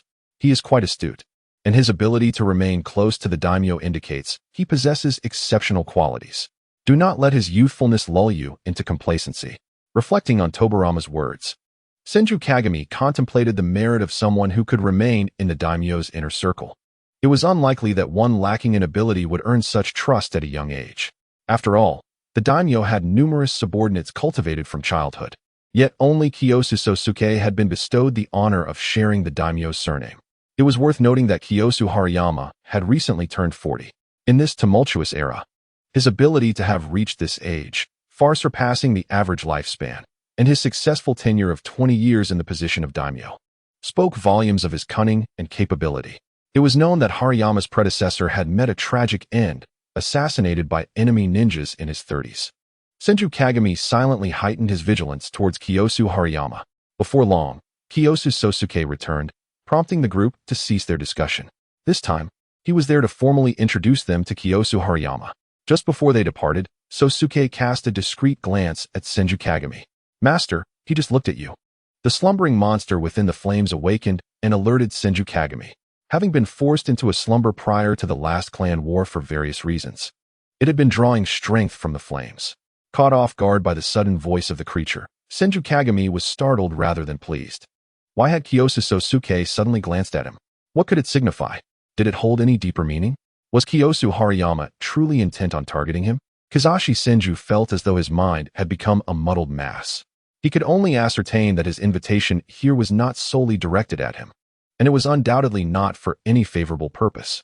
With a heavy heart, he ascended to the Grand Hall, where he finally encountered the renowned lord previously spoken of only in hushed tones by Tobarama Senju. Kiyosu Hariyama had surpassed his 40th year, yet appeared remarkably youthful, as if time had frozen for him. Externally, he seemed no older than 20. Though not exceptionally handsome, he possessed an air of elegance, exuding the scholarly aura typical of an erudite individual. His demeanor appeared tranquil, yet Kizashi Senju was far from deceived by his appearance. For this man was the ruler of a nation. Beside Kiyosu stood a man in his 30s, whose countenance was less than agreeable. Upon seeing him, Kizashi could not help but feel a wave of distaste, suspecting that this individual was the esteemed guest. "Tobarama-kun, it has been quite some time," Kiyosu Hariyama remarked, his gaze lingering on Kizashi for a moment before he opted to greet Tobarama first. The two exchanged a few courteous pleasantries. "By the way, Tobarama-kun, this younger brother of yours is named Kizashi, correct? It seems we share a remarkable connection." At last, Kiyosu shifted the conversation towards Kizashi. A sense of apprehension gripped Kizashi's heart, for he sensed that beyond Kiyosu's words, another gaze was burning into him.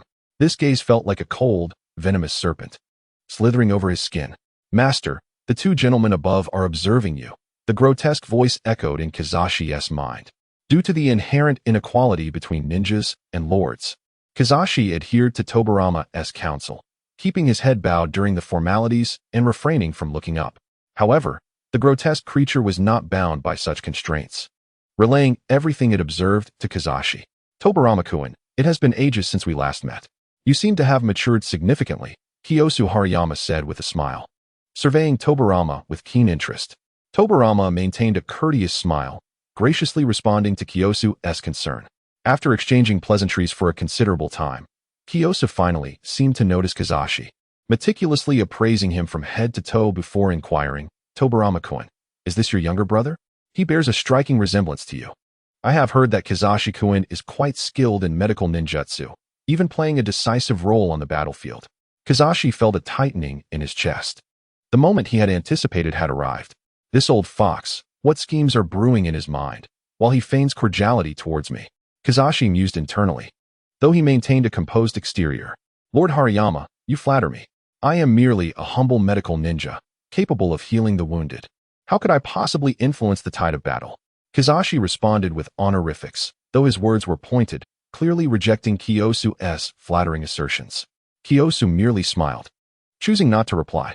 Indeed, like master, like servant, both are charmingly duplicitous, Kizashi thought, observing the identical smiles of Kiyosu Hariyama and Kiyosu Kosuka. A sudden cold snort interrupted his thoughts, and Kizashi looked up to see it came from the elder man beside Kiyosu.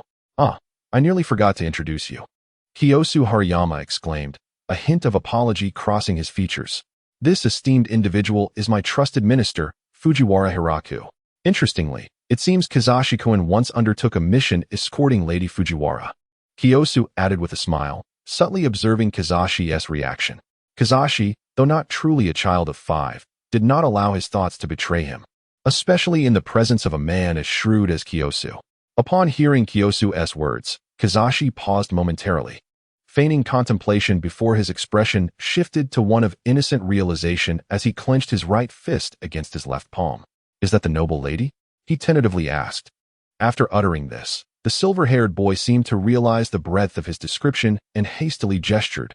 The beautiful lady in the 12-layered kimono.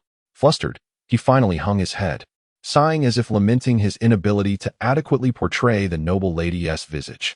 Kiyosu Hariyama could not help but chuckle at Kazashi's antics. "Ha ha ha, Tobarama-kun. Your younger brother is truly delightful. He has won my heart." Kiyosu's eyes sparkled with inscrutable intent as he gestured for Kosuke to present the box he held to Kazashi. Regrettably, Lady Fujiwara fell ill upon returning home, and tragically, even Fujiwara-kun's 6-year-old child passed away. Kiyosu Hariyama continued, unceasing in his delivery of dire news. At that moment, Kosuke approached Kazashi, presenting the exquisite box to him. Kazashi's heart skipped a beat upon hearing Kiyosu's words as he accepted the box. "How could this be? Lady Fujiwara and little Sora were so kind to me." I never imagined Kazashi's expression reflected sorrow, as he mourned the loss of 2 precious lives. No matter the circumstances, Kazashi was determined to dissociate himself from the deaths of Lady Fujiwara and little Sora. He could not fathom Kiyosu Hariyama's motives in bringing this matter to light. It must not implicate the Senju clan. Indeed, it is truly a pity, Kiyosu Hariyama remarked with a faint sigh. Then, turning his sharp gaze to the somewhat rigid Fujiwara Hiraku, he continued, "Fujiwara-kun remains deeply affected by the loss of his wife and child. He has yet to come to terms with it. Seeing a boy of Kazashi's age may evoke memories of little Sora, which could explain his somber demeanor." Regardless of their awareness of the truth behind this situation, Kazashi and the others displayed appropriate expressions of sorrow. One could not fault them. Though the Senju clan was often characterized by their carefree nature, they proved reliable in crucial moments, standing united against adversity. "Kazashi-kun, we share a bond. The box contains a treasured gift for you. My invitation for you to visit was also motivated by a desire to observe the grace of such a promising young ninja as yourself. I hope you do not find my gestures lacking," Kiyosu Hariyama said, nodding to Kazashi, his tone gentle. To an uninformed observer, he might indeed appear as a lord who cherishes talent. Kazashi reciprocated the politeness perfectly, engaging in a few more exchanges with Kiyosu Hariyama. Ultimately, it was Kiyosu who yielded first, revealing his true intentions. "Tobarama-kun, Kazashi-kun, my invitation to you both carries a personal motive as well. Recently, the Land of Fire has been anything but peaceful. The Lord of the Land of Lightning has dispatched ninjas to assassinate me on several occasions." As Kiyosu spoke, a flicker of fear crossed his features. "My samurai have suffered injuries and lost many men. The only ones I can truly trust are the Senju ninjas." Kiyosu Hariyama gazed sincerely at Kazashi and the others. To speak candidly, upon witnessing the expression of Kiyosu Hariyama, Senju Kagami felt a surge of protectiveness arise within him. It seems that perhaps a ninja from the Uchiha clan is on the way. "Tobarama, can I place my trust in you?" Kiyosu Hariyama aptly articulated his suspicions, positioning himself in a wholly vulnerable stance.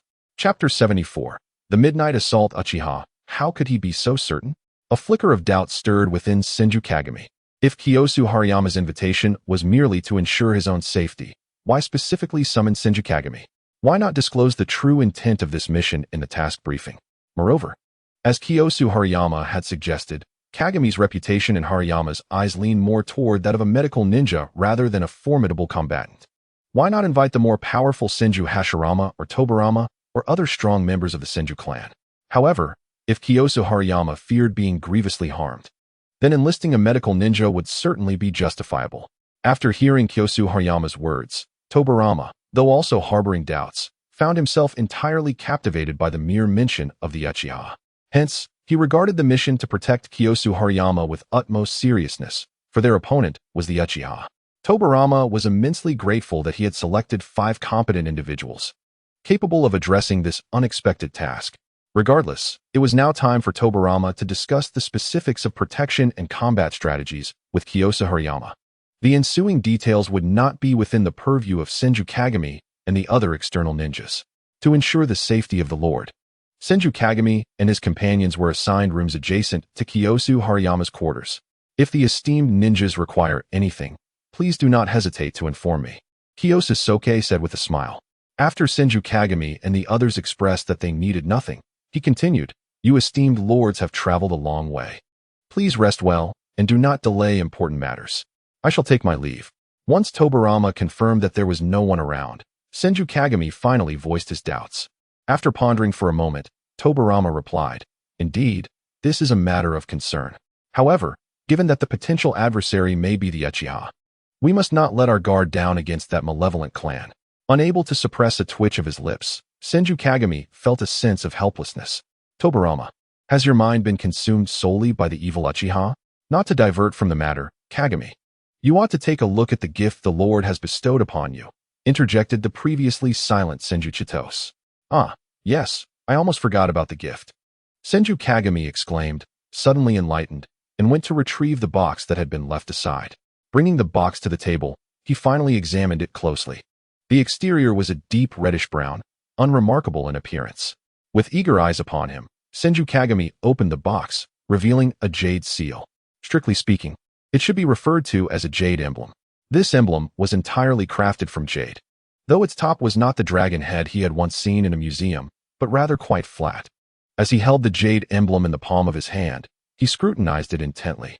The emblem was square, yet bore the crest of the Senju clan on its side. Upon flipping it over, he discovered that the design underneath resembled the pattern on the white jade ornament.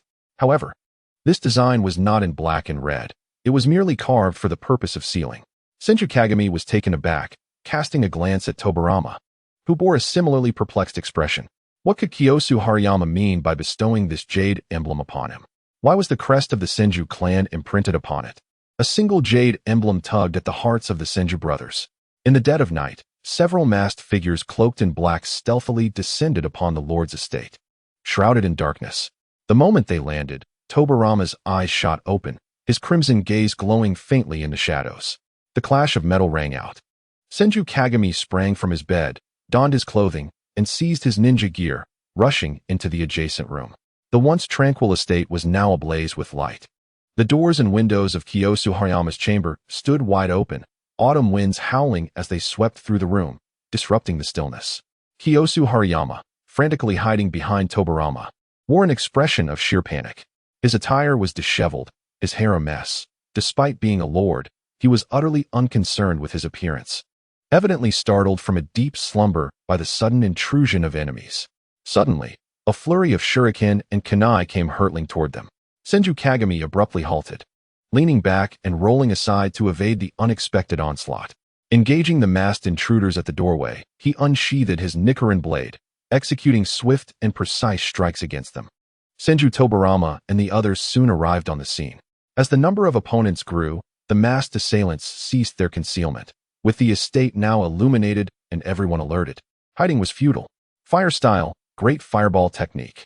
The leader of the black-clad figures removed his mask, swiftly forming hand seals, unleashing a massive fireball aimed at Kiyosu Hariyama.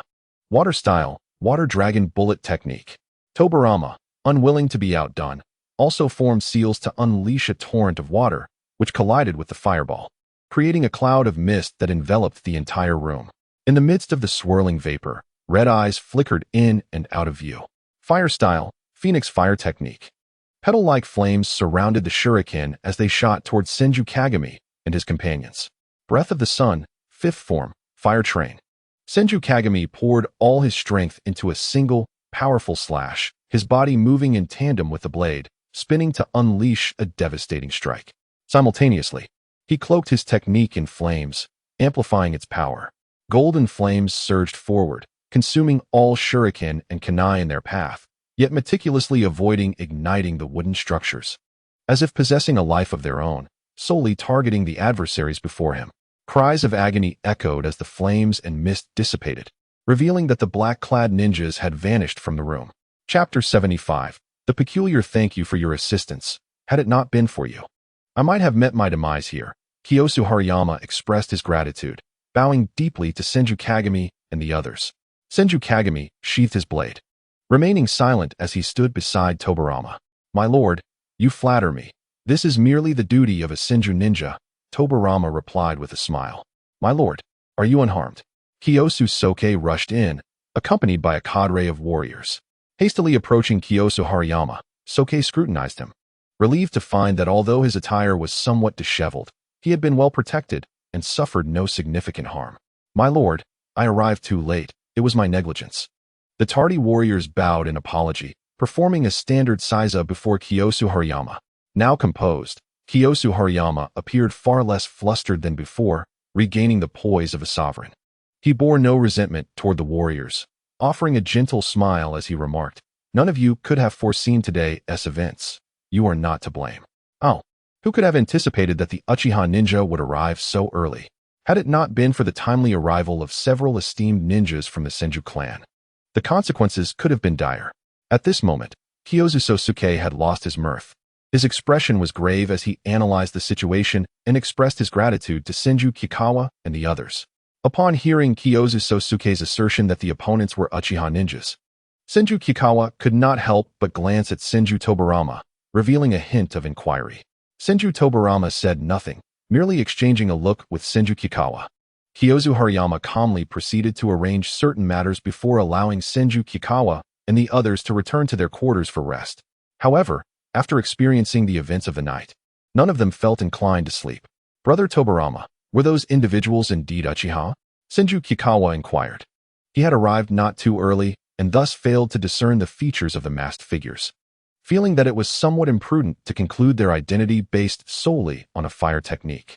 "Indeed, Tobirama-kun, you are more familiar with Uchiha ninjas. We arrived late, and with the thick fog obscuring our view." Senju Momoka furrowed her brow, harboring her own doubts about the matter. Senju Tobirama stroked his chin, thoughtfully recalling the events. At that time, he had been preparing for slumber when he suddenly sensed an unfamiliar chakra. Without delay, he had risen to investigate. The light in Kiyosu Hariyama's room was still aglow, and he detected the chakra's trajectory leading there. Thus, he wasted no time and promptly leaped through the window towards Kiyosu Hariyama's chamber. Before the ninja could strike, Tobirama reached Hariyama's side and engaged the assailant in combat. The moment the ninja laid eyes on Senju Tobirama, his gaze widened, and his technique faltered momentarily. Concurrently, the other hidden ninjas, sensing the shift in circumstances, revealed themselves to join in the assault on Tobirama. However, they appeared to hesitate, refraining from utilizing ninjutsu until Senju Kikawa and the others arrived. In retrospect, although they had evaded the use of ninjutsu, displaying some semblance of Uchiha taijutsu in their movements, there was no evidence of the Sharingan's activation. Tobirama deduced that it was insufficient to identify them purely as Uchiha based solely on the fire technique. Senju Kikawa nodded, then asked, "So, why is the Lord so certain they were indeed Uchiha ninjas?" The timing of today's attack was rather fortuitous, coinciding precisely with their arrival. Senju Haruka also expressed her concerns. If Lord Hariyama's assertion held true, there should have been frequent ninja assaults during this period, and the samurai of the castle should not have been so lax. Senju Chido found this quite incongruous. If assassins were perpetually on the prowl, both the lord and the samurai should have been on high alert. Nonetheless, that evening, the samurai arrived late, and the lord seemed to treat the matter lightly, presenting numerous inconsistencies. Even if it were explained that Senju Kikawa and the others had arrived and that the lord believed they could ensure his safety, it was improbable that there would be no samurai patrolling the castle at all. Moreover, Kiyosu Hariyama's demeanor was decidedly odd. Regardless, as a lord, he could not possibly be as serene as he appeared. His interactions throughout this period suggested a complete lack of temperament. Senju Kikawa's thoughts then drifted to the box placed in his room. The mere thought of the jade seal within it caused him a headache. What precisely was Kiyosu Hariyama implying? Even if it were a test of sorts, presenting him with a jade seal seemed rather arbitrary. Senju Tobirama, too, sensed the peculiarities of the situation but remained uncertain of Kiyosu Hariyama's true intentions. Was tonight's entire incident merely a performance orchestrated by Hariyama himself? Strangely enough, the moment the ninjas noticed their presence, they unleashed a fire technique but retreated without hesitation upon realizing their techniques could be easily countered, as if their assassination was merely a display for them to witness. Senju Chido added, "Indeed, it is peculiar. Ninjas should always prioritize their missions. If their objective was to assassinate the Lord, they should not have retreated so easily. They ought to fight until the last moment, even to the point of annihilation. Rather than withdrawing in scathe, Senju Kikawa raised his head, frowning at Senjuchido's unsettling perspective on ninjas as mere tools. Ultimately, the discussion reached an impasse with no conclusions drawn. The group dispersed to their respective rooms, preparing to rest and brace for the potential crisis awaiting them the next day. Upon returning to his chamber, Senju Kikawa casually lit a candle and poured himself a cup of water, intending to drink and retire for the night. Yet, his gaze fell upon the box facing him. Under the dim light, he scrutinized the box closely. Wait a moment, something feels amiss. He swiftly approached the box. Although it appeared unchanged, he distinctly recalled that prior to his departure, the box had not been angled this way. He must have inadvertently nicked it when placing it down, leaving a small scratch on the corner facing him. Opening the lid, he found that the jade seal's orientation had indeed shifted, albeit subtly. Senju Kikawa blinked in confusion. When had his eyesight become so keen as to detect discrepancies in the box, even in such dim lighting? Chapter 76. The dark crawling Kurizetsu in the earthy, foul-smelling underground. A dark creature crawled stealthily, preparing for its nefarious deeds. This sinister being was known as Kurizetsu, a humanoid entity entirely cloaked in darkness, or rather, it was merely a mass of black sludge that occasionally assumed a human form. Kurizetsu was, in fact, the spiritual consciousness of Kaguya Otsutsuki, who claimed to be her third child. Kaguya Otsutsuki had acquired immense power, known as chakra, by consuming the fruit of the god tree. Utilizing the power of her bloodline, she quelled the chaos of the world, revered as the goddess of the moon. With the blessings and prayers of the people, she gave birth to two offspring, her firstborn, Otsutsuki Hagoromo, known as the Sage of Six Paths, and her second son, Otsutsuki Hamura. Kaguya initiated the infinite Tsukuyomi, creating Kurizetsu, yet was thwarted by her two sons. Ultimately, she was sealed away on the moon by Hagoromo and Hamura.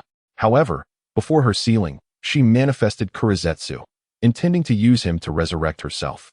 Kurizetsu lingered in the shinobi world for centuries, all for the purpose of reviving his mother, Kaguya Otsutsuki. Initially, Kurizetsu incited discord between the two sons of the Sage of Six Paths, Indra and Azura. Later, both Indra and Azura were reincarnated. To this day, every incarnation of Indra has manifested as Uchiha, while Azura has always reincarnated as Senju. For hundreds of years, Kurizetsu has secretly stirred the pot, exacerbating the tensions between the Senju and Uchiha clans, causing conflict between the reincarnations of Indra and Azura. Unfortunately, every prior reincarnation had perished prematurely, never given the opportunity to mature. Only in this generation, with Senju Hashirama and Uchiha Madara, have Indra and Azura begun to grow. Black Zetsu has been patiently awaiting the gradual maturation of the two, intending to incite animosity between them, to manipulate their relationship, and to instigate Indra's reincarnation, Uchiha Madara, to awaken the infinite Tsukuyomi, ultimately breaking the seal to rescue Kaguya Otsutsuki, who is imprisoned on the moon. To achieve this ambition, Black Zetsu has been covertly undermining the relationship between the Senju and Uchiha clans. Yet, in every reincarnation, regardless of the circumstances of their encounters, Indra and Azura's reincarnations steadfastly become the closest of friends. Perhaps this is due to their past as brothers. If their reincarnation bond remained so harmonious, Black Zetsu's aspirations to liberate his mother would be thwarted. Thus, to fulfill his objective, Black Zetsu must sow discord between them. This cycle was destined to unfold similarly. Senju Hashirama and Uchiha Madara sought to protect their younger brothers and establish a peaceful village. Black Zetsu, determined to shatter their envisioned future, previously meddled in the deaths of Senju Tobarama and Senju Kawarama, orchestrating their demise at the hands of the Uchiha clan. Likewise, several of Uchiha Madara's brothers also fell victim to the Senju's blades. Black Zetsu had meticulously arranged every detail, believing events would unfold according to his script. He anticipated that Senju Tobarama and Uchiha Izuna, due to their similar ages, would become rivals, driven by the influence of hatred, leading to their mutual destruction. At that moment, Black Zetsu would orchestrate Izuna's death and manipulate Madara, thus fulfilling his grand design. However, after enduring in the shadows for so long, just as hope seemed within reach, Black Zetsu suddenly recognized that events were spiraling beyond his control, akin to a wild stallion breaking free. The inexplicable outbreak of the demon virus was a first for Black Zetsu. Although it was ultimately resolved peacefully, he felt a sense of threat, sensing that matters were slipping from his grasp.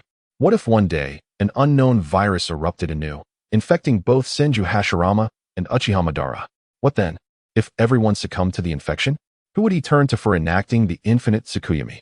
Through this demon virus incident, Black Zetsu became aware of the previously overlooked Senju Kajikawa. While he acknowledged Kajikawa's existence, he had dismissed him as a minor character confined for years, lacking any significant impact. Yet, he had once witnessed Kajikawa wielding the breath of the sun, unleashing strikes imbued with divine energy, radiating a golden flame that was undoubtedly not of this world. The moment Black Zetsu felt that power, he trembled involuntarily, his very soul quaking. How could a creature that crawls in darkness ever behold the sun? Black Zetsu harbored a sense of trepidation towards Kajikawa's inexplicable strength, yet feared to confront him directly, lest he be annihilated. Nonetheless, Black Zetsu could not simply concede defeat. Terrified that his schemes would be unraveled by Kajikawa, he resolved to eliminate this threat. He decided to employ the Uchiha clan's weapons. However, he soon discovered that Kajikawa shared an exceptionally close bond with both Uchiha Madara and Uchiha Izuna. Moreover, Kajikawa aspired to establish a peaceful nation and had already begun taking action. He was seen cultivating crops, hoping to liberate the Senju from the constraints of the feudal lords. As Black Zetsu prepared to act against Kajikawa, he realized that Kajikawa possessed wood release, a power that promotes crop growth. What else could it be? In that instant, Black Zetsu abandoned his intentions to eliminate Kajikawa, pondering that since Kajikawa and Izuna were friends, they could serve as alternative candidates for the infinite Tsukuyomi. Thus, he later orchestrated the deaths of Senju Tobarama and Senju Hashirama, aiming to incite hatred within Hashirama and Kajikawa towards the Uchiha. However, contrary to his expectations, his actions did not instigate animosity, but rather solidified their resolve to create peace. Frustrated, Black Zetsu wondered why Azura's lineage so ardently desired harmony. Eventually, Black Zetsu realized that Kajikawa was not so easily manipulated, prompting him to ignite conflict between Kajikawa and Uchiha Izuna, although he had yet to succeed. Nonetheless, this time, Black Zetsu believed he could prevail. Chapter 77. Izuna of the Trembling Pupils. In the distant Uchiha territory, a somber atmosphere pervaded, engulfing the clan in an inexplicable silence. A typical Uchiha with black hair entered the compound, dragging a stretcher. His face bore traces of blood, his clothes and hair were soiled, and his expression appeared somewhat stiff, an unusual sight for the meticulous and cleanly Uchiha. The figure on the stretcher was another black-haired Uchiha, but shockingly, the eyes that should have been closed were now two gaping, bloody voids, evidently gouged out, and his body was riddled with wounds. Though his breath was faint, he was still alive. What on earth has transpired? It had been too many times already. The assisting Uchiha, lifting the stretcher, felt a pang of pain in their own eyes upon seeing the condition of the injured, hastily diverting their gaze elsewhere. Who knows? Recently, it seems as if someone has declared war on the Uchiha. Every Uchiha sent on missions has met with misfortune. No one among the clan dares to undertake missions anymore. One Uchiha sighed. Since the first Uchiha was struck down days ago, dozens have fallen victim, most merely injured, but a few, including those who awakened their eyes, had their very eyes gouged out. This was evidently a conspiracy targeting the Uchiha. The entire clan was now gripped by fear, yet none knew who was orchestrating the chaos. Beyond fear, the remaining Uchiha were filled with intense hatred towards the instigator of these events, with anger simmering in the hearts of every clan member. However, those severely injured, upon awakening, remembered nothing. The identities of their assailants and the nature of their injuries were lost to them. The only clue left behind was a piece of cloth placed on each wounded Uchiha, marked with a strange symbol, a swastika, albeit with a protruding sickle-like design in the lower right corner. Don't worry, the clan leader has dispatched Izuna to investigate this matter. Results should come swiftly. This situation is indeed strange. Could it be the Senju's doing? After all, would they stoop to such underhanded tactics? One Uchiha expressed doubt. What are you saying? The Senju have always been at odds with the Uchiha. Who knows how sinister they are behind the scenes? Truly, the Senju are a wicked clan. Watching as several Uchiha gradually walked away, Black Zetsu's sinister laughter echoed from his hiding place in the ground. Indeed, this scheme was orchestrated by Black Zetsu, aimed at inciting discord between the Senju and Uchiha clans. He had possessed Fujiwara no Hira and manipulated the feudal lord of the Land of Fire, Kiyosu Hariyama. Kiyosu Hariyama held immense trust in Fujiwara no Hira, partly due to previous ties to the demon virus. Muzan Kibutsuji, in his quest to invade this world, sought out noble and greedy humans to ensnare, making Kiyosu Hariyama an ideal candidate. Muzan infiltrated dreams to manipulate many, including Kiyosu Hariyama, and to convince him. He even granted Hariyama power to restore his youth. Fujiwara no Hira, too, was one of Muzan's disciples, having sacrificed his wife and only son in the process. Fujiwara Taira and Kiyosu Kasayama are both privy to this secret. Hence, the two are akin to grasshoppers bound to the same string. Following the failure of their operation in the town of Raikoku, Kibutsuji Muzan vanished without a trace. At that time, Kiyosu Kasayama was fraught with anxiety. Fearing that everything was a deception, yet, rejuvenated in youth, he was loath to relinquish the power that lay within his grasp. It was then that Kuro Zetsu possessed Fujiwara Taira, misleading Kiyosu Kasayama by asserting that his inability to obtain power was due to a ninja named Senju Kyugawa obstructing him. Furthermore, Kuro Zetsu altered Kiyosu Kasayama's perception, instilling in him the belief that only a confrontation between the Uchiha and the Senju could eliminate Senju Kyugawa. Thus, a conspiracy targeting Senju Kyugawa and Uchiha Izuna ensued. Currently, Uchiha Izuna is en route to Kiyosu Castle in the Land of Fire, his heart a tempest of conflicting emotions, feeling as though his mind is entangled in chaos. Just moments ago, a scout of the Uchiha conveyed a message that the entire affair was orchestrated by the Senju clan and the feudal lord of the Land of Fire, with significant ties to Senju Kyugawa. Upon hearing this, disbelief washed over Uchiha Izuna. Although he had only spent a year with Kyugawa, their bond was profound. That year had sufficed for Izuna to discern Kyugawa's true nature, sometimes reckless, yet undeniably quirky, and steadfast in critical moments. Most importantly, he knew that Kyugawa had always yearned for peace, harboring goodwill towards all. Although it was difficult for him to accept that his dear friend was indeed Senju Kyugawa, he came to understand that individuals cannot choose their lineage. Knowing that Kyugawa had not thrived during his 4 years with the Senju clan, Uchiha Izuna, while outwardly refraining from voicing it, had internally forgiven Kyugawa, recognizing that the latter had not intentionally deceived him. After finding solace, Uchiha Izuna took care to avoid encounters with Kyugawa on the battlefield or during missions, refraining from visiting the Southern River since then. During the Great Clan War, upon learning that his father intended to ally with the Yuhi clan to eliminate Kyugawa, Izuna was deeply troubled. However, upon confirming Kyugawa's safety, he felt a sense of relief. Since then, Izuna acknowledged that he still regarded Kyugawa as a friend. In this tumultuous era, finding a like-minded companion among such geniuses was exceedingly rare.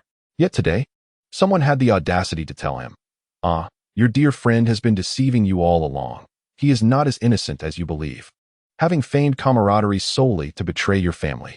Uchiha Izuna's pupils trembled, manifesting the 3-tomo. "Izuna-kun!" exclaimed the nearby ninja in astonishment. It was only then that Uchiha Izuna became aware of the intense strain on his eyes. His eyes had transformed into a vivid crimson, with 3 black tomo spinning rapidly within. Indeed, amid the immense pressure and anguish, Uchiha Izuna had ascended from 2 tomo to 3. Chapter 78. Kyugawa and Izuna in recent days. Senju Kyugawa remained at the feudal lord's residence, encountering no further assassins. Each morning, he was roused from slumber by Senju Tobarama, spending the remainder of his time safeguarding the lord. Initially, Kiyosu Kasayama and Fujiwara Taira inquired about the events in the town of Raikoku, but Kyugawa steadfastly maintained his ignorance, while Senju Hima and several other Senju echoed his sentiments. Gradually, Kiyosu Kasayama ceased his inquiries. Subsequently, Kasayama would occasionally request Kyugawa to showcase his swordsmanship, claiming that Kyugawa's technique had been extraordinarily impressive. Thus, Kyugawa performed several demonstrations of his swordplay, earning rapturous applause within the lord's estate. Occasionally, Kyugawa and his companions would also entertain Kasayama with ninjutsu displays. Kyugawa felt as though he had been reduced to a mere spectacle, rather than fulfilling his duty to protect the feudal lord. Frankly, Kyugawa found Kasayama's position as a feudal lord rather effortless. He seemed unconcerned with national matters, neglecting political affairs and economic advancement, instead indulging in frivolities such as music, beautiful women, and ninjutsu. It was a wonder that no rebel forces had attempted to assassinate Kiyosu Kasayama. Despite the current tranquility, Kugawa harbored a nagging sense that something significant loomed on the horizon. His eyelids twitched incessantly, and a sense of unease settled within him, as if someone were perpetually fixated upon him. Kurozetsu. Indeed, that someone is I. Kugawa remained uncertain of what might transpire, and recently, he had been plagued by nightmares that disrupted his sleep, leading to feelings of fatigue. Even Senju Tobarama advised him to refrain from overthinking. "Do not fret, my friend," Tobarama said, pressing gently on Kugawa's temples with concern. "Though this situation is peculiar, let us remain at ease. Perhaps it is not as dire as it seems." Kugawa turned to face him, his dark circles prominent, and with a sense of despair. He embraced Tobarama's waist. "I understand, brother Tobarama. It is merely that my eyes have been bothering me lately, compounded by poor sleep quality, leaving me somewhat irritable." Kugawa spoke the truth. He had indeed been experiencing discomfort in his eyes, though the cause eluded him. However, upon hearing the continuous notifications of 7 points gained, Kugawa's spirits lifted considerably. While he could not foresee the forthcoming events, his focus remained on the present, seizing opportunities to accumulate points and ensuring he could navigate any impending surprises. "By the way, Tobarama, does that feudal lord always appear so youthful? I recall he should be around 40 years old," inquired Senju Chiharu, eager to learn while they awaited Kiyosu Kasayama. Senju Tashihime and Senju Ichiru, being relatively younger and encountering the feudal lord for the first time, joined the conversation. Tobarama pondered briefly. He had encountered Kiyosu Kasayama during a mission 2 years prior, and at that time, Kasayama had exhibited the same youthful appearance. Before that, Tobarama had been too young to engage in such significant assignments and had not met Kasayama. Thus, he could not ascertain whether Kasayama had always looked this way. "He was quite youthful 2 years ago," Tobarama remarked. "I believe I possess some insider knowledge regarding this matter," interjected Senju Isekai'd, who had remained silent until now. "During a mission in Kyosa City, I did not meet the feudal lord, but I heard numerous tales concerning him. Among them was the rumor that he had inexplicably regained his youth overnight," Isekai'd recounted. Upon hearing Senju Isekai'd's account, Kugawa suddenly recalled the mural from that town in the land of Raikoku, which depicted the phenomenon of resurrection. How was Kiyosu Kasayama's rejuvenation connected to this? Kugawa once again inquired of the system, which, seemingly having anticipated his thoughts, affirmed his suspicions. "Indeed, Kiyosu Kasayama has acquired certain powers. However, fret not. For the effects of that power, having been diluted by the barriers of the world, have manifested solely as the ability to restore his youth." The Thousand-Hand Mirror River instinctively disregarded the system's silence when a certain name was mentioned, sensing that it was not a commendable remark. The sound of clashing weapons echoed, as Thousand-Hand Mirror River faced off against the dark-haired, dark-eyed Uchiha. Bewildered, he pondered how circumstances had escalated to this point. He never anticipated that an Uchiha ninja would indeed come to assassinate the daimyo, and among them was his dear friend, Uchiha Izuna. As Thousand-Hand Mirror River absently drew his kunai to fend off Izuna's assault, he glanced at the current situation. 7 against 7, a perfect match. 7 Uchihas faced off against 7,000 hands. Upon spotting Uchiha Izuna, his body involuntarily surged forward, intercepting Thousand-Hand Tobarama as he engaged Izuna in battle. Tobarama, in his effort to protect the daimyo while contending with another Uchiha, did not refuse Thousand-Hand Mirror River's intervention. The moment Uchiha Izuna laid eyes on Thousand-Hand Mirror River, he could not help but activate his 3-tomo Sharingan, brandishing his kunai as he engaged in combat. "Ah, Izuna-chan, you activated your 3-tomo so quickly," Thousand-Hand Mirror River thought, feeling as if something was caught in his throat. If memory served him correctly, during the last clan war, Izuna had just awakened his 2-tomo, hadn't he? "Yes, Thousand-Hand Mirror River. Surprised by my talent, are you?" Uchiha Izuna retorted defiantly, only to suddenly avert his eyes under the intensity of Thousand-Hand Mirror River's gaze. The sadness and heartache that filled Thousand-Hand Mirror River's usually gentle black eyes were palpable, as he felt a deep sympathy for Uchiha Izuna, fully aware of the conditions required to awaken the Sharingan. Chapter 79. The malevolent Thousand-Hand in Thousand-Hand Mirror River's black eyes, a fire seemed to blaze, an emotion potent enough to burn through anything. Uchiha Izuna ceased his banter, gripping his kunai tightly, twisting his wrist sharply. The kunai flicked upward, momentarily deflecting Thousand-Hand Mirror River's Nichiren blade and breaking through his defenses. This was a standard Uchiha technique, using strength against strength, relying on finesse to destabilize the opponent. The kunai surged toward Thousand-Hand Mirror River's face without hesitation, swift and decisive. With a narrowed gaze, Thousand-Hand Mirror River quickly ducked his head downward to evade the strike, then seized his Nichiren blade to block Izuna's kunai, halting its advance. The clash of metal echoed in the air. Noticing the seriousness in Uchiha Izuna's eyes, Thousand-Hand Mirror River suppressed his complex emotions, focusing all his attention on this confrontation, a sign of respect for the battle and for Izuna himself. Upon recognizing the activation of Izuna's three tomo, Thousand-Hand Mirror River made every effort to avoid direct eye contact, aware of his poor resistance to Genjutsu. He understood the risks too well to take chances. Uchiha Izuna had intended to ensnare Thousand-Hand Mirror River in a Genjutsu, but the latter's avoidance of eye contact thwarted that plan. Nevertheless, Izuna kept his Sharingan active, ensuring that Thousand-Hand Mirror River dared not meet his gaze. As anticipated by Uchiha Izuna, Thousand-Hand Mirror River refrained from looking him in the eye, which naturally limited his movements. After some time, Thousand-Hand Mirror River found himself gradually falling behind, unable to withstand Izuna's relentless assault. The kunai in Izuna's hand bore numerous scars from their exchanges with Thousand-Hand Mirror River's Nichiren blade. Consequently, Uchiha Izuna discarded the cumbersome kunai, drawing his sword for a pure swordsmanship duel with Thousand-Hand Mirror River. Wherever Izuna struck, Thousand-Hand Mirror River would block. The scene appeared almost comical, reminiscent of children playing house. Observers would likely mistake their duel for mere playfulness. Uchiha Izuna employed the standard Uchiha sword technique, while Thousand-Hand Mirror River utilized the Thousand-Hand style, though still unrefined. With the advantage of the Sharingan granting him superior vision, Uchiha Izuna found every movement of Thousand-Hand Mirror River predictable.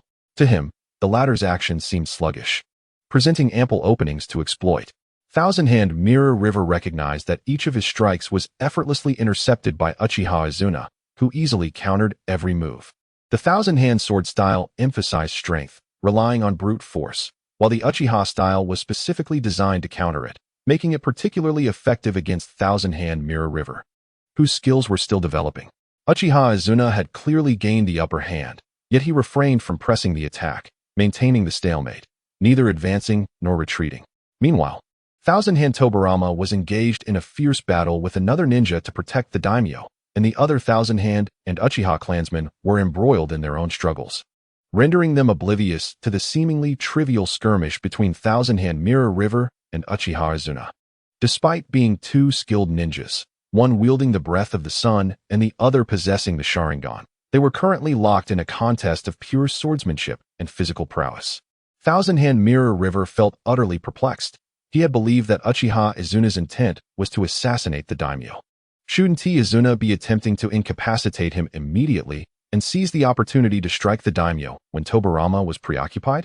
Yet, Uchiha Izuna remained here, fixated on prolonging this encounter with Thousand-Hand Mirror River, showing no inclination to assassinate the daimyo. Realizing that Izuna seemed disinterested in taking his life, Thousand-Hand Mirror River resolved to lower his defensive Nichiren blade. At that moment, Uchiha Izuna was executing a downward strike. Seeing Thousand-Hand Mirror River suddenly cease his block, he nearly lost control of his blade, which was now mere millimeters from Thousand-Hand Mirror River's shoulder. With his pupils constricted, Izuna swallowed hard, his anger boiling over. His voice trembling slightly. Thousand-Hand Mirror River, have you lost your mind? Do you not realize that just now, you nearly perished at my hands? Thousand-Hand Mirror River raised his gaze, locking eyes with Izuna's Sharingan, perceiving a flicker of panic within those cold, crimson depths. I am aware, Thousand-Hand Mirror River interjected, interrupting Izuna's unfinished sentence. However, Izuna-chan, you clearly do not wish to fight me, do you?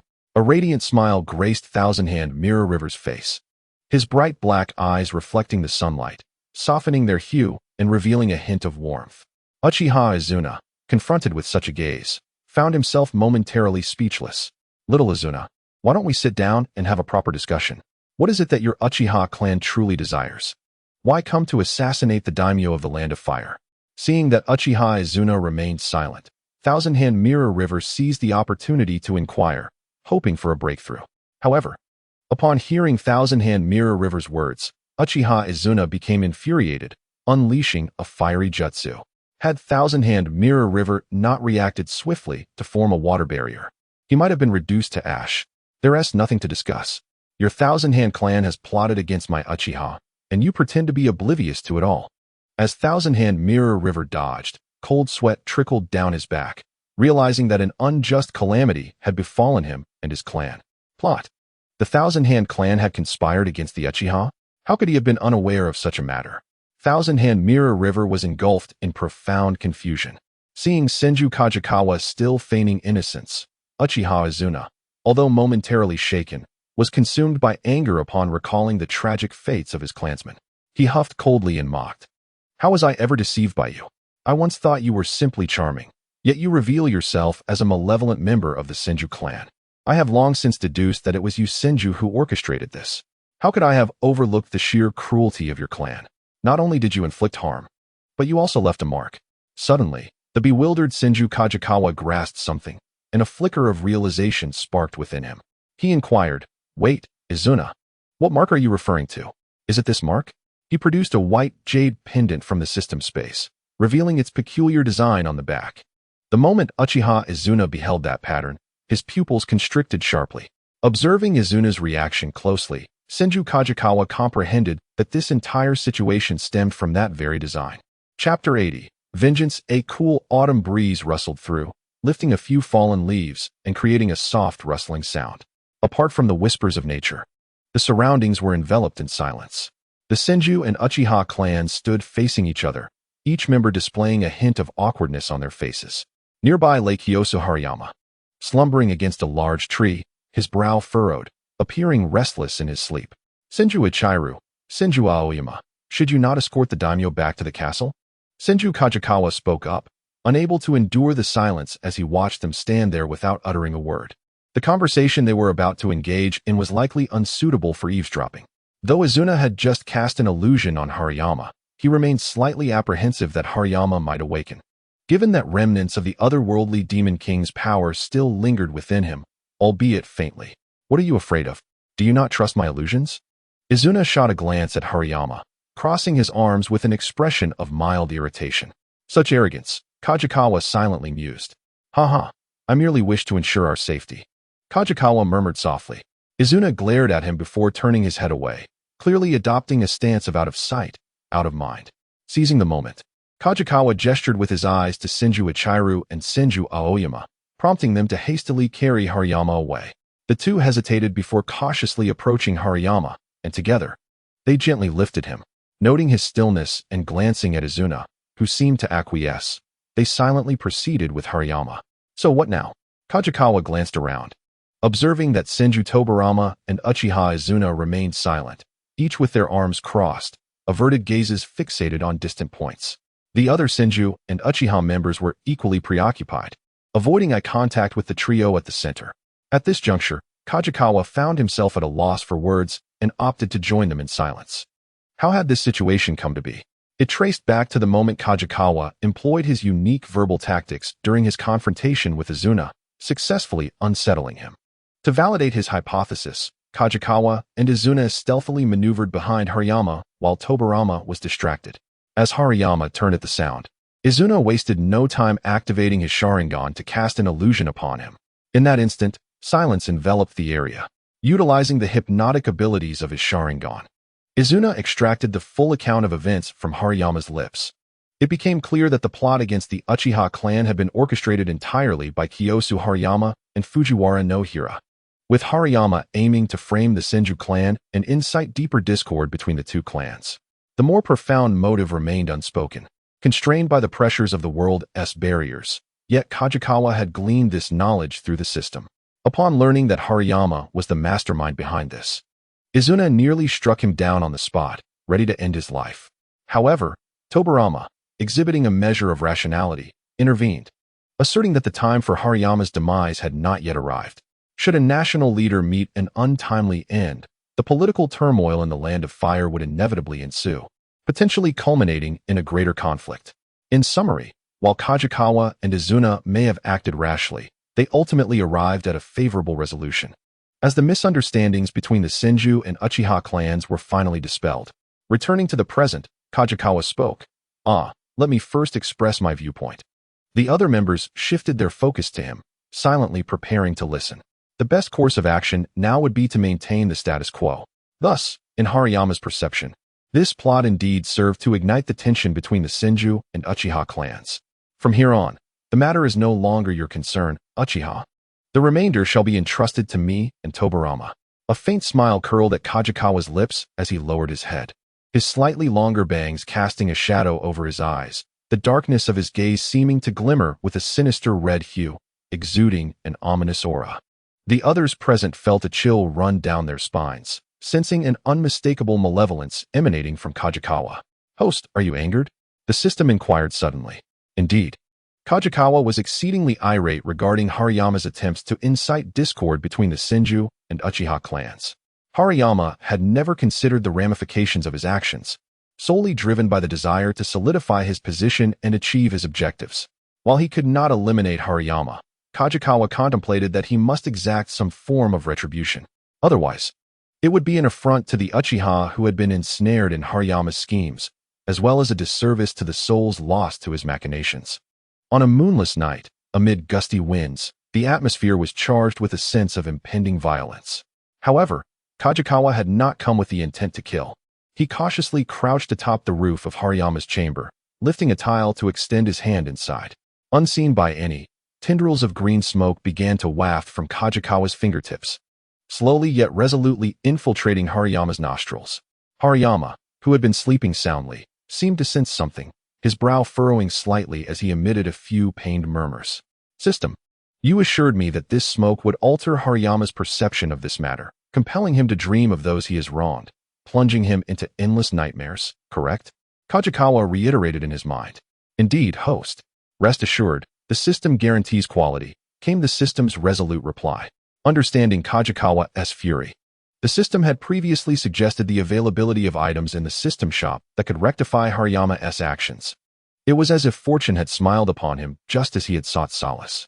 Kajikawa promptly placed an enthusiastic order, exchanging for the smoke capable of altering perceptions. However, it was crucial that this smoke did not exceed the bounds of the world's logic. Thus, its primary effect would be to modify Hariyama's understanding of this incident, ensuring he would no longer interfere with Senju affairs and would be plagued by nightmares thereafter. Furthermore, following this night, Hariyama would forget all matters pertaining to the demons and would no longer seek retribution against Kajikawa for this incident. Chapter 81. The terror of the Sharingan. Senju Kagetsu chuckled ominously, his mood inexplicably buoyant. As he prepared to retreat to his slumber, he turned to find a figure standing behind him, long white hair, a pale garb, and deep crimson eyes that were rather unsettling against the backdrop of the night. Coupled with the ominous atmosphere of a moonless, windy night, Senju Kagetsu was startled, a cold sweat breaking across him. His body shuddered momentarily, but upon realizing the identity of the intruder, he relaxed, albeit still somewhat apprehensive. With a hint of reproach, Senju Kagetsu complained, "Brother Tobarama, how do you manage to walk so silently? You truly startle me by appearing without a word." Setting aside his usual bravado, Kagetsu harbored an innate fear of certain inexplicable entities. In his previous life, he had often been threatened by the aunts and sisters at the orphanage with tales of ghosts, which, despite growing up in a materialist socialist nation, left him wary of such supernatural beings. Thus, his startled reaction upon discovering Tobarama silently standing behind him was entirely understandable. Crossing his arms, Tobarama did not engage in small talk, but instead queried directly, "Little brother, what mischief are you up to? Sneaking around on the roof of the daimyo's residence at this hour?" "Sho, it's a secret," Senju Kagetsu replied with a mischievous grin, a glimmer of cunning in his eyes. Clearly uninterested in further banter, Tobarama advanced a couple of steps closer to Kagetsu and, with a sudden exertion, hoisted him up effortlessly in one arm. Given the notable height difference and Tobarama's superior strength, Kagetsu was powerless to resist. Before he could fully comprehend the situation, Kagetsu found himself lifted. Reacting instinctively, he gave a token kick and flailed his arms, but ultimately fell silent, not wishing to draw attention to his predicament. Once Tobarama had returned a loose tile to its rightful place, he carried Kagetsu back to his room. "Is this your secret scheme you spoke of earlier today?" Tobarama asked, though his tone suggested more of a statement than an inquiry. "Ah, Brother Tobarama, rest assured, Kiyosu Haranoima will not remember a thing about today's escapade, Kagetsu began, but was cut short by Tobarama tapping his forehead sharply with a finger, eliciting a yelp of pain. Brother Tobarama, why hit me? I was only doing the right thing. Kagetsu protested, his discontent palpable. Yet, Tobarama's expression turned grave as he admonished, Little brother, you must consider whether your actions may harm yourself or the daimyo. Brother Tobarama, you need not worry. This matter poses no threat to me, and the daimyo will be just fine.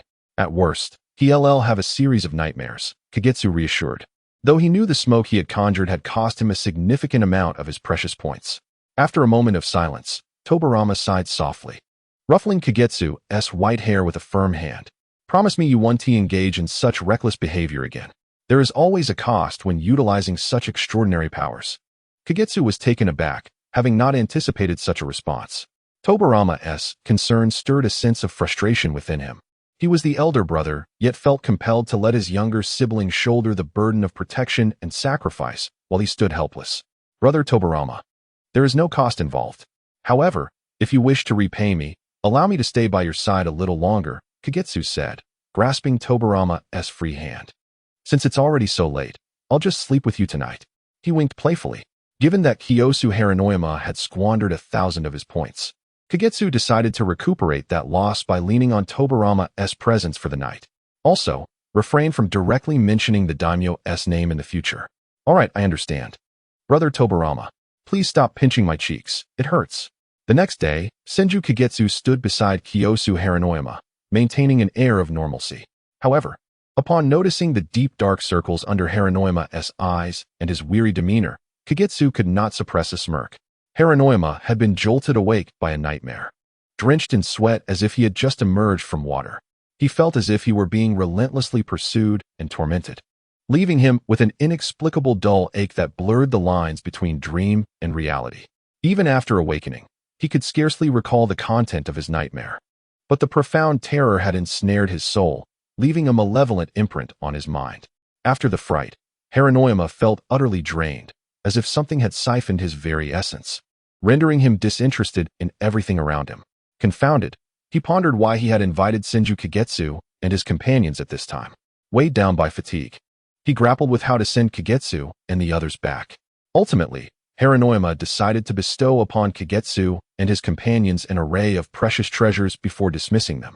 Meanwhile, the other Senju members were perplexed by Haranoima's unexpected courtesy and the generous gifts, having previously anticipated being utilized for some ulterior motive.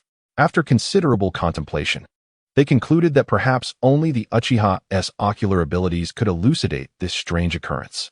The terror of the Uchiha Sharingan indeed had the power to alter one's perception. In sum, one could only wonder what outlandish rumors regarding the malevolence of the Uchiha clan might circulate in the Senju territory following this day. Chapter 82. The fierce battle between two factions. The sound of flesh being pierced punctuated the air, followed by the sickening clash of blades. Uchiha Izuna, in a desperate struggle, fought off his assailants, using his sword to fend them off while aiming a powerful strike at one opponent's arm. In a sudden twist, spines erupted from the assailant's arm, obstructing Izuna's blade. Attempting to withdraw his weapon, Izuna found it ensnared by interlocked bones. In an instant, the Kagaya and Yui ninjas surged forward, converging upon Uchiha Izuna at the center of the fray. What in the world is happening? Senju Kagetsu grimaced, his expression darkening as he regarded the adversaries before him. The opposing ninjas formed two distinct factions. One bore the emblem of the Yui clan, while the other comprised pale-haired figures with ashen skin, gaunt and sickly, reminiscent of long-term invalids. Clenching his teeth, Tobarama's expression turned grave. It is the Yui and Kagaya clans. They are en route to the Senju territory and are alarmingly close to our doorstep. It seems we have fallen into an ambush set by an alliance of the Yui and Kagaya clans. Kansho Jingchuan furrowed his brow sharply, his expression becoming grave. He had been a formal ninja for quite some time. How could he be unaware of the traits of the Kagaya clan? They were a lineage endowed with a unique bloodline limit known as the Shikatsumiyaku, which allowed them to transform their bones into weapons, their skeletal structures being exceptionally resilient. However, due to the severe bloodline disease associated with this ability, Kagaya ninjas had always maintained a low profile. Even so, No foolhardy ninja dared to provoke their clan. When had the Yui clan allied with the Kaguya? It was astonishing that the Kaguya would even consider the Yui. Feigning disdain, Kansho Jingchuan sought to elicit information, saying, "One of your Yui ninjas seems rather impatient. There's no need to waste words on him." An accompanying Yui ninja quickly silenced the one about to speak, casting a menacing glance at Kansho Jingchuan. The leading Kaguya ninja had been scrutinizing Kansho Jingchuan intently, and upon hearing him speak, disregarded the Yui ninja's commotion, directly inquiring, "Are you Kansho Jingchuan?" A sense of foreboding washed over Kansho Jingchuan. It appeared that these Kaguya ninjas had set their sights on him. Kansho Tobarama swiftly positioned himself to shield Kansho Jingchuan from the Kaguya's gaze. What a crowd! There are indeed 8 of them. Is this half of the elite combatants from the Kaguya clan? Kansho Tobarama's heart raced at the thought. 8 Kaguya ninjas, coupled with several Yui, made for an arduous confrontation. Moreover, due to certain circumstances, Kansho Ichiro, Kansho Aoyama, and Kansho Sei were absent, leaving only Kansho Jingchuan, Kansho Tobarama, Kansho Momohua, and Kansho Kitten to face the adversaries. Kansho Jingchuan remained silent, but a nearby Yui ninja quickly responded, "Indeed, he is Kansho Jingchuan, the medical ninja capable of resurrecting the dead." The Kaguya ninja, momentarily blinded by the sudden revelation, smiled and remarked, "With white hair, you must be fated to meet us, since you can bring the dead back to life. Surely you can also cure the bloodline disease?" Their objective was clear. The Kaguya ninja sought to capture Kansho Jingchuan to treat their ailment. Kansho Jingchuan replied, "If you desire to cure your bloodline disease, why not collaborate with the Kansho clan? There's no need to resort to abduction, which would only be a futile endeavor." Unexpectedly, the Kaguya ninja, far from contemplating his words, erupted in fury. His expression twisted into a grotesque mask of madness as he declared, "I do not believe in collaboration. Once I capture you, you will obediently heal our bloodline disease." The fervor in the Kaguya ninja's gaze suggested a derangement, as if he intended to forcibly seize Kansho Jingchuan. The Yui ninja nearby unleashed a torrent of vitriol, clearly regarding Kansho Jingchuan as an object devoid of will. Unable to tolerate the insults, Kansho Kitten swiftly charged at the offending Yui, delivering a powerful punch that shattered the man's skull, then turned her wrath upon the Kaguya. The Yui ninja's earth-style jutsu erected an earthen wall in Kitten's path, yet her formidable strike broke through the barrier. "What a pity, you've managed to escape," Kitten scoffed. Tension escalated, signaling the onset of conflict. Kansho Tobarama silently applauded Kitten's actions, sharing her disdain for the Yui ninja, who was all bark and no bite. The Kansho warriors were fueled by rage, charging towards their foes without a hint of retreat. The leading Kaguya ninja advanced with a bone sword aimed at Kansho Jingchuan, who swiftly dodged. As the Kaguya launched a diagonal strike, Kansho Jingchuan countered with a palm strike that met the Kaguya's weapon, blocking the attack. In a fluid motion, he gripped the bone sword, flames erupting from his hands and surging towards the Kaguya's face. The skin on the Kaguya's shoulder exploded, revealing a protruding white bone that enveloped his visage. Yet, Kansho Jingchuan's flames, which usually incinerated all in their path, seemed to encounter an unexpected obstacle, losing momentum. Meanwhile, Kitten's earlier actions had ignited a furious response from both the Yui and Kaguya clans. The Kaguya ninja who had narrowly avoided Kitten's punch charged at her without hesitation. Kitten, quick on her feet, unleashed a series of blows, employing her immense strength, but the Kaguya ninja swiftly adapted, his bones erupting from his back to form a protective shell around his torso. Kitten's punches landed heavily upon the circular bone structure, yet her formidable strength failed to shatter it. What an incredibly resilient bone. Suddenly, the protective layer retracted, revealing 24 sharp ribs poised to strike at Kitten. She was unable to halt her momentum, and her fists collided with the deadly protrusions, resulting in a sickening sound of flesh being pierced. Kitten's hands were rendered useless, her fingers fractured and palms impaled. Chapter 83.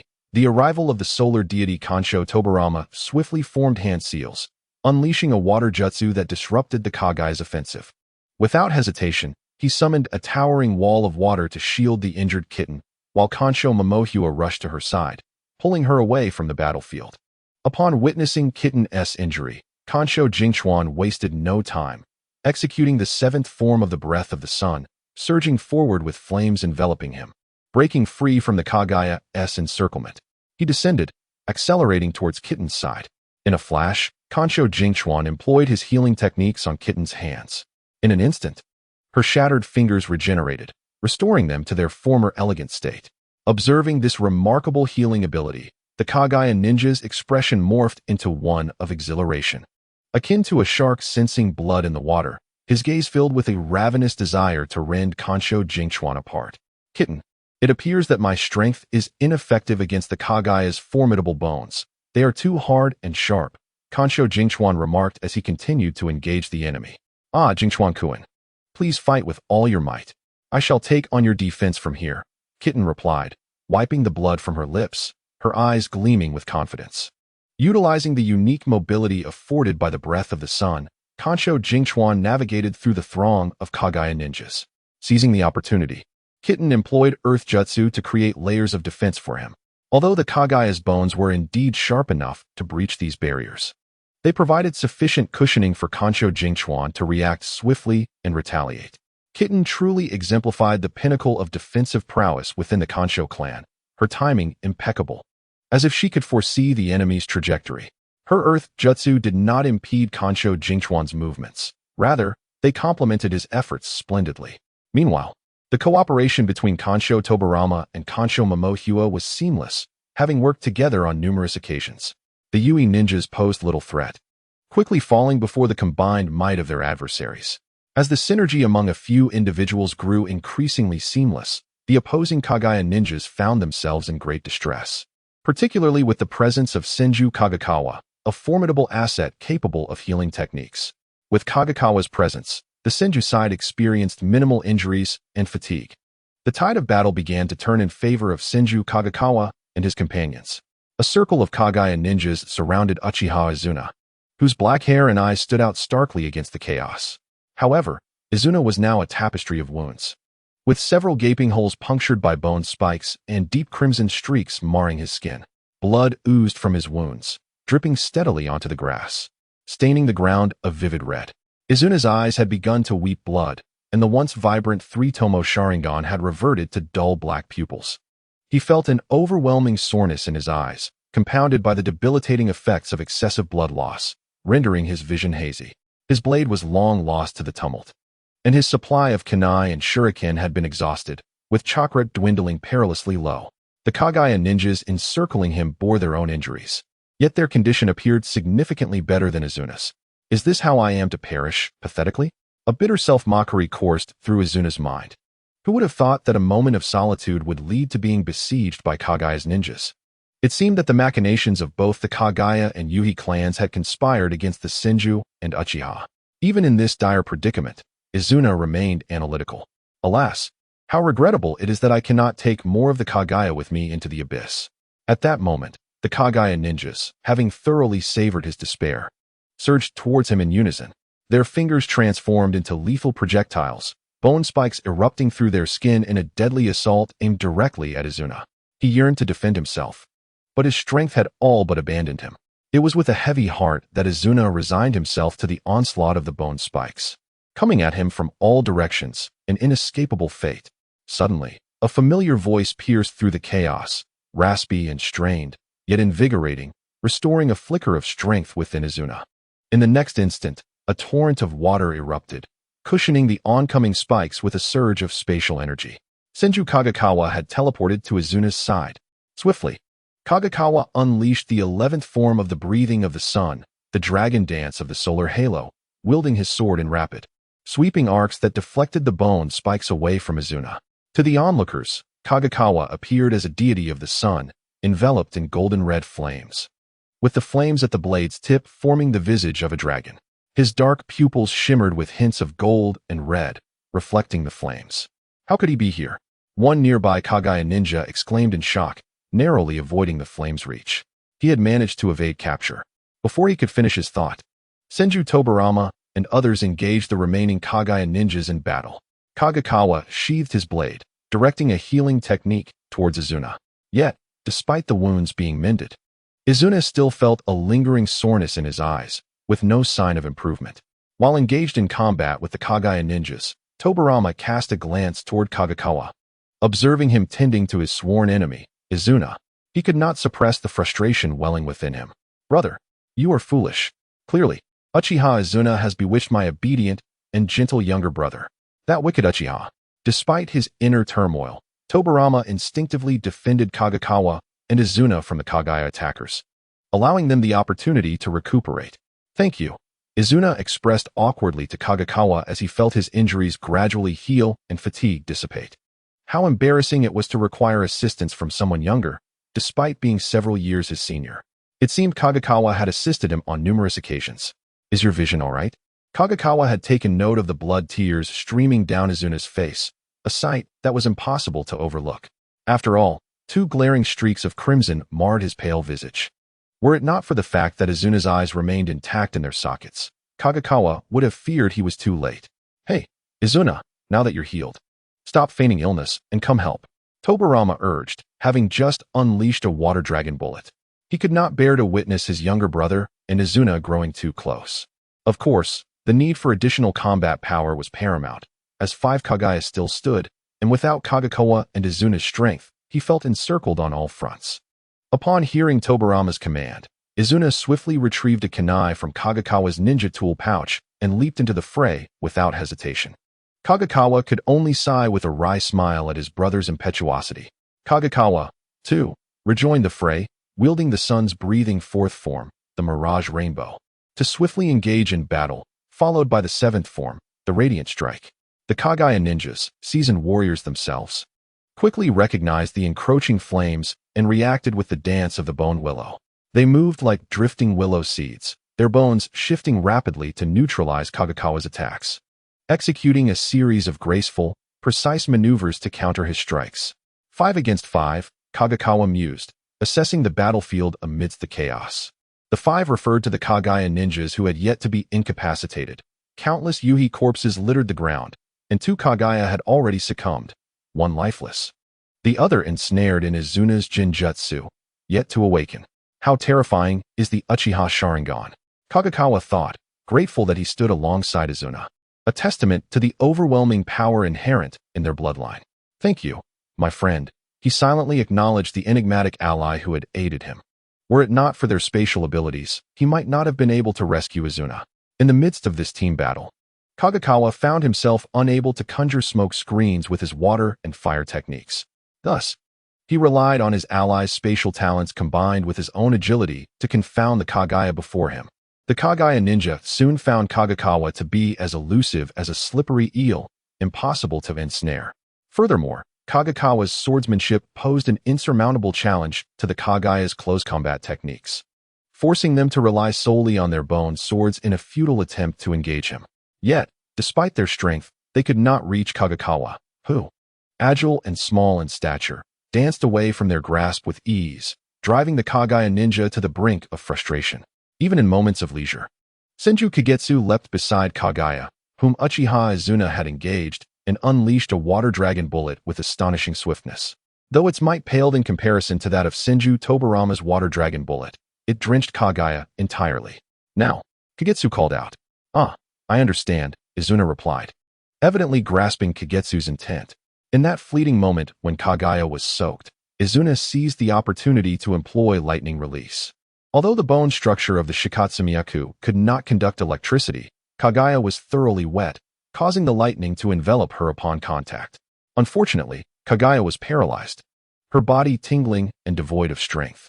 She glared fiercely at Izuna, but with no power to command her bones for defense, she perished in an instant. However, Senju Chitose was not as fortunate.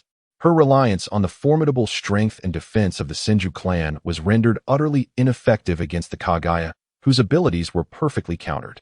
A moment's lapse could result in her being grievously injured by bone spikes.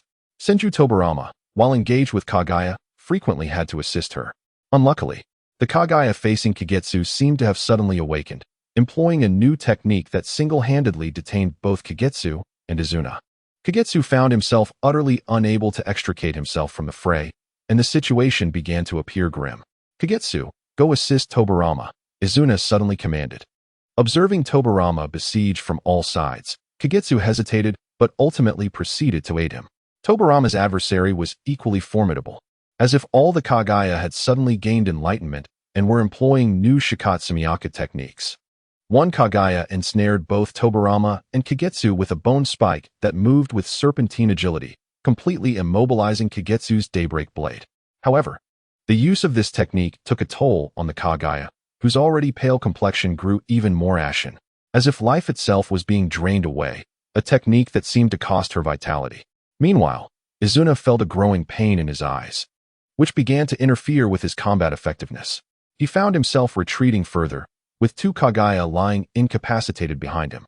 Suddenly, he sensed a malevolent presence clinging to his back, a most discomforting sensation. Yet, seizing the moment, he swiftly dispatched the Kaguya before him, neglecting the situation behind him. In a corner unseen to Izuna, the Kaguya under the illusion regained clarity in her eyes, filled with profound malice. In the next instant, she erupted, her bone spikes spiraling toward Izuna's chest. Kagetsu, facing Izuna, witnessed this and attempted to teleport to Izuna's side, but in his haste, he was ensnared by the agile bone spikes, which pierced through his arms and rendered him immobile. Izuna could only futilely shout. He sensed the malevolent presence behind him, but in an instant, he was bound by a viscous, repugnant substance, leaving him completely immobilized. Opposite him, Kagetsu clearly observed the Kaguya, who had suddenly surged forth, enveloped in a thick, dark, viscous material, wrapping around Izuna. In the next moment, the spiraling bone spike was poised to strike Izuna. Kagetsu suddenly felt a sharp pain in his eyes, as if something was emerging from within him, converging upon his gaze, which erupted with overwhelming power. In an instant, a colossal golden giant ascended, resembling a guardian, shielding Izuna. Chapter 85. The Senju with Sharingan. At this moment, silence reigned. The golden giant rose, enveloping Izuna within its domain and swatting away the resurrected Kaguya with a single blow. The world before Kagetsu had never been so vivid. He could discern the intricate patterns of the leaves fluttering in the air, as if time itself had slowed to half its pace. Thus, any hint of discord was unmistakably clear to him. At the instant the golden giant appeared, Kagetsu was certain he witnessed a dark, viscous creature, akin to shedding its skin, slipping away from the resurrected Kaguya, seemingly on the verge of escaping his sight. How could he allow such a suspicious entity, which had nearly claimed Izuna's life, to flee? As chakra surged violently toward his eyes, it felt as though he could converse with them. His eyes, in that moment, eagerly revealed their identity. They were Kagetsu's kaleidoscope Sharingan. When the three Tomo abruptly connected into a black sun pattern, an unprecedented power surged forth. Kagetsu's abilities transcended time and space. Indeed, time and space are inseparable. The left eye, known as a mono-Mikage, possessed the power to transcend time. The right eye, Yuzuru no Shinjitsu, possessed the power to transcend space. If these two abilities were unified, Kagetsu would be nearly invincible. However, he sensed that due to his youth, his body could not fully bear the burden of the kaleidoscope and could not maintain the activation for long. Moreover, forcibly wielding these powers would lead to severe repercussions, though this was merely a concern for the current Kagetsu. Yet, in the face of the dark entity poised to escape, Kagetsu was unwilling to regard the condition of his eyes. Fury surged through his heart. He merely wished to eradicate that insidious creature. In that moment, Kagetsu resolutely distorted the fabric of space, instantaneously appearing before the fleeing shadow. The golden Susanoo followed his every move. The oversized golden daybreak blade in the giant's hand swung with blinding speed toward the creature, engulfed in blazing flames that seemed capable of incinerating all.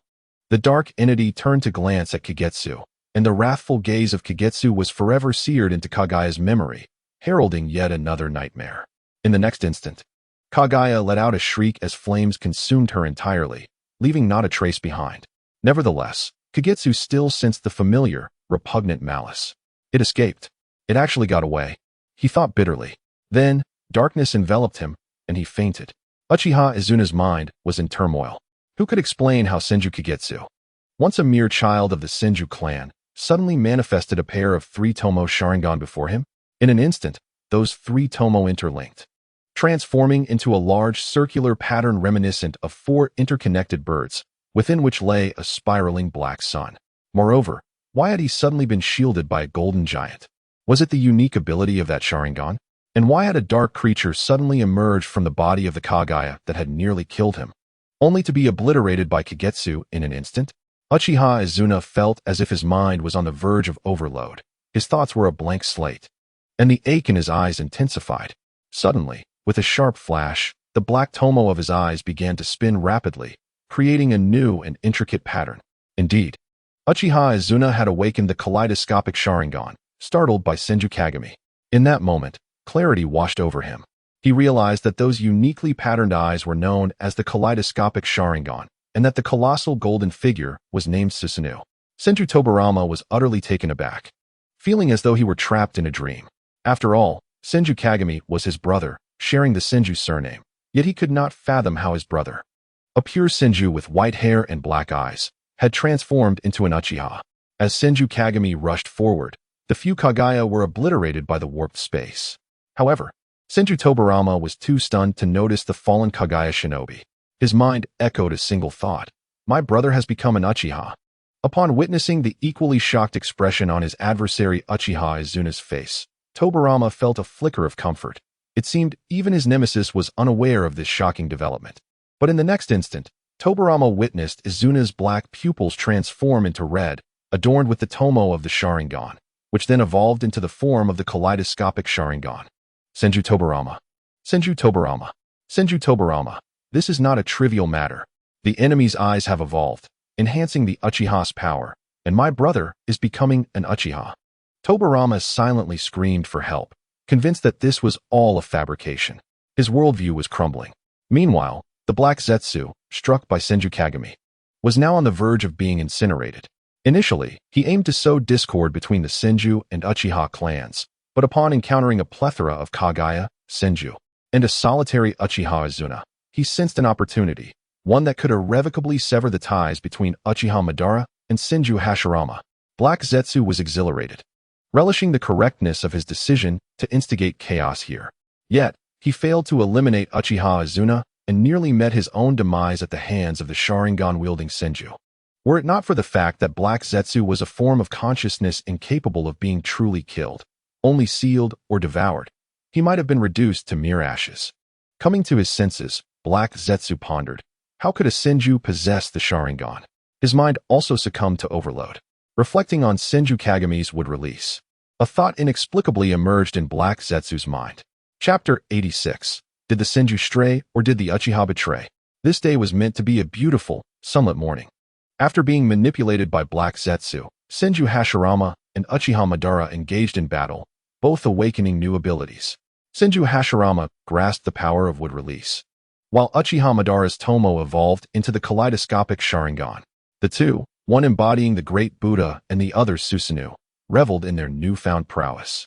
However, unexpectedly, they were informed that the Senju and Uchiha clans had been plotted against by the daimyo of the Land of Fire. They had no need for conflict, and their brothers were en route to Nanga River.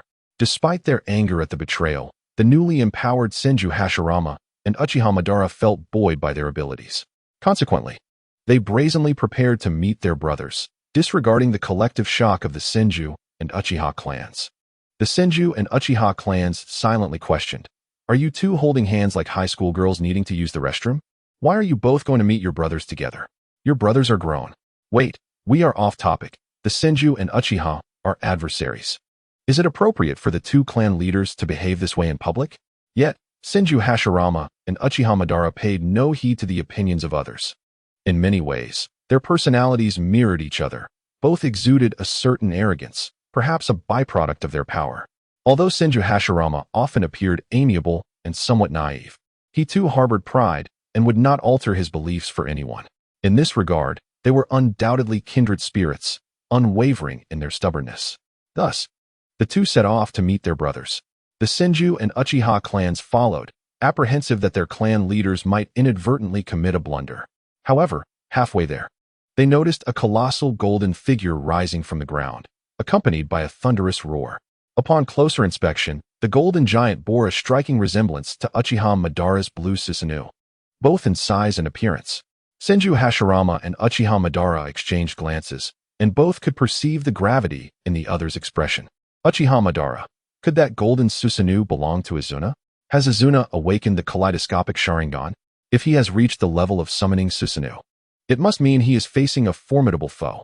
Who dares to harm his beloved brother in his absence? Uchiha Madara's fury ignited, and he immediately switched to ninja travel mode. Naturally, Senju Hashirama followed closely behind his good friend. The Senju and Uchiha clans, panting, struggled to keep pace. Senju and Uchiha, Lord Hashirama, Madara, wait for us. Upon reaching their destination, they indeed encountered a formidable enemy. The adversaries were clearly Kagaya ninjas, as the area bore unmistakable signs of having been ravaged by Kagaya's remnants. Uchiha Izuna was injured, his wounds partially healed, yet his clothing was stained with copious amounts of blood. It was true that he had awakened the Sharingan. However, when Senju Tobirama tremulously informed his elder brother Senju Hashirama that his little brother had inexplicably become an Uchiha and awakened the Sharingan, both Hashirama and Madara wore expressions of bewilderment. It was not their fault. The reality was far too incredible to be believed. How could a Senju possess the Sharingan? Yet, when Uchiha Izuna, in a daze, revealed to Uchiha Madara that he had seen Senju Kagami's Sharingan and that the golden Susanoo belonged to Kagami, Senju Hashirama and Uchiha Madara were compelled to accept the truth. It was utterly surreal. Had the Senju strayed, or had the Uchiha betrayed? All present from the Uchiha and Senju clans were left in a state of perplexity. Nevertheless, Senju Hashirama scanned the area but could not locate his younger brother, Senju Kagami. Meanwhile, Senju Tobirama and Uchiha Izuna, alongside Senju Tuka and Senju Katanda, appeared dazed, clearly caught in a whirlwind of confusion, incapable of answering the question of Kagami's whereabouts. Embodying the role of a devoted elder brother, Senju Hashirama diligently retrieved his charred and battered younger brother, Senju Kagami, from a heap of burnt and blackened foliage. Upon closer inspection, he noticed two glaring red streaks of blood on Kagami's face. Regardless of whether Kagami was a Senju or an Uchiha, Senju Hashirama regarded him as his own brother. Moreover, Hashirama firmly believed that his brother was undoubtedly his father's true son. Senju Hashirama held profound trust in the bond between Senju Haruko and Senju Tobirama, particularly considering that Senju Kagakawa's appearance unmistakably suggested he was the offspring of Senju Haruko. The Senju clan, alongside the Uchiha, found themselves embroiled in a fervent brainstorming session. Upon reflection, it seemed evident that Senju Kagakawa possessed an exquisitely refined visage, quite unlike the rugged features typical of the Senju lineage, with the only shared trait between him and Senju Tobirama being their dark eyes. However, one must note that the Uchiha clan is replete with individuals bearing black eyes. Yet, despite Senju Kagakawa's delicate appearance, it was undoubtedly inherited from his mother, Senju Haruko. After all, Senju Tobirama was a prime example of this. The striking resemblance of Senju Tobirama to Senju Haruko was undeniable, raising the question, could it be that the Senju could not possess such elegance? The Senju clan, suddenly emboldened, collectively directed a fierce glare at the daydreaming Uchiha.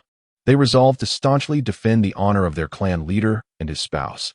Meanwhile, the Uchiha, devoid of such concerns, surmised that they had never witnessed Senju Haruko's appearance. A meticulous examination of Senju Kagakawa's features revealed that, aside from his flowing white hair, he bore a strikingly fair complexion, delicate facial features, long and lush eyelashes, and lips that were naturally tinted, a quintessential Uchiha appearance. Thus, the Uchiha exclaimed, "Senju, you have audaciously stolen our Uchiha child."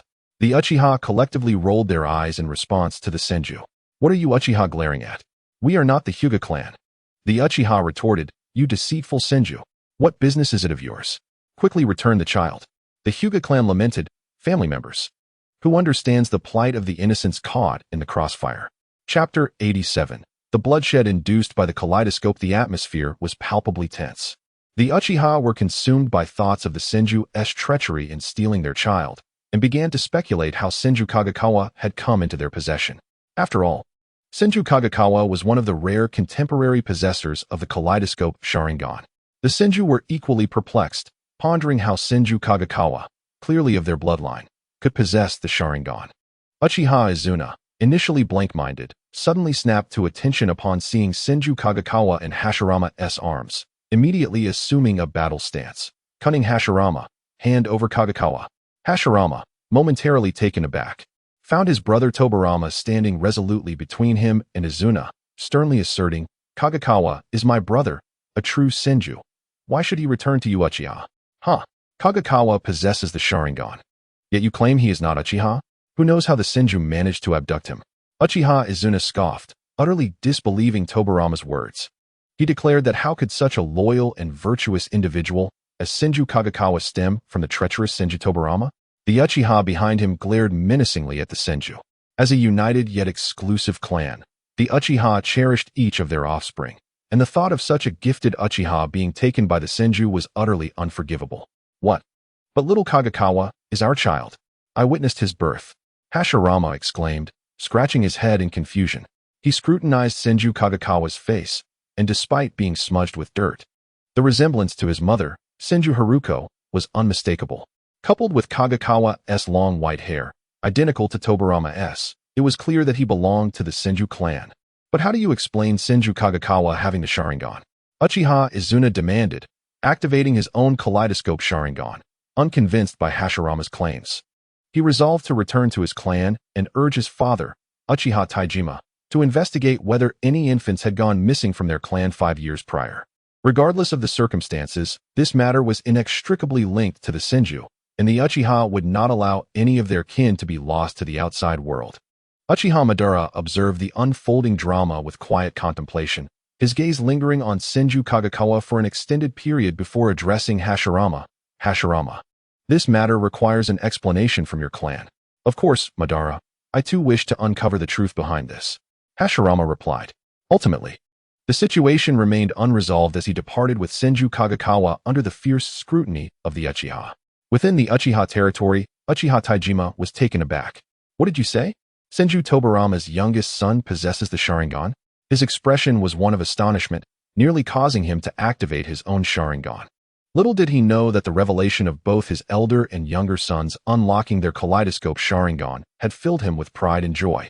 Until Uchiha Izuna's next statement shattered his exhilaration, that his sworn enemy, Senju Tobarama's youngest child, had indeed awakened the Sharingan, skipping straight to the third tomo. Senju Kagekawa was merely 5 years old. At such an age, one could hardly fathom the implications. Both Uchiha Izuna and Uchiha Madara were rare prodigies within the Uchiha clan. Even so, Madara had awakened his eyes at 13, while Izuna did so at 9. Yet, within just over a year, both had attained the kaleidoscope Sharingan, a feat remarkable even amongst the Uchiha. However, Senju Kagekawa had achieved this at the tender age of 5. Furthermore, alongside his kaleidoscope Sharingan, he was also adept in medical ninjutsu, and as claimed by Uchiha Madara, Senju Kagekawa had mastered formidable swordsmanship. This was beyond mere genius. Uchiha Taijima found himself ensnared in a whirlwind of thoughts. He needed a moment of solitude. Meanwhile, Uchiha Izuna continued to expound upon the Senju clan's misdeeds, especially targeting the detestable Senju Tobarama, with whom he had clashed on the battlefield multiple times, cementing his disdain for Tobarama. After an extensive monologue, Uchiha Izuna noticed that his father had remained uncharacteristically silent. Frowning in confusion, he called out to Uchiha Taijima, who finally emerged from his reverie. Even the seasoned Uchiha Taijima was shaken by the gravity of the situation, underscoring the absurdity of a Senju awakening the kaleidoscope Sharingan. I had surmised that Senju Tobarama had produced a 5th child, one who was remarkably handsome, but it appears there is a possibility he is indeed one of our Uchiha. As for Senju Kagekawa's white hair, Uchiha Taijima dismissed it as inconsequential. Although the Uchiha had never produced a member with white hair, who could say that genetic mutations could not occur, resulting in a white-haired Uchiha? Uchiha Taijima promptly dispatched individuals to investigate all newborn Uchiha infants from 5 years ago, seeking evidence to prove Senju Kagekawa's connection to the Uchiha. In Taijima's eyes, the Sharingan was a testament to Senju Kagekawa undeniably possessing Uchiha blood. Meanwhile, not far away, the Senju clan was embroiled in turmoil. No one had anticipated that Senju Kagekawa would emerge with a Sharingan. Historically, there had been no records of intermarriage between the Senju and Uchiha clans, as they were sworn adversaries. How could such a union be conceivable? Moreover, both Senju Haruko and Senju Hashirama possessed the purest of Senju lineage. How could one possibly bear a child with Uchiha blood? Senju Hashirama, upon awakening. How has the world transformed so drastically? Regardless, it remains an undeniable truth that Senju Kagetsu exhibited a pair of Sharingan before the eyes of all present. While Senju Hashirama can assert that Senju Kagetsu is indeed his progeny, a true scion of the Senju, the same conviction may not be shared by others. Senju Hashirama, My son has inexplicably transformed into a scion of my nemesis. What shall I do? Fortunately, both the Senju and Uchiha clans are aware of that, under no circumstances should the existence of Senju Kagetsu's Mangekyo Sharingan be disclosed lightly, as it would tarnish the honor of both families. Delving deeper, this matter could potentially jeopardize the protagonist. Senju Kagetsu, who, at the tender age of 5, possesses a Mangekyo Sharingan, thus attracting countless individuals who might seek to stifle him in his cradle. Upon returning to the clan's territory, Senju Tobarama quickly took a blood sample from Senju Kagetsu for research. The hopes of the Senju clan now rest entirely upon Senju Tobarama's shoulders. Senju Hashirama, go forth, my second son. Only you can vindicate my name. The inexplicably burdened Senju Tobarama, the pressure is immense. Meanwhile, amidst the tumultuous strife between the two clans, Senju Kagetsu remains blissfully unaware, for he is still lost in dreams. Chapter 88. Upon awakening, I have become a spirit. Senju Kagetsu is oblivious to the magnitude of the uproar his awakening has incited within both clans. After fainting, he feels as though his consciousness is adrift on a tumultuous sea, tossed about by unrelenting waves, drifting further and further away. The only sensation that pierces through is an excruciating pain in his eyes. Despite being a Senju, he cannot fathom why he possesses the Sharingan. However, the after-effects of utilizing it seem excessively burdensome. Prior to invoking Susanoo, that golden giant, Senju Kagetsu's Mangekyo Sharingan issued a warning at his current age. His physical capabilities and chakra reserves are insufficient to support the operation of Susanoo. Yet, the situation had escalated to a critical juncture, and Senju Kagetsu could not stand idly by while Uchiha Azuna was harmed before him. In defiance of the consequences, he forcibly activated Susanoo, feeling an overwhelming surge of chakra rushing towards his eyes, even compelling the fiery pathway to yield. Simultaneously, the repercussions of chakra violently assaulting his ocular nerves manifested, as two streams of blood tears cascaded from his eyes, and a searing pain enveloped them. However, in that dire moment, Senju Kagetsu dared not employ healing techniques to interfere with the flow of chakra. Thus, he endured the agony and charged forth to confront that creature resembling black mud. Ultimately, his chakra was depleted, and that monstrous being remained unvanquished. Ah, what a lamentable loss indeed. Nonetheless, he managed to rescue Uchiha Azuna. In truth, after saving Uchiha Azuna, Senju Kagetsu could have ceased Susanoo and proceeded to eliminate Kaguya. However, who among us has not harbored a childhood dream of piloting a giant mech? Senju Kagetsu, captivated by the sheer magnificence of his Susanoo, had no desire to deactivate it, resulting in his current state of excruciating ocular pain, leading him to succumb to unconsciousness. He mused that wielding the Mangekyo is fraught with peril. At his age, it would be prudent to refrain from utilizing it excessively. In his hazy state, Senju Kagetsu pondered the Kaguya ninjas and their skeletal remains. The Kaguya's bloodline limit is indeed formidable, but it comes at a cost. The Kaguya clan is incapable of voluntarily regulating the production of calcium within their bodies, resulting in a skeletal count that far exceeds that of an ordinary human. The rapid growth of their bones engenders relentless and intense growing pains. Some Kaguya, lacking the requisite talent to master the control of osteoblasts and osteoclasts, suffer from uncontrolled bone growth, ultimately succumbing to their bloodline disease. Conversely, those Kaguya with the gift of control are often treated as weapons by their kin, perpetually shattering and reconstructing their bones to enhance their strength and mastery over bone growth. Additionally, the pain inflicted when bones pierce through flesh and pull at entangled nerves is a torment few can endure. During combat, dust, blood, and bacteria cling to their bones, which are then reintroduced into their bodies. Enduring such a lifestyle without compromising their health is indeed remarkable.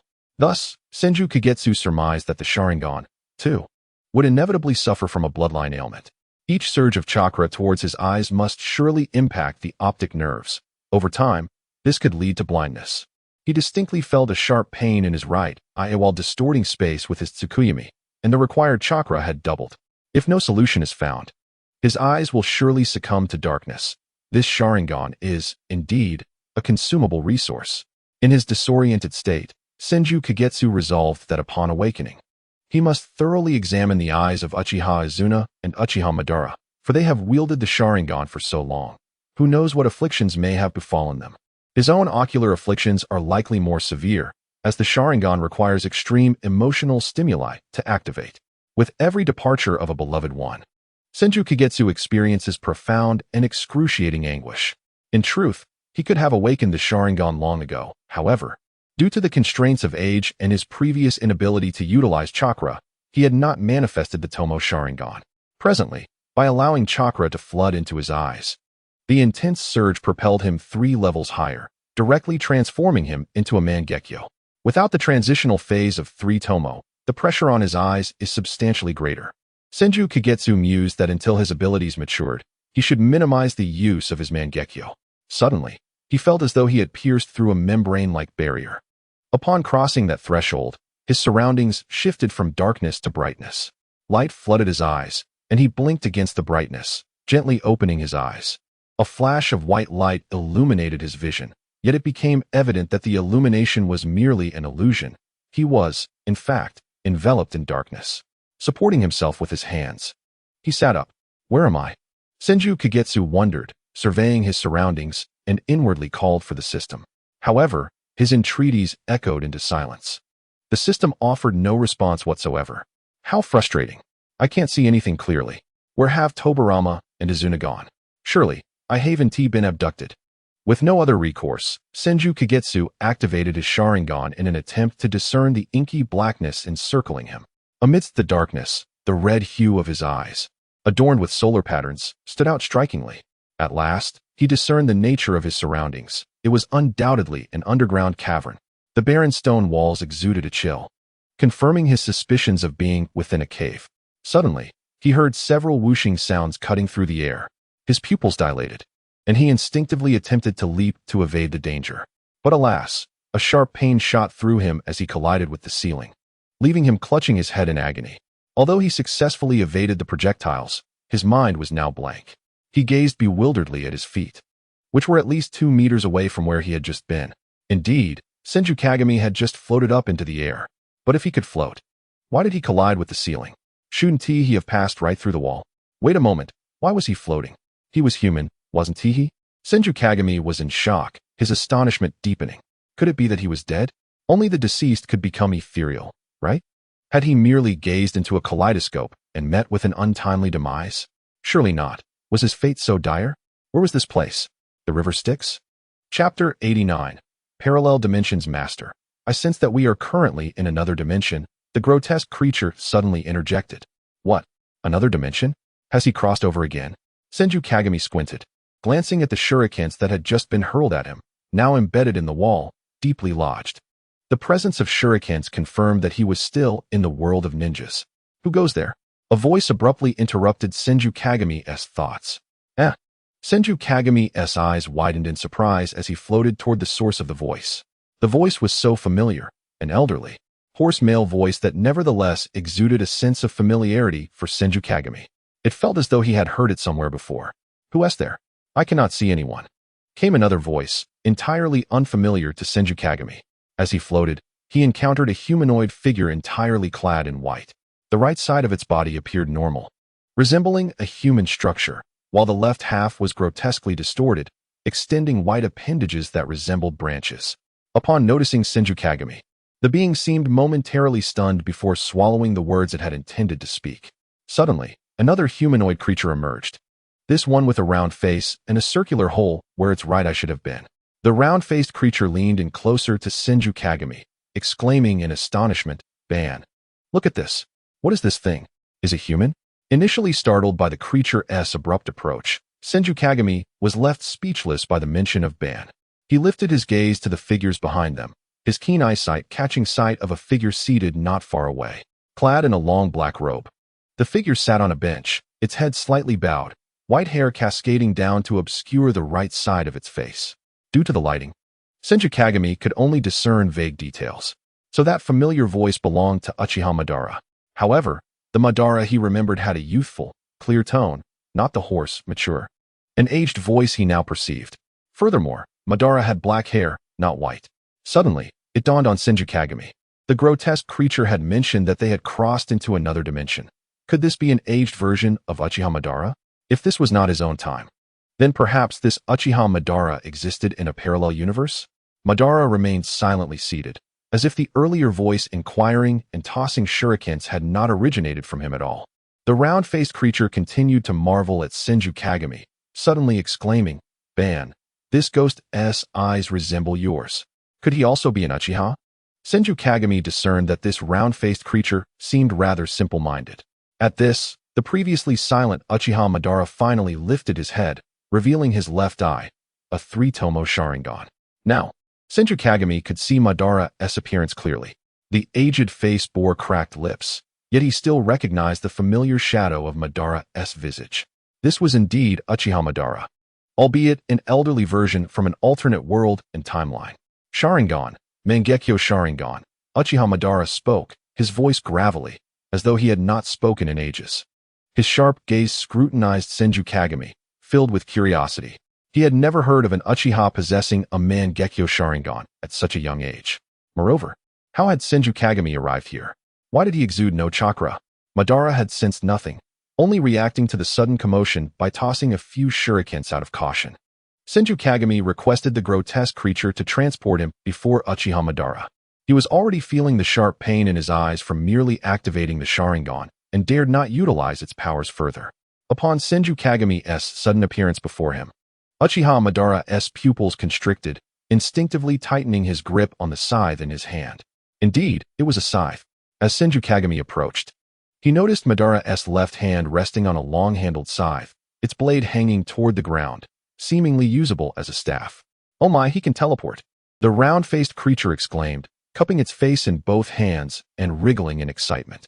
The other humanoid being nearby looked on with disdain, distancing itself from the round-faced creature. "Ban, why don't you light a lamp? It's too dark here, it's hard on the eyes." Senju Kagami paid no heed to Uchiha Madara's wariness, firmly believing he would not harm him. Besides, he trusted that even in his advanced age, Madara possessed the strength to protect himself. "Ban, close your eyes. I'll light a candle," Senju Kagami continued, observing Madara's refusal to comply with his request. He sighed lightly, positioning himself before Madara and summoning flames to ignite a candle in the vicinity. The candlelight was dim, and with Senju Kagami shielding some of the brightness. The sudden illumination did not cause discomfort to Madara's eyes. The pitch-black surroundings brightened, allowing Senju Kagami to finally discern the scene without relying on the Mangekyo Sharingan. As he finally beheld the visage of the person before him, he was taken aback. The Uchiha Madara he had always remembered as invincible and imposing now bore a face marked by wrinkles and age. While he could still be considered handsome among the elderly, his expression was undeniably severe, devoid of the gentle demeanor Senju Kagami recalled. The aged Madara resembled a menacing bulldog, evoking an instinctive desire to retreat. Unbeknownst to Uchiha Madara, he was oblivious to the thoughts swirling in the mind of this potential clansman. The sudden light allowed Madara to finally see Senju Kagami clearly. White hair, a Mangekyo Sharingan adorned with a sun pattern. His features were delicate, embodying the classic Uchiha appearance. Yet there was no one with white hair among the Uchiha clan.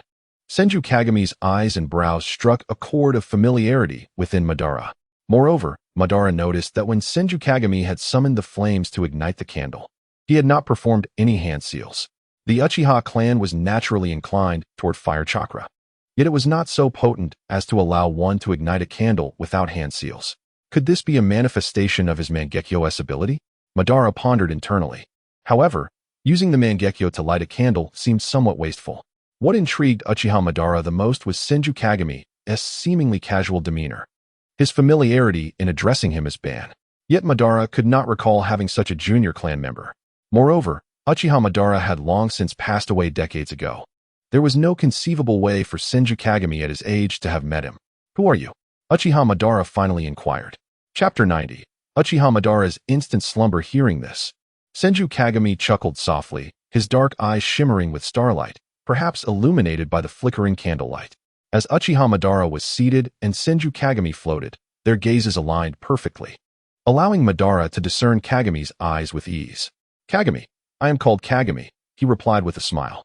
It was not that Senju Kagami hesitated to disclose his surname to Uchiha Madara. Rather, the circumstances were clearly unusual. How could Madara be residing in such a dim, cramped underground space? Why was he all alone? Those humanoid beings seemed to possess their own consciousness. What was that all about? Furthermore, What was that bizarre object behind Madara that resembled a statue but also bore a likeness to a tree? Why were 3 white tubes connected to that peculiar entity behind him? You know me? Yet I do not know you. Uchiha Madara spoke slowly. In response, Senju Kagami stroked his chin, feigning contemplation. Ah, that might be because I am from another world. In my world, you are still just a young lad in your teens. You heard that, right? He just called you a young lad. The round-faced figure muttered to the nearby humanoid beings, believing himself to be speaking softly. Yet, everyone present had remarkably keen hearing. Even in his advanced age, Uchiha Madara could still hear it clearly. Ignoring the round-faced figure's eccentricity, Madara narrowed his eyes and asked, "Another world? What is that like?" "Ah, it should be somewhat similar to your world," Senju Kagami responded, recalling the novels he had read about parallel universes. They seemed to share many similarities. "But what about you, Madara? Why are you here?" However, Uchiha Madara did not answer his question. Instead, he mused, "You call me Madara? Are you my brother? Yet, you do not exist in my world." Senju Kagami burst into laughter. In this world, there was certainly no Kagami who had traversed here. Thus he could not exist. "Hey, Madara, let us respect the differences between parallel worlds. Why are you here?" Uchiha Madara finally got to the crux of the matter. Senju Kagami contemplated how he had arrived, realizing he was uncertain. Nevertheless, he harbored a small suspicion that perhaps his arrival was related to his Sharingan abilities. Yet, he refrained from voicing this conjecture, for the Uchiha Madara before him was not the one he knew. Despite feeling an innate fondness towards this version of Madara, Kagami's instincts warned him that this Madara was far from simple. It was prudent to keep his cards close to his chest. Thus, Senju Kagami lightly replied, "Let me think. I was fighting Kaguya alongside Izuna before suddenly arriving here." "Kaguya?" Uchiha Madara pondered, quickly sifting through his memories. For one with the Sharingan. Even in his twilight years, recalling past details remained effortless. Yet, in this Madara's memories, Uchiha Izuna had never battled Kaguya. After all, the Kaguya clan's bloodline limit meant they lacked considerable living combat power. Why, then, would they provoke a powerful clan like the Uchiha? Therefore, in Uchiha Madara's recollections, the Kaguya clan had always maintained a stable relationship with the Uchiha, never engaging in unwarranted conflicts. Perhaps this was the divergence that Kagami brought forth. "By the way, Madara, having asked me so many questions, shouldn't it now be my turn to inquire?" Senju Kagami suddenly leaned closer to Uchiha Madara. Madara instinctively averted his gaze from Kagami. For some unknown reason, the sight of Kagami's bright eyes reminded him of his deceased younger brother. Perhaps due to the similarity in their eye shapes or the hint of tenderness in their gazes directed at him. Uchiha Madara remained silent in response to Kagami's query. In the next moment, to Kagami's disbelief, Uchiha Madara simply fell asleep right before him. Kagami was puzzled, shocked, and incredulous. How is it possible for someone to fall asleep in an instant, and to do so while sitting upright? He had never known that Uchiha Madara could sleep so easily in such a position. After shouting for quite some time, he finally accepted the reality that Uchiha Madara had indeed fallen asleep just like that. Were it not for Madara's frail condition, Kagami might have tried to rouse him. Madara appeared exceedingly fragile, a stark contrast to the robust and audacious Uchiha Madara that resided in Kagami's memories.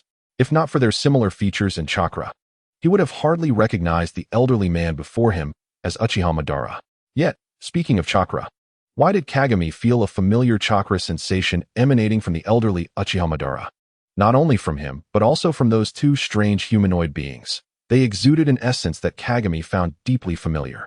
What on earth is this feeling, he pondered deeply. Suddenly, an epiphany struck Kagami. He clenched his right fist and struck his left hand, realizing, "Oh, I understand now. This is not the chakra of Hashirama." Chapter 91. Madara's deceased brother. The thought of Uchiha Madara's chakra mingling with that of Senju Hashirama sent shivers down Kagami's spine. Though Hashirama often referred to Madara as his dear friend, Madara had always maintained a certain reserve. How could Madara's chakra contain traces of Hashirama's essence? Could chakra truly be exchanged? Senju Kagami furrowed his brows, scratching his head in confusion, unable to comprehend the matter. Even in this parallel world, the trajectory should be somewhat akin to that of his own, particularly given the current bizarre situation. A proud and powerful figure like Uchiha Madara was living in seclusion underground. Moreover, those 2 white humanoid beings constantly reminded Kagami of the dark figure that had plotted against him and Izuna. At that moment, The round-faced figure was playfully surrounding Uchiha Madara, contorting into various silly poses.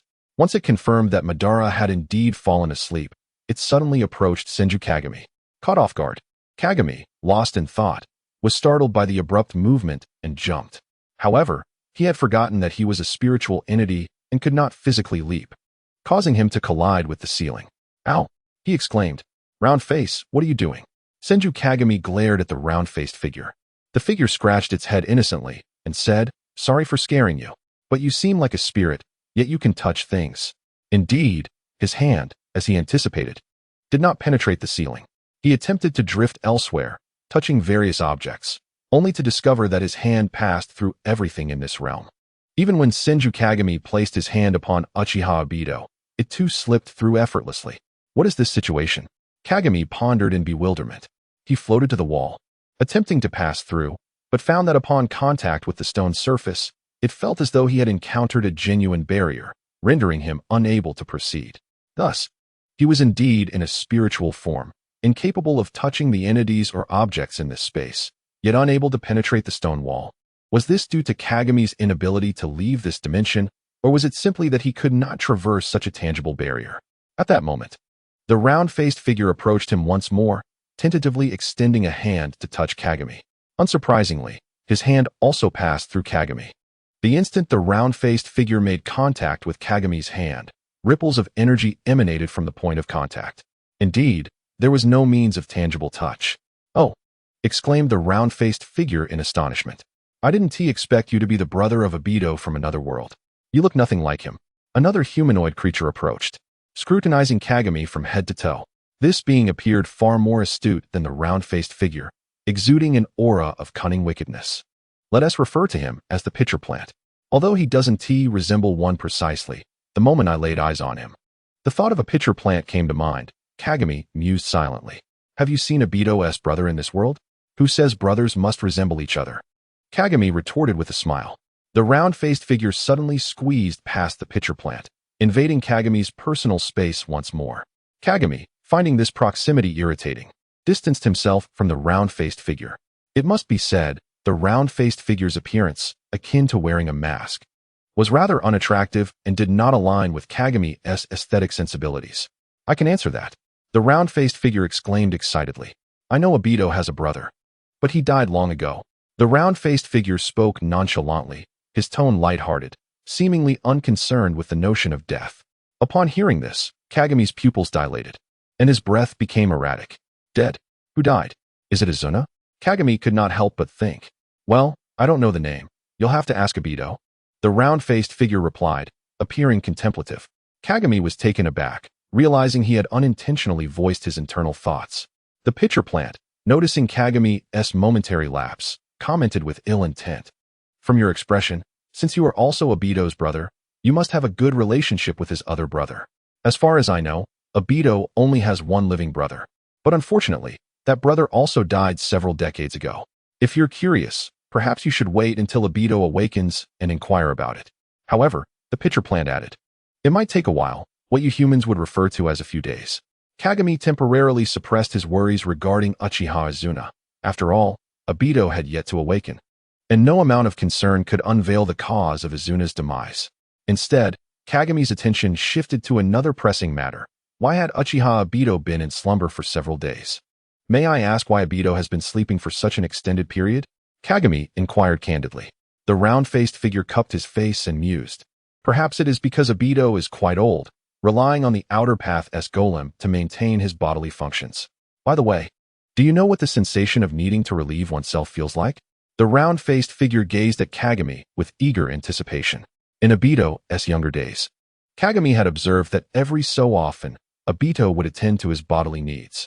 Whenever Kagami expressed curiosity about it, he would be met with a fierce reprimand from Obito. Therefore, the round-faced figure remained oblivious to what the sensation of needing to relieve oneself entailed. His curiosity regarding humans, especially the concept of bodily needs, amplified. Yet, in this isolated underground realm, aside from Obito, the round-faced figure had no one else to inquire about such matters, as other beings were not human. Hence, upon encountering Kagami, he could not resist posing the question. Upon hearing this inquiry, Kagami found himself at a loss for words. How could he possibly explain such a concept to the round-faced figure? Unable to articulate a response, he resorted to unleashing a burst of flames. The round-faced figure was instantly reduced to a charred, blackened form. Excellent. Now you resemble that dark creature even more, Kagami thought, feeling his mood sour further. Chapter 92. False Peace. Excuse me, but what exactly are you? Kagami inquired. At that moment, the pitcher plant was frantically searching for water to douse the round-faced figure, preventing him from being reduced to ashes. However, it was evident that water had no effect on Kagami's flames. Observing this, Kagami simply retracted the flames. Had he allowed them to persist any longer, the round-faced figure would have been utterly consumed. Despite the fact that white Zetsu was a product of the wood style and could not be harmed by even the chakra-based fire style, Kagami's flames were far from ordinary. Having only faltered against the bones of Kagai's ninja, after escaping the flames, the round-faced figure kept a considerable distance from Kagami, clearly unwilling to experience his fiery wrath again. The pitcher plant also took a defensive stance, eyeing Kagami warily. Well, now it's my turn to ask you, Kagami remarked, unconcerned by their fear. In this unfamiliar territory, their trepidation worked to his advantage. Observing their expressions, Kagami smirked, somewhat bemused. Is it really necessary? It was merely a slight burn. What are you? Why do you carry the chakra aura of Senju Hashirama? The round-faced figure and the pitcher plant adopted defiant postures, avoiding Kagami's gaze, scanning the sky, the ground, and their surroundings, but refusing to meet his eyes. The two white humanoid beings even attempted to sneak away. Kagami swiftly activated his Sharingan, using the spatial abilities of his right eye to seal off the entire area, leaving no escape, not even underground. Thus, the pitcher plant and the round-faced figure's plans to burrow underground were utterly thwarted. Kagami let out a cold chuckle. Previously, he had carelessly allowed that black sludge to escape, but the current Kagami was not the same as before. Now he was the Senju with the Mangekyo Sharingan. Facing white Zetsu, which bore a semblance to that black sludge, he was naturally more cautious. However, seeing the round-faced figure and the pitcher plant's attempts to burrow underground thwarted by the spatial barrier caused him to squint, affirming that these beings were indeed quite similar to that black sludge, possibly even of the same essence. When the round-faced figure and the pitcher plant realized they were confined to this small space, they resigned themselves to their fate. The pitcher plant, displaying an expression of despair, slumped to the ground and replied helplessly, "That's because we are products of Senju Hashirama's wood style, naturally possessing his chakra aura." The round-faced figure, taken aback by the pitcher plant's submission, leaped up in alarm, gesticulating wildly and accusing, "How can you be so spineless?" Upon hearing this, Kagami shot a glare at the round-faced figure, a bemused smile crossing his lips as his hands crackled with the remnants of his flames.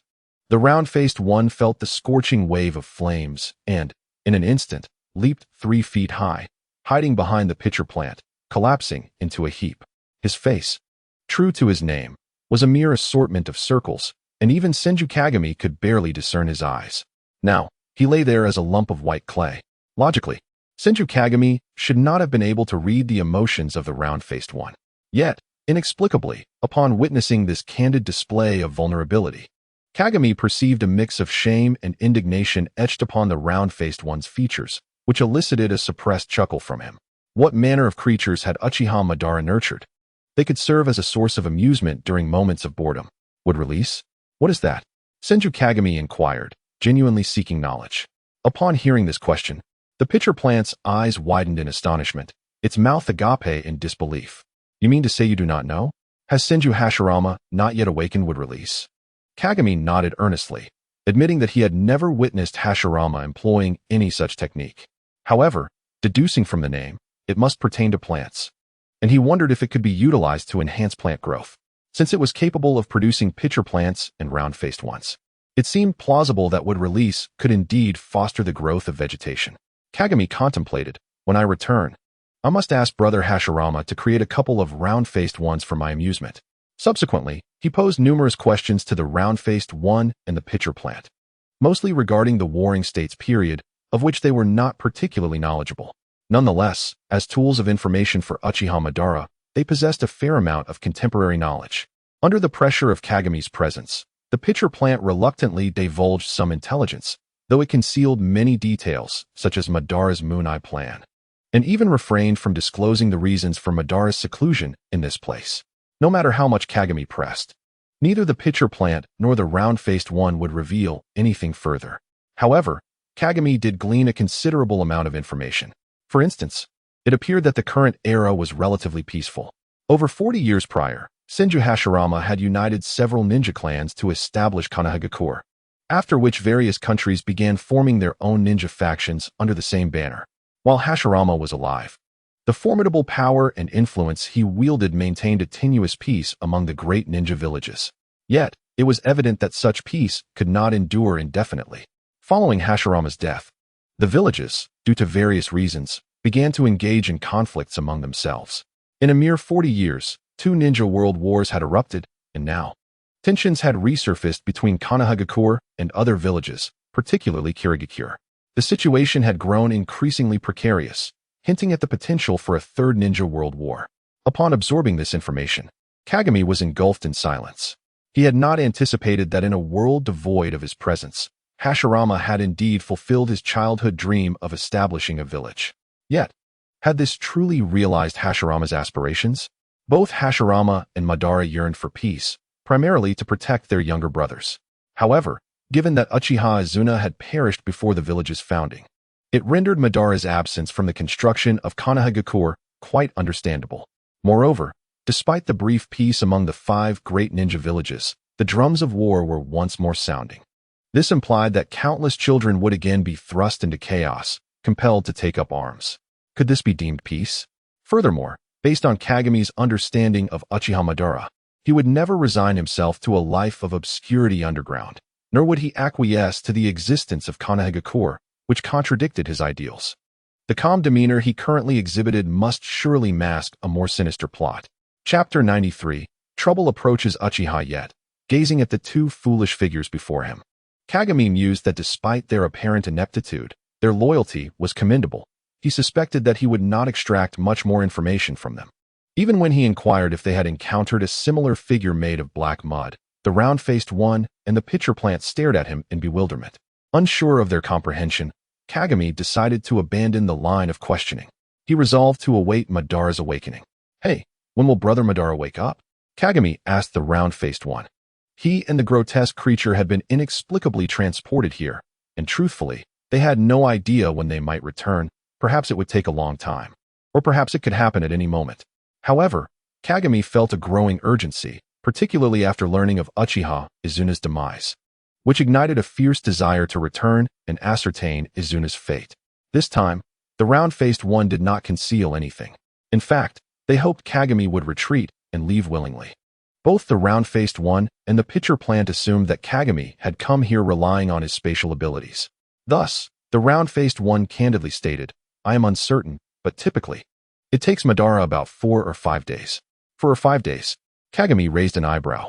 Is Brother Madara's body truly capable of enduring such a lengthy slumber? Concern began to gnaw at him.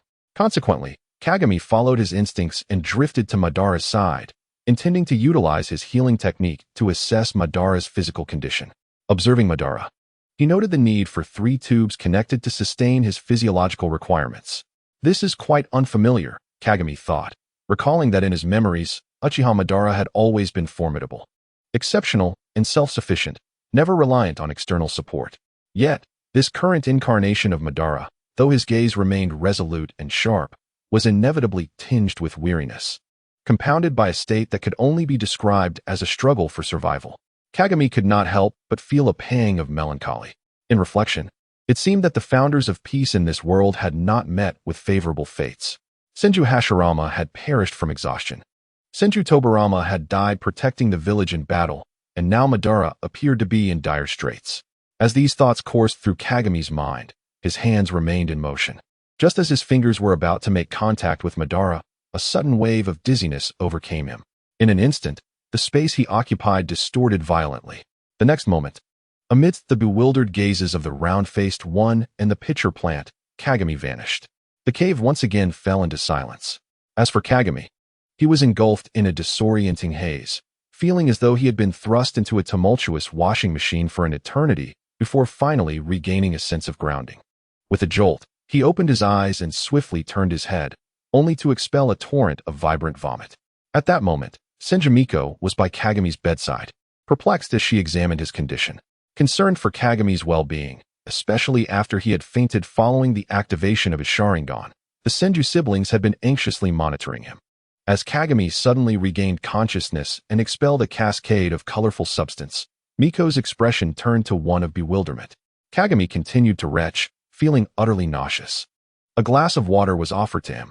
Following the hand that extended it, Kagami looked up to find Senju Tobarama standing there, his crimson eyes tinged with concern. "Drink some water," Tobarama urged. "Are you feeling unwell? Is it because of the Sharingan?" he inquired. He is, after all, quite knowledgeable in this field and possesses a certain understanding of the Uchiha Sharingan.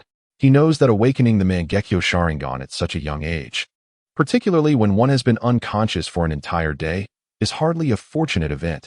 It is unmistakably a side effect of the Sharingan. Damn Uchiha, Senju Tobarama thought bitterly. In his view, the inexplicable awakening of the Sharingan by his younger brother, Senju Kagami, could not be unrelated to the Uchiha clan. During Kagami's unconsciousness, he examined his blood sample and confirmed that Kagami indeed belonged to the Senju lineage. However, the question of why Kagami possessed the Sharingan warranted investigation. Meanwhile, the Uchiha were already spinning conspiracy theories about Tobarama. Senju Kagami took a cup of water, rinsed his mouth, and drank a few sips, finally recovering somewhat. "Thank you, Brother Tobarama," he said, instinctively expressing his gratitude. Then, Kagami addressed Tobarama's earlier question. It's not that. I believe my time travel is indeed related to the power of the Mangekyo Sharingan, but the dizziness I feel is clearly due to the time travel itself. How could it be blamed on the Sharingan? Nevertheless, I did utilize the abilities of the Tsukuyami, and my right eye does ache slightly." Kagami glanced out the window. It was daytime, so he asked, "Brother Tobarama, how long have I been asleep?" Tobarama sighed slightly, casting a somewhat reproachful look at Kagami. "You have been unconscious for an entire day, little brother. Do you have any idea how much trouble you have caused? A day is not enough to resolve anything. It has only fueled the rumors between the Senju and Uchiha clans." Although Tobarama had proven through experimentation that Kagami was indeed a Senju, this would only convince those Senju who trusted him. The Uchiha, on the other hand, would hardly believe Tobarama's claims. In their eyes, Tobarama was a research fanatic with a penchant for experimentation. Who could know if he had fabricated the blood test? After all, Kagami undoubtedly bore the bloodline of the Uchiha.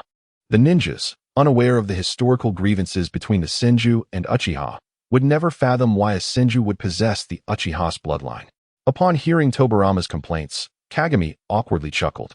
He felt quite innocent in this matter. Who could have predicted that he would awaken with the Sharingan? He called out to the system in his mind. The system promptly responded, but instead, it accused him. "Host, where did your soul go? If I hadn't been here to conceal your presence, you would have been exposed long ago." Kagami felt a flush of embarrassment just as he heard a commotion outside. "Oh no, Lord Tobarama. Uchiha Azuna has come with a group." Chapter 94, The Kidnapping What? Uchiha Azuna has come. Kagami's eyes widened in surprise. He had only slept for a day, and the tension between the Senju and Uchiha had escalated to such a degree. Is it really just a pair of Sharingan that warrants such a reaction? Kagami muttered to himself as he prepared to follow Tobarama outside to assess the situation. He managed to relay a quick message to the system. "It seems I have traversed into another world, or rather, a parallel dimension." After a moment of silence, the system replied, "I will investigate the situation." Kagami accompanied Tobarama to the entrance of the clan grounds, where a crowd had gathered. Clearly, everyone was curious. Although the relationship between the Senju and Uchiha had always been strained, they typically maintained a stance of non-interference. Today, however, the Uchiha had broken that norm and had come to provoke. Kagami had expected to be obstructed by his height and see nothing, but to his surprise, the gathered Senju clan members parted to create a path upon noticing him. Someone in the crowd called out, "Everyone step aside, Kagami is here." Instantly, Kagami became the center of attention, and those around him seemed to retreat as if struck by an invisible force. A vacuum formed around him, with all eyes fixed upon him, including those of the Uchiha. In that moment, the atmosphere fell silent. "Haha," Kagami chuckled awkwardly. "Could someone please explain what was happening? Feel free to continue talking. I'm just here to observe." As he spoke, he slowly retreated behind Tobarama. Tobarama naturally positioned himself in front of Kagami. shielding him from the scrutinizing gazes directed at him. Kagami let out a sigh of relief. Being the focus of so many eyes was indeed overwhelming. Had I known, I wouldn't have come, he lamented inwardly. Tobirama, however, took Kagami's hand and proceeded toward the middle of the two factions, disregarding Kagami's reluctance. Brother Tobirama, are you trying to get me killed? Kagami's eyes reflected despair. He truly did not wish to be the object of so many prying eyes. However, the situation was beyond his capacity to refuse, as his protests were met with Tobirama's resolute insistence. Finally, Kagami found himself standing between the two clans. Uchiha Izuna stood at the forefront of the Uchiha, his expression icy, as if the very air around him had chilled. His gaze grew even colder upon seeing Tobirama holding Kagami's hand. Uchiha Izuna, have you crossed the Nanha River with your clan to instigate war against the Senju? Tobirama confronted him without flinching. Tobirama's demeanor mirrored Izuna's coldness, his aura equally formidable, rivaling that of his ostensible nemesis. I have come to retrieve our clan member. Are you not afraid of the mockery from other ninja clans for detaining an Uchiha? Izuna retorted sharply. While uttering this, he did not even glance at Tobirama. His unwavering attention fixed on Kagami, the boy he regarded as a close friend. Noticing Izuna's gaze, Tobirama furrowed his brow and shielded Kagami even more securely. Kagami, puzzled, asked, Brother Tobirama, what are you doing? I can't even see Izuna now. Since confirming that Izuna was in good condition, Kagami felt a wave of relief wash over him. After being separated from Izuna's gaze, it dawned on him what Izuna's earlier words implied. Wait, does Izuna mean that I am one of his clan members? Kagami was astounded. As a pure Senju, how could he possibly be part of the Uchiha? Host, you are truly oblivious, aren't you? The grotesque entity mocked Kagami in the recesses of his mind. Feeling a rush of heat to his face, Kagami immediately began to argue like a child. The two engaged in a lively dispute within the confines of his consciousness, their banter so juvenile that an outsider might mistake them for two unruly children squabbling. Kagami, show your Sharingan. Let us see who dares to claim you are not of Uchiha blood. Uchiha Izuna suddenly called out Kagami's name. It seemed that while Kagami was engaged in his mental dialogue, Tobirama and Izuna had already exchanged several verbal blows. Clearly, Izuna's tongue was not as agile as Tobirama's, and he nearly succumbed to the urge to awaken his Mangekyo Sharingan in frustration, unable to swallow his indignation. Thus, the pressure shifted to Kagami, innocently summoned. Senju Kagami nearly shouted out in reflex as a sudden onslaught of memories from a past life assailed him. For a moment, he almost believed himself to be in a classroom, caught off guard by a teacher. Once he regained his composure, he noticed the people around him were once again gazing intently in his direction. 2 beads of cold sweat trickled down from his temples, making the situation rather awkward. After a prolonged silence, he could only muster a single word. Uchiha Izuna looked at him with a mix of disappointment and frustration. At that moment, Senju Kagami felt like a sinner. Truly a beauty that brings disaster. The system suddenly mocked him coldly. Senju Kagami retorted, System, I believe you've misused your lines. Seeing that Senju Kagami was clearly disoriented, Senju Tobirama and Uchiha Izuna embarked on a new round of verbal sparring. Were it not for the intervention of their clansmen, they might have been on the verge of a physical confrontation. Senju Kagami firmly restrained Tobirama, imploring, Tobirama, Izuna, please do not fight over me. Trembling like a quail, he felt the system's taunts echoing in his mind. He still bore some residual effects from his time travel, as the argument between the Senju and Uchiha escalated. Finally, unable to endure any longer, Senju Kagami erupted, shouting, enough with the noise. This outburst was infused with chakra, ensuring that his voice resonated in the ears of everyone present. Echoing for a full minute. Instantly, silence enveloped the crowd. Tobirama's heart raced, and Izuna's startled gaze retreated. It was the first time they witnessed Senju Kagami in such anger. His cheeks flushed crimson, a slight dizziness clouding his thoughts. This sudden display of emotion was a product of pent-up feelings. In his agitation, Senju Kagami cast aside his rationality, shoving Tobirama aside, causing him to stumble. Standing at the center of the gathering, he faced Uchiha Izuna. Izuna gazed back at him with a bewildered expression, his dark pupils reflecting a hint of naive foolishness. Without hesitation, Senju Kagami pointed at Izuna and coldly commanded, You, step back. Izuna, stunned, looked at him in disbelief. Resembling a wife abandoned by a faithless husband. Feeling wronged, he thought he had come to retrieve Kagami, Yet now Kagami was rebuking him. Tobarama, witnessing this, smirked subtly, casting a challenging glance at Izuna. Though Izuna glared back with his rabbit-like eyes, he dared not act recklessly in the presence of Senju Kagami. Humph, wicked Uchiha Izuna. I knew my little brother would not fall for your beguiling words. Tobarama secretly rejoiced. However, his mirth was short-lived as Senju Kagami turned to him, scolding. What are you laughing at? You step back too. Tobarama's expression stiffened as he took a step back silently. Take 2 more steps back, Kagami insisted, fixing him with an intense gaze. Reluctantly, Tobarama complied, feeling unjustly treated. With both factions now subdued, Senju Kagami's agitation lessened slightly. He took a deep breath, releasing it slowly, feeling a wave of calm wash over him. With a lighter demeanor, he declared, while I possess the Sharingan, I am indeed a Senju. Turning to Uchiha Izuna, he softened his tone. Izuna, was it too impulsive of you to bring your clan here to disrupt the Senju? This is not like you. I understand your concern for me, but rest assured, I am thriving among the Senju. Your actions may easily lead to misunderstandings. Contemplating the origin of his Sharingan, he speculated. Could it be possible that my ancestors had Uchiha blood, which enabled me to awaken the Sharingan? This was the most plausible explanation he could conjure. Despite the long-standing enmity between the Senju and Uchiha, who knows what bonds may have existed in the distant past? Yet, Uchiha Izuna remained unconvinced, believing that the Senju and Uchiha could never share such intimacy. After all, the blood feud between their clans was profound. If one were to ask why he and Senju Kagami shared such a strong bond, it would undoubtedly be attributed to their common Uchiha lineage, a calling that united them as close friends. Izuna would never admit to his double standards. In defiance, he retorted, if, according to your reasoning, Senju Hashirama and Senju Tobarama are your brothers, why have they not awakened the Sharingan? This posed no challenge for Senju Kagami, who had anticipated such a question. With unwavering conviction, he explained, Izuna, the bloodline has been diluted over time. My Sharingan is likely a result of ancestral reversion. His eyes sparkled with determination, akin to a fervent believer. Izuna, trust me, I have studied genetics. Gradually, under the persuasive charm of Senju Kagami's words, Izuna began to waver in his skepticism.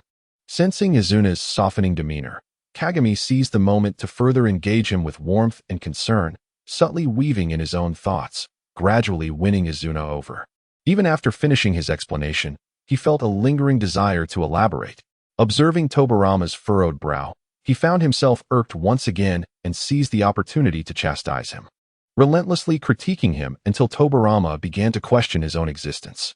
Only then did Senju Kagami relent. Meanwhile, Uchiha Izuna felt a wave of satisfaction as he watched Kagami reprimand Tobarama, momentarily dismissing the harsh words Kagami had directed at him. Reflecting on his own impulsiveness, he recognized that arriving at the Senju to cause a scene had indeed been a rash decision. I've spoken so much that my mouth is parched. I could really use some water, Senju Kagami muttered to himself. A true master of persuasion and verbal finesse, he finally revealed his true intent. Since I possess Uchiha blood, it stands to reason that the Senju also shares a connection to the Uchiha lineage, suggesting that the Senju and Uchiha can indeed be brothers. If the Senju and Uchiha continue to remain adversaries, how many potential unions would be torn apart? How many friendships, like mine with Izuna, would turn to enmity? Thus, he proclaimed, the Senju and Uchiha should be brothers, forging an alliance. His words detonated like an underwater explosion, stirring the assembly, initially bewildered by Kagami's eloquence. The crowd erupted into chaotic debate upon hearing his final proclamation, each voice clashing with the next, reverting to the heated atmosphere that had prevailed before Kagami's arrival. I find little fault in what Kagami has said, remarked one Senju clansman, igniting further discourse. What fault could there possibly be? Have you been deceived into believing that we, the Senju, and the Uchiha, harbor a deep-seated enmity? Another Senju retorted angrily. Yet, if we persist in clinging to such a vengeful mindset, it is inevitable that both the Senju and Uchiha clans will eventually face extinction, is it not? Many Senju echoed this sentiment. Even Senju Tobarama gazed intently at Senju Kakashi, astonished that his 5-year-old brother could possess such profound awareness. He had long assumed that Kakashi's earlier declaration of wishing to create peace was merely a whimsical notion of childhood. Yet it seemed that Kakashi genuinely had his own reflections and was capable of taking action, albeit at this moment it appeared to be merely verbal. However, how many Senju and Uchiha can truly, like Senju Kakashi, relinquish their personal grievances for the greater good? The animosity between the Senju and Uchiha has always been a convergence of countless individual hatreds, thus transforming into a colossal vendetta that binds the two clans in an unending cycle of animosity, verging on a curse. Tobirama pondered whether his brother could indeed achieve this. Could he truly inspire everyone to lay down their hatred?